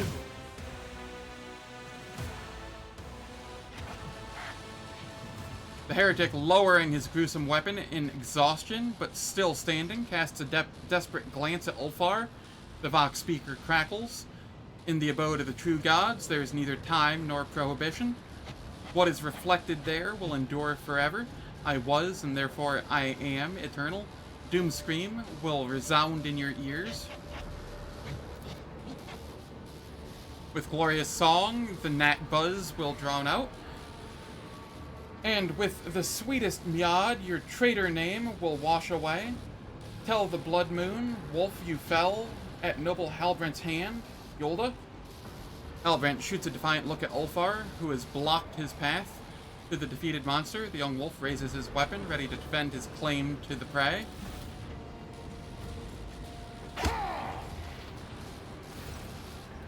Many lessons have to you, young wolf, been handed down. So let this be your last. Tread not upon your elder's prey.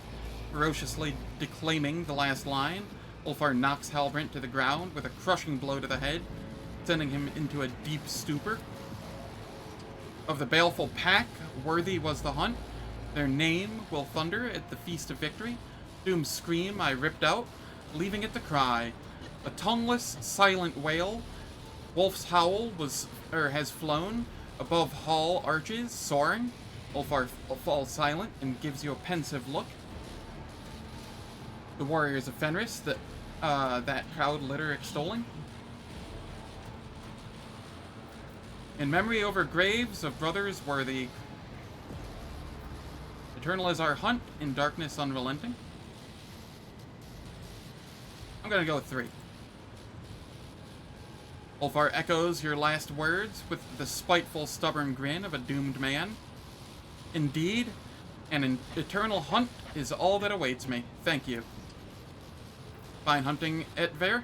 I pray that the prey and the verses have me well pleased. Has your pack's honor been upheld? Ulfar walks over to the Hellbrute, whose limbs are convulsing in vain attempts to raise his weapon. The wolf draws the knife, covered in red runes, and smiles at you.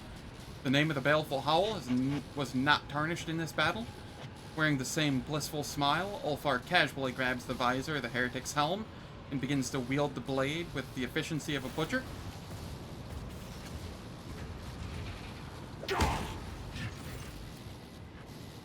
The dying enemy rasps and gurgles, choking on blood as severed tendons snap and sawed bones crack. Under the Fenrisian steel, the Hellbrute's legs buckle, but he somehow remains upright, as if out of sheer arrogance. The heretic lives long enough to fully partake of the agony, and when Ulfar finishes, he is clutching the bloody horn that protruded from the Chaos Worshipper's head. Ulfar swiftly carves a protective rune into it and proudly proclaims, "A glorious trophy." Look over at Hellbrand. Judging by his sluggish movements, the young wolf is alive, but not entirely lucid. The storm cloud of heavy bruising is spreading across his handsome face. What was that contest between you? We clashed in dispute over valor and inspiration. Battle fills the true warrior's heart with joy and his mind with piercing clarity, and we on Fenris hold in special honor those who rise above the fray and share their joy with their comrades. What shall we do with your brother? Noble Halbrand, it would be unwise for you to come with us, I think. It will be some time before you are well, and I do not want you to have to answer to the Allfather should you die. Let no one say your worthy warrior met his foolish end because of Ulfar. My heart is raring to fight, brother Ulfar, but my legs are in no hurry to carry me toward the enemy. I will join the fray when I can stand, if you would be kind enough to leave a few heretics for my blade. Doubt is for the weak.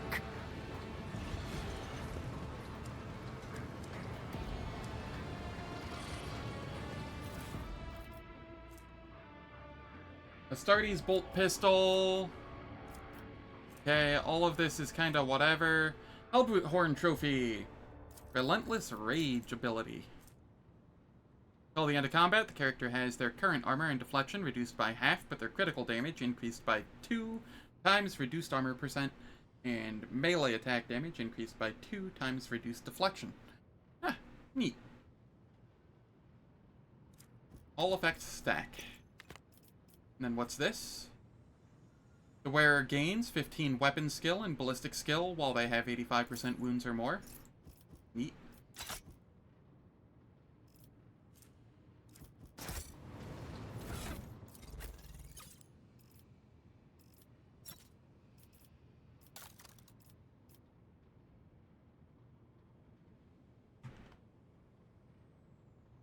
Oops, caps lock is on. Yeah, that can go there, and then... Was it a claw? No. I don't know what it was. It was a... something or another here that we want.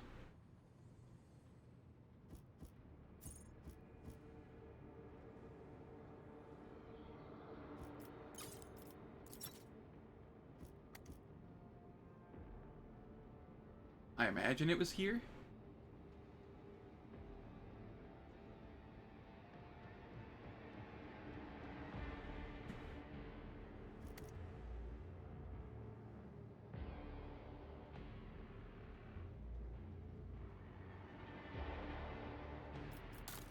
Was it not?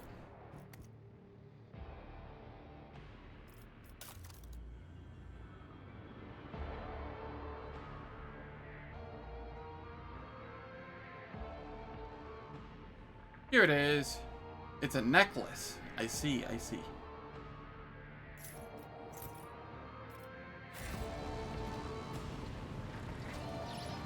None shall Thank you, stand in my way.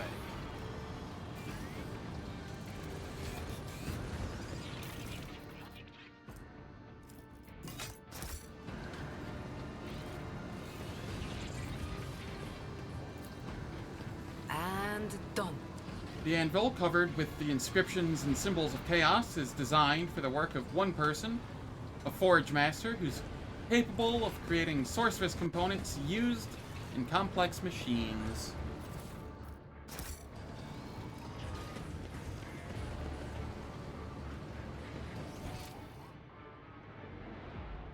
Victory awaits!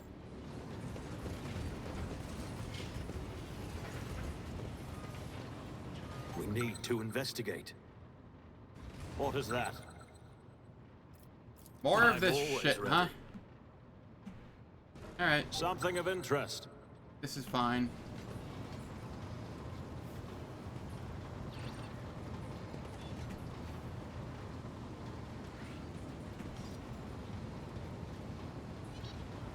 I rise to the occasion.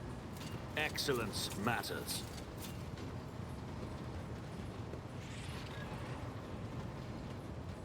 I'll lay claim to the stars. Done.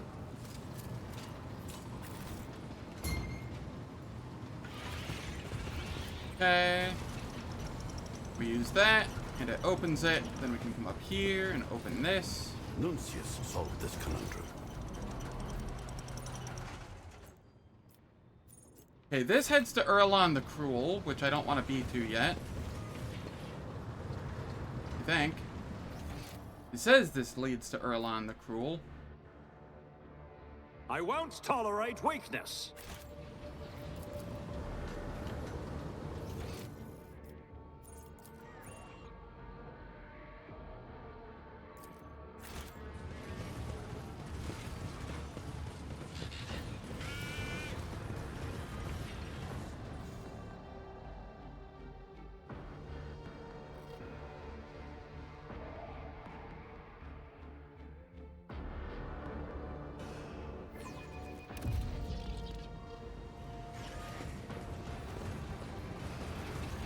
I will head down here. See where this takes me.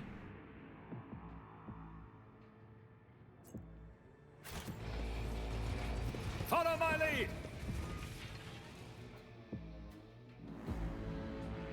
There's a lot to explore here.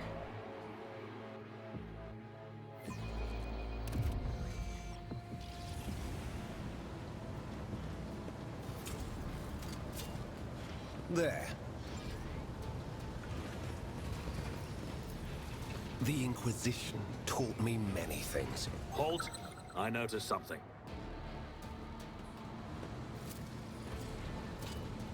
Easily done. This is gonna be another warp? Yup. Alright.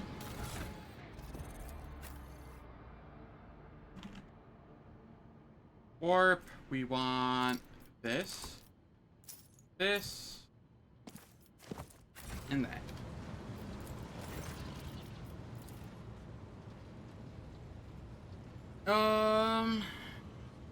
Scrap code infection, yep.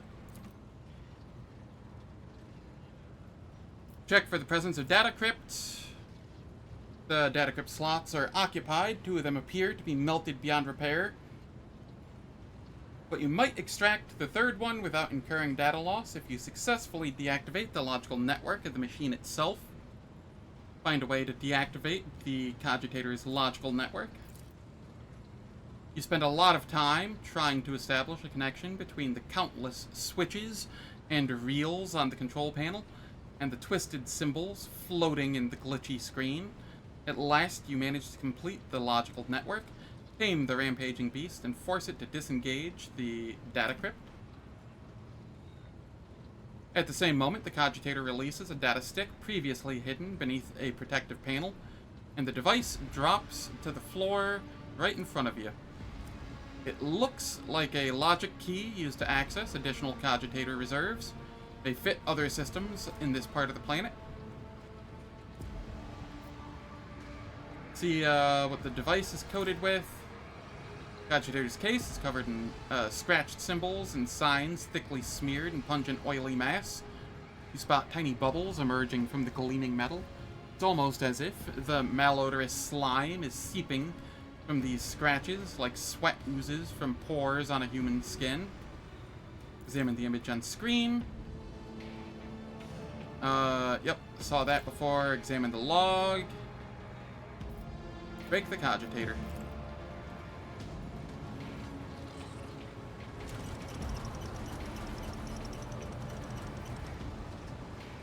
None shall stand in my way.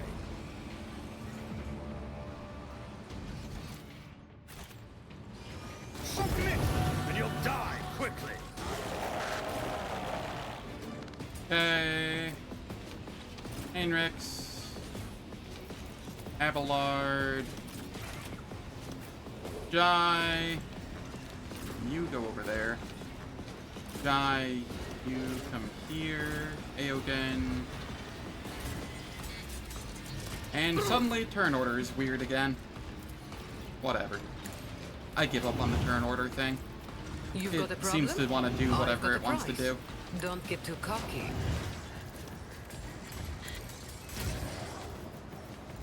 Tell me, and it is done. I can do that with the right incentive. Am I getting paid for this? It isn't like it matters in 99% of fights anyway. And it is done. Don't get too cocky. Okay, then we give I can Aoden do a that turn. with the right incentive.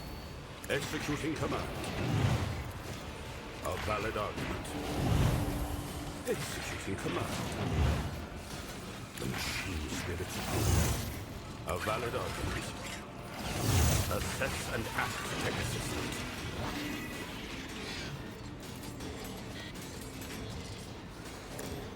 Astute observation.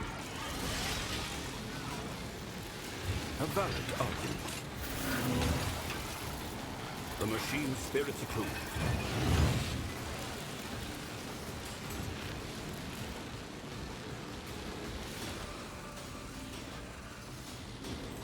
Alright.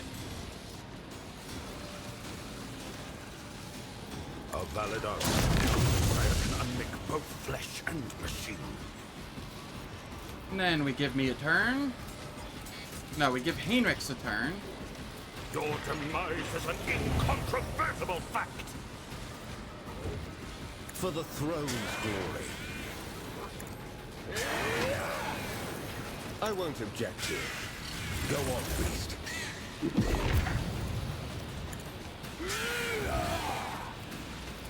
But of course, Lord Captain. Only 16 enemies, Let's see yeah. to it.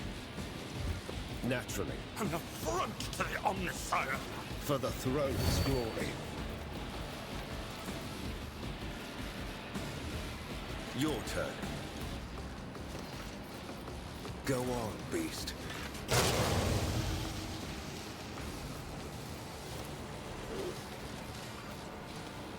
Aw, too far. That's fine.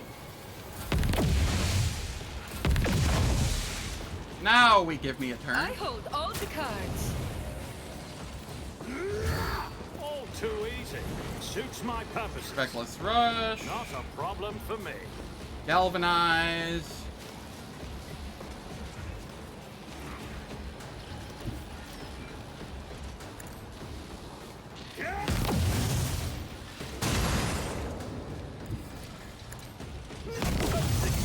Was your biggest mistake. Never wavered in the face of adversity.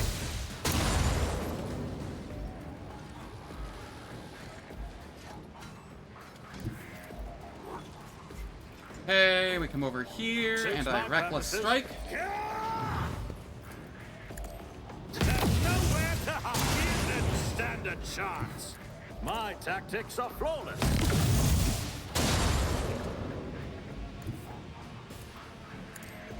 Opposing me was your biggest mistake. Let's see how they respond to this. I will hook my way over here.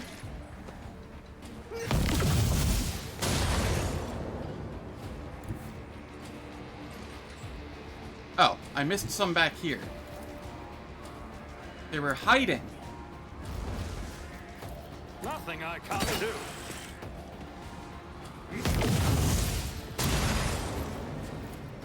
Suits my purposes. chance? Not a problem for me.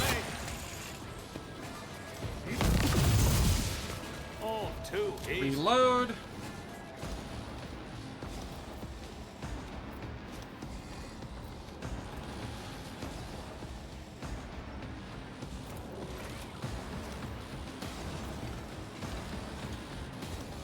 Already done. And then charge up here.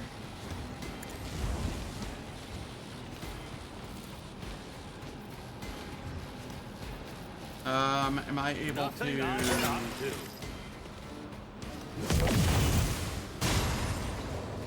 Okay, and then I get to use Wildfire into Daring Breach. Glory to my bloodline.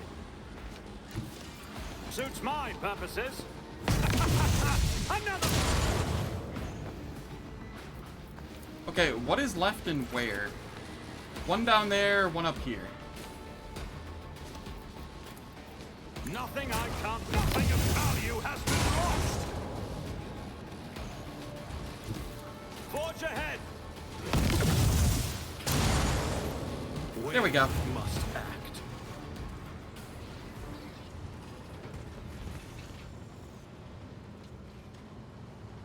Such a difficult fight.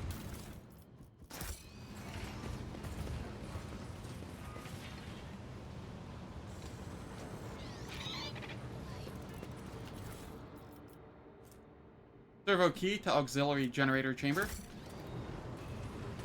Hunt, brothers. Take heed. A new challenge for me.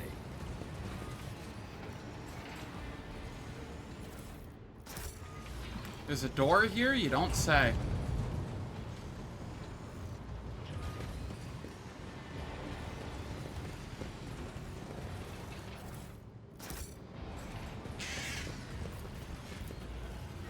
The machine god was benevolent to me. 25 demolition, 25 tech use. Huh, these are actually kind of neat.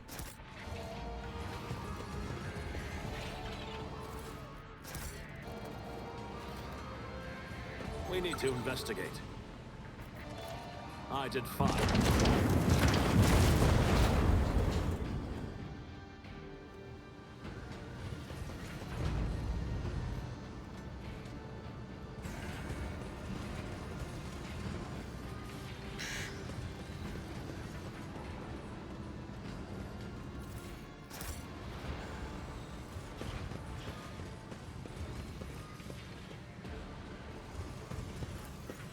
Okay, nice hidden chest. Trivial, as I prognosticated. With... Pterorax Slayer? Oh, that's kind of neat.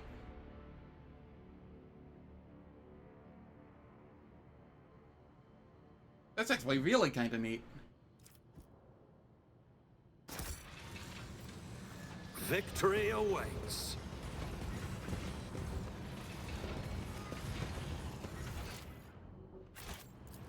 A space wolf never fails in their duty.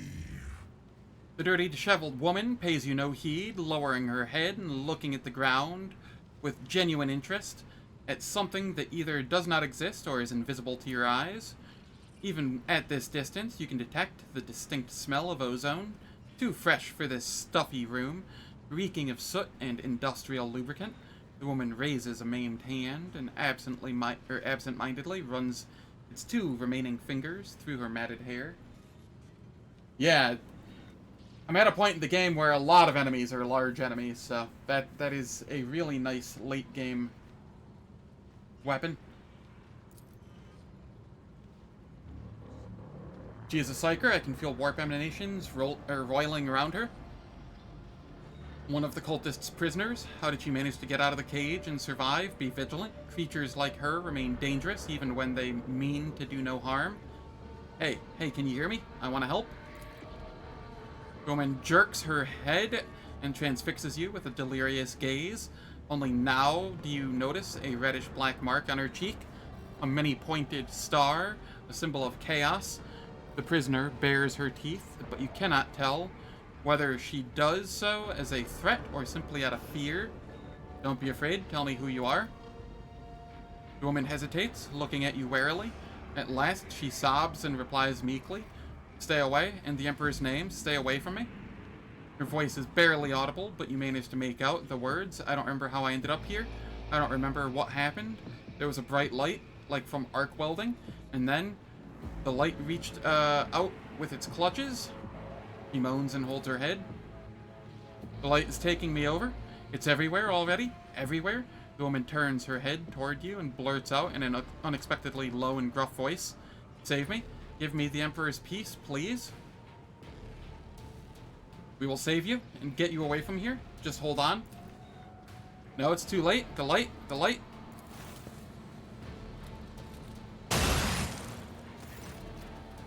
With an unnatural roar, the Psyker rears up. Her features are drooping, melting like candle wax. Her swollen lips part, revealing sharp teeth, and her bright orange pupils expand to fill her eyes completely. The Psyker slumps to the ground, and the smell of ozone gives way to a disgusting, sulfurous stench. That was a problem for you. Something of interest. What is that? Excellence matters. Done. It's about time. Halt! I noticed something. Is this technically the end of Act 4? I possess both. The machine god was benevolent to me.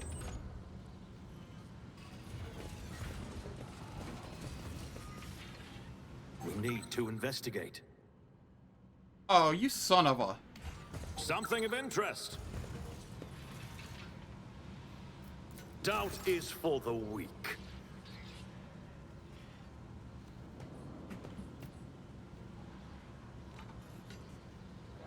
Follow my lead. I did fine.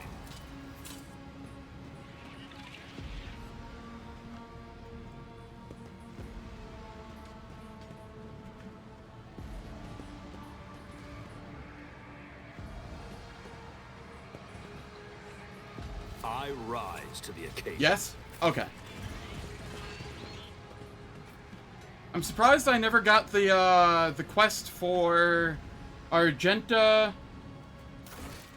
I don't think I finished Pascal's quest.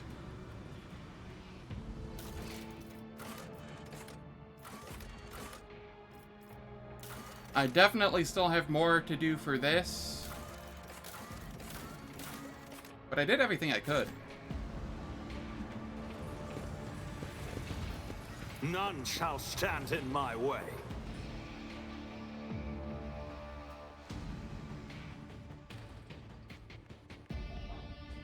Oh man, one sec. I gotta open my door. It got warm in my room. Alright, let's see here. Back to the prayer halls.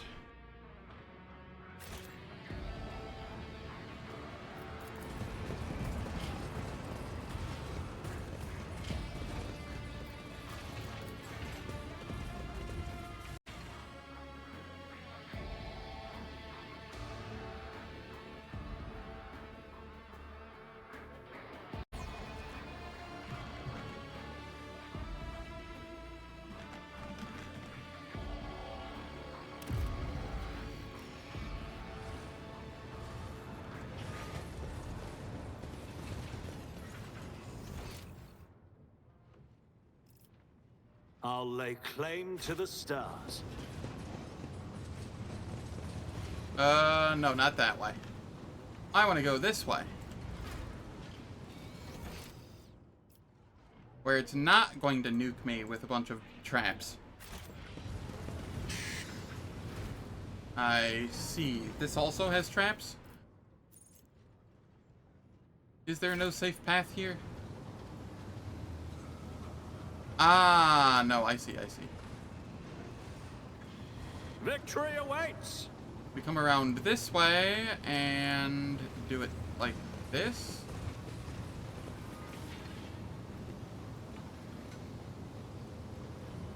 Yes. And then we can turn about this way and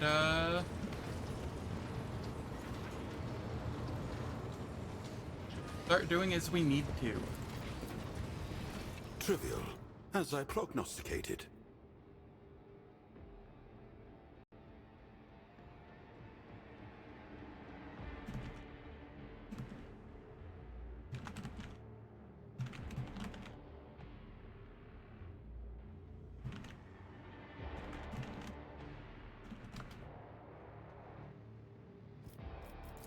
Alright, what does this do? Whenever the wearer targets 3 or more enemies with one attack, those targets suffer -0 int bonus. I mean, sure, I guess. Meh. I won't tolerate weakness. Halt! I noticed something. We need to investigate. Something of interest. Excellence matters. Massive claw marks are visible on the heavy bars.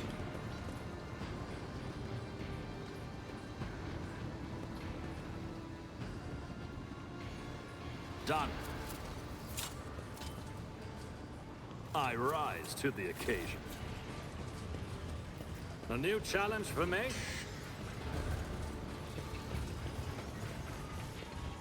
Why was Echo acting like there's something there? I have a friggin' 222 awareness. I'm pretty sure I would have noticed it if it was there. To the drill.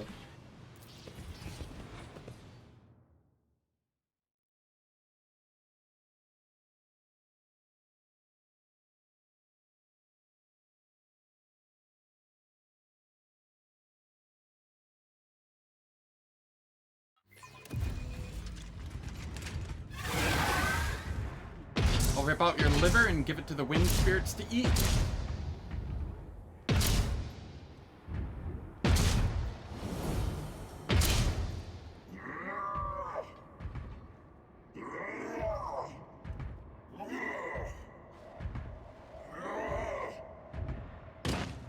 I like how he just stood there and took it.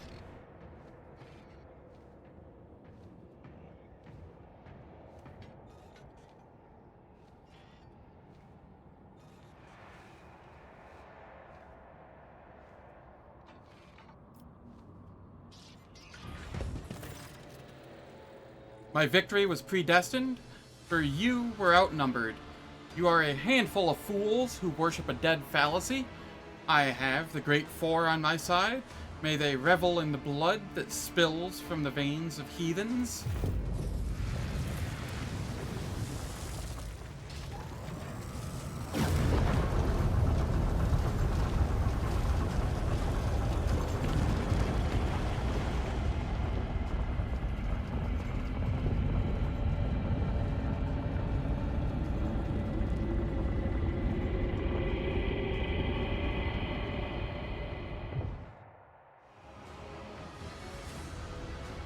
You're late, Zen. Your allies have fallen. Perhaps it's time to admit your defeat.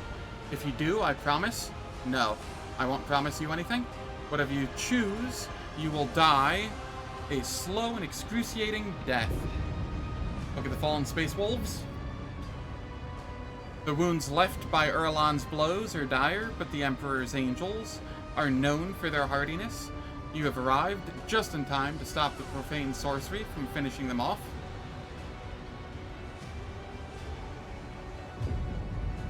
Grow as many eyes as you want, Voigtveer. I will gouge them all out. Let's see if you will be so insolent when I slit your throat and bathe your precious warrant in your blood. Take a knee and bow before me. Death to the false emperor.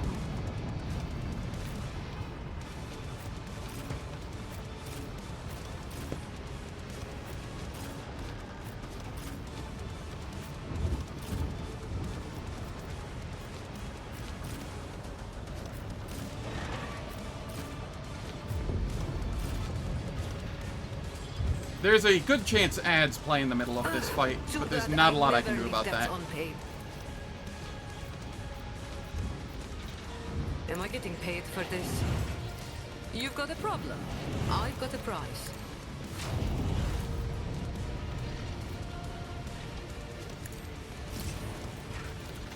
Tell me, and it is done.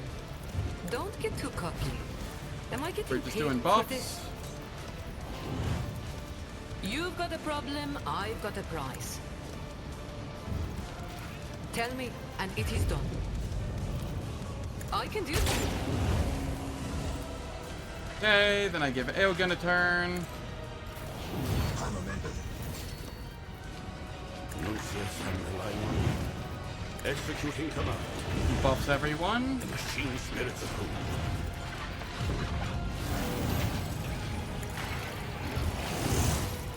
Astute observation. Curious. Pegasus, engage. Executing command.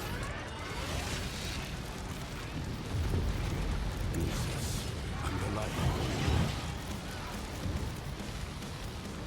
A valid argument. Okay, thanks, game. Alright, Removing restrictions on the galvanic cell. That's not what I meant to do. Uh-oh. Not a problem. I was trying to rush, and I fucked it up. Nothing I can't do. I don't have, Haenix's buffs. It'll be fine. Suits my purposes. It'll probably be fine. Already done. Nothing I can't do. Never wavered in the face of adversity. Insulting. All too easy. Was your biggest mistake. Suits my purposes. Nowhere to hide. I keep missing with my eye laser. It makes me sad. Nothing of value has been lost. Conrad, my friend, come here.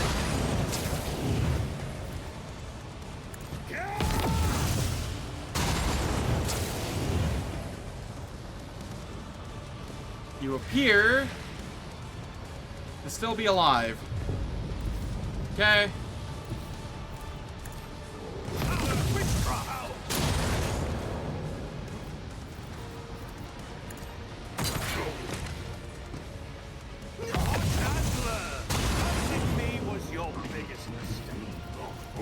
I shall not fear.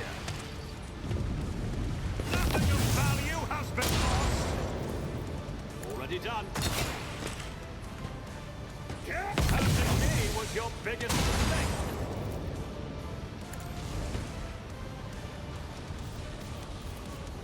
Nothing I can't do. And then Erlon the Cruel. There's nowhere to hide. Watch and learn. Nothing I can't Reload. do. Already done.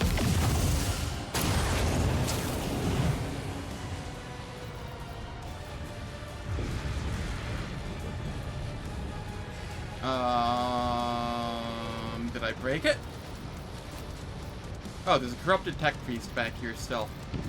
Nothing I can't do. All too easy. Nothing you have been lost. There we go. All before the ads. And now, before I start the dialogue, I will play the ads. The ads will last for 3 minutes. They disable pre-roll and mid-roll ads on Twitch for the next hour.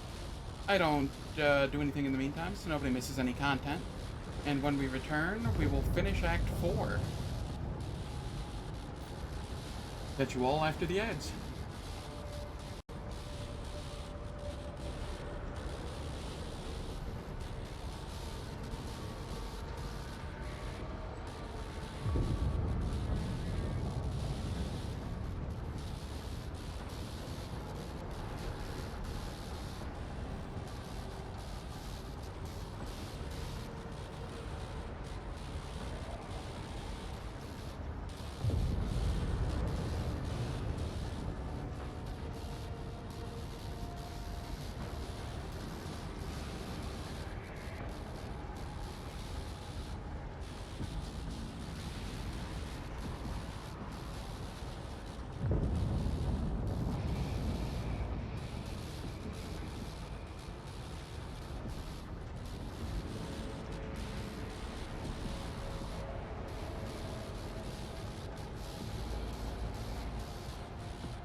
Alright, the ads are finished.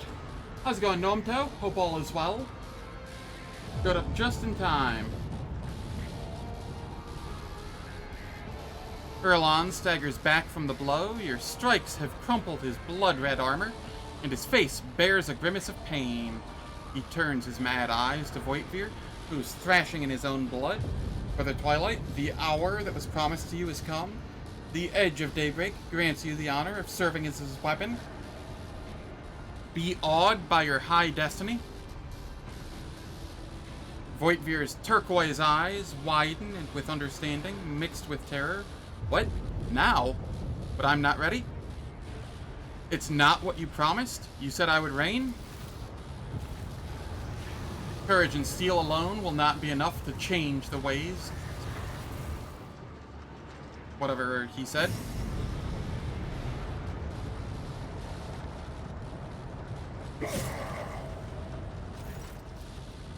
Erlon draws a blade shard, shimmering with unnatural light.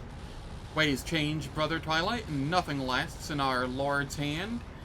But you will reign indeed, as a vessel for your master.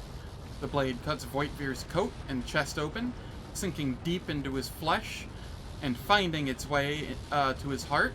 The glyphs carved into his skin by his ruthless mentor begin to glow so bright you can see them clearly through his clothes.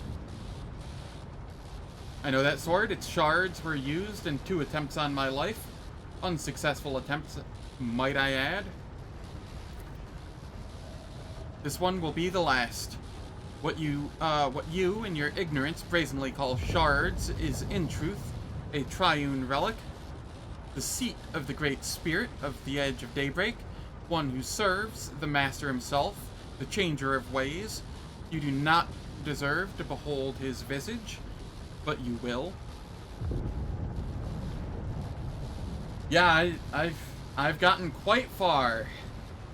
We are approaching end of Act 4. Finrad, fight it. Can't you see that you've been deceived and used? So be it. As long as I get my revenge on you, Voitvir doubles over, but his voice is still seething with malice.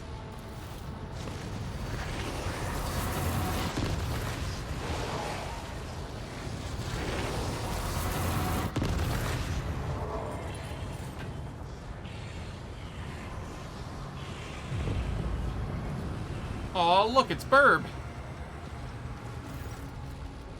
The pernicious warp energies seep into his body, causing it to glow and flicker. With a mad cry of pain and exultation, Finrad Voitvir ceases to exist, and a mighty winged figure rises from his bloody remains. Edge of Daybreak, I witness you. Erlon musters enough strength for a faint, vengeful smile. Enter the forlorn halls of reality and claim them.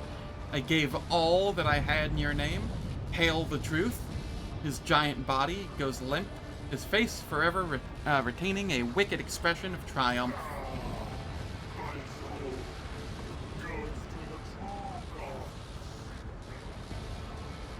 My imprisonment ends. I am made manifest. Rejoice, mortal. Witnesses. For I have come to lord over you. The demon lets out a hoarse, cawing laugh. I told you that you would welcome my return to reality. Abelard adjusts his grip on his weapon as he surveys the monstrous creature. Why do I get the feeling that I've seen, no, not seen, but come across this warp spawn before? The old officer frowns as if trying to pry a stubborn memory out of the depths of remembrance. Heinrich's face twists for a moment. He clutches at his chest as if he's having a heart attack, but a moment later, he straightens and glares at the demon with grim determination.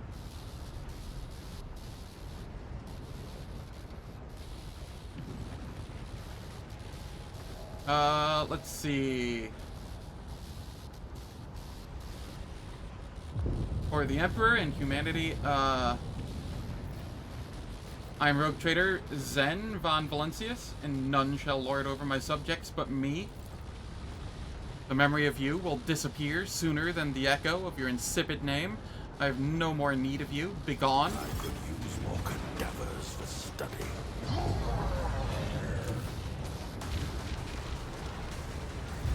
Oh, I still have all of my buffs and everything? Hold. Hold.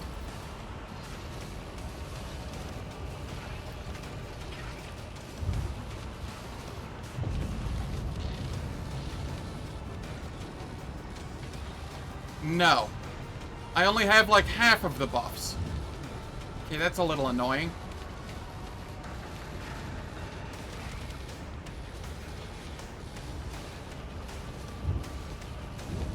Yeah. Suits my purposes.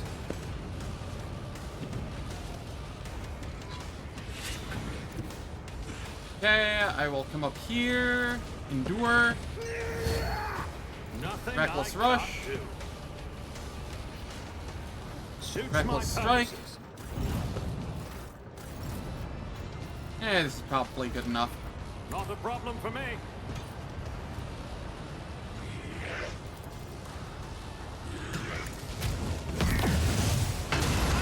Another clean strike.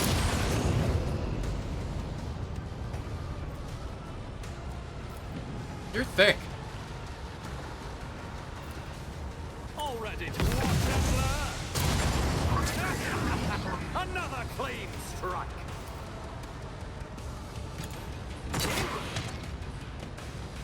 Watch and learn.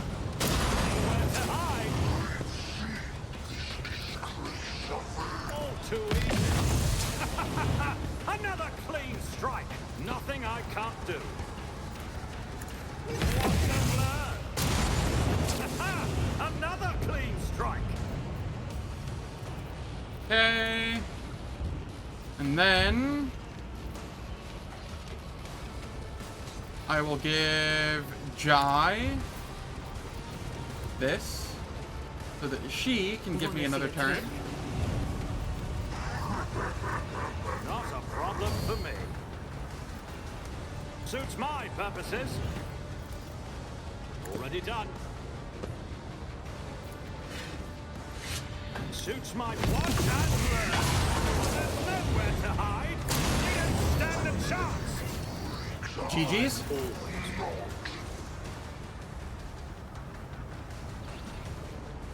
Hard game. Okay. I thought I was stuck in combat there for a moment.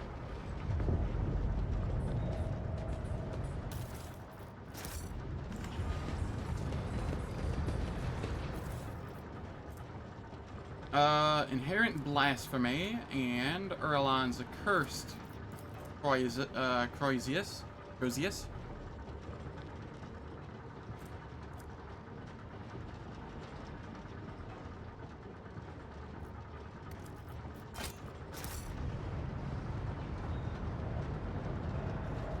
Hardest RPG since Zork. I don't even know what Zork is. Stand in my way.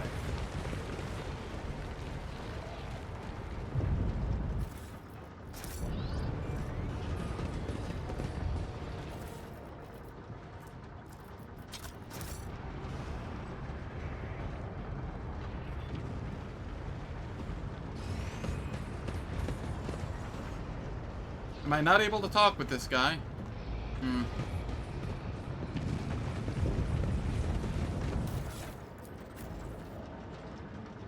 Warp.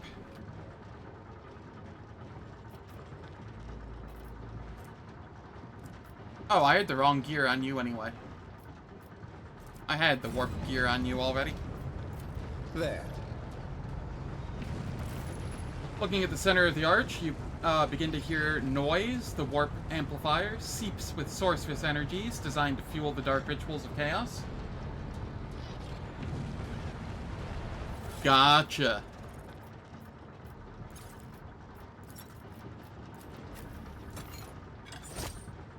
Yeah, I did all that fight that easily without even using my Psyker buffs. That was kind of ridiculous.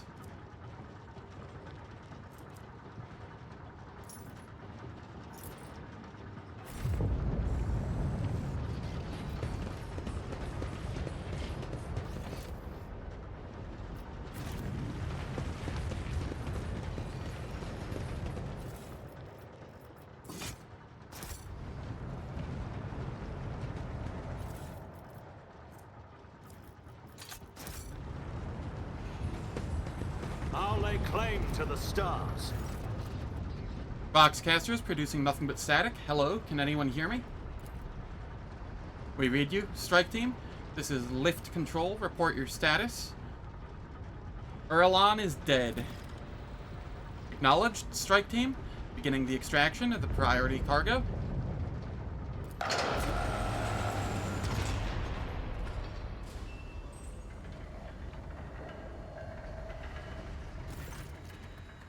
A fine victory, Zen. They will tell sagas about the day the contemptible Erlon fell.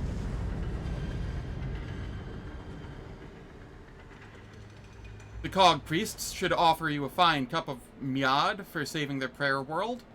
Thorvald nods at the two gaunt bodies in crimson robes lying on the floor. If you hadn't, Erlon would have bathed them in 100-fold more blood.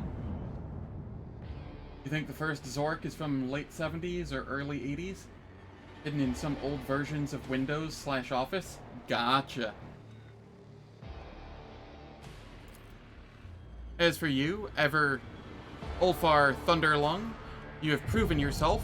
The Stormbiters will tell all about your feat and your roaring song. I thank you, Thorvald. You and your brothers fought well. You did the wolves proud. It will be my joy to share a cup with you at the victory feast, Ironhide. How's your pack, Thorvald? What are your losses? Several of my brothers will carry on fighting their battles in the Allfather's host. The rest have survived. We've shed much of our blood, but a wolf's hide is tough and his spirit is stubborn. When you take us down, you'd better finish us off. The Stormbiters live on this day and the next. I see you and Ulfar have worked through your quarrels. It doesn't become a noble warrior to bark at his battle comrade after a good fight. Ulfar Thunderlung has proven that the spirit of the baleful howl is alive and strong. So let ravens fly where he has walked, and let them tear at the bloody harvest left in his wake. May Blackmane guide you through the black of night, Ironhide. Know that if your pack calls, the baleful howl will always answer. What was hidden down there? What was the treasure that Erlon was after? I know not. Calcazar's carols did not allow anyone into the hidden arsenals. All we could see was them dragging up crates to the surface. 'Tis the age-old way. We fight, they sweep up the spoils. Thorvald grimly nods at the pair of corpses. We brought these from below. For all I know, it was his carols that killed them to seal their lips. You see no signs of violence on the two women's bodies. But their porcelain white skin proves without a doubt that they are dead. Their hands are clutched together in a death grip. The sweet scent of rotten meat prickles my nostrils, but it is not the fallen bodies I smell, the hands of the Inquisitor's minions.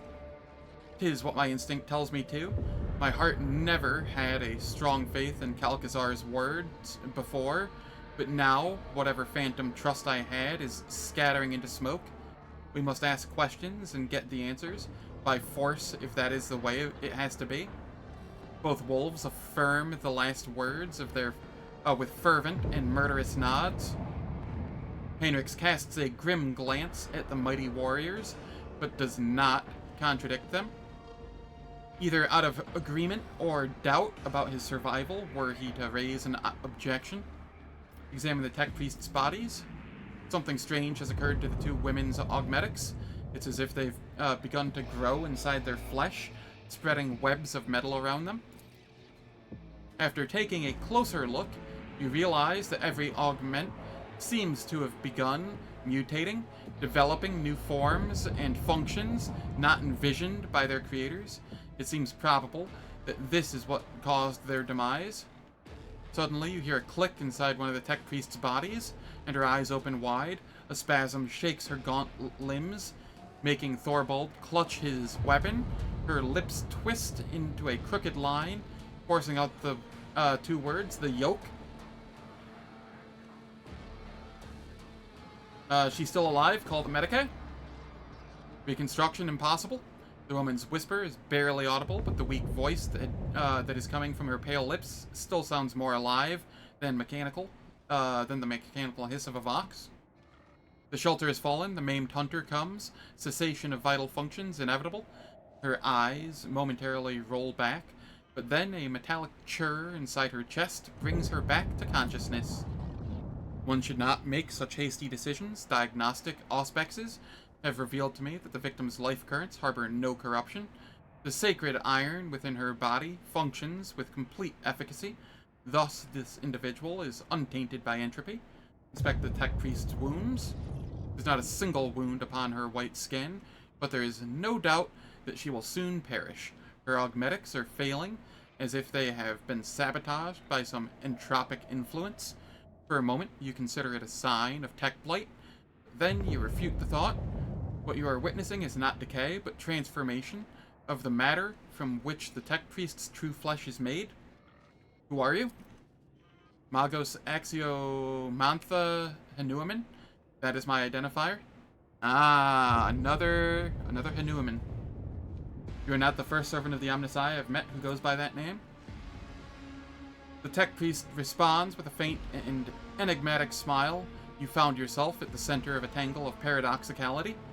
You spoke of a shelter and a maimed hunter. What do you mean by it? This place was a shelter. The Lord Inquisitor hid me here, and not only me. The maimed hunter, a figure of termination, an unknown variable, Amernat's nemesis. I never met them, but I inferred their existence based on statistical evidence and logical conclusions. The portents of entropy foretell that the hunter is near. Can you speak more plainly? Are my words obscure? That is regrettable. Processing becomes difficult when you only have one half of your mind.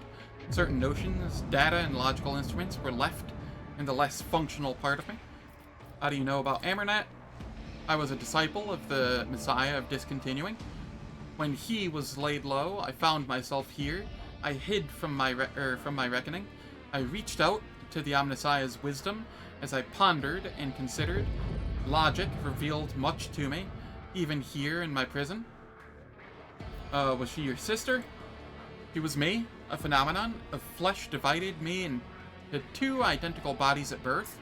The Omnissiah's wisdom let me overcome this physiological flaw by braiding the separated mind. I was the first unificate in the fleet. Now this half of me is dead. The rest of my mind is fading. The sympathetic principle is insurmountable. The tech priest closes her eyes and starts whispering something incomprehensible, sinking deeper into the depths of oblivion. Unification, a risky, extremely laborious creation of symbiosis between identical individuals. I believed it to be a legendary technology deemed lost. Perhaps it could have been the key to the creation of the Trias Omata. I regret that we have only met now upon your deathbed. Eogan watches the tech priest without looking away. I've learned enough about you. If you wish to know more, then hurry. The turning of the cog will soon cease. What happened to you? A pained shadow falls across her face. The chapel was attacked. The preservation protocol commanded me to hide within the inner artifactorium and block all outside access to it. Prolonged presence in close proximity to the object was prohibited by the algorithm, but the preservation protocol had a higher priority. The object affected me. I resisted. Resistance led to structural change. What object? The yoke. The weapon we forged at the Lord Inquisitor's command. The destroyer of worlds. I need more details. How does it work? What is this yoke? An enigma? The project was kept secret from everyone, including the Smiths. We forged fragments of it. It was a tool for controlling energies of staggering power, and it was not the Omnissiah's blessed gifts that served as its foundation. It was forbidden knowledge, knowledge that we comprehended. Henrik shakes his head in amazement. A yoke? A means of restraint? It sounds like a project on a grand planetary scale, and this is the first I'm hearing of it. Perhaps there was a hidden purpose to my assignment besides combating the cult and accompanying Yuzen, but why? Astounded, Eogan turns rigid, letting his hands drop helplessly. This means that the laboratory on Amsanct is not the only one. The Inquisition was running a project unsanctioned by the priesthood of the Adeptus Mechanicus. Now the pieces are falling into place. Now I see. What else do you know about this weapon? How did Calcazar learn of it? Against whom does he intend to use it? Against anyone. Its power is absolute. The first experiments with this tech relic were calamitous. The tech blight is merely its echo. Its potential is so much greater. He stops as if frightened by her own words. Never should have fallen into the hands of the laity, but the Lord Inquisitor stole it. Its secret was procured beyond the dimensional gate, beneath the dark stars, and passed over to Amernat. Calcazar destroyed the Messiah of Discontinuing and robbed him, and claimed the secret for himself. He knows. He was there. He points at Thorbold. Thorbold glances at you in shame. He speaks no lies. The first task the Inquisitor gave us in the Expanse was to destroy a cult of tech heretics. The deed was done. This Amernat, was he a good priest? Did Calcazar drag us into something foul? I was there too. I fought those judged by Calcazar. Why did Calcazar need you to do it? At first, he tried to do everything swiftly and quietly, but his agents and the Cog priests loyal to him failed to capture the leader of the tech heretics. That's when he realized he needed indestructible warriors. He needed us. The Cog Carrols were powerless against the Wolves' might, and we brought carnage to the Explorator's ships and worlds. Ulfar, why did you keep quiet about this? It was, Ulfar mutters, his expression is dark as a storm cloud. It was not my concern, only another's will, and it was the chapter's business. I've already told you more about the wolves than many of my brothers would have said in my place. I respect your oaths and do not think less of you. Thank you. Ulfar looks away, and you can just make out the string of Fenrisian curses he utters. You can surmise who their intended addressee is. What else do the wolves know about Amernat? Thorbold throws up his hands. Nothing. I swear on my honor. He disappeared, and so did his ship. There's no blood of his upon our hands. And what do you know about this secret weapon? I never even knew there was a weapon. I was told of traitors and tracked them down. I claimed no trophies. I had no part in any dark intrigues. You think I would have wished that sneaky, scheming viper to get his hands on something so powerful? I wouldn't even trust him with my axe. It is not my place to judge you. You were following orders.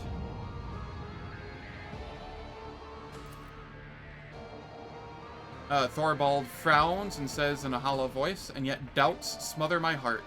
Did we sully our chapter's honor with deeds done for a dishonorable end? How exactly did the object affect you?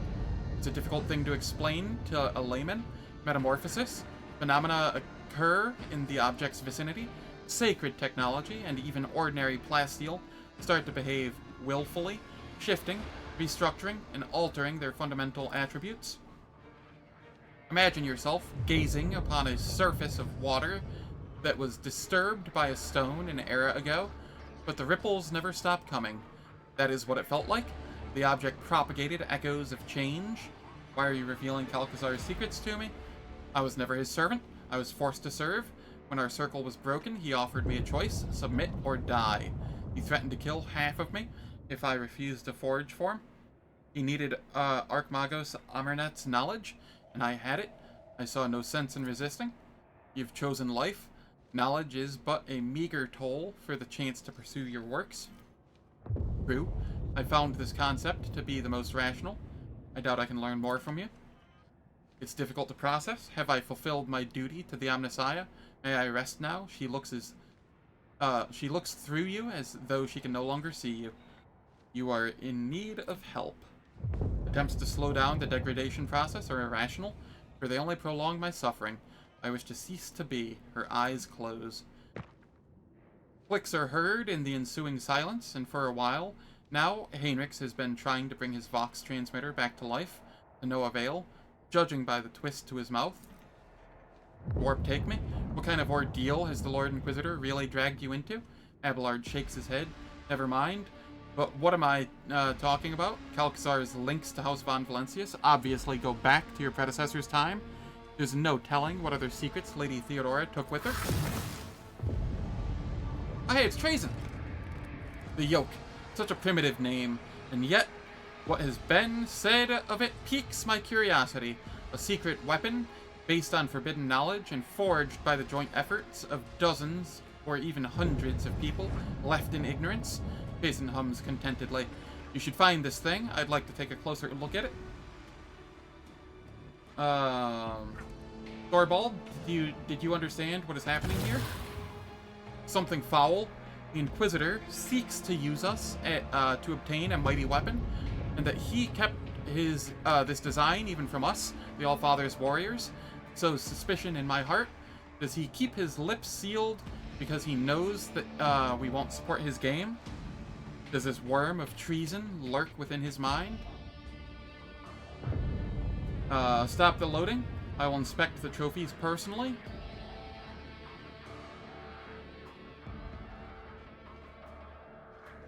Nah. I'm Iconoclast. I'm going honor the fallen tech priests. May the Deus Mechanicus accept their souls. May the wolf that stalks between the stars keep their departed souls.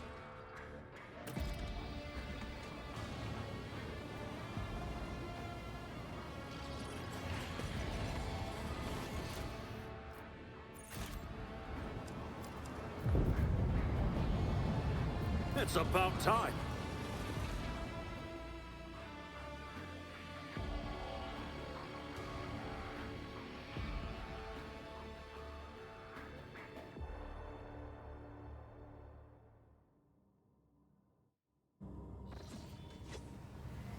So we meet again, Ulfar Thunderlung. Thorvald gives Ulfar a stern nod and then turns his steely gaze on you. Live long, rogue trader. Business has brought us to your Drakkar. The traces of Halbrandt's encounter with Ulfar's rock-hard forehead are still fresh on his face. The young wolf rests his hand on his axe. One meeting away from the last act. Yup.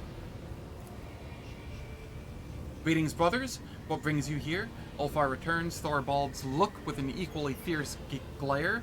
For some reason, he has foregone his magnificent armor today and stands on the bridge, clad in little more than the physical perfection inherent to an angel of the Emperor.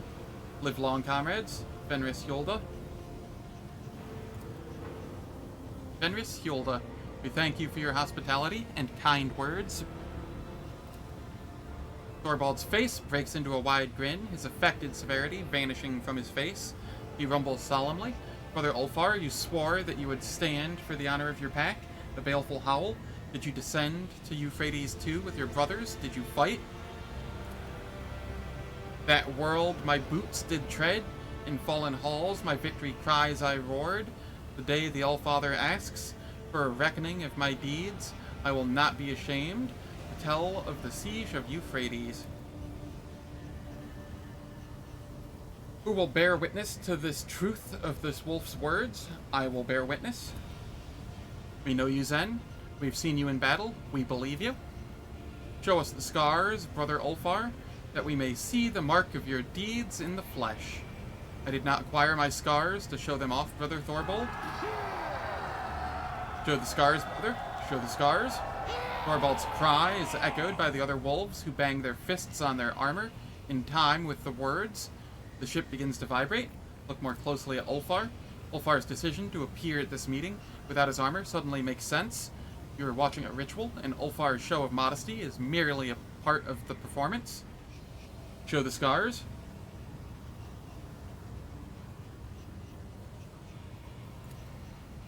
Ulfar turns with ostentatious reluctance to let the light fall on the fresh marks he received on Euphrates. You had no idea he suffered such deep and grievous wounds? I don't know how. He didn't even fight the enemy. He was way in the back. The crowd erupts in roars of approval.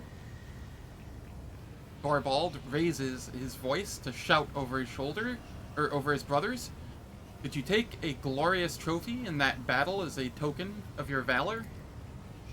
Ulfar removes the horn he wrenched from the Hellbrute from his belt, and you notice that it is already carved with Fenrisian runes. The wolf proudly shows the trophy to his comrades, causing another explosion of cheers.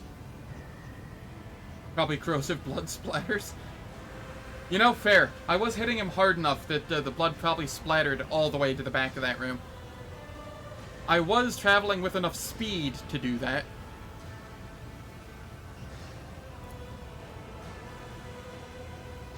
Proudly thunders the baleful howl, praise the All-Father for sending us such formidable and valiant brothers.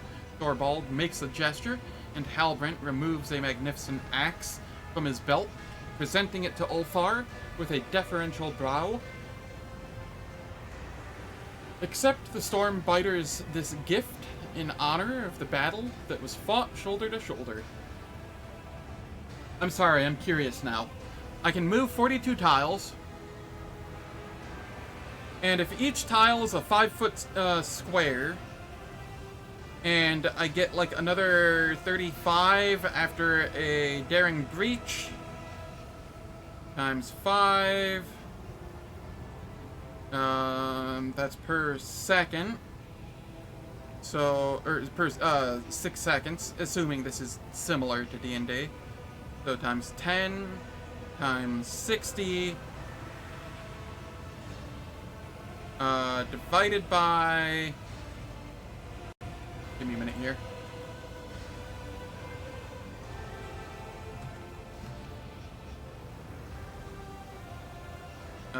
$5,280. I was moving at 43 miles an hour, 43.75 miles an hour, or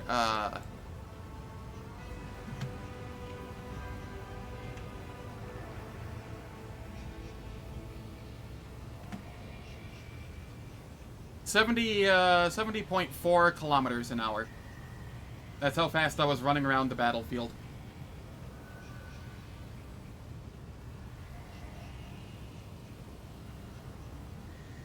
Sometimes you gotta math it for the fun.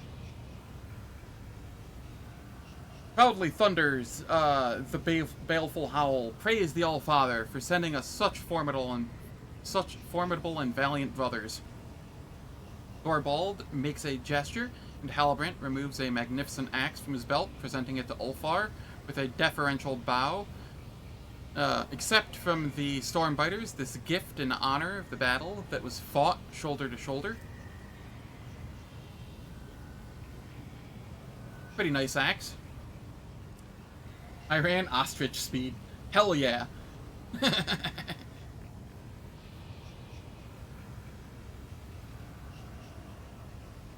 So that's it? You're all best friends now?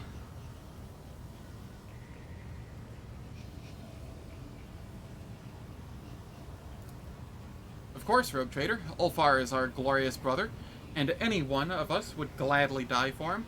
Do not seek to understand wolves. Only one born on Fenris can understand the nature of our friendship and our enmity. And the Stormbiters are my brothers. It has been an honor to hunt with you all.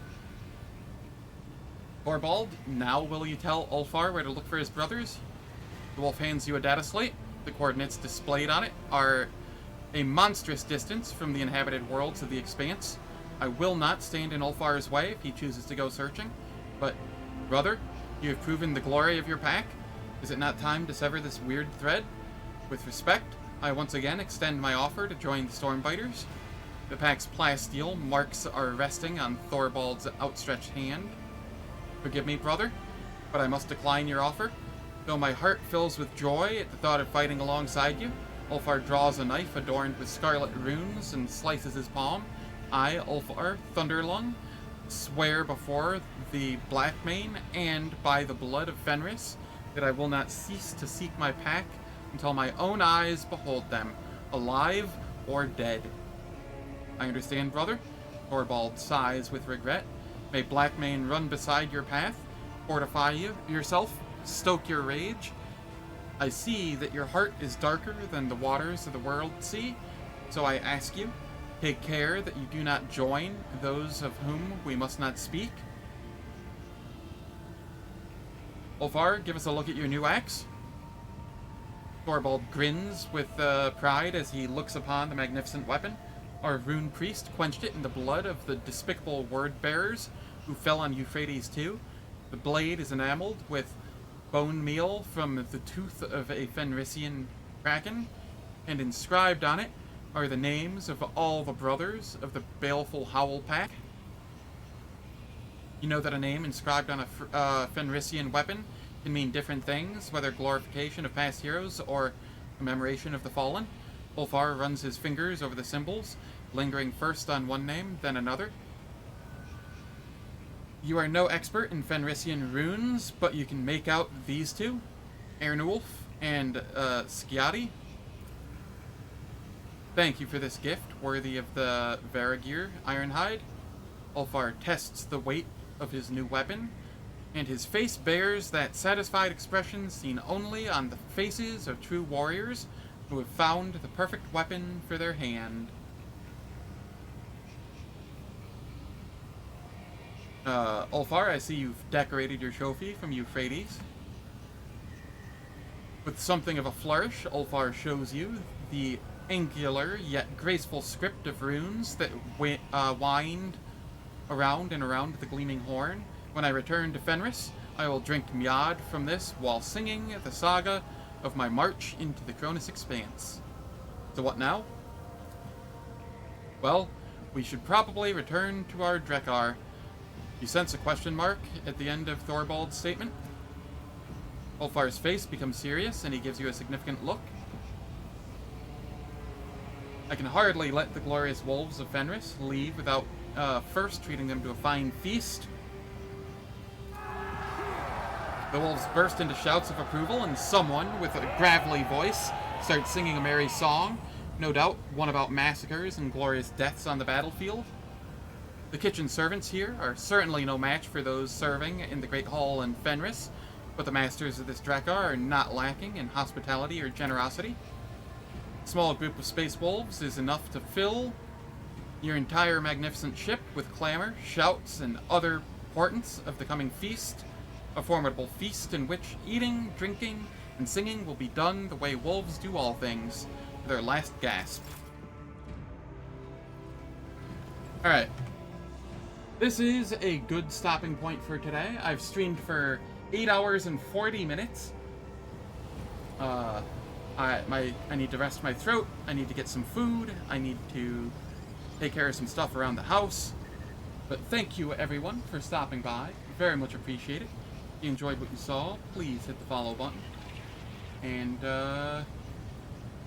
I hope to catch you all on the morrow. I'm going to link my YouTube and Discord if people want to join in for